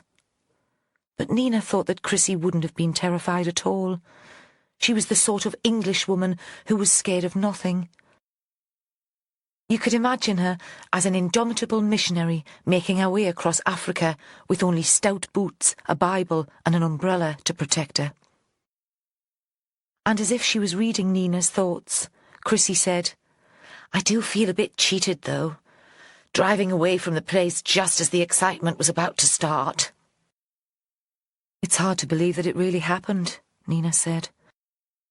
"It seems now like a bit of theatre, something from a revenge tragedy. Webster, all that blood."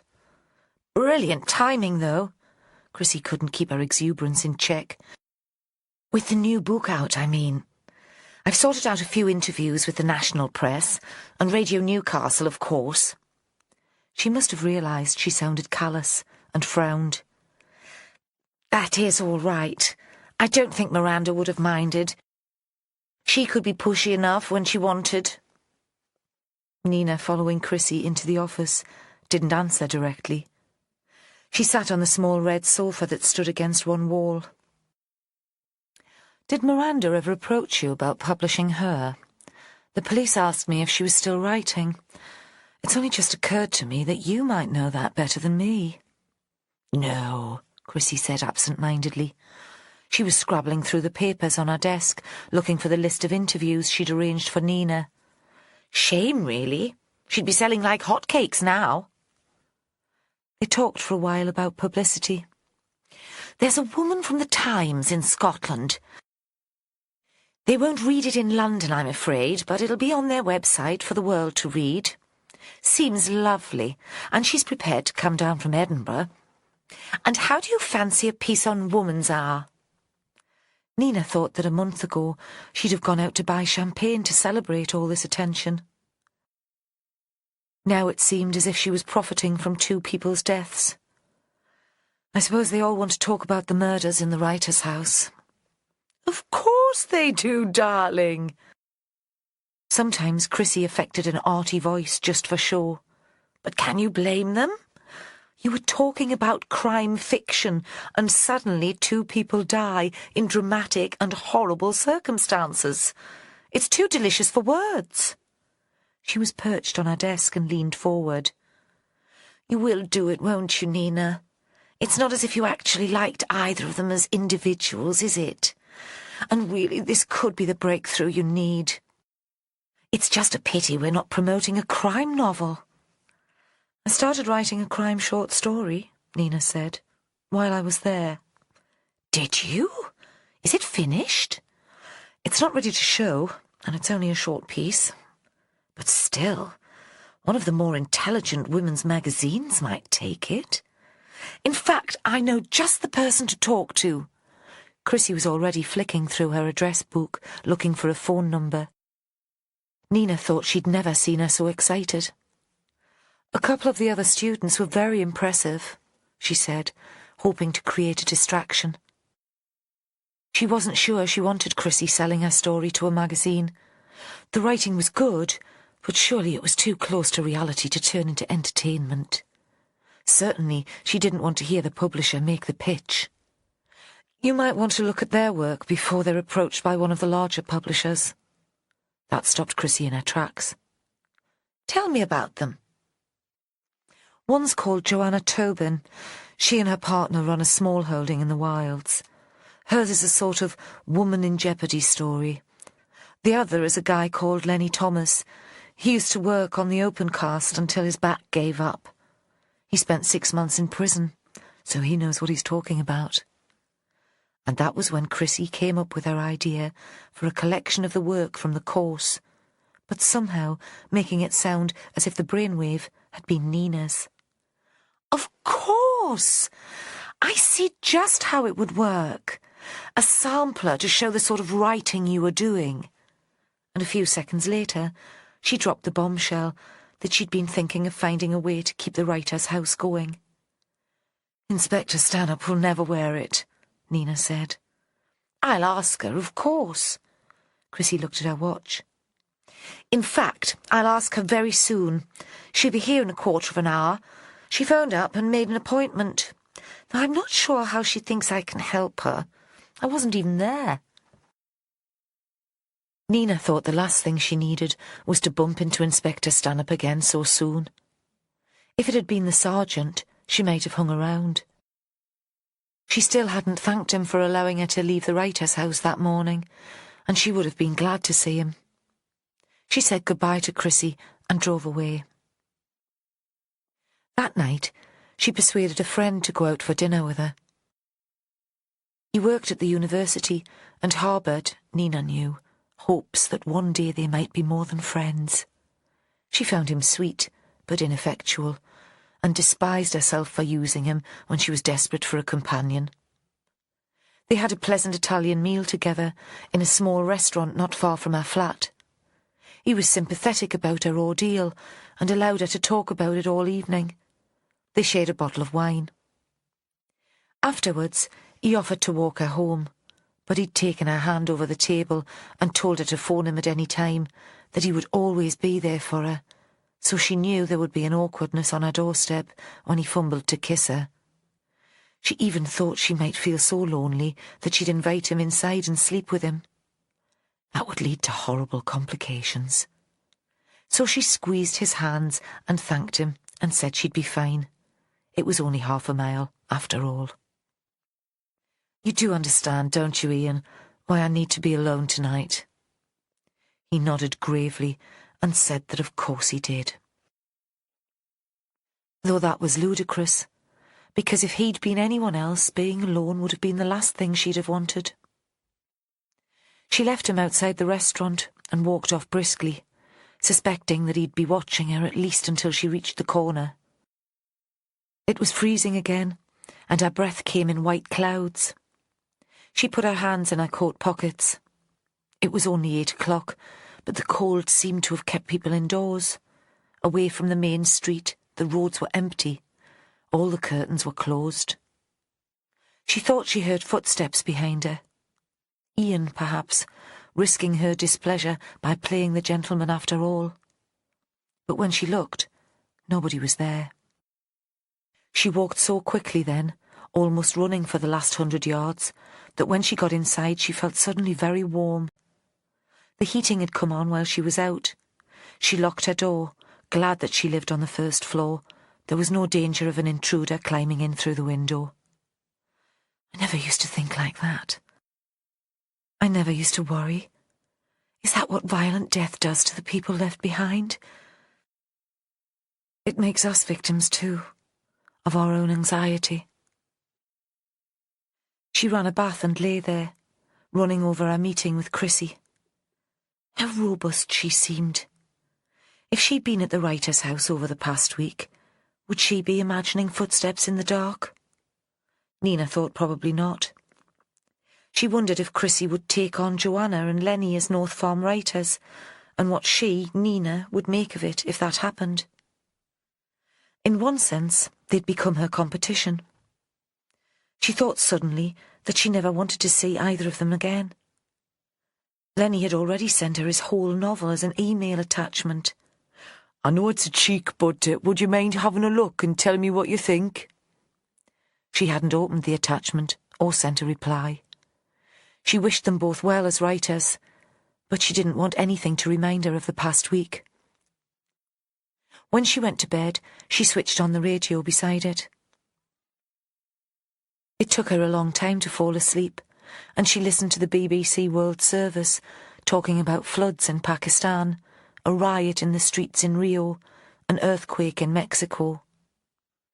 Other tragedies that made the ones close to home less enormous, but still important to her because she'd met the people involved, she'd known their names, and she'd disliked them. She woke suddenly, and still the radio was murmuring in her ear. She knew it was the middle of the night, reached out and switched it off. Silence. Then footsteps in the living room next door. I'm imagining it. She remembered waking suddenly in the writer's house and the images of blood and death that had terrified her then. That was nothing, and so is this. I'm being ridiculous. It was all a bad dream. It had always been impossible to move quietly about her flat. The floorboards creaked. The front door jammed and had to be slammed shut. It occurred to her now that the banging front door must have woken her. If I lie still, they'll take what they want and go away. But the footsteps moved out of the living room and towards her bedroom. She found herself screaming. Then mingling with her screams came the sound of a siren, a police car or an ambulance racing down the street outside. The footsteps pounded down the stairs, the front door slammed shut, and there was silence again. Nina climbed out of bed and pulled on her dressing gown. Had a neighbour seen the break-in and called the police? She ran into the living room and looked out of the window, but the street was quiet. The arrival of the emergency vehicle had been coincidental. Luck. And there was no sign of the intruder. Further down the street, There was the sound of an engine starting. She tried to breathe more calmly. Perhaps, after all, the incident had been a nightmare, the result of the violence she'd experienced second-hand. She'd make herself some chamomile tea and try to sleep. She switched on the light to make sure that there was no sign of a break-in. The room was tidy. It seemed that nothing had been moved or taken. But on the middle of the table sat a crystal bowl full of ripe apricots. Chapter 30. Vera sent Joe Ashworth to deal with the incident at Nina Backworth's flat. The rest of them had been excited by the news of the break-in. The investigation had achieved so little that they were glad of anything that might move it on. Too much of a coincidence, surely, ma'am, if it isn't related to the Writers' House case. Holly, bright-eyed, was ready to leave immediately. But Vera seemed preoccupied with some project of her own. Joe thought she'd had an idea during the team briefing, had made some connection or seen something they'd missed. Occasionally she had these sudden flashes of inspiration. Usually they came to nothing, but sometimes they were important and developed the case in an interesting way. Now she flapped her hands to send him on his way. Use your judgment.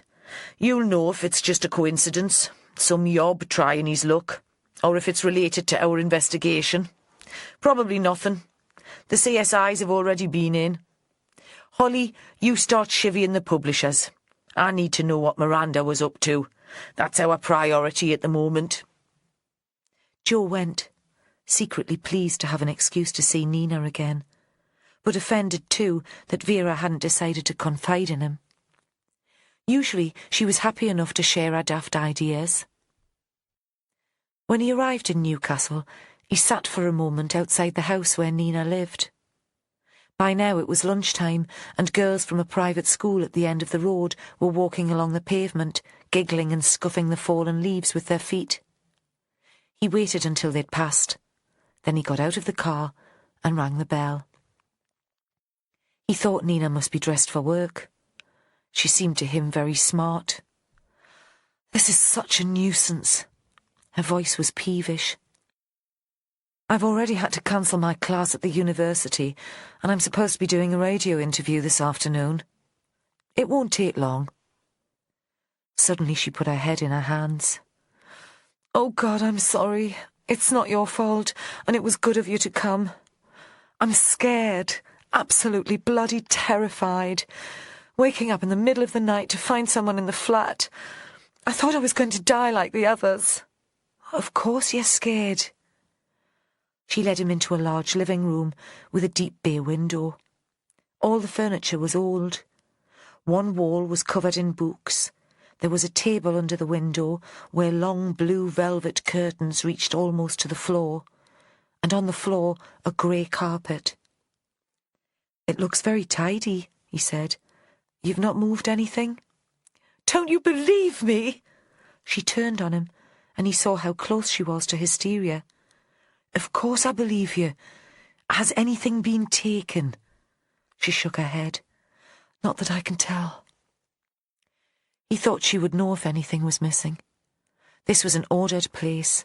She was an organised woman. "They did bring something, though."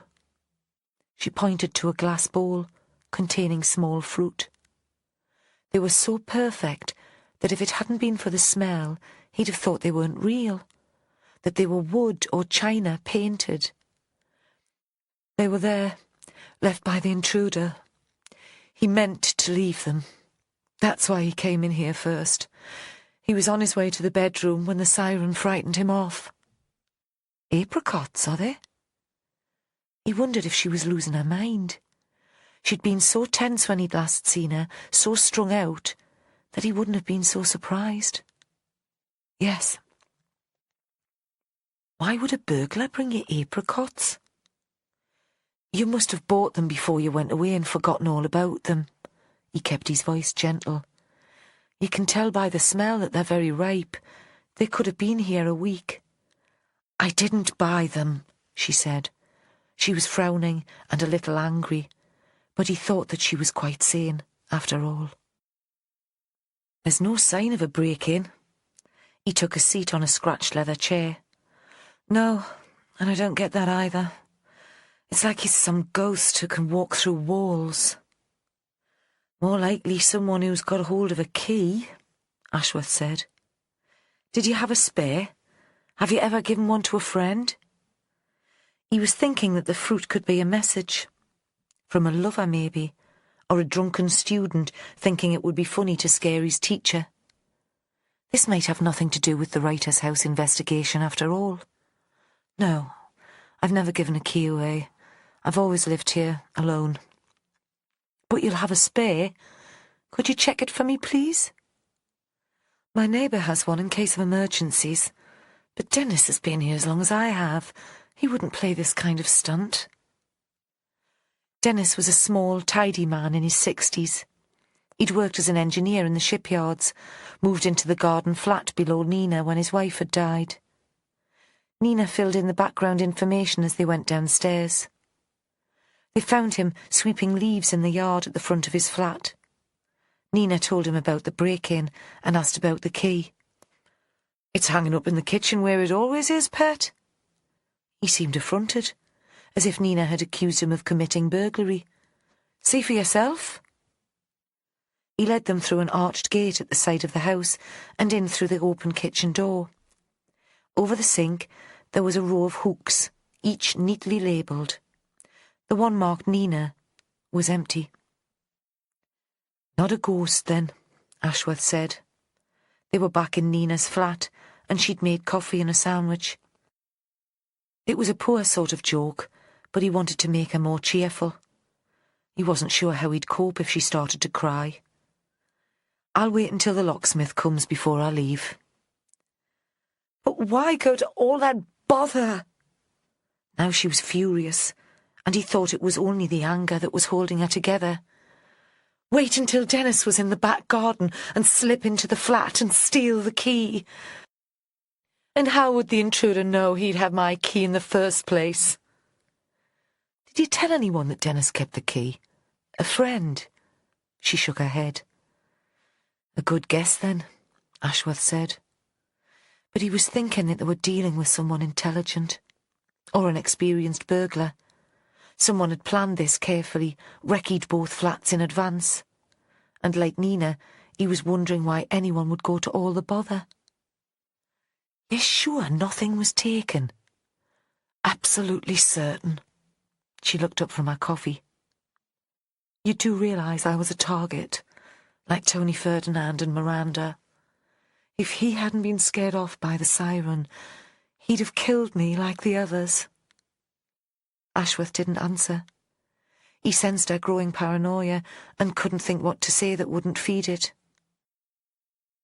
Were there apricots in any of the stories written during the course? He asked at last. I see what you mean.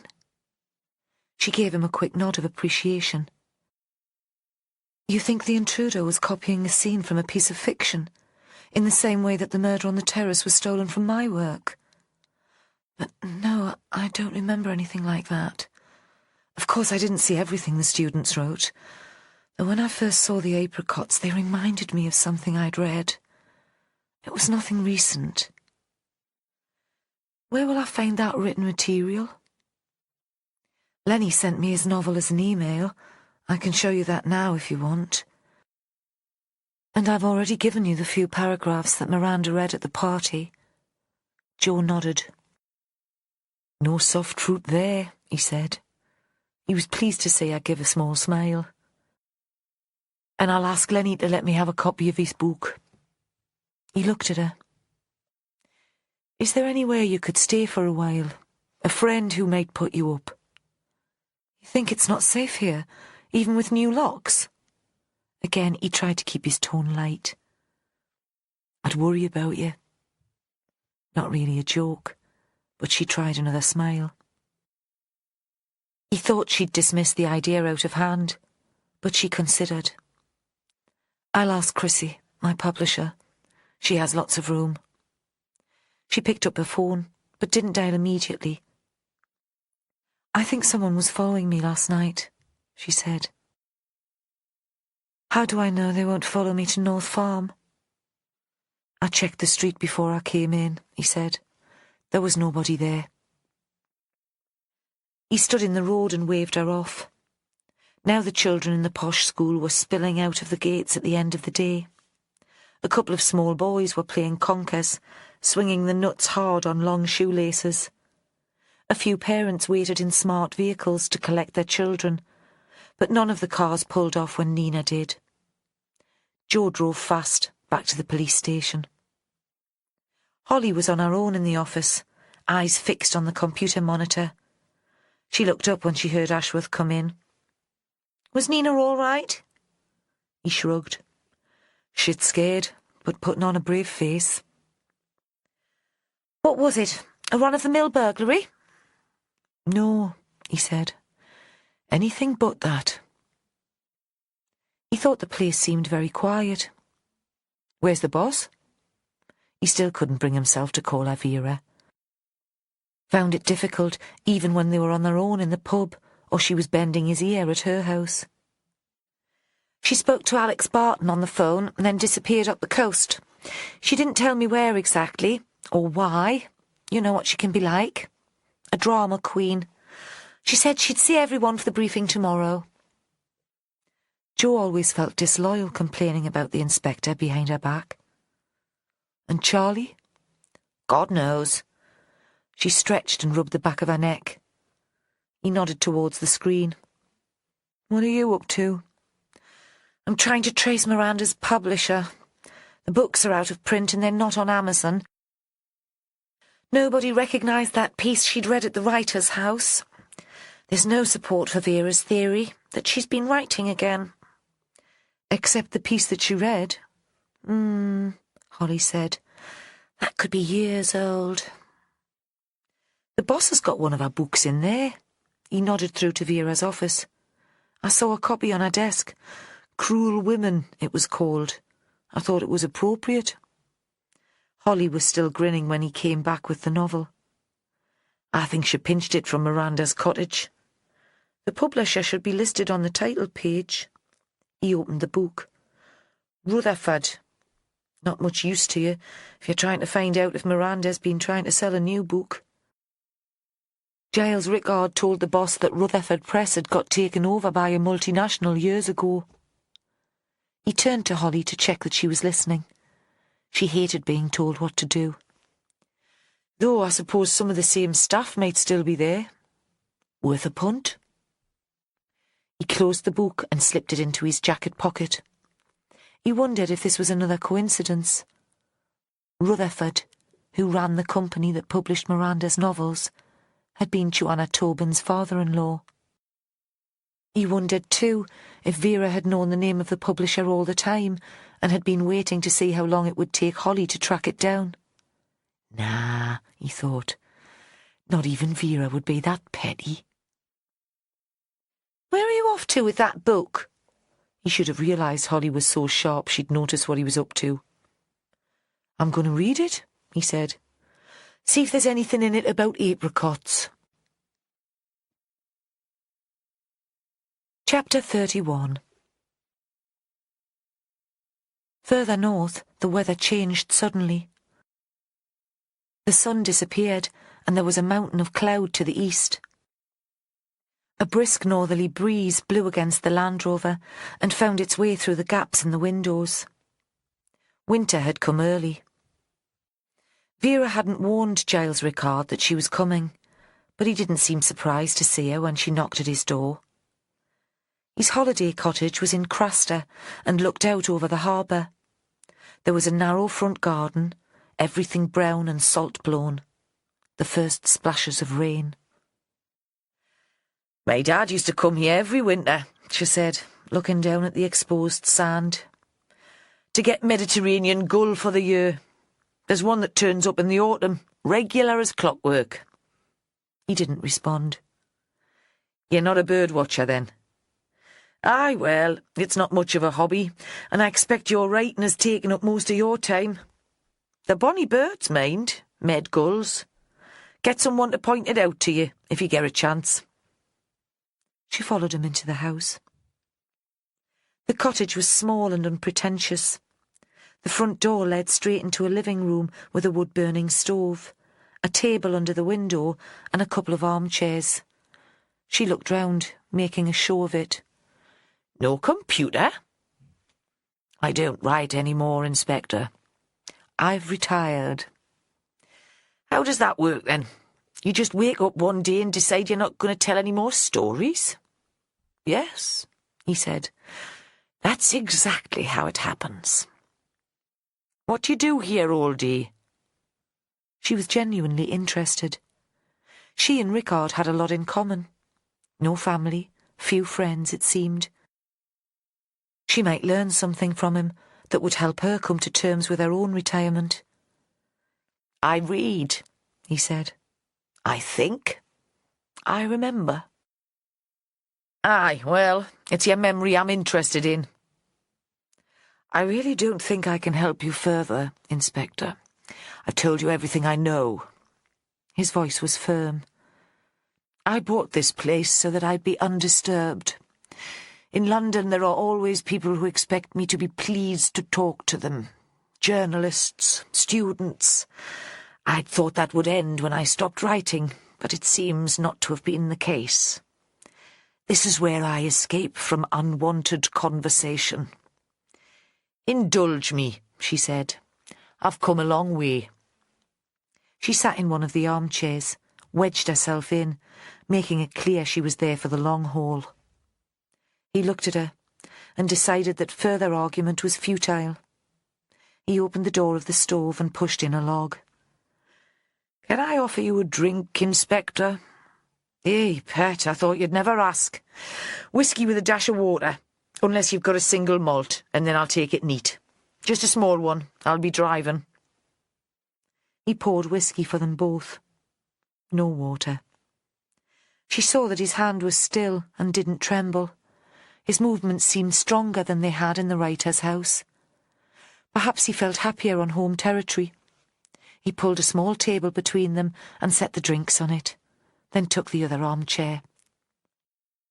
It came to Vera that anyone looking in from the outside would see them as a couple, happily married for decades, sharing a drink before dinner in front of the stove. For a moment she imagined herself into the fiction. What would it have been like to have this domestic ritual, this comfortable silence? Boring, she decided.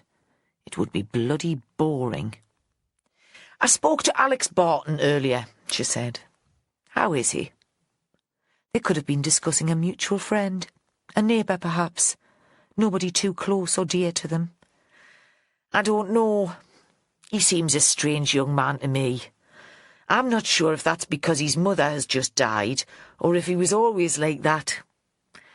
I don't like the thought of him in that place on his own, but he claims he's fine. He's an adult. I can't force him to find some company, and I can't see him being happy away from the house. Seems to me he only ever leaves it to go to the shops. She turned slightly in her chair so that she was looking at Rickard. Before pouring the drinks, he'd switched on a wall light. Now he stared at the wood burner, and his face was in shadow. Some of us function better on our own, he said. You never fancied marriage? No. He paused and seemed entirely lost in thought. She might not have been there. Then he jerked back to the present and realised more was expected. There was somebody I was very fond of at one time, he said. It never worked out. Now I'm accustomed to being on my own. A gust of wind rattled the sash window. He got slowly to his feet and drew the curtains. Alex told me you'd turned down their offer to tutor at the writer's house at first. You changed your mind at the last minute. An old man's prerogative. But we've discussed this already, Inspector. I was intrigued when I saw that Joanna Tobin would be one of the students. So it had nothing to do with Paul Rutherford. He turned to face her. What are you saying, Inspector? We're both too old for games. What do you really want to know? Joanna tried a bit of blackmail, Vera said. At least your friend Rutherford called it blackmail. She said she was making a claim on what she was owed. I'm still not sure what that was about. Did he ask you to have a word with her? Scare her off, maybe? For a moment Rickard didn't answer. He sat facing the stove, his chin on his chest. Good God, she thought. Perhaps he's dead. He's had a stroke or a heart attack. What do I do now? Mr. Rickard? He turned slowly to face her. She thought his face was like a tortoise's, impassive and grey. He gave nothing away. What are you suggesting? That I scared Joanna away by killing two strangers? His voice dry, laced with sarcasm. I'm not suggesting anything. I'm asking if you went to the writer's house because Rutherford asked you to. I need to clear the decks here and work out what's really important. There's too much stuff getting in the way. He was staring into the stove again, and she thought he might refuse to answer. But after a moment, he started speaking. Yes, I came to the writer's house because Paul asked me to. Joanna had contacted him at work and demanded money. He said she was crazy again. He was worried about what might come out if she decided to go to the press with an election only months away.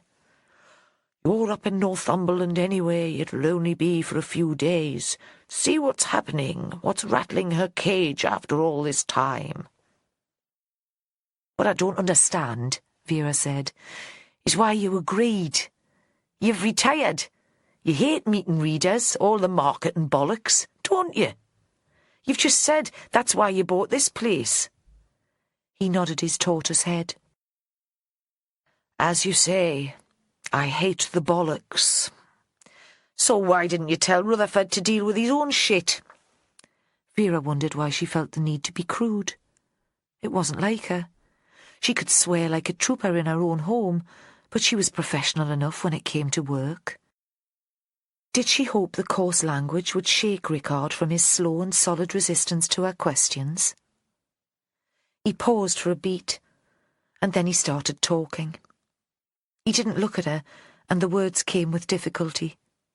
She saw he had never told anyone this before, and he wanted to be precise, to describe the situation accurately. Vera kept her mouth shut and listened. Paul Rutherford is the closest thing to a son I ever had. He shut his eyes for a moment, and then opened them. I loved his father, not as a friend, or at least as a friend, but as much more than that too. He was my passion. Do you understand what I'm saying, Inspector? Vera nodded slowly. No comment needed. I think Roy realised, but he never said anything. I never made a move on him. I wouldn't have known where to start. It wasn't uncommon at school, crushes on other boys, on the younger teachers. But as an adult I was lost, out of my depth. It was considered beyond the pale then, of course.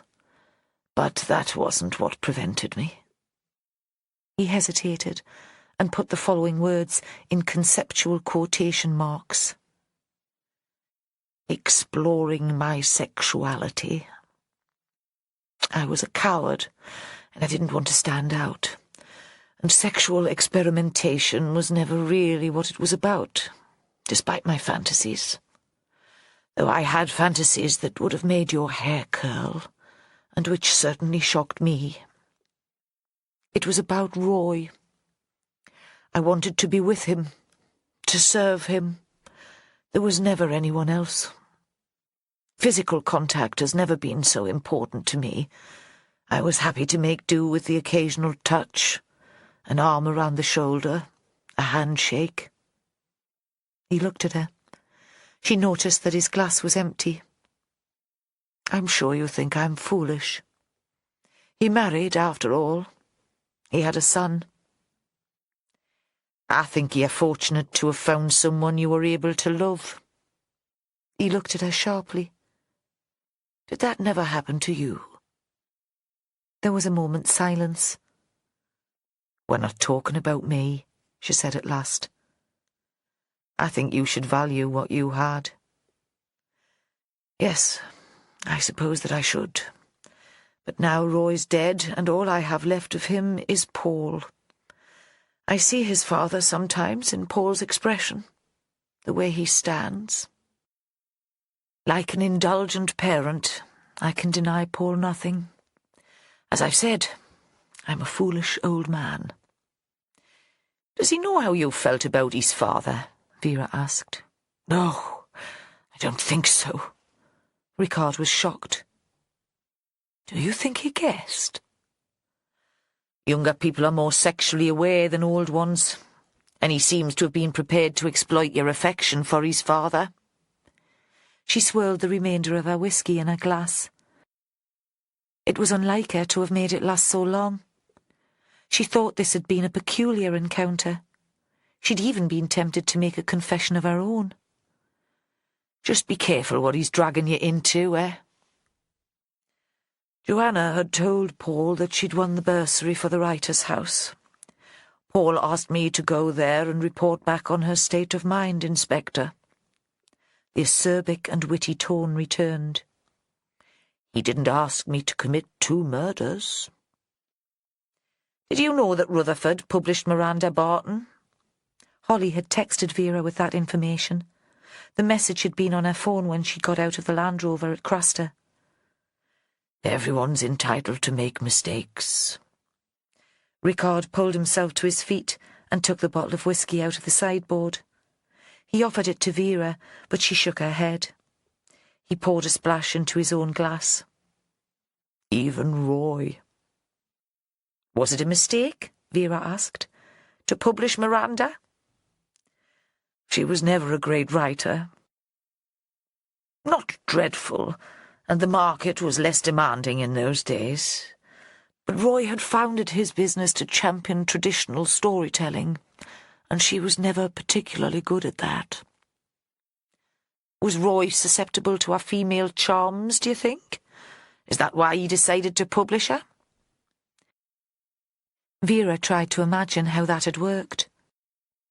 Had Ferdinand become involved even at that stage? Had he approached Roy Rutherford on Miranda's behalf? There are too many connections in this case, she thought now. The writer's house had sucked them all in together and created too many suspects with a shared history. When it came to publishing, he wasn't susceptible to charms of any gender. Ricard gave a little smile. He was extremely hard-headed. He must have believed that her books would sell, and he was right for a while. For a year, after Tony Ferdinand's article in The Observer, she became almost a celebrity. As you are now, Vera said. Ah, she was much more famous than me, and she enjoyed it. Vera got to her feet so that they were both standing, facing each other. Outside the wind was even stronger and blew around the chimney. There was a loose slate on the roof. Do you know what happened at the writer's house last week? He looked at her sharply. If I knew, Inspector, don't you think I would tell you? She didn't answer that, but pulled her jacket around her and headed out into the storm. Chapter 32. In the Land Rover, Vera saw that she had missed calls from Joe. She called him back. "Where are you?" he asked immediately, as if she were a teenage girl out on the town without permission. Vera thought his daughter would have a tough time when she was old enough to think for herself. "I came to visit Ricard," she said. "I'll tell you about it later." Maybe. She wasn't sure she wanted Ricard's sexuality the subject of canteen comment. She imagined Charlie sniggering and couldn't stand the idea. The break-in at Nina Backworth's wasn't a coincidence. Vera listened as he explained about the fruit in the glass bowl, the fact that nothing had been stolen. The CSIs haven't found anything? All clean, he said. No fingerprints on the bowl or the table. And nothing stolen.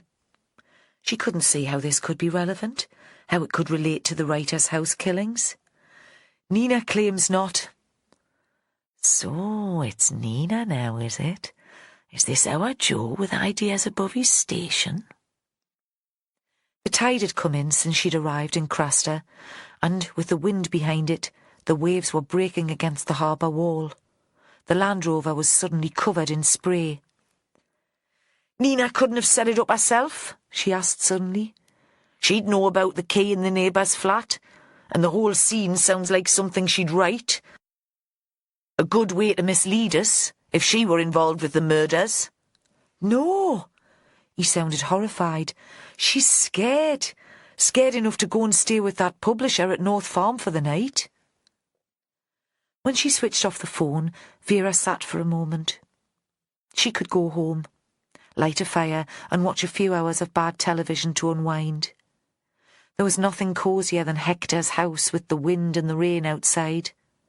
She could stick some washing in the machine and have a couple of drinks to help her sleep. Rickard's malt had given her the taste for it. But she didn't take the road inland towards the hills and home.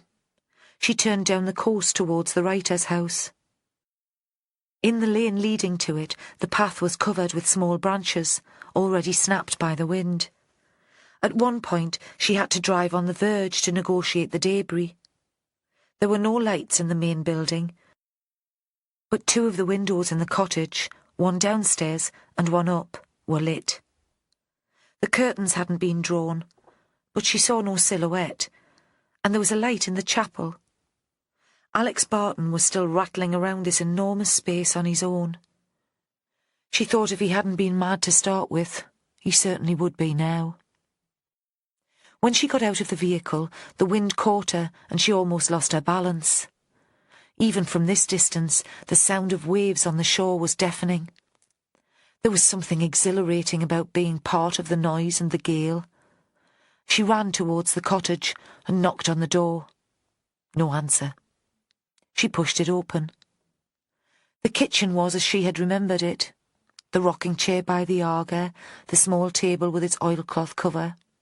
No fat tabby cat, though, and no clothes airing. Alex had kept the place tidier than Miranda had done. But there was a dirty plate, some cutlery and a frying pan on the draining board, and that seemed out of character. There was no sign of Alex. She opened the door to the stairs and shouted up. He might not have heard the Land Rover over the noise of the wind. When there was no reply, she climbed the stairs. His place was as clean and impersonal as a room in a hotel. The bed was made. His computer was still switched on and had reverted to standby. A screensaver showing a mixing bowl and floating wooden spoons. Vera pressed a button and Alex's Facebook page appeared. The photo showed him in his chef's whites. A list of messages expressed condolence.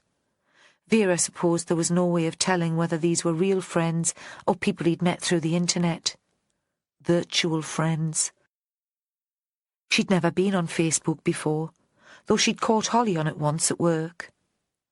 On Alex's wall, written 2 days earlier, was the post, "The Wicked Witch is dead." Had he really disliked his mother, or was this his way of dealing with his grief? A young man playing at being cool? Vera still wasn't sure. Outside, the wind was as strong as it had been before. Still no sign of Alex. But she saw his car was parked outside the cottage. He couldn't be far away on a night like this. From the top of the bank, Vera had seen a light in the chapel, and she made her way there. It was possible, she supposed, that the violence in the house had persuaded Alex to turn to religion. She'd always thought it would be comforting to have faith, had tried it in her youth because Hector had despised it, but had never found it possible to believe. Rationality had been the one perspective on which she and her father agreed. She pulled open the heavy door, remembered Alex bringing her here the morning following Tony Ferdinand's death, to set it up as an interview room. Inside there was one light, suspended from the high ceiling on a long chain. As she opened the door, the wind caught it and made it swing, scattering the light over the dark wood chairs, throwing moving shadows. Vera tried to remember that she was a rational woman. Still she couldn't see Alex. She called his name and her voice echoed around the space. There was an object lying on the stone floor in front of the table at the end of the nave. Not Alex. Too small for a grown man. And besides, it glittered, reflecting the swinging light. She walked towards it. The sound of her feet on the flags sounded very loud. She knelt to look at the object on the floor and felt suddenly sick, like some new PC, she thought, called to her first corpse. Pull yourself together, Vera. This is a crime scene and you don't want to throw up all over it. You'll never live it down. It was Miranda's tabby cat.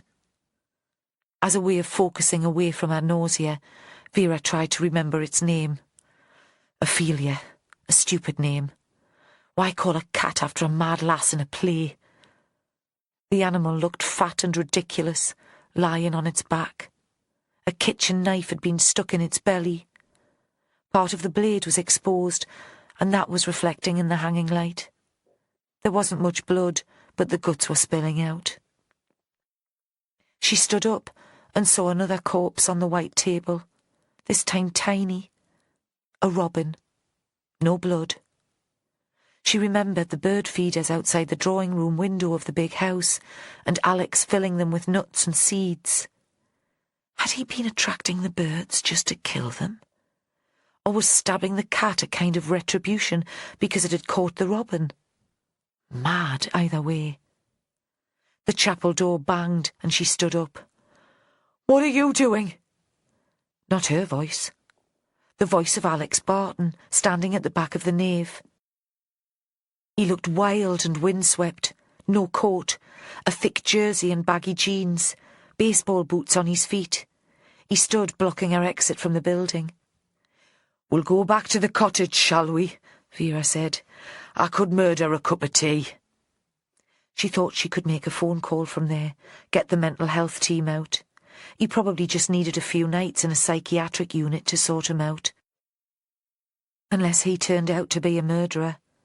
And now, alone with him, she didn't want to think that way. "Didn't you see the cat?" he demanded. He almost ran up the aisle towards her. "Did you see what happened?" "Did you do that?" She tried to keep the judgment out of her voice. She'd never liked cats much anyway. "Tell me about it." "No!" He almost spat out the word in his frustration, his determination to make her understand. "Of course it wasn't me. Somebody was in here. I heard them outside." When she didn't answer, he continued. "Look at that bird. That has nothing to do with me. You know how I felt about them. And I hated the cat, but it reminded me of my mother. I needed to have it around. I wouldn't even have given it away to a good home." Vera saw that he was quite overwrought, on the edge of tears.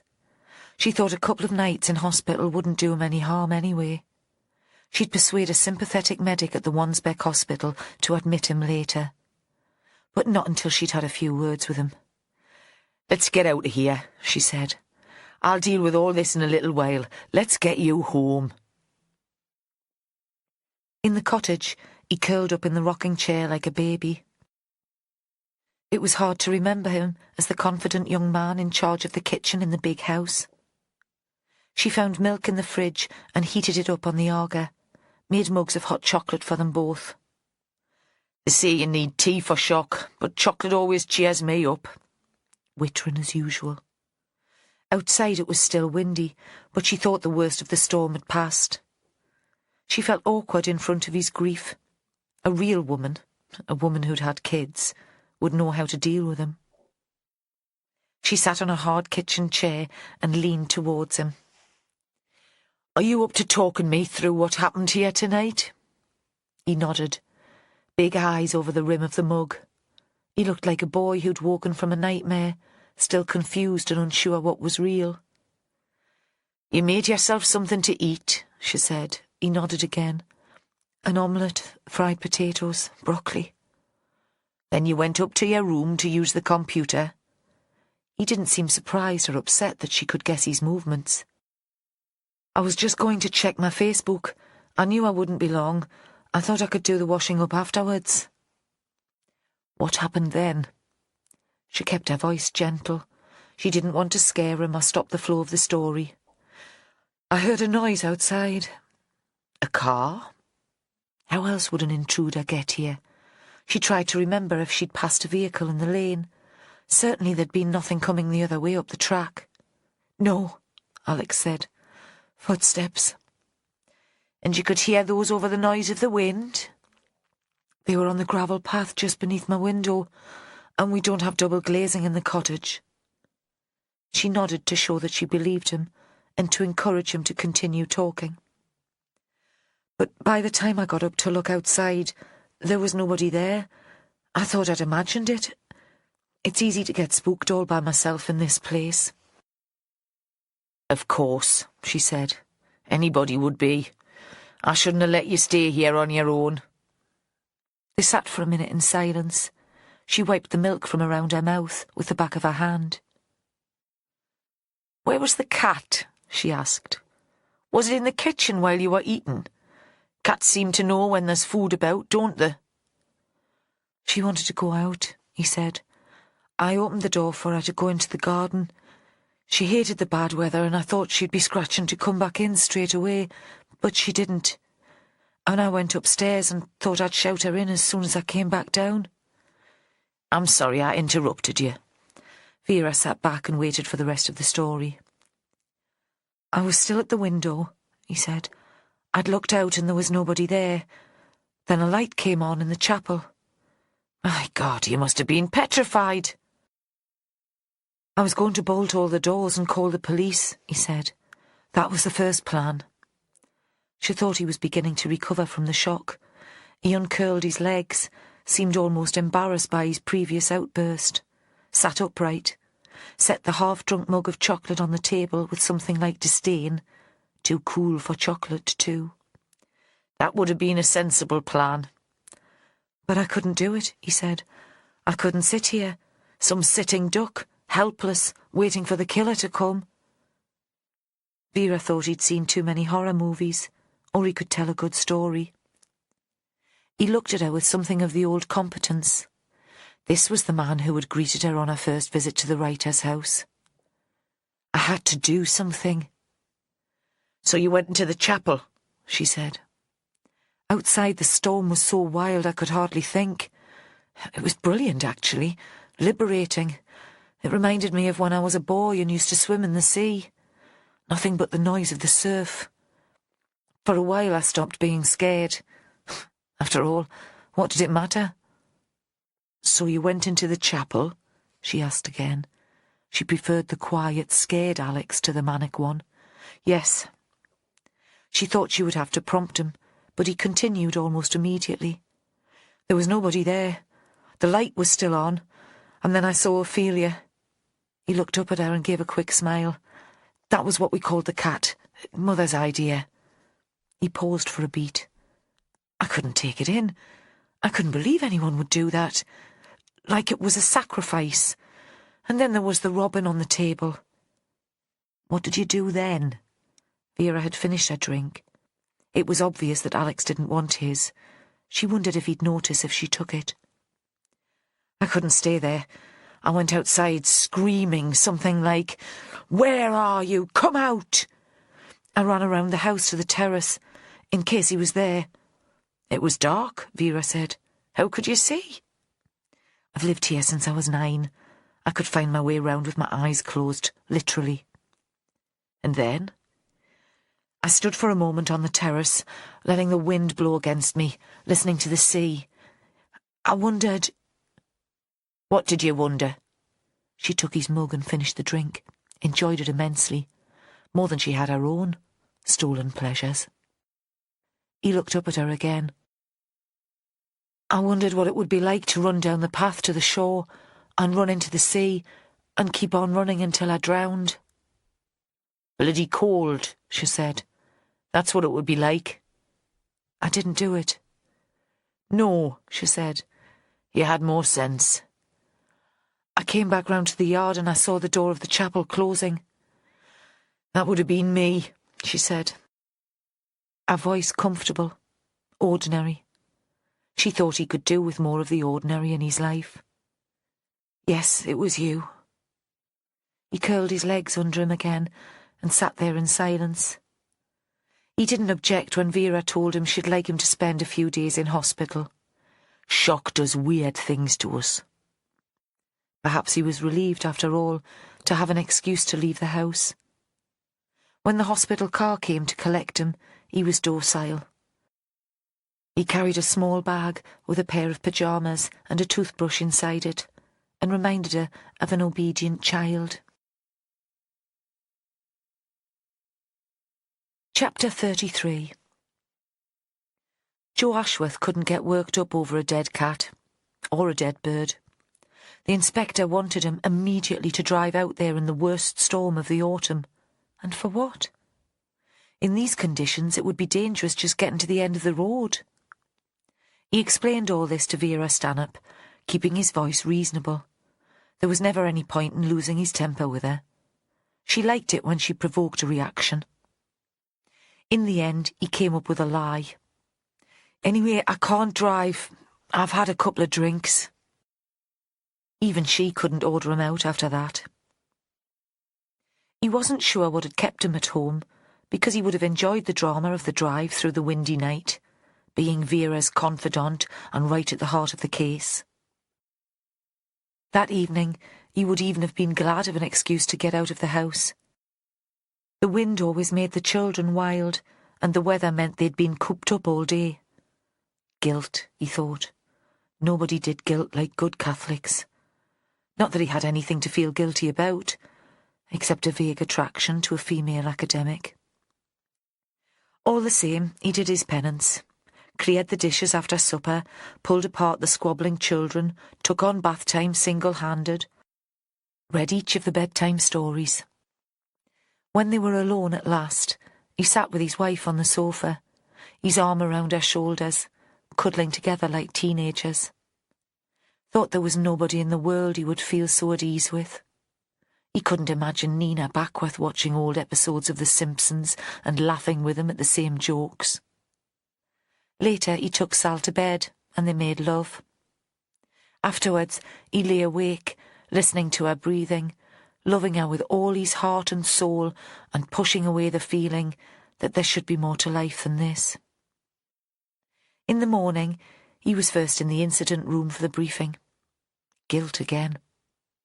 Maybe he should have responded to Vera's call after all. Holly was there before the inspector too. "Did the boss phone you last night?" he asked. He wouldn't have put it past Vera to drag Holly out after he'd refused to go. "No? Why?" "She was out at the writer's house. Somebody had killed Miranda Barton's cat, laid it out in the chapel, like a sacrifice, she said." "Gross." Holly wrinkled her nose, as if she were there in the chapel, with the smell of damp stones and dead cat in her nostrils. "Gross indeed." And there was Vera, breezy and energetic, as if she'd had 12 hours sleep, though she'd probably been up all night. Followed by Charlie, who looked as if he'd been up all night, though he'd probably fallen asleep in front of the television at 9 o'clock and had been pretty well comatose until about half an hour before. Vera stood in front of the whiteboard and pinned up a photo of the animal, a knife in its belly and the guts exposed. "Now, here's the big question. Has young Alex gone loop-the-loop and killed the poor beast himself, or is someone trying to scare the shit out of him? And if it's the latter, why?" She took another blown-up photo from her canvas bag and stuck it on the board too. "And if you've got a thing about cats, why kill a small, inoffensive bird too?" "It's like someone's sending us a sort of message," Holly said. "The apricots, the dead animals." "In the hanky at the Miranda Barton scene," Vera said. "Don't forget the hanky." "But nothing left with Ferdinand's body in the glass room," Jo said. Why was that different? There was something left, though, wasn't there? Jo thought he'd never seen Vera this hyper. She looked around at them and waved her arms. Come on, people, think about it. The knife, he said slowly. We always thought the knife was left to throw us off the scent and implicate Joanna Tobin. But it could have been a sign or a message as well as that. So what's going on here? Vera demanded. And who's behind it? Let's have a few ideas. Doesn't matter how daft they sound. Alex could have done it, Jo said slowly. He has a car and had access to Nina's address through the writer's house bookings. He's not stupid and could have worked out where our spare key would be. We don't know where he was the night before last. He could have been watching and waiting. He could have broken into our flat. Why would he do that, though? Holly asked. Jo thought she would have contradicted him, whatever he'd said. Before he could think up a cogent reply, Charlie broke in. Because he's a loony, like the boss said. If he killed his own mother, why would he think twice about sticking a knife into a cat? Or having a thing about expensive fruit? He's a cook, isn't he? And it's food. Sort of related. He paused. And if we're talking about crazies, does anyone know what Joanna Tobin was up to that night? If you carry on talking like that, Charlie, I'll make sure you're sent on the next diversity awareness course. Jo could tell that Charlie was about to make another flippant remark when he realised that Vera wasn't joking. Another silence while she drummed her fingers on the desk and looked exasperated. Lenny Thomas has a conviction for burglary, Holly said. Her voice was tentative. She remembered the inspector's earlier pronouncements about jumping to conclusions. He might have played the trick with the key. Lenny doesn't have a car. Jo felt an irrational need to defend the man, just because he'd sat in his flat and drunk his tea, because his elderly neighbour liked him. He has friends, though. Holly's voice, bright and triumphant, cut into Jo's thoughts. Friends who also have convictions for burglary. Stop behaving like a bunch of bairns. Vera could have been a long-suffering parent. We're all supposed to be on the same side here. If it comes to that, I dare say Winterton would know a thing or two about breaking into houses. We need to know where he was the night someone got into Nina's place. And Chrissy Kerr, though I'm damned if I can come up with a motive for her. She's on the periphery of the case too. She looked at them. Good old-fashioned policing, eh? Let's ask some questions, check out the movements of our suspects. The boring stuff that leads to convictions. The boring stuff, Jo thought, that you've spent all your career avoiding. What about Jack Devaney? He said, partly to spite her. He wasn't on our original list of suspects, but we're all agreed that he could have been at the writer's house for the murders. Can we see him killing the cat and the bird, playing the stunt at Nina's place? Oh, aye, Vera said. I wouldn't put anything past our Jack if he thought he was protecting Joanna. And in his mind, the objects cluttering up the crime scenes might be all about distracting us. He could be devious if he wanted. So that leaves Rickard, Jo said. The only one on the list that we've not discussed yet. Didn't you go to see him yesterday? And he's the only one we can dismiss. Vera wrote Rickard's name on the whiteboard and put a cross beside it. There's no way he could have driven from Craster and got to the writer's house before me with enough time to set up the theatricals in the chapel. Even if he were fit, which he isn't. He can hardly walk. Jo was going to push the point, to ask what Vera had discussed with Rickard. Why had she gone to see him anyway? But then she looked at him and he kept his mouth shut.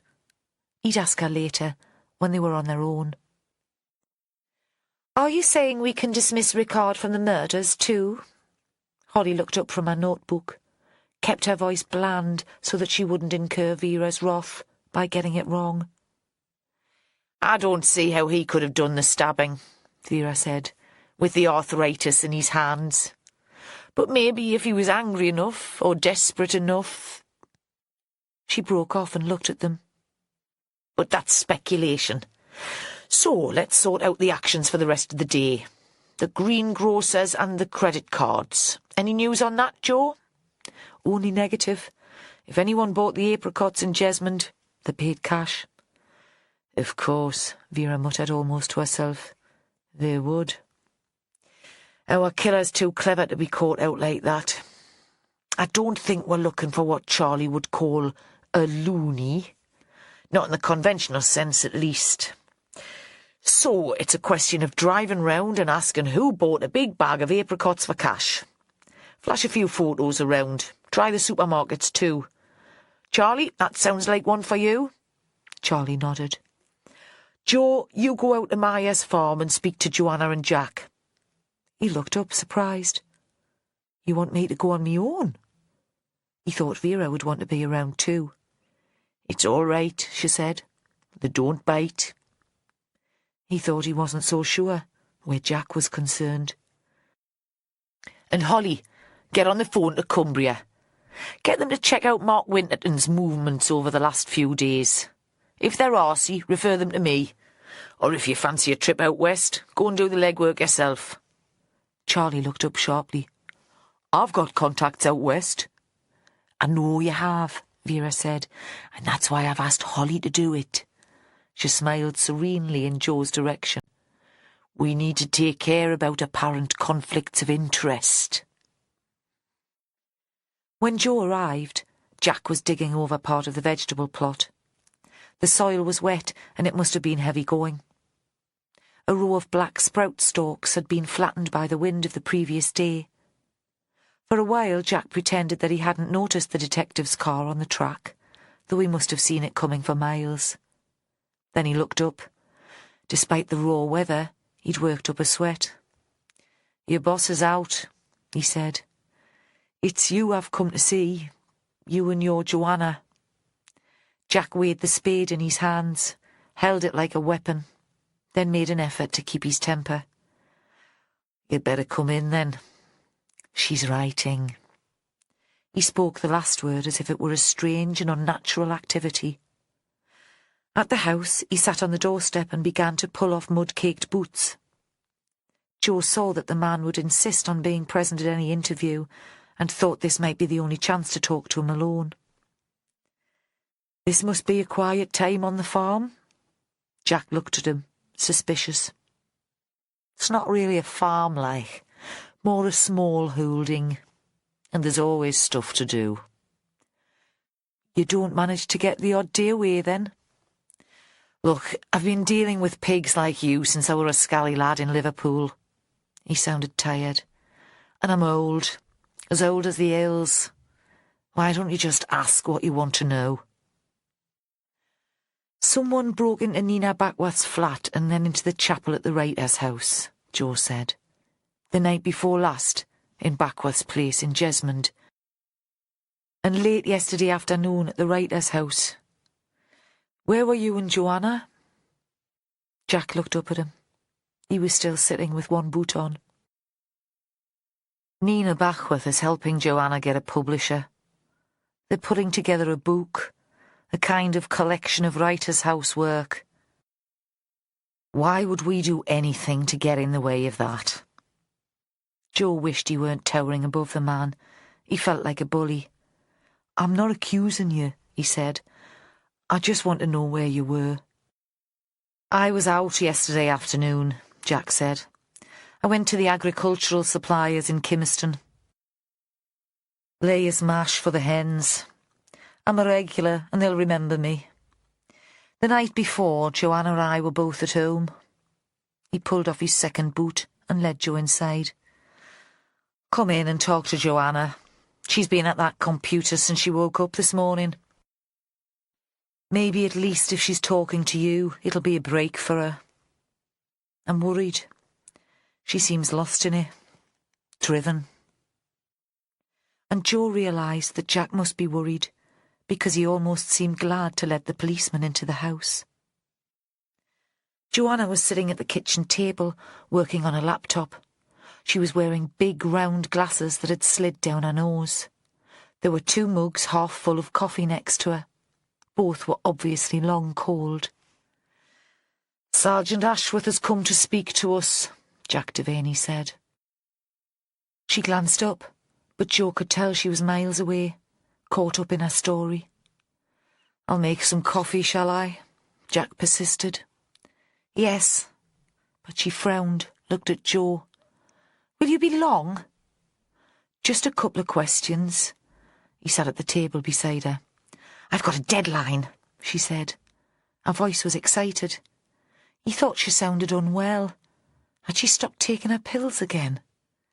"Chrissy Kerr is bringing out a pamphlet of our work, a kind of sampler, to raise publicity for the Writers' House and its work. Only 1,000 words each, but it has to be good. It's an opportunity to prove I can write. A showcase. I'm writing something new, a crime short story." "Alex Barton is in hospital," Jo said. At last she did drag her attention away from the screen. "What's the matter with him?" Jo made sure Jack was listening too. "Someone stuck a knife in his mother's cat and laid it out like a sacrifice in the chapel, along with a dead robin. It freaked him out. Well, I suppose it would." "And you think we would do something like that?" Jack was round the table, squaring up to Jo. "You wouldn't be squeamish about killing animals," Jo said. "It's something you do all the time." "That isn't like wringing the neck of a hen that's stopped laying." Jack's face was so close to Jo's that he could see the hairs in Jack's nostrils, the gold cap on one tooth. "That's sick." "Is Alex okay?" Joanna asked. Both men looked at her, distracted for a moment from their hostility. "He's young, and he's been through so much." "Sergeant Ashworth wants to know where we were late yesterday afternoon," Jack said. "Jack was out," she smiled. "His weekly trip to Kimmerston. The one day he gets an escape from me. Shopping for the farm and then supper in the Red Lion. Quiz night with his mates. The highlight of the week, eh, Jack? What exciting lives we lead." "And you?" Jo wasn't sure how he should address her. Ms. Tobin? Joanna? In the end he left the question as it was, and thought it sounded blunt, almost rude. "Where were you yesterday?" "I was here," she said. "Where else would I be? We only have one vehicle, Sergeant.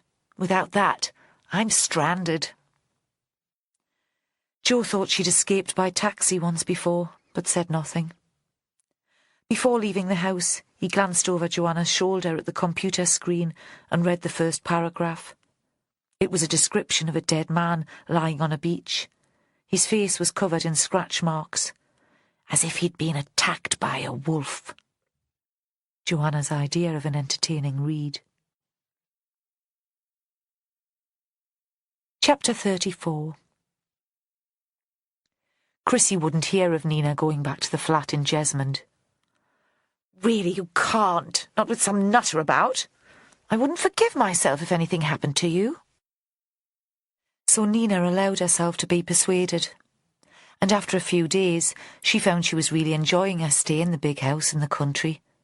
There was no cooking or shopping to do, and the Kerrs employed a cleaner, so there were none of the chores that distracted her from her writing at home. It was like staying in a friendly hotel. She was given a guest room on the 2nd floor, had her own bathroom, and even a little study in which to work. Chrissy's mother was a good cook. She studied recipes with the assiduous concentration of an academic. Her father was pleasant and mild-mannered. Nina felt almost that she was recreating the working atmosphere of her grandparents' house, and imagined herself back during that summer when she'd produced her first book. The crime story was growing. She could see how it might become a novel, different from anything she'd written before, but perhaps even better. The form of the mystery gave her the structure that had been lacking in earlier work. At mealtimes, the talk was about the collection of short pieces Chrissie aimed to put together to celebrate Miranda's work and establish her own claim on the writer's house. From the beginning, Nina saw that this was the prime motive for the book. Chrissie wanted to spread her empire, and for some reason the writer's house was at the centre of her plans.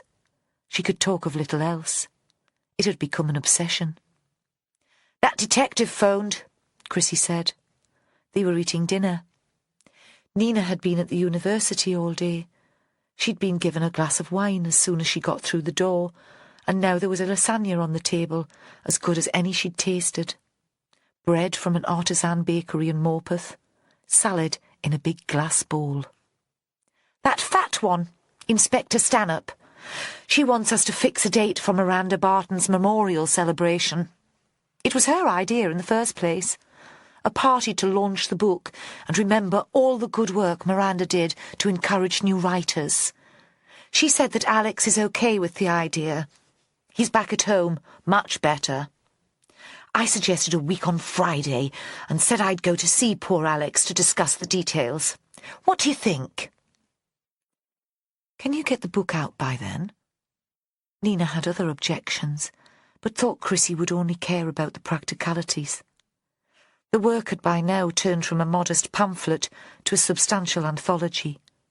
Chrissie had approached former tutors and students for contributions, had been up for nights in a row proofreading. They'd chosen the jacket together.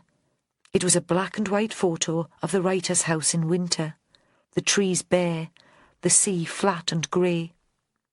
"It went to the printers today." Chrissie poured red wine into her glass and lifted it in mock celebration. "So what do you think? Friday week for the party?" "Where will you hold it?" Nina thought it would be one of the usual places. The Sage, the cafe in the Baltic, or the Lit and Phil. "The writer's house, of course."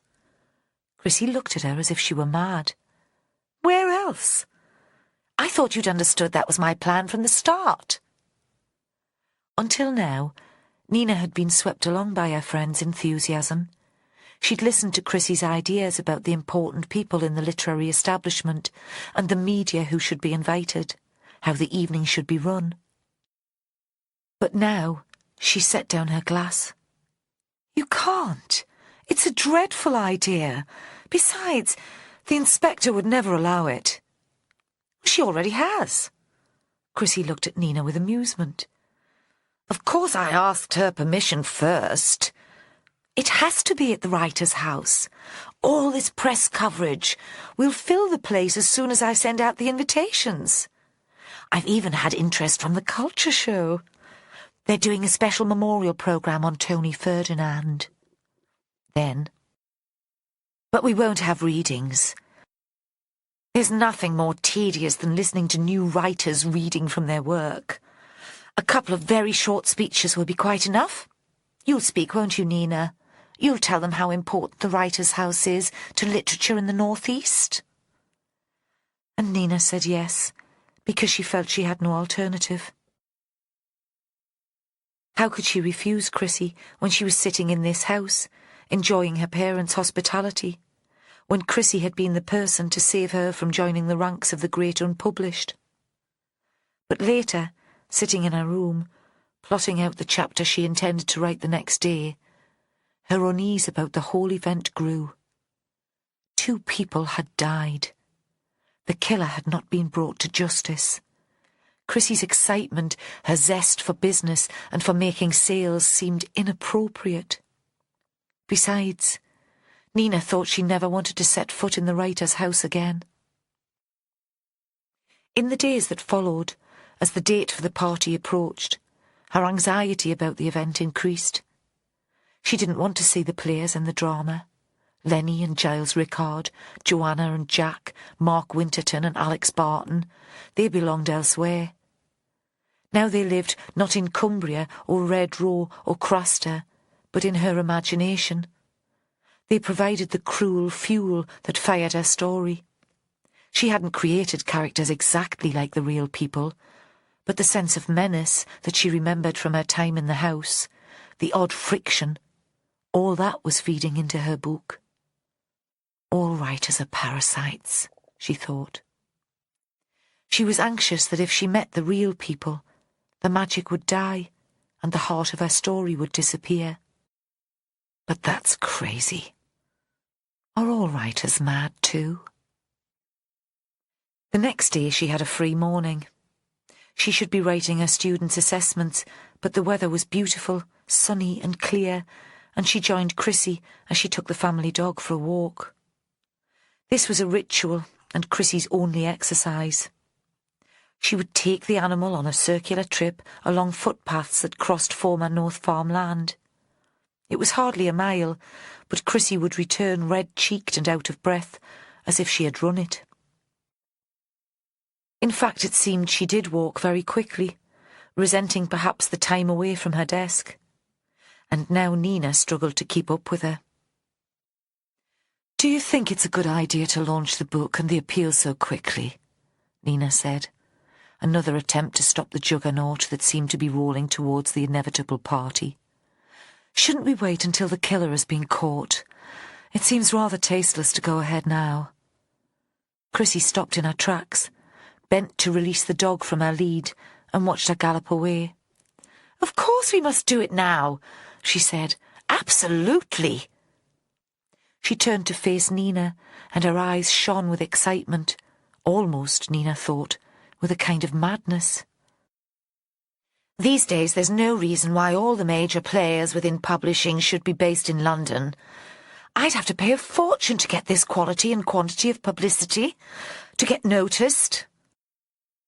I heard this morning that the bookseller has agreed to do an article about North Farm. They're heading it, Regional Publishing, the saviour of the industry. It's in your interest too, you know. You want to see your books in the high street shops, don't you? You want to give up work at the university to write full-time?" Nina had to agree that she did want both those things. As she marched in step with Chrissy along the edge of the newly ploughed field, it occurred to her that she was being manipulated by her editor in much the same way as Tony Ferdinand had tried to manipulate her in the seminar group all those years ago. The difference, she told herself, was that Chrissy had Nina's best interests at heart. One day, not long afterwards, walking out of her office in the university, she met Jo Ashworth. She'd had a supervision session with a mature student, a middle-aged woman with fixed ideas who should never have been accepted onto the course. Nina was so cross and frustrated that she almost walked past the detective. He was in the corridor, staring at a student notice board. There were old posters about elections for NUS officials and new ones advertising end-of-term parties and performances. Soon the undergraduates would be leaving and the place would be quieter. He turned so that she saw his face, and she stopped in her tracks. "Are you here to see me?" Then could have kicked herself. Why else would he be there? It made her sound ridiculous. "Is there news?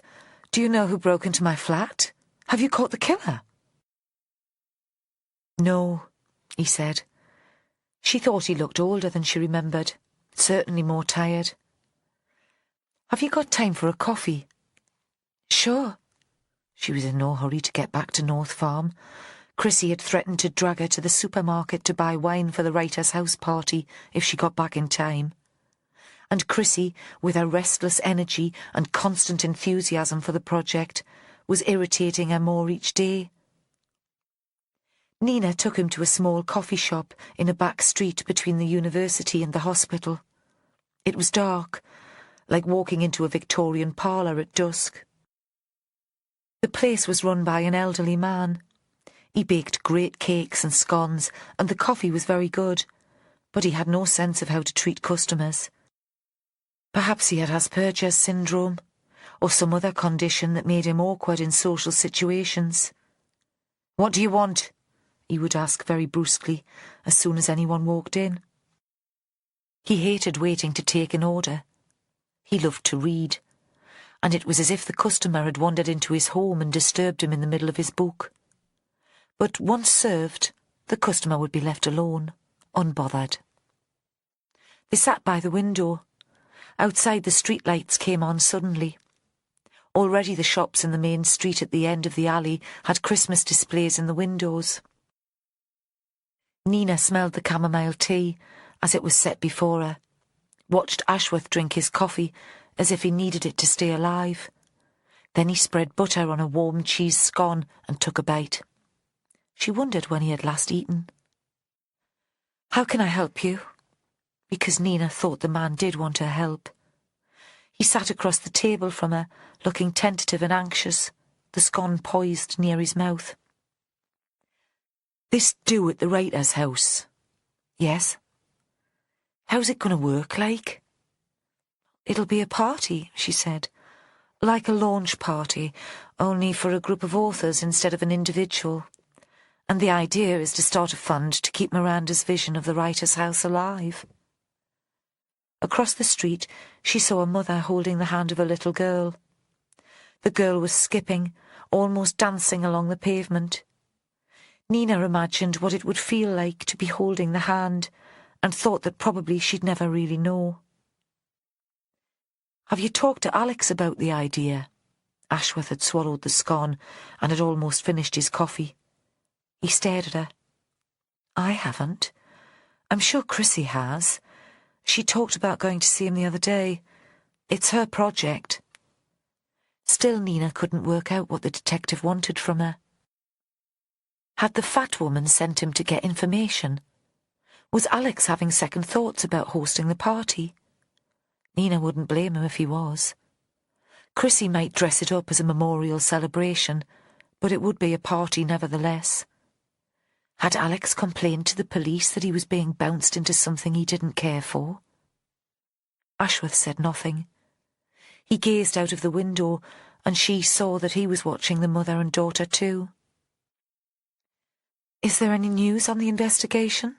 she asked. The silence between them was becoming awkward. "I suppose I should think about moving back to my flat. I can't hide out at North Farm forever." He turned towards her sharply. "Stay there for a little while longer. At least until after the event at the writer's house." "Why until then?" she demanded. "What difference would a book launch make?" "Probably nothing."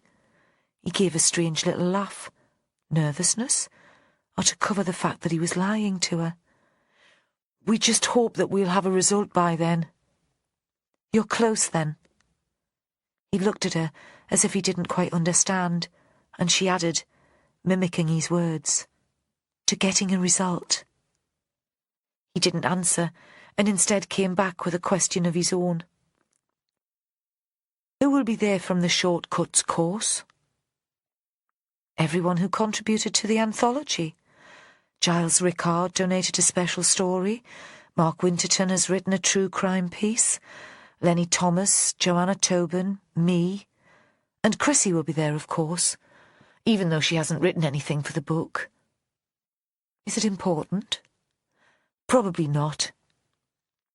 But it seemed to Nina that it was the most important thing in the world to him at the moment. "Why did you come to the university to find me?" The words seemed to be propelled by a blast of energy inside her mouth. They emerged sharp and staccato like gunshots.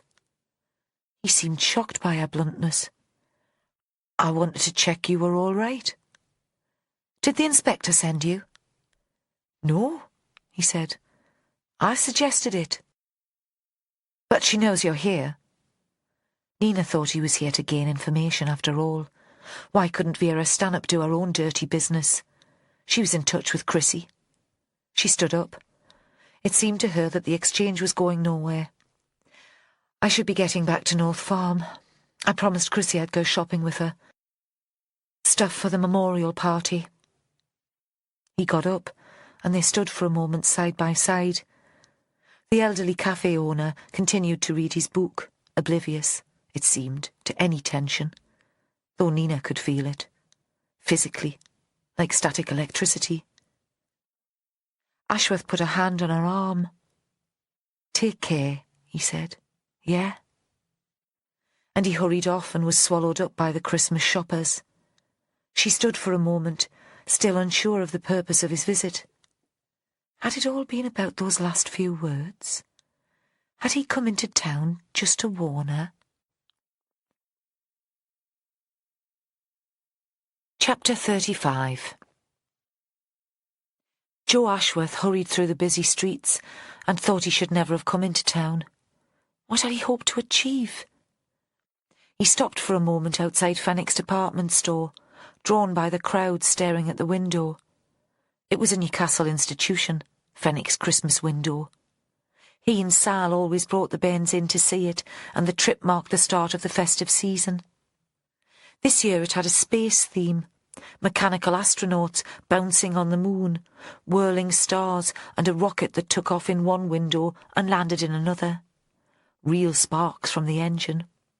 Santa Claus and his reindeers all wearing space helmets. The kids would love it. But he was only distracted for a moment and pushed on, past the grandmothers with wide-eyed toddlers strapped into buggies, the street peddlers, the working people who'd sloped off early to avoid the rush. Usually he liked being in town, but now he felt hemmed in. He'd spent too long with Vera and her need for the hills. He'd paid the visit to Nina Backworth because Vera had asked him to. "Just call in on your fancy friend in the university," a voice amused. "Find out what she's up to, or what our publisher's up to. It's one way of making things happen. This party on the coast. Like a chemical reaction. Shake the bottle and wait for the fizz." Then she'd paused. "I need to know that all the elements will be there, all the suspects. I don't want to contact the Kerr woman again. She already thinks I'm taking too much of an interest. But your Nina'll know." "She's not my Nina," he'd wanted to say, but he knew that would only provoke another caustic comment. Instead, he'd fought back the only way he knew, by turning Vera's own words against her. "I thought we were going to sort this one with traditional detective work, knocking on doors, talking to witnesses." "Aye, well," she'd looked at him, frowning. "That's getting us nowhere quickly, and you know me, patience was never one of me virtues." So he'd phoned the university and found out that Miss Backworth had tutorials all day, and had driven in immediately, knowing he might bottle it if he gave himself time to think. He'd replayed his last encounter with Nina in his head since the group from the writer's house had broken up. Lust that felt like adultery. How his colleagues would mock him if they knew. They took one-night stands and affairs in their stride, and he hadn't even touched the woman. He reached the multi-storey car park and tried to decide how he felt about Nina Backworth now. There'd been the sudden thrill of attraction when she'd come out of her office in the university, so upright, her body held straight by the tailored jacket, the narrow skirt, the black leather boots. And then what? Only an anxiety that he was making a fool of himself. She'd sat in the cafe, cool as ice, and he'd burbled questions that seemed to come from nowhere. His phone rang as he reached his car. Vera, of course, still impatient, still not trusting him to carry out the simplest of instructions. "Yes?" He stood leaning against a concrete pillar, looking down at the city. "Well," she said, "how did it go?" "They'll all be there. Rickard, Winterton, Thomas, Joanna Tobin, Chrissy Kerr." "And your friend Nina?" "Of course," he said, though it was impossible to consider Nina a suspect. She'd been a victim. That's why she was camping out in a strange house, why she couldn't return to her own home. "I'm going to the writer's house tomorrow morning," she said. "I want to talk to Alex and get a feel for the place again. If you fancy coming." "Sure." "What are your plans for the rest of the afternoon?" "Why?" Joe could tell from her voice that she had plans for him. He didn't say that it felt like evening to him, not afternoon, and that his shift was nearly over. "I want you to call in on Lenny Thomas," she said. He's got no alibi for the dead cat or the break-in at Nina Backworth's place, and Holly said he seemed shifty when she talked to him. But you know Holly, she hasn't got the gentlest of interviewing techniques. She makes me feel shifty. I'd like a second opinion." Ashworth felt himself smiling. Above him, a plane was approaching Newcastle Airport to the west, dual landing lights flashing as regular as a lighthouse beam. He knew Vera was as fickle as any lover, but he liked it when he was in favour. Couldn't help himself. "Sure," he said again. The flats in Red Row were quiet, and most of the curtains were drawn.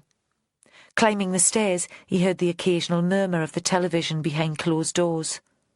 A new headline on the national news to replace the Writers' House murders.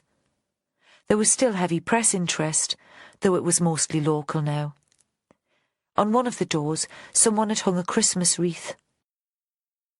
Joe thought it would be dead and brown by the beginning of December, but coming closer, he saw that the holly leaves were plastic.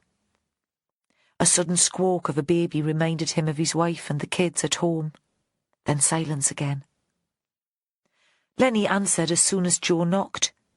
He was in the narrow corridor in the flat, wearing a coat. "On your way out?" Joe said. "Nah, I've just got in." He stood for a moment, then his eyes slid away from Joe's face. Even Joe thought he looked shifty. "What is it?" "A couple of questions. You know how it is." "Not really." Lenny frowned, and Joe wondered what was bothering him. What was giving him the guilty conscience? Maybe he'd found another woman, and despite the divorce from Helen, he considered that a betrayal. Helen had said he was romantic, a dreamer. Like me, Joe thought, and then, "For God's sake, man, you've got sex on the brain." "Shall we sit down?" Joe moved further into the flat and shut the door behind him. Still Lenny showed no sign of moving or taking off his coat. "Aye, all right." Lenny seemed to have lost his puppy-like energy and enthusiasm. "It's cold in there, though. I've only just turned the heating on."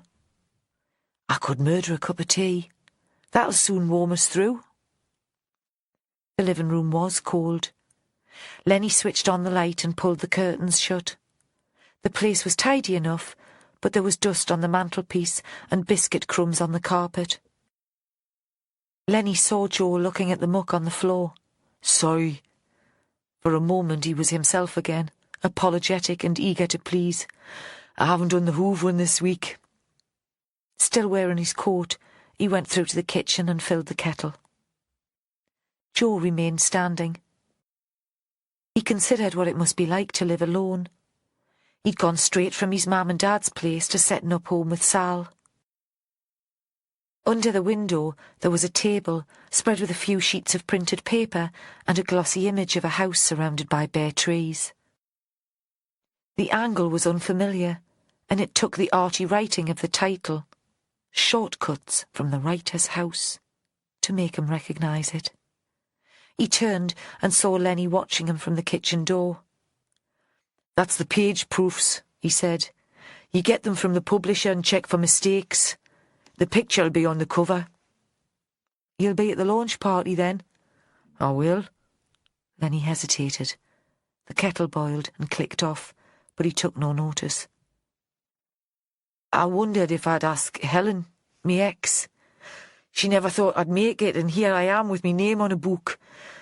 But would she think I was showing off, putting her down like, 'I told you so, you were wrong all along'?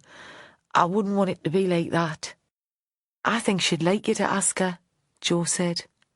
"She'd be proud. Really." "Maybe I'll risk it then," Lenny said. "Maybe I will." And he disappeared to make the tea. Later, a mug on his knee, Joe asked, "What have you been up to lately?" Hearing his voice, he almost winced. It was patronising, and with that forced jollity that bachelor uncles and priests put on when they're talking to children. Lenny was immediately suspicious. "What am I supposed to have done?" Nothing? But surely the man deserved an explanation. Someone killed Miranda's cat and laid it out in the writer's house chapel. A sick joke, maybe, and nothing to do with the murder, but we're asking everyone what they were doing that afternoon. And at the time, someone broke into Nina Backworth's flat. You do understand, it might help us track down the killer. There was that frown again. I wouldn't do something like that. And I couldn't even get to the writer's house. I don't have a car. An officer came to see you before, to ask you where you were that day. You told her you couldn't remember. That young lass, Lenny said. Snotty cow. She wouldn't even sit down. Worried maybe that she'd catch something. Where were you, Lenny? Joe tried to keep his voice light. He liked the big man. You don't have such a hectic social life that you really don't remember.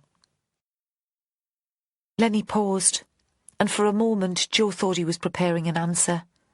But at the last minute, the man shook his head. Sorry, he said. When you're home all the time like me, one day seems just like another. He stood up. But I wouldn't do that. I wouldn't upset Nina or Alex. They're good people.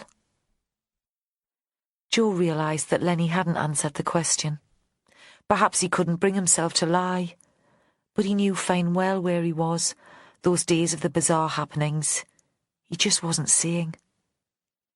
Joe found a card in his pocket. This is me mobile number. Give me a ring if anything comes back to you. He could tell that forcing the issue now would just make Lenny more stubborn. Lenny left the card on the table where Joe had put it, but he nodded. Outside, Joe thought the day was turning into a disaster. One failure after another. He'd wanted to bring Vera good news to justify her faith in him. At the car, something made him turn back to look at the flats. He saw Lenny, holding the curtains a little apart, looking down at him. He wants to tell me, Joe thought, but he's scared. What could a big man like him be frightened of? When Joe got home, the kids were ready for bed, but still up and waiting for him. Sal had put on a DVD for the big ones, and she was sitting beside them feeding the baby. They all looked up when he came in, but none of the children seemed excited to see him. They were drowsy after their baths, and their attention was on the screen. A cartoon about giant insects.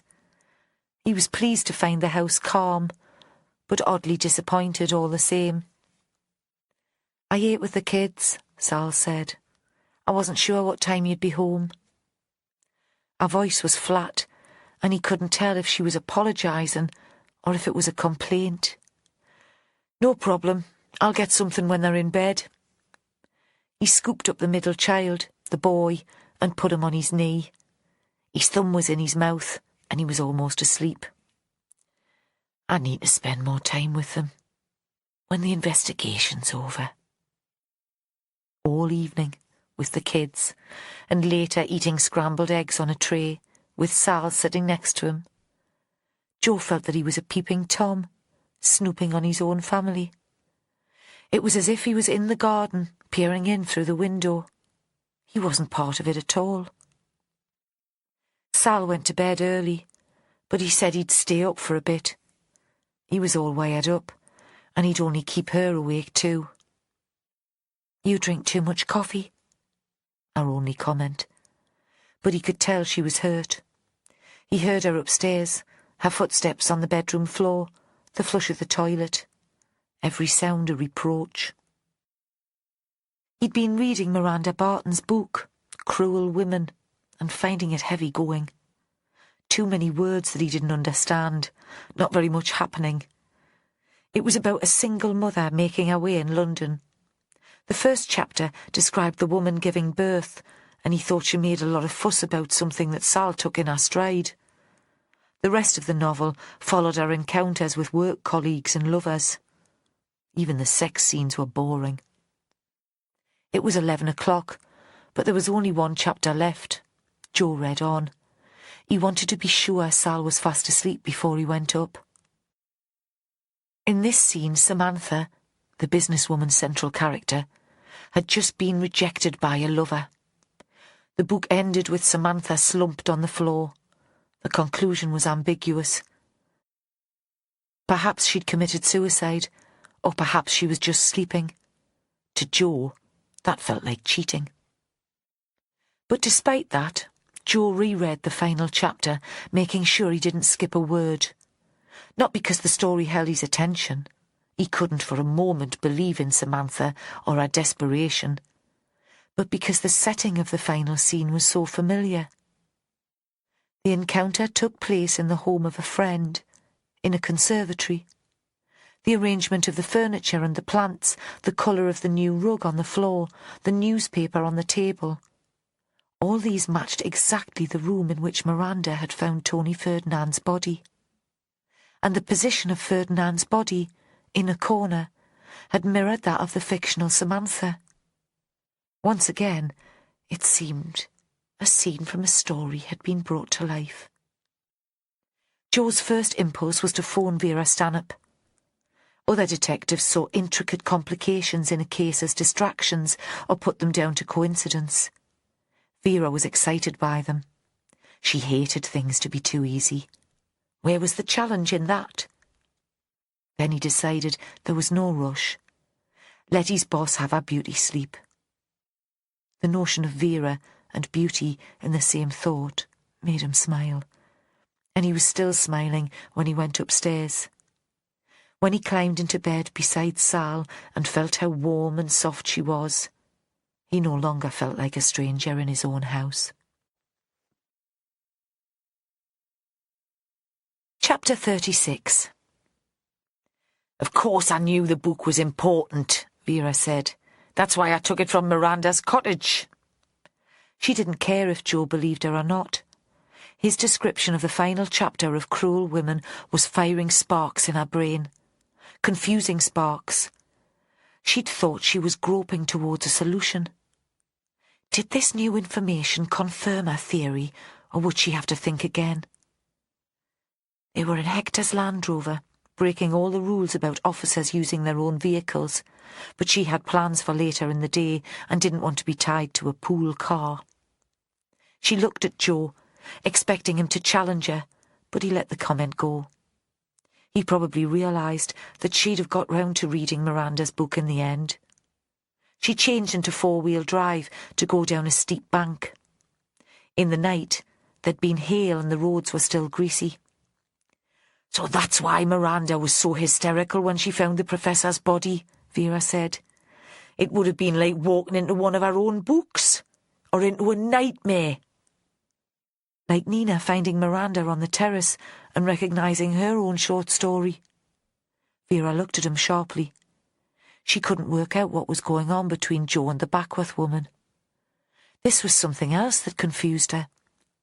A month ago, she'd have bet her home on Joe Ashworth's fidelity. Now she wasn't so sure. And she'd never have thought he'd go for someone intellectual and skinny. Aye. They'd reached the bottom of the hill, and she changed gear again. Is that coincidence, do you think? Joe said. The writers discovering the bodies. Or did the killer organise it that way? Joanna could have found the first one. Vera thought she shouldn't have had to remind Joe of that. He was losing his focus on the case. And she was meant to. All that business with the different knives and the note. Miranda came along later and screamed the house down. I don't think that was intended. It wasn't grief that had caused the hysteria, Vera saw now, but shock because she recognised the scenario. She'd created it. And Miranda had recovered from that more quickly than anyone would have expected.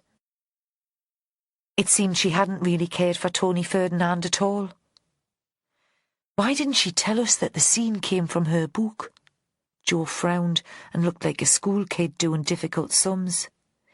That's been bothering me since I read that last chapter. Perhaps she was worried that we'd see her as the killer. Vera paused. and then she decided she could use the situation to her advantage. If she worked out who was playing games with her stories. Blackmail. It's always seemed likely as a motive for the second murder. But Vera thought that wasn't the big question. The big question was, why had the killer created the fictional scenes in the first place? A warped sense of fun? Or was there a greater significance? And you could ask the same questions about the objects he'd left behind. Now they'd reached the highest point of the road, and there was a view of the coast and the house below them. The earlier storm had stripped the trees of leaves, so the outline of the building was clearer than Vera had remembered. It was strange being back here with the place almost empty. No CSIs, no students. Theirs the only car in the visitors' car park. Alex had heard the Land Rover and came out of the cottage to meet them. He seemed calm enough, but slightly dazed. Vera thought he was probably still on tranquilizers. Or maybe it was losing a mother he'd never been close to. "I've just had Chrissy Kerr on the phone," Alex said, his voice distant and uninterested. "She seems to ring about 3 times a day. This time it was about what time the caterers can get here on Friday. I don't understand why it's such a big deal for her." "Oh, I do," Vera thought. "It's her big chance." "You're not doing the cooking yourself, then?" Joe was concerned for the young man. He probably thought Vera was a callous cow to allow the party to take place here. Vera saw that he wasn't sure what they were doing here now. Why was it so important for them to visit the writer's house? And she didn't know that she had an answer for him. "Chrissy asked me if I'd like to do the cooking," Alex said. "She told me that she'd pay the going rate. But I didn't think I could take it on. These days I wouldn't know where to start." "Are you sure you're up for the party?" Vera knew she was going through the motions, even as she put the question. She was desperate for the event to take place. Like Chrissy, she saw this as her last chance, her only opportunity to get this killer. How would she react if Alex said he wasn't sure, that the last thing he wanted was his home invaded by a bunch of strangers? But Alex reacted exactly as she'd hoped. "My mother would have loved it. All this fuss in her name. It's the least I can do. Then maybe I can move on." The last phrase sounded trite and uncertain, as if it had been suggested by one of the doctors in the hospital. "Show us round, then, will you, pet? Show us where it's all going to take place." And Alex did as he was told, leading them through the grand rooms as if he were an estate agent and was showing around a prospective customer, as if he had no emotional tie to the writer's house at all. It was only as they were drinking coffee in the kitchen that they discussed his mother's book. Vera was aware of time passing. She had another place to be. "Have you ever read your mother's novel?" she asked. "The famous one that was adapted for telly?" Alex seemed confused by the question. "Years ago, when I was a teenager. At least I tried. I'm not sure I actually finished it." And Vera left it at that. She could sense that Joe wanted her to push the point. Why else were they there? They'd achieved nothing by trailing round the house after Alex. Joe even opened his mouth to ask more questions, but she hurried him out of the house. "Come on, Joe, man, I've got a train to catch." And she drove straight to the station at Almouth.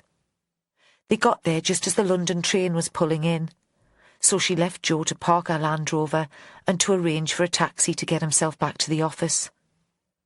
Looking out of the window as the train moved away from the station, she saw that he was still frowning. London. She could find her way round well enough. If Hector had taught her anything, it was to read a map. And the city didn't scare her. She knew you could get scary people anyway. She just didn't like it much. She didn't like any city. Even a visit to Newcastle was a bit of a chore, and she was glad when it was time for her to leave. First stop was St Ursula's College. A mellow red brick, built around a North London square. The horse chestnut and plane trees had shed their leaves, and the late afternoon sun threw shadows of the branches onto the pavement. Vera had arranged to meet Sally Weldon there, and found the poet in a small office, sitting at her desk behind a pile of books. Vera had picked up a copy of her work from the independent bookshop in Kimmerston, had been surprised that she'd enjoyed it. Much of it concerned the domestic and was funny. One poem had moved her to tears. Sally was tiny, dark-haired and dark-eyed. From her voice, Vera had expected a larger woman, and it took a few seconds to reconcile her imagined picture with the reality. Vera had just introduced herself when a student knocked at the door, a young man with thick glasses and wild hair. "I'm busy, Ollie," Sally said. Her voice was amused and a little impatient. "I'm sure it can wait until the tutorial." He sighed and left the room, and she turned to Vera. "Sorry about that. Some of them are so intense. Occasionally I'm tempted to tell them to get a life, so that they'll have something real to write about." "You're keeping things going then, without Tony Ferdinand?" "We're just about managing." A smile to show she was being sarky, but not malicious. Vera liked that in a woman. Sally went on. "Shall we go for a walk in the square? That way we'll be sure we'll not be interrupted." They wandered across the road and found a bench to sit on. "I've been asked to take it on," Sally said, "to run the creative writing MA. Will you do it?" "I think I will, just for a limited time. It saps the energy, working with students. They suck the life from you. But I'll consider it as a sabbatical, a time away from my own writing. I'd like to change the ethos of the course, make it gentler and more positive. It'll be worthwhile, I think, if I can pull it off." She paused. "And, of course, it'll raise my profile, professionally." "What do you know about Tony Ferdinand's family?" Vera asked. "Did he talk about them?" "We haven't been able to trace anyone." "He doesn't have anyone. He was an only child, and his parents died ages ago. No wife." "No children?" Vera couldn't help herself. "If he had, he never acknowledged them." Sally gave a quick smile. "I told you, when he was mugged that time, I was his only visitor. Most of the writers and editors in London would recognise him, might even describe him as a friend, but there was nobody, really, that he was close to. Rather sad." "Where did the attack happen?" Vera didn't know where all this was going, or how it could be important. "Just about here. He was crossing the square on his way back to his flat. It wasn't particularly late, about 8 o'clock at night, but the square's quiet in the evening once all the students have gone home. It was last February. Foggy. He would have been very badly hurt, but one of our office staff came along and frightened the guy away." "It was definitely a man?" "Must have been, mustn't it?" Sally looked at Vera strangely. "How often do you get female muggers?" "Yeah." But Vera was lost in thought. "Yeah, of course." It was beginning to get cold, and she pulled her coat around her. "Did you know Miranda Barton? She worked in the library here before she became a full-time writer." "No, that was before I started." An odd coincidence. Vera could have been talking to herself. Both victims connected to St. Ursula's. "But surely it must be a coincidence," Sally said. "It's years since Miranda worked here." "Aye," but Vera wasn't convinced. "There must have been talk about them, even when you started here. Tony and Miranda, him turning her into a star overnight, like a kind of fairy story. What was it with the two of them? And what held them together after all this time? What persuaded him north to do her a favour by being a tutor in a house in the wilds? I'm sorry, Inspector. I try not to listen to departmental gossip. An affair, do you think? Maybe, but Tony was never romantic, even with women he took to bed. A group of students, laughing and teasing, crossed the square in front of them. They seemed not to notice the two middle-aged women sitting on a bench. "Did Miranda ever come back to St. Ursula's?" Vera asked. "Occasionally. Tony would take her out to lunch. He never invited her to the SCR or to any of the college dinners. Like he was ashamed of her." "Perhaps," Sally stood up. "But really, I'm not prepared to speculate. I didn't know enough about the pair of them to do so. I'm sorry, Inspector, but I have to get back to work. I've got a meeting this evening and I need to prepare."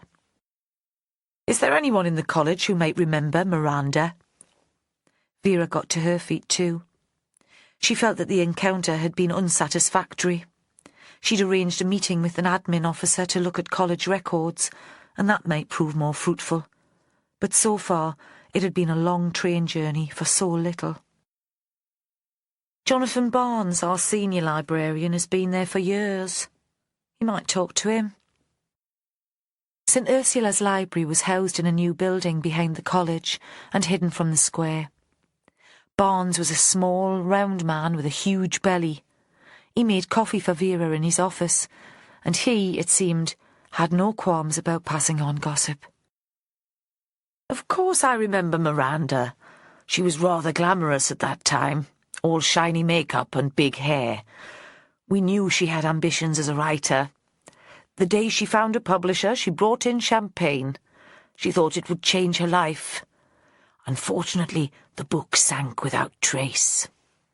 Until Tony Ferdinand wrote an article about it." Vera sipped her coffee. "That's right. He must have seen something in the work that none of the rest of us recognised. He always had a knack of picking up on the mood of the reading public. It wasn't that he created bestsellers, more that he could tell which books readers would like if they came to them. That's a little different, don't you think?" Vera didn't answer. She had other things on her mind. "Were Ferdinand and Miranda lovers?" she asked. "Oh, no," he said. "Really, I don't think so.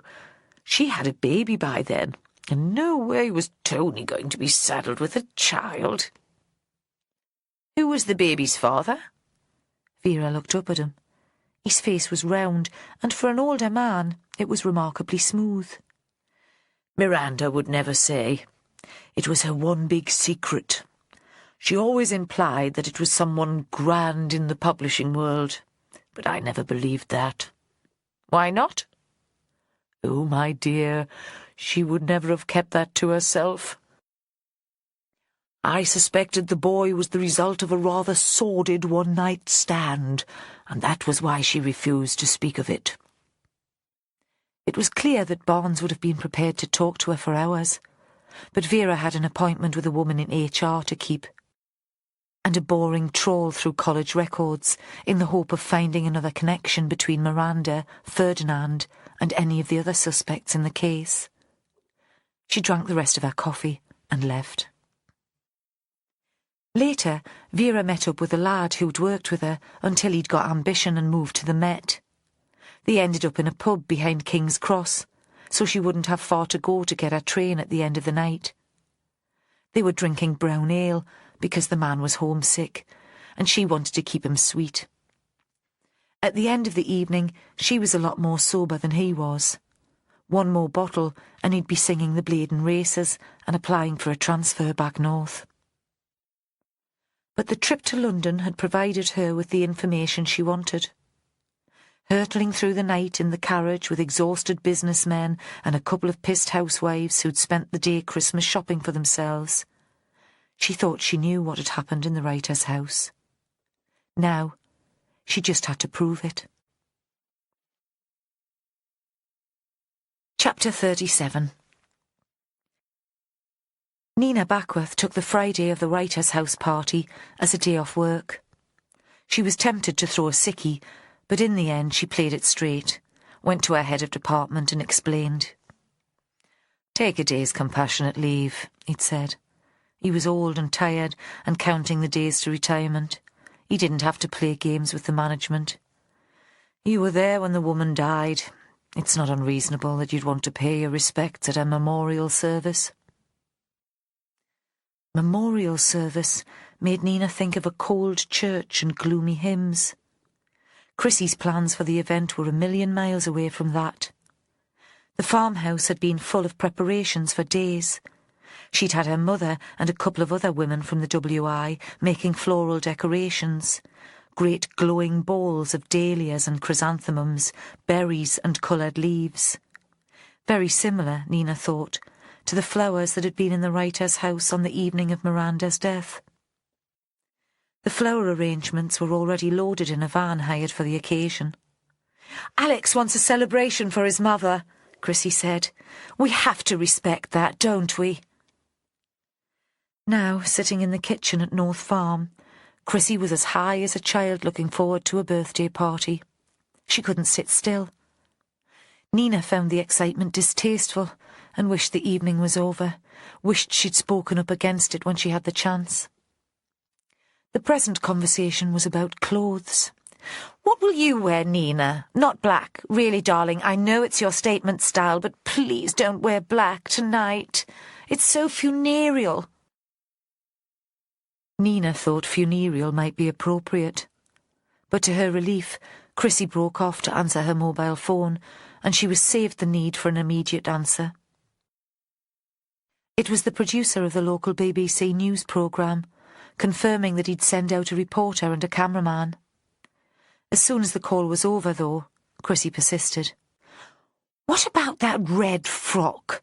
The one you wore to the launch of the novel? Oh, it makes you look stunning." "I can't wear that dress. I had it on the night Miranda died." "Well, that makes it rather suitable then, doesn't it?" "No." Nina thought Chrissy must be mad, wondered if she'd already been drinking. "No, really. We're not trying to recreate that night, are we?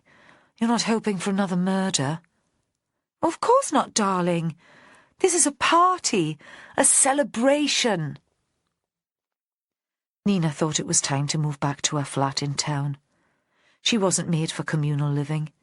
This house in the country, with its shared meals and lack of privacy, was already starting to lose its attraction. She longed to be on her own. The possibility of an intruder suddenly seemed less threatening. Chrissy had arranged for a big taxi to pick up the contributors to the anthology and to take them back at the end of the event. She would have liked them to stay over in the writer's house, but Alex had refused to countenance that. He'd insisted that the party should start early in the evening and that everyone should be away from the place by 10.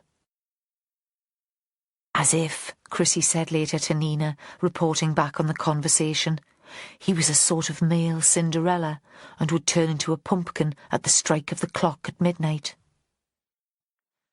Nina had decided she would take her own car.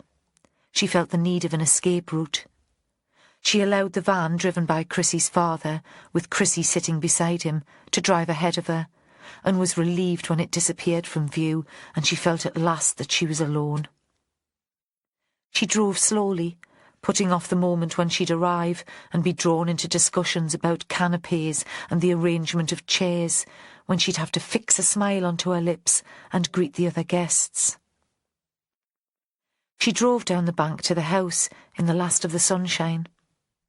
The house itself was already in shadow, and for a moment she was tempted to turn the car round and drive away. Since finding the body on the terrace, the picture of Miranda's head, her throat slit across, had slipped into Nina's mind on occasions when she was least expecting it. Now the image returned, and terrified, she brought the car to a stop in the middle of the road. Only the caterer's van coming down the lane behind her, lights flashing and horn blaring, made her drive on. There was, after all, no turning back. Chrissy hurried out of the house to greet them. She was wearing a gold dress, knee-length, with a tight-fitting bodice and a wide skirt. Over it, an apron, so that she looked like a perfect housewife from a 1950s film. Nina forced herself to focus on the detail. She polished glasses and opened bottles, set copies of the anthology on tables in the entrance hall and drawing room, watched as Chrissy positioned the flowers to best effect. Chrissy was talking a lot, but the words washed over Nina, and only occasionally did the woman demand a response. Alex Barton was there too, but distant, as if he'd handed the house and its contents over to Chrissy for the night, as if he was perfectly happy to be an observer. Once Nina looked over and caught his eye. He gave her a look that was at once conspiratorial and dismissive, as if to say, "You and I both know how unimportant all of this is." Soon it was almost dark, and Nina felt able to draw the curtains across the drawing-room windows that looked out onto the terrace. She'd been itching to do that since they'd arrived. Outside, a stray piece of police crime scene tape, one end trapped beneath the wrought iron table, blew and twisted in the breeze, like a blue and white kite tail. She shivered slightly, pulled together the velvet drapes, and told herself that the terrace could hold no fear for her now. She'd expected a police presence, Vera Stanhope, big and unmovable, and Joe Ashworth, and perhaps the sharp young woman who'd pretended to befriend her the night Miranda was killed. But there was no sign of them. Perhaps Chrissy had made it clear that they wouldn't be welcome. The guests began to arrive, hurrying across the cold space from the car park to the house, holding their coats around them, everyone a little tense and brittle, excited to be in this place that had headed up the news for the last couple of weeks.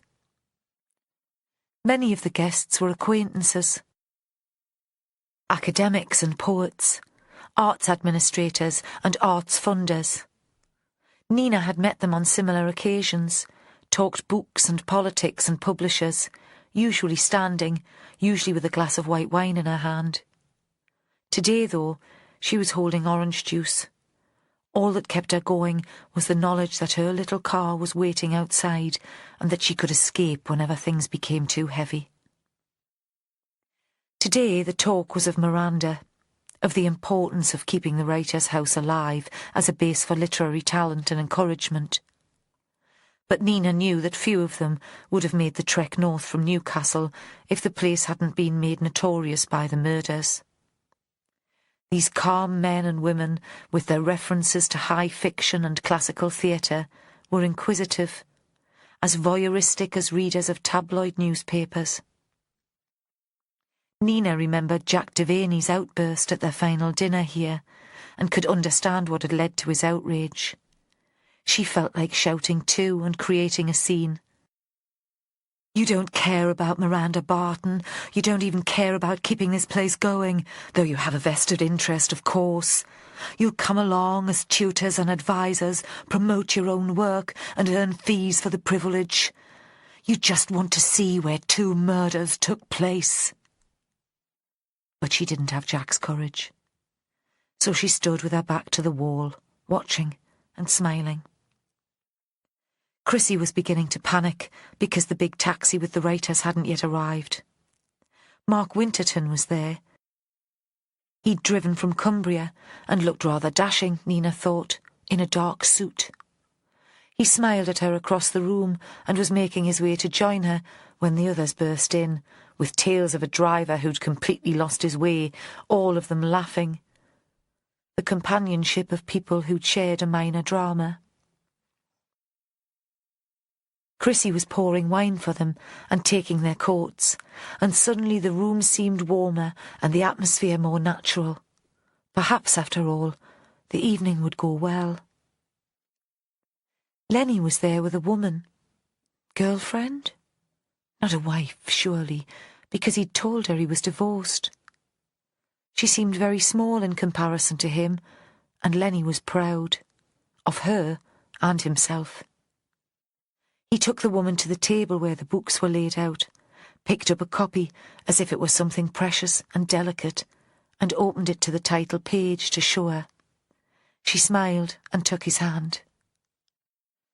All these stories, Nina thought, played out in front of me. Joanna and Jack were in fine form, both flirting with the other guests, shaking hands, kissing cheeks, hugging. They were performing, Nina thought.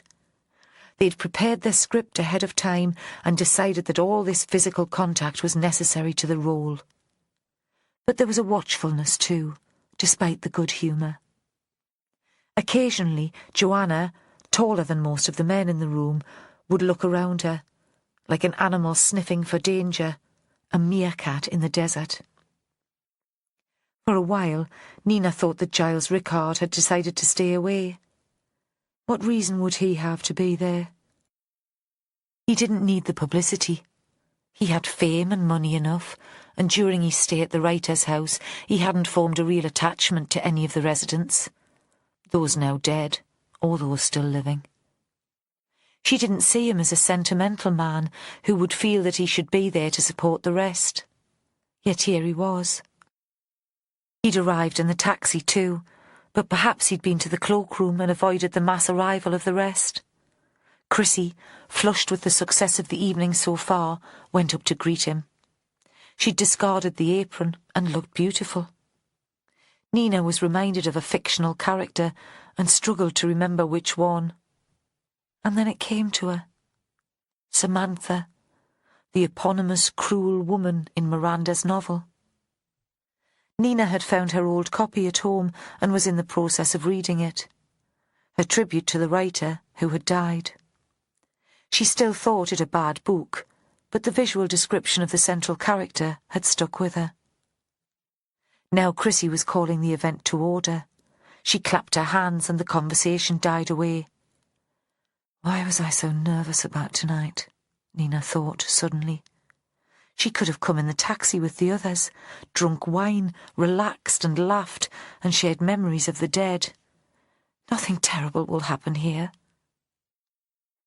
Chrissy's speech was short and well judged, a perfect soundbite for the local television news. She praised Miranda's qualities as an author and as a mentor for new writers. We're selling this book in her memory and to help maintain and continue the work that she started here. Chrissy had asked Nina to say a few words about Tony Ferdinand. We can't ignore him altogether, darling, and he was once your tutor, even if you didn't last the course. Nina couldn't bring herself to praise Ferdinand even after his death, but spoke briefly instead about the quality of the writers who had grown out of St. Ursula's, the prizes they had won, the breadth of the talent. There was applause at the end of her speech. Gratitude that she'd kept it short, so the guests could return to the wine, rather than appreciation of its quality. And soon afterwards, things started to wind down. Books were sold. The reporters left. It was a long drive back to Newcastle and the weather was closing in. The caterers began collecting glasses. In the drawing room, only the main players in the drama remained. The group who'd been present through the tragedy. And Lenny's ex-wife, Helen. Alex reverted to type and brought out a tray with jugs of coffee. The party had finished earlier than they'd expected, and there was half an hour before the taxi would arrive. They sat, rather awkwardly, unsure what to say to each other. Mark Winterton made the first move. He said he had a long drive back to Cumbria, and he was sure they'd excuse him. Then there was a sudden flurry of activity. Jack and Joanna said they'd help in the kitchen. Lenny asked Alex if he might show his ex-wife something of the house. Nina thought that now she could decently go too, and stood up to say goodbye. Chrissy, though, had other ideas. Alex says we can store the books in the chapel for now. Could you give me a hand to take them over? Then, classically, after issuing the request, Chrissy was distracted elsewhere, and Nina was left to put the books into boxes, onto a trolley, and out into the yard. The cold made her wheezy, and turned her breath into a white fog. The chapel was unlocked, but dark. There was enough light from the big house to pull the trolley inside, but there she felt for a switch. Before she could find it, the door behind her swung shut and everything was black. She thought she heard a key turning in the lock and felt the first bubbles of panic. But perhaps her mind was playing tricks. Just a few yards away, the house was full of people. Chrissy knew she was here. She let go of the trolley and moved along the wall, still trying to find the switch. Then came the footsteps, slow and deliberate. They were behind her, cutting off her route to the door, and a sudden bright light as a torch shone directly into her face so that she could see nothing. And faint but distinctive, the smell of overripe apricots. "Chrissy, is that you?" Because who else could it be? Who else knew she'd be in the chapel? Nina told herself she was being ridiculous, that she was overreacting. Her imagination was creating the plot of an overblown horror novel, all weird noises and unexpected smells. This was her friend and publisher coming to help her with the books at last, or playing some tasteless prank. "Chrissy, shine the torch the other way, will you? You're blinding me." She stumbled on, but the footsteps got even closer, and still Nina couldn't see. The footsteps stopped, and the light went out. After the brightness, the dark was thick and deep. Nina listened. Nothing. Outside, the caterers must still be loading their van and laughing and shouting, but the walls of the chapel were too thick for her to hear. If she screamed, nobody would hear her either, and she had the sense that whoever was standing beside her on the stone floor wanted her to scream, so she kept silent, a small act of defiance, a stab at courage. The footsteps moved on, past her, towards the table that took the place of an altar. She didn't move. Not courage this time, but the understanding that it would be useless. The turned key hadn't been a creation of her wild imagination after all. There was a click that in the silence sounded as loud as a gunshot. Then music, recognisable from the first bars, a favourite of her mother's, sung to Nina as a lullaby. Lucy in the sky with diamonds. This time panic made Nina want to laugh. She felt a giggle rise inside her. If a student had presented a situation as melodramatic as this for her consideration, she'd have covered the writing with red ink. Tension should be created sparingly and with subtlety. The music stopped. There was another sound, of a match being struck.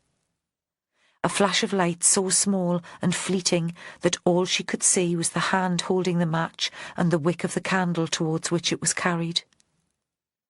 Then a steadier beam as the candle was lit. This provided a narrow circle of illumination. A white cloth on the table, a glass bowl of apricots, a long, sharp knife. The impulse to laughter faded away. "This is ridiculous." She always had a tendency to be haughty when she was scared. "How can you hope to get away with this?" "You'd be surprised what one can get away with." The killer's voice was matter-of-fact. Mad. "And really, you know, it doesn't matter. I don't care about being caught. Not once you're dead." The hand appeared in the circle of light again and lifted the knife. This time Nina screamed. Chapter 38. Vera and Joe Ashworth arrived at the writer's house once the party was in full swing. By then, there were so many vehicles in the car park that theirs wouldn't be noticed. Joe had been fretting to go all day. "We could get there early, hide in an outbuilding or something." "Don't be daft," she'd said. "Holly had a quick look round earlier. We know what we're waiting for. My bladder won't stand long surveillances any more. I've never pissed in front of a subordinate yet, and I don't intend to start now. It's bad for discipline. He'd grinned, but she could tell he wasn't happy. There was something going on between him and the writer woman. The last thing she needed was emotion getting in the way and Joe going all chivalrous on her. That was why she hadn't entirely taken him into her confidence. She couldn't face the aggro. "What do we do now?" he said. They were still in her Land Rover. Vera had taken to driving it more often throughout this investigation. "The seats are higher up than in the pool cars," she'd said when Joe had queried its use. "We'll have a better view." Now he made to climb out of the passenger door. "We stay here," she said sharply, "and we wait. The hardest thing there is." "We can't protect them while we're sitting here." "And if we go inside, nothing will happen, and we'll never have a conviction." Vera turned so that she was looking at him. "Is that what you want? A double killer on the loose?" She'd driven to the far edge of the car park, so they had a view down over the courtyard. They could see the main house, all lit up, the Barton cottage in darkness, and the corner of the chapel. Vera reached for her bag and pulled out a flask of coffee, 2 plastic mugs, and a packet of shop-bought apple pies. "Don't say I never give you anything." "Won't the coffee make you wee?" "Cheeky monkey," she said, but her mouth was full of pie, and she wasn't sure he heard. As people began to leave, Vera could feel Joe becoming tenser by the minute. He watched the visitors' cars pull away, following them with his eyes up the track through the trees. The park emptied. Soon only a handful of vehicles were left. He rattled his fingers against the dashboard, a sign of his stress. "Take it easy, lad. Nothing was going to happen in front of an audience." A moment later, Vera's phone pinged, showing she had a text. She read it, without showing it to Joe. "From Joanna," she said. "Make contact on the inside. Looks as if we're on." She tried to keep the complacency out of her voice, but couldn't quite manage it. "Just as I expected." Her eyes had become used to the dark, and the lights from the bare windows in the big house allowed her to make out the figure slowly crossing the courtyard towards the chapel. She nudged Joe and found herself whispering, despite the distance between them and the yard. "What did I tell you?" Felt the exhilaration of finding herself to be right. "Let's go then, before any damage gets done." "Not yet. Wait." And they waited. The caterers were loading their van, and each time one emerged from the kitchen, Joe seemed to become nervier, more wound up. The main door opened again, and this time Nina Backworth came out, struggling to pull something behind her. Vera had expected her, but would have recognised the silhouette anyway. No one else was so tall and slim. "What's going on there, then?" The words muttered to herself, then again to Joe. "Wait." The woman reached the chapel door and disappeared within. There was a light inside, and then darkness. With a sudden burst of activity, Vera fell out of the car and ran towards the chapel. Joe, having been told for so long to wait, took a while to realise what was happening.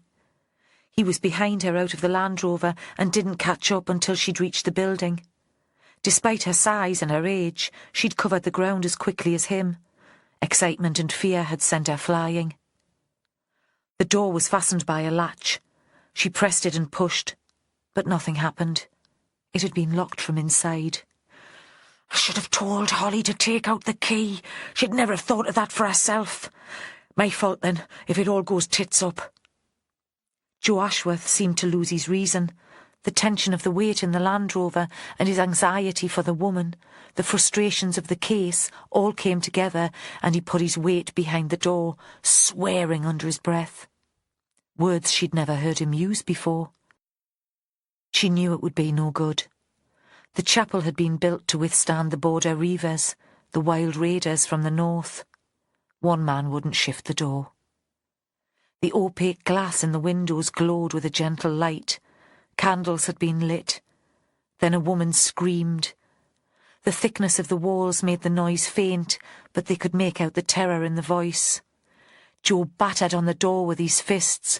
"Police! Let us in!"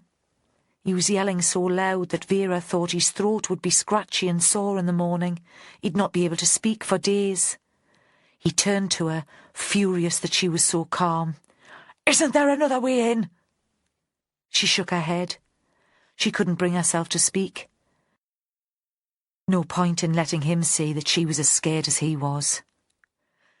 "You do realise," he said, suddenly still, "that you've sacrificed that woman for the sake of a conviction. You do realise that I'll never be able to work with you again." She felt the words physically like a punch in the belly. Then there was the sound of a key turning in the lock. The door was pushed open, and Nina Backworth, white and shaky, fell towards Joe Ashworth. There was blood on the hand that reached out to clutch his shoulder, and she lost consciousness. Vera left Nina to Joe and pushed her way inside. She still had her suspect to think about. The room was barely lit, with one candle on the altar. There was the bowl of apricots on the white cloth, and on a high-backed chair sat Mark Winterton. In his dark clothes, he looked almost like a priest. But Holly had her arm around his neck and a knife at his throat. He'd stopped struggling. "I was too slow," Holly said, almost in tears. "He got to the woman before I could reach him." "Is she badly hurt?" Vera thought that she'd blown it. Joe had been right all along. She was an arrogant fool. She'd pulled her phone from her bag and was punching out 999 for an ambulance, and then the number of the team in the van parked in the lay-by up the bank. "I don't know." It came out as a scream. Then Holly was repeating the words. "He got to her before I could stop him." Vera's pulse was racing. Winterton was still, staring straight ahead of him. Holly set the knife on the table, and he allowed her to fasten his hands behind his back. Vera finished her call and turned to the young woman. Her voice was angry. She always needed to take it out on someone when she'd cocked up. "Why didn't you take the key out of the door? You always leave yourself a way of escape." She allowed a moment of silence filled with fury, and then brought her feelings under control. This wasn't Holly's fault. "Joe!" Her shout echoed round the bare chapel. "Talk to me, Joe! How is she?" But Joe didn't answer. Chapter 39. Early the following morning, they were in the police station. Vera and Joe, who hadn't had any sleep, Winterton and a solicitor who'd arrived from Carlisle. Vera wondered if this was the ex-wife's toy boy. The woman wouldn't want the publicity of a high-profile trial, and Vera thought that the solicitor was there to make them see Winterton as a man unfit to plead, rather than to put up any form of defence. Nina Backworth was in hospital, but she'd be allowed home later in the day. The knife had caught the fleshy part of her upper arm. Joe still hadn't talked to Vera. Since his refusal to answer in the chapel, he'd maintained a moody silence. She thought his feelings were mixed. Of course he was furious that the inspector had put Nina in danger, but he was even angrier that Holly had been the person to save her. Vera should have allowed him to be hiding in the chapel. He should have been the rescuer, the gallant knight. Winterton was dressed in a paper suit. He struggled to hold on to a tatter of dignity, but sitting beside his lawyer, he was falling apart. He curved his fingers so that his nails touched the table in front of him like claws. Vera leaned towards him. "Why don't you tell me about Lucy?" she said. "Your Lucy." "She was my youngest," he said. "My baby. He took off his glasses for a moment to wipe them on the synthetic fabric of the suit, and his eyes were unfocused and cloudy. A bright girl, Vera prompted. Everyone says how bright she was. She was always lost in a book. He nodded fiercely. Always telling stories. So that was why you enrolled in the English literature evening class when you retired? To connect with your daughter? Yes. He nodded again. My ex-wife could never understand that. She said I should move on. We all have our own ways of dealing with our grief. But what, Vera thought, would I know about grief? When Hector died, I felt like celebrating. Heartless cow that I am. Tell me about Lucy's death, she said. She was never very good at handling stress. Even Winterton's voice was different. He ran the words together. In the run-up to A-levels, Lucy had an episode. That's what the doctors called it. A stress-related psychotic episode. She had to go back and resit. Margaret, my ex-wife, couldn't understand. She always thrived on stress. But you did understand. Vera had met police officers like Winterton before. The ones who stuck to rules, rigid and unbending. They were the people who were so anxious about getting things wrong that they let the system take decisions for them. They were the ones who had nervous breakdowns when the rules let them down. I didn't have the care of Lucy, he said. When Margaret left, she married again very quickly. They formed a new family. The children even took their stepfather's name, but she was always my baby. Lucy must have passed her exams, Vera said. She went off to university. To do English in Manchester, Winterton said in the same frantic tone. At first she did well. She phoned me occasionally, full of her news. The end of the next year she came home for a bit and I saw her then. I thought she'd lost weight. Later I found out she'd already started taking heroin. I should have realised, shouldn't I? He paused for breath and scraped his nails over the table. A police officer with all those years of experience. I should have seen the signs. It wasn't your fault, Vera said. But Winterton seemed lost in thought and didn't hear her. She told me she was writing a novel, he said, his voice suddenly bright. I was so proud of her. It explained her nerviness, you see. Writers aren't like everyone else. They're more sensitive. Vera said nothing. She finished her degree, he said. I went down for the graduation, but they didn't let me in. There were only 2 tickets, and Margaret and her husband took those. Lucy came back to Carlisle, but she never really settled. She was still working on her book. He looked at Vera. She had her heart set on doing an MA at St Ursula's. An obsession. She'd seen Tony Ferdinand on the television. She thought he could get her a publisher. The galloping words seemed too much for him, and he lapsed into silence, rested his chin on his chest. What happened next, Mark? Vera needed it for the tape recorder. He lifted his head, took off his glasses again, and looked at her with his wild eyes. She got a place on the course, he said. I was so pleased. I thought it would make her well again. I took her down to London, and she was as excited as a small child. This is my fresh start. That's what she said when I dropped her off. And then? Vera knew what had happened. She'd spent a couple of hours reading the student records in the St Ursula archives. The change of surname had thrown her at first. That had wasted them all a lot of time. But she'd known what she was looking for, and she could be persistent when she set her mind to it. They killed her, Winterton said. Vera stared out of the window. The room was on the first floor of the police station. It looked out over the river. She saw the street lamps on the other side.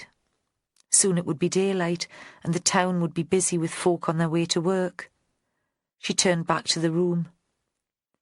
It's not entirely true, is it, Mark? She killed herself. They tormented her, he said. They tore her apart. It was a tough regime, Vera said. Not everyone could cope. Even Nina Backworth left before she completed the course. Her! Winterton shot to his feet and was rearing over her. She was one of the tormentors. Lucy thought she was a friend, her only friend in the place, and Backworth ended up killing her. It was the worst sort of betrayal. Tell me about it, Vera said. They had this session, he went on. Everyone on the course there. Ferdinand had brought in a visiting tutor, an old friend, and they chose Lucy's work for discussion. There she sat facing them all, like it was some sort of interrogation, and they picked her writing apart. Sentence after sentence for 3 hours. She'd put her heart into that book. By destroying it, they were destroying her. He paused. She told me that it was like exposing herself, as if her skin was made of glass and they could see into her soul. What was the name of the visiting tutor? Vera asked. She knew fine well, but she needed it for the tape. Miranda Barton. He spat out the name. The great novelist, the cruelest woman. Lucy left. That evening, she didn't even go back to her room to pick up her stuff. She phoned me about midnight. She'd tried earlier, but I was at work, and her mother was away on a cruise with her fancy man. He paused. She was crying as she told me about it, sobbing, and there was nothing I could do to help. He looked up. I never heard from her again. I tried to get hold of her, but there was no answer on her mobile. A week later, she was found in a squat in a flat near King's Cross. Dead. A heroin overdose. Vera said nothing. She had no questions about that. Her former colleague, now working in the Met, had filled in all the details. Vera shot a quick look at Joe Ashworth. He'd left the interview to her, still sulking. Now his face was white, chalky. She could tell that he was thinking of his kids, understanding that one day they'd leave home and be outside his control and his care. Winterton was still talking. There was an inquest, but the result was inconclusive. Lucy might have intended to take her own life, or the heroin overdose. Could have been a terrible accident. Really, it doesn't matter. I know who was responsible. If she hadn't been bullied at that college, she'd still be alive. You can't know that, Vera said. But Winterton hadn't heard. He'd convinced himself that the killings were justified. He'd spent his career working for the criminal justice system. Now he'd formed his own. So they all had to die, Vera said. Ferdinand, Barton and Backworth, to avenge your daughter. It wasn't vengeance, he said. It was justice. It was only a book, not worth killing yourself for, not worth committing murder for. This evening class that you took when you retired, Vera said. English literature. I spoke to the teacher. The title of the course was Classic Tragedies. That would have appealed to you. Shakespeare. Winterton seemed a little calmer. Macbeth and Othello. Not light reading, then. Lucy did Othello in her first year of university. We talked about it, about the jealousy that drove Othello to madness. Then the class moved on, Vera said, to the revenge tragedies. Webster, the Duchess of Malfi and the White Devil. Very gory. Makes today's violence on telly look restrained. She looked at him. But you already knew you wanted revenge, didn't you? It didn't take the play to make you carry it out. I'd dreamed of it since Lucy died, Winterton said, and his voice was dreamy now. I'd spent my whole career bringing killers to justice. Those people had killed Lucy as surely as if they'd injected the heroin into her vein. No, they didn't, Vera said. They were flawed and cruel, but there was no intent to kill. not within the meaning of the law, and the law's all we have to hold things together. Winterton shook his head, and she knew he was mad. As mad as the Webster character who believed that he was a wolf and dug dead bodies from the earth. He tried to kill Tony Ferdinand before, Vera said. Last February. That didn't feel right, Winterton said. I felt like a thug. It wasn't how it was supposed to be. Then you found out that he would be at the writer's house. It was fate, he said. A sign. The teacher of the evening class brought in a flyer for the courses. And you recognised the names, Vera said. Tony Ferdinand, Miranda Barton and Nina Backworth. All of them there together. So you enrolled. Suddenly she felt very tired. What would have happened if Winterton had missed that lesson? If he'd had flu or a dodgy stomach and had never seen the writer's house flyer? Would Ferdinand and Barton still be working and writing? When I arrived at the house on the coast, it seemed so right for my purpose. Winterton's voice was manic again. He wiped his face with the sleeve of his paper suit.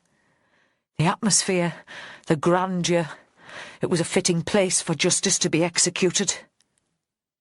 Vera looked at his face and saw there was no point arguing with him. Let him just bring his story to its conclusion. You stole Nina Backworth's sleeping pills from her room and put them in Ferdinand's coffee at lunch. You knew he always sat in the glass room immediately after the meal. After you'd killed him, you set up the room to look like a scene from Miranda Barton's book. He nodded. And I left the knife to buy me some time, but also as a sign of his guilt, like in Macbeth.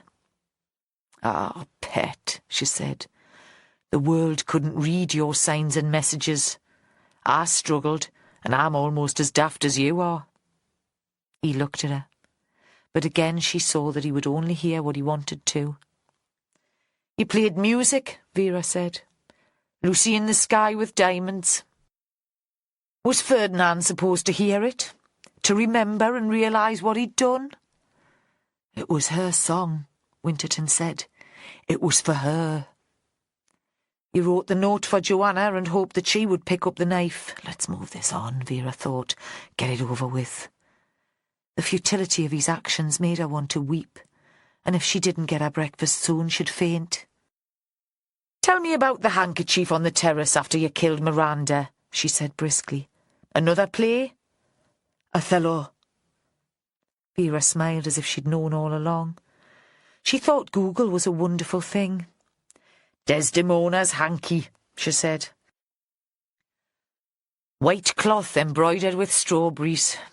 And we thought it was a heart. Embroidery's not one of your talents, pet. The solicitor cleared his throat. They all looked at him. It would be his first utterance. I don't quite understand the significance of the apricots, he said. Vera gave him a superior smile. They feature in a play too, she said. The Duchess of Malfi, a revenge tragedy. And the dead robins from the White Devil.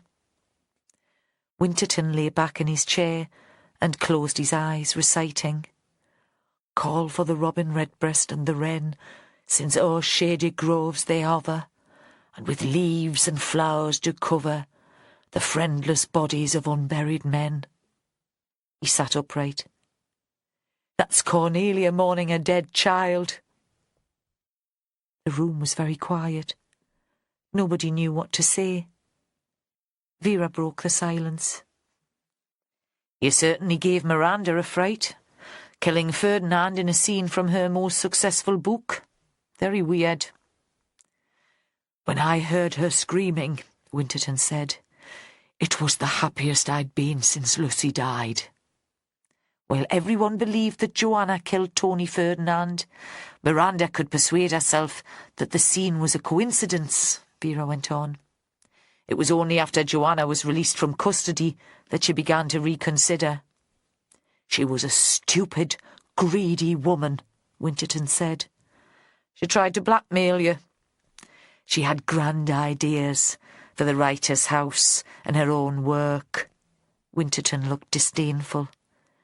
She needed money. She thought it was only Ferdinand I blamed for my daughter's death.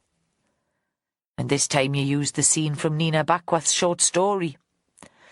Vera thought that by then his lust for revenge had taken over, though he'd held it together in public, slipping ideas to Jo about Miranda Barton having lost a daughter, sending them in quite the wrong direction. Winterton looked up. It seemed fitting, he said. He gave a little smile. They care so much about their fiction, after all. For Lucy, it was a matter of life and death. Vera said nothing. She looked at Jo to see if he had any further questions. He shook his head. On the other side of the table, Winterton was sitting upright and still. Now he didn't care at all what might happen to him. Vera thought it was time for breakfast. Maybe if she bought him a decent fry-up, Jo would forgive her. Chapter 40. Jo Ashworth caught up with Nina at her flat in Jesmond. He'd expected her to be with Chrissy Kerr at North Farm, thinking she'd want company after her ordeal with Winterton. But she was alone. She'd been sitting by the window looking out over the cemetery. Her arm was bandaged, and she wore a red cardigan over her shoulder like a shawl. In the street outside, schoolgirls were making their way into the playground. "Perhaps you don't want to be disturbed," he said. "There's nothing that won't wait." "No, please, do come in." She made him coffee, and he sat beside her at the table. "Of course I'd gone over the events in my head, wondering who the murderer might be," she said. "Mark was at the bottom of the list. He seemed such a gentle man." "Who did you have at the top?" Jo thought they'd never have had this conversation while the investigation was still running. She paused and seemed ashamed for a moment. "Lenny Thomas," she said. "Dreadful, isn't it? The assumptions we make, just because he'd been in prison." "We had our suspicions about him for a while." Jo supposed he should be more discreet, but he didn't think Nina would be talking to the press. "He wouldn't tell us where he was the night of your break-in, and the afternoon the cat was found in the chapel. Turned out he'd been working for a mate, a plumber from Ashington. He was being paid cash, nothing on the books. He hadn't told the benefit people. Mark was so respectable, so courteous," Nina said. She turned to Jo. "Do you know how he got me into the chapel?" Jo shook his head. This was a comfortable room. It occurred to him that he'd never had this, a space of his own, quiet, peace. He'd never thought he needed it. "He told Chrissy that he thought he was in love with me. We all knew he was divorced. He'd been too shy to talk to me during the Writer's House course, but he said he didn't want to drive back to Cumbria without telling me how he felt. Chrissy knew he was an ex-detective and didn't think for a moment that he could be the killer. And she's such a bloody romantic, always playing matchmaker. So she set me up. She asked me to take the books into the chapel knowing he'd be there." Nina looked up. "He would have killed me, you know. He thought I'd caused his daughter's death." She paused. "I remember it, that session when we pulled apart Lucy's work. I thought about it again when you showed me the magazine article they found on the beach. Miranda looked much younger, and it reminded me that she was the visiting tutor that day. I've always felt guilty about the way I allowed myself to be dragged into the criticism. Lucy and I were friends, and until then we'd always supported each other. I hated the person I became that day. It was horrible. The inspector should have had more sense than to allow you into the chapel." Jo tried to contain his anger.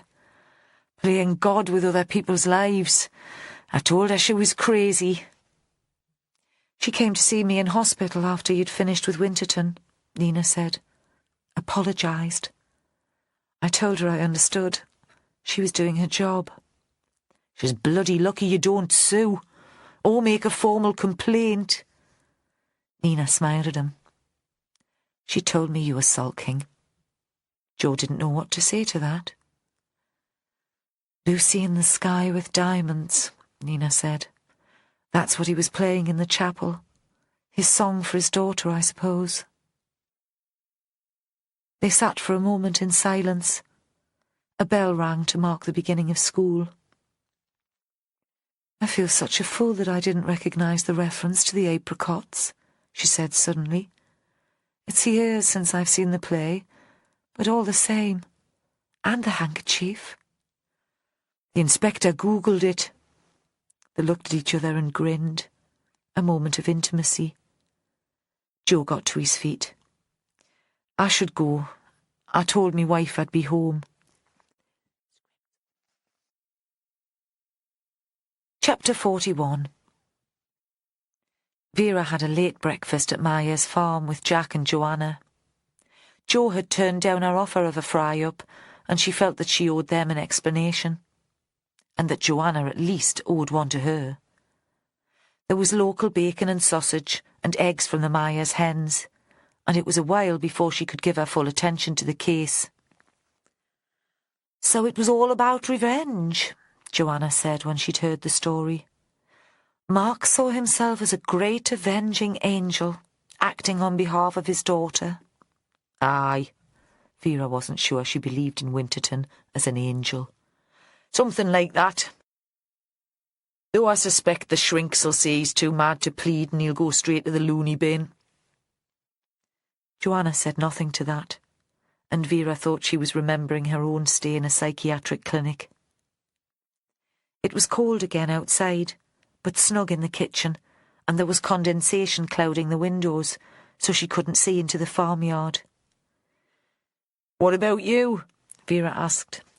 Was your story all about revenge too? No, Joanna was indignant. I wanted to make sense of it and keep a record. She's a great writer, Jack said. I've told her. If she keeps at it, she'll be rich and famous one day. She'll be keeping the pair of us.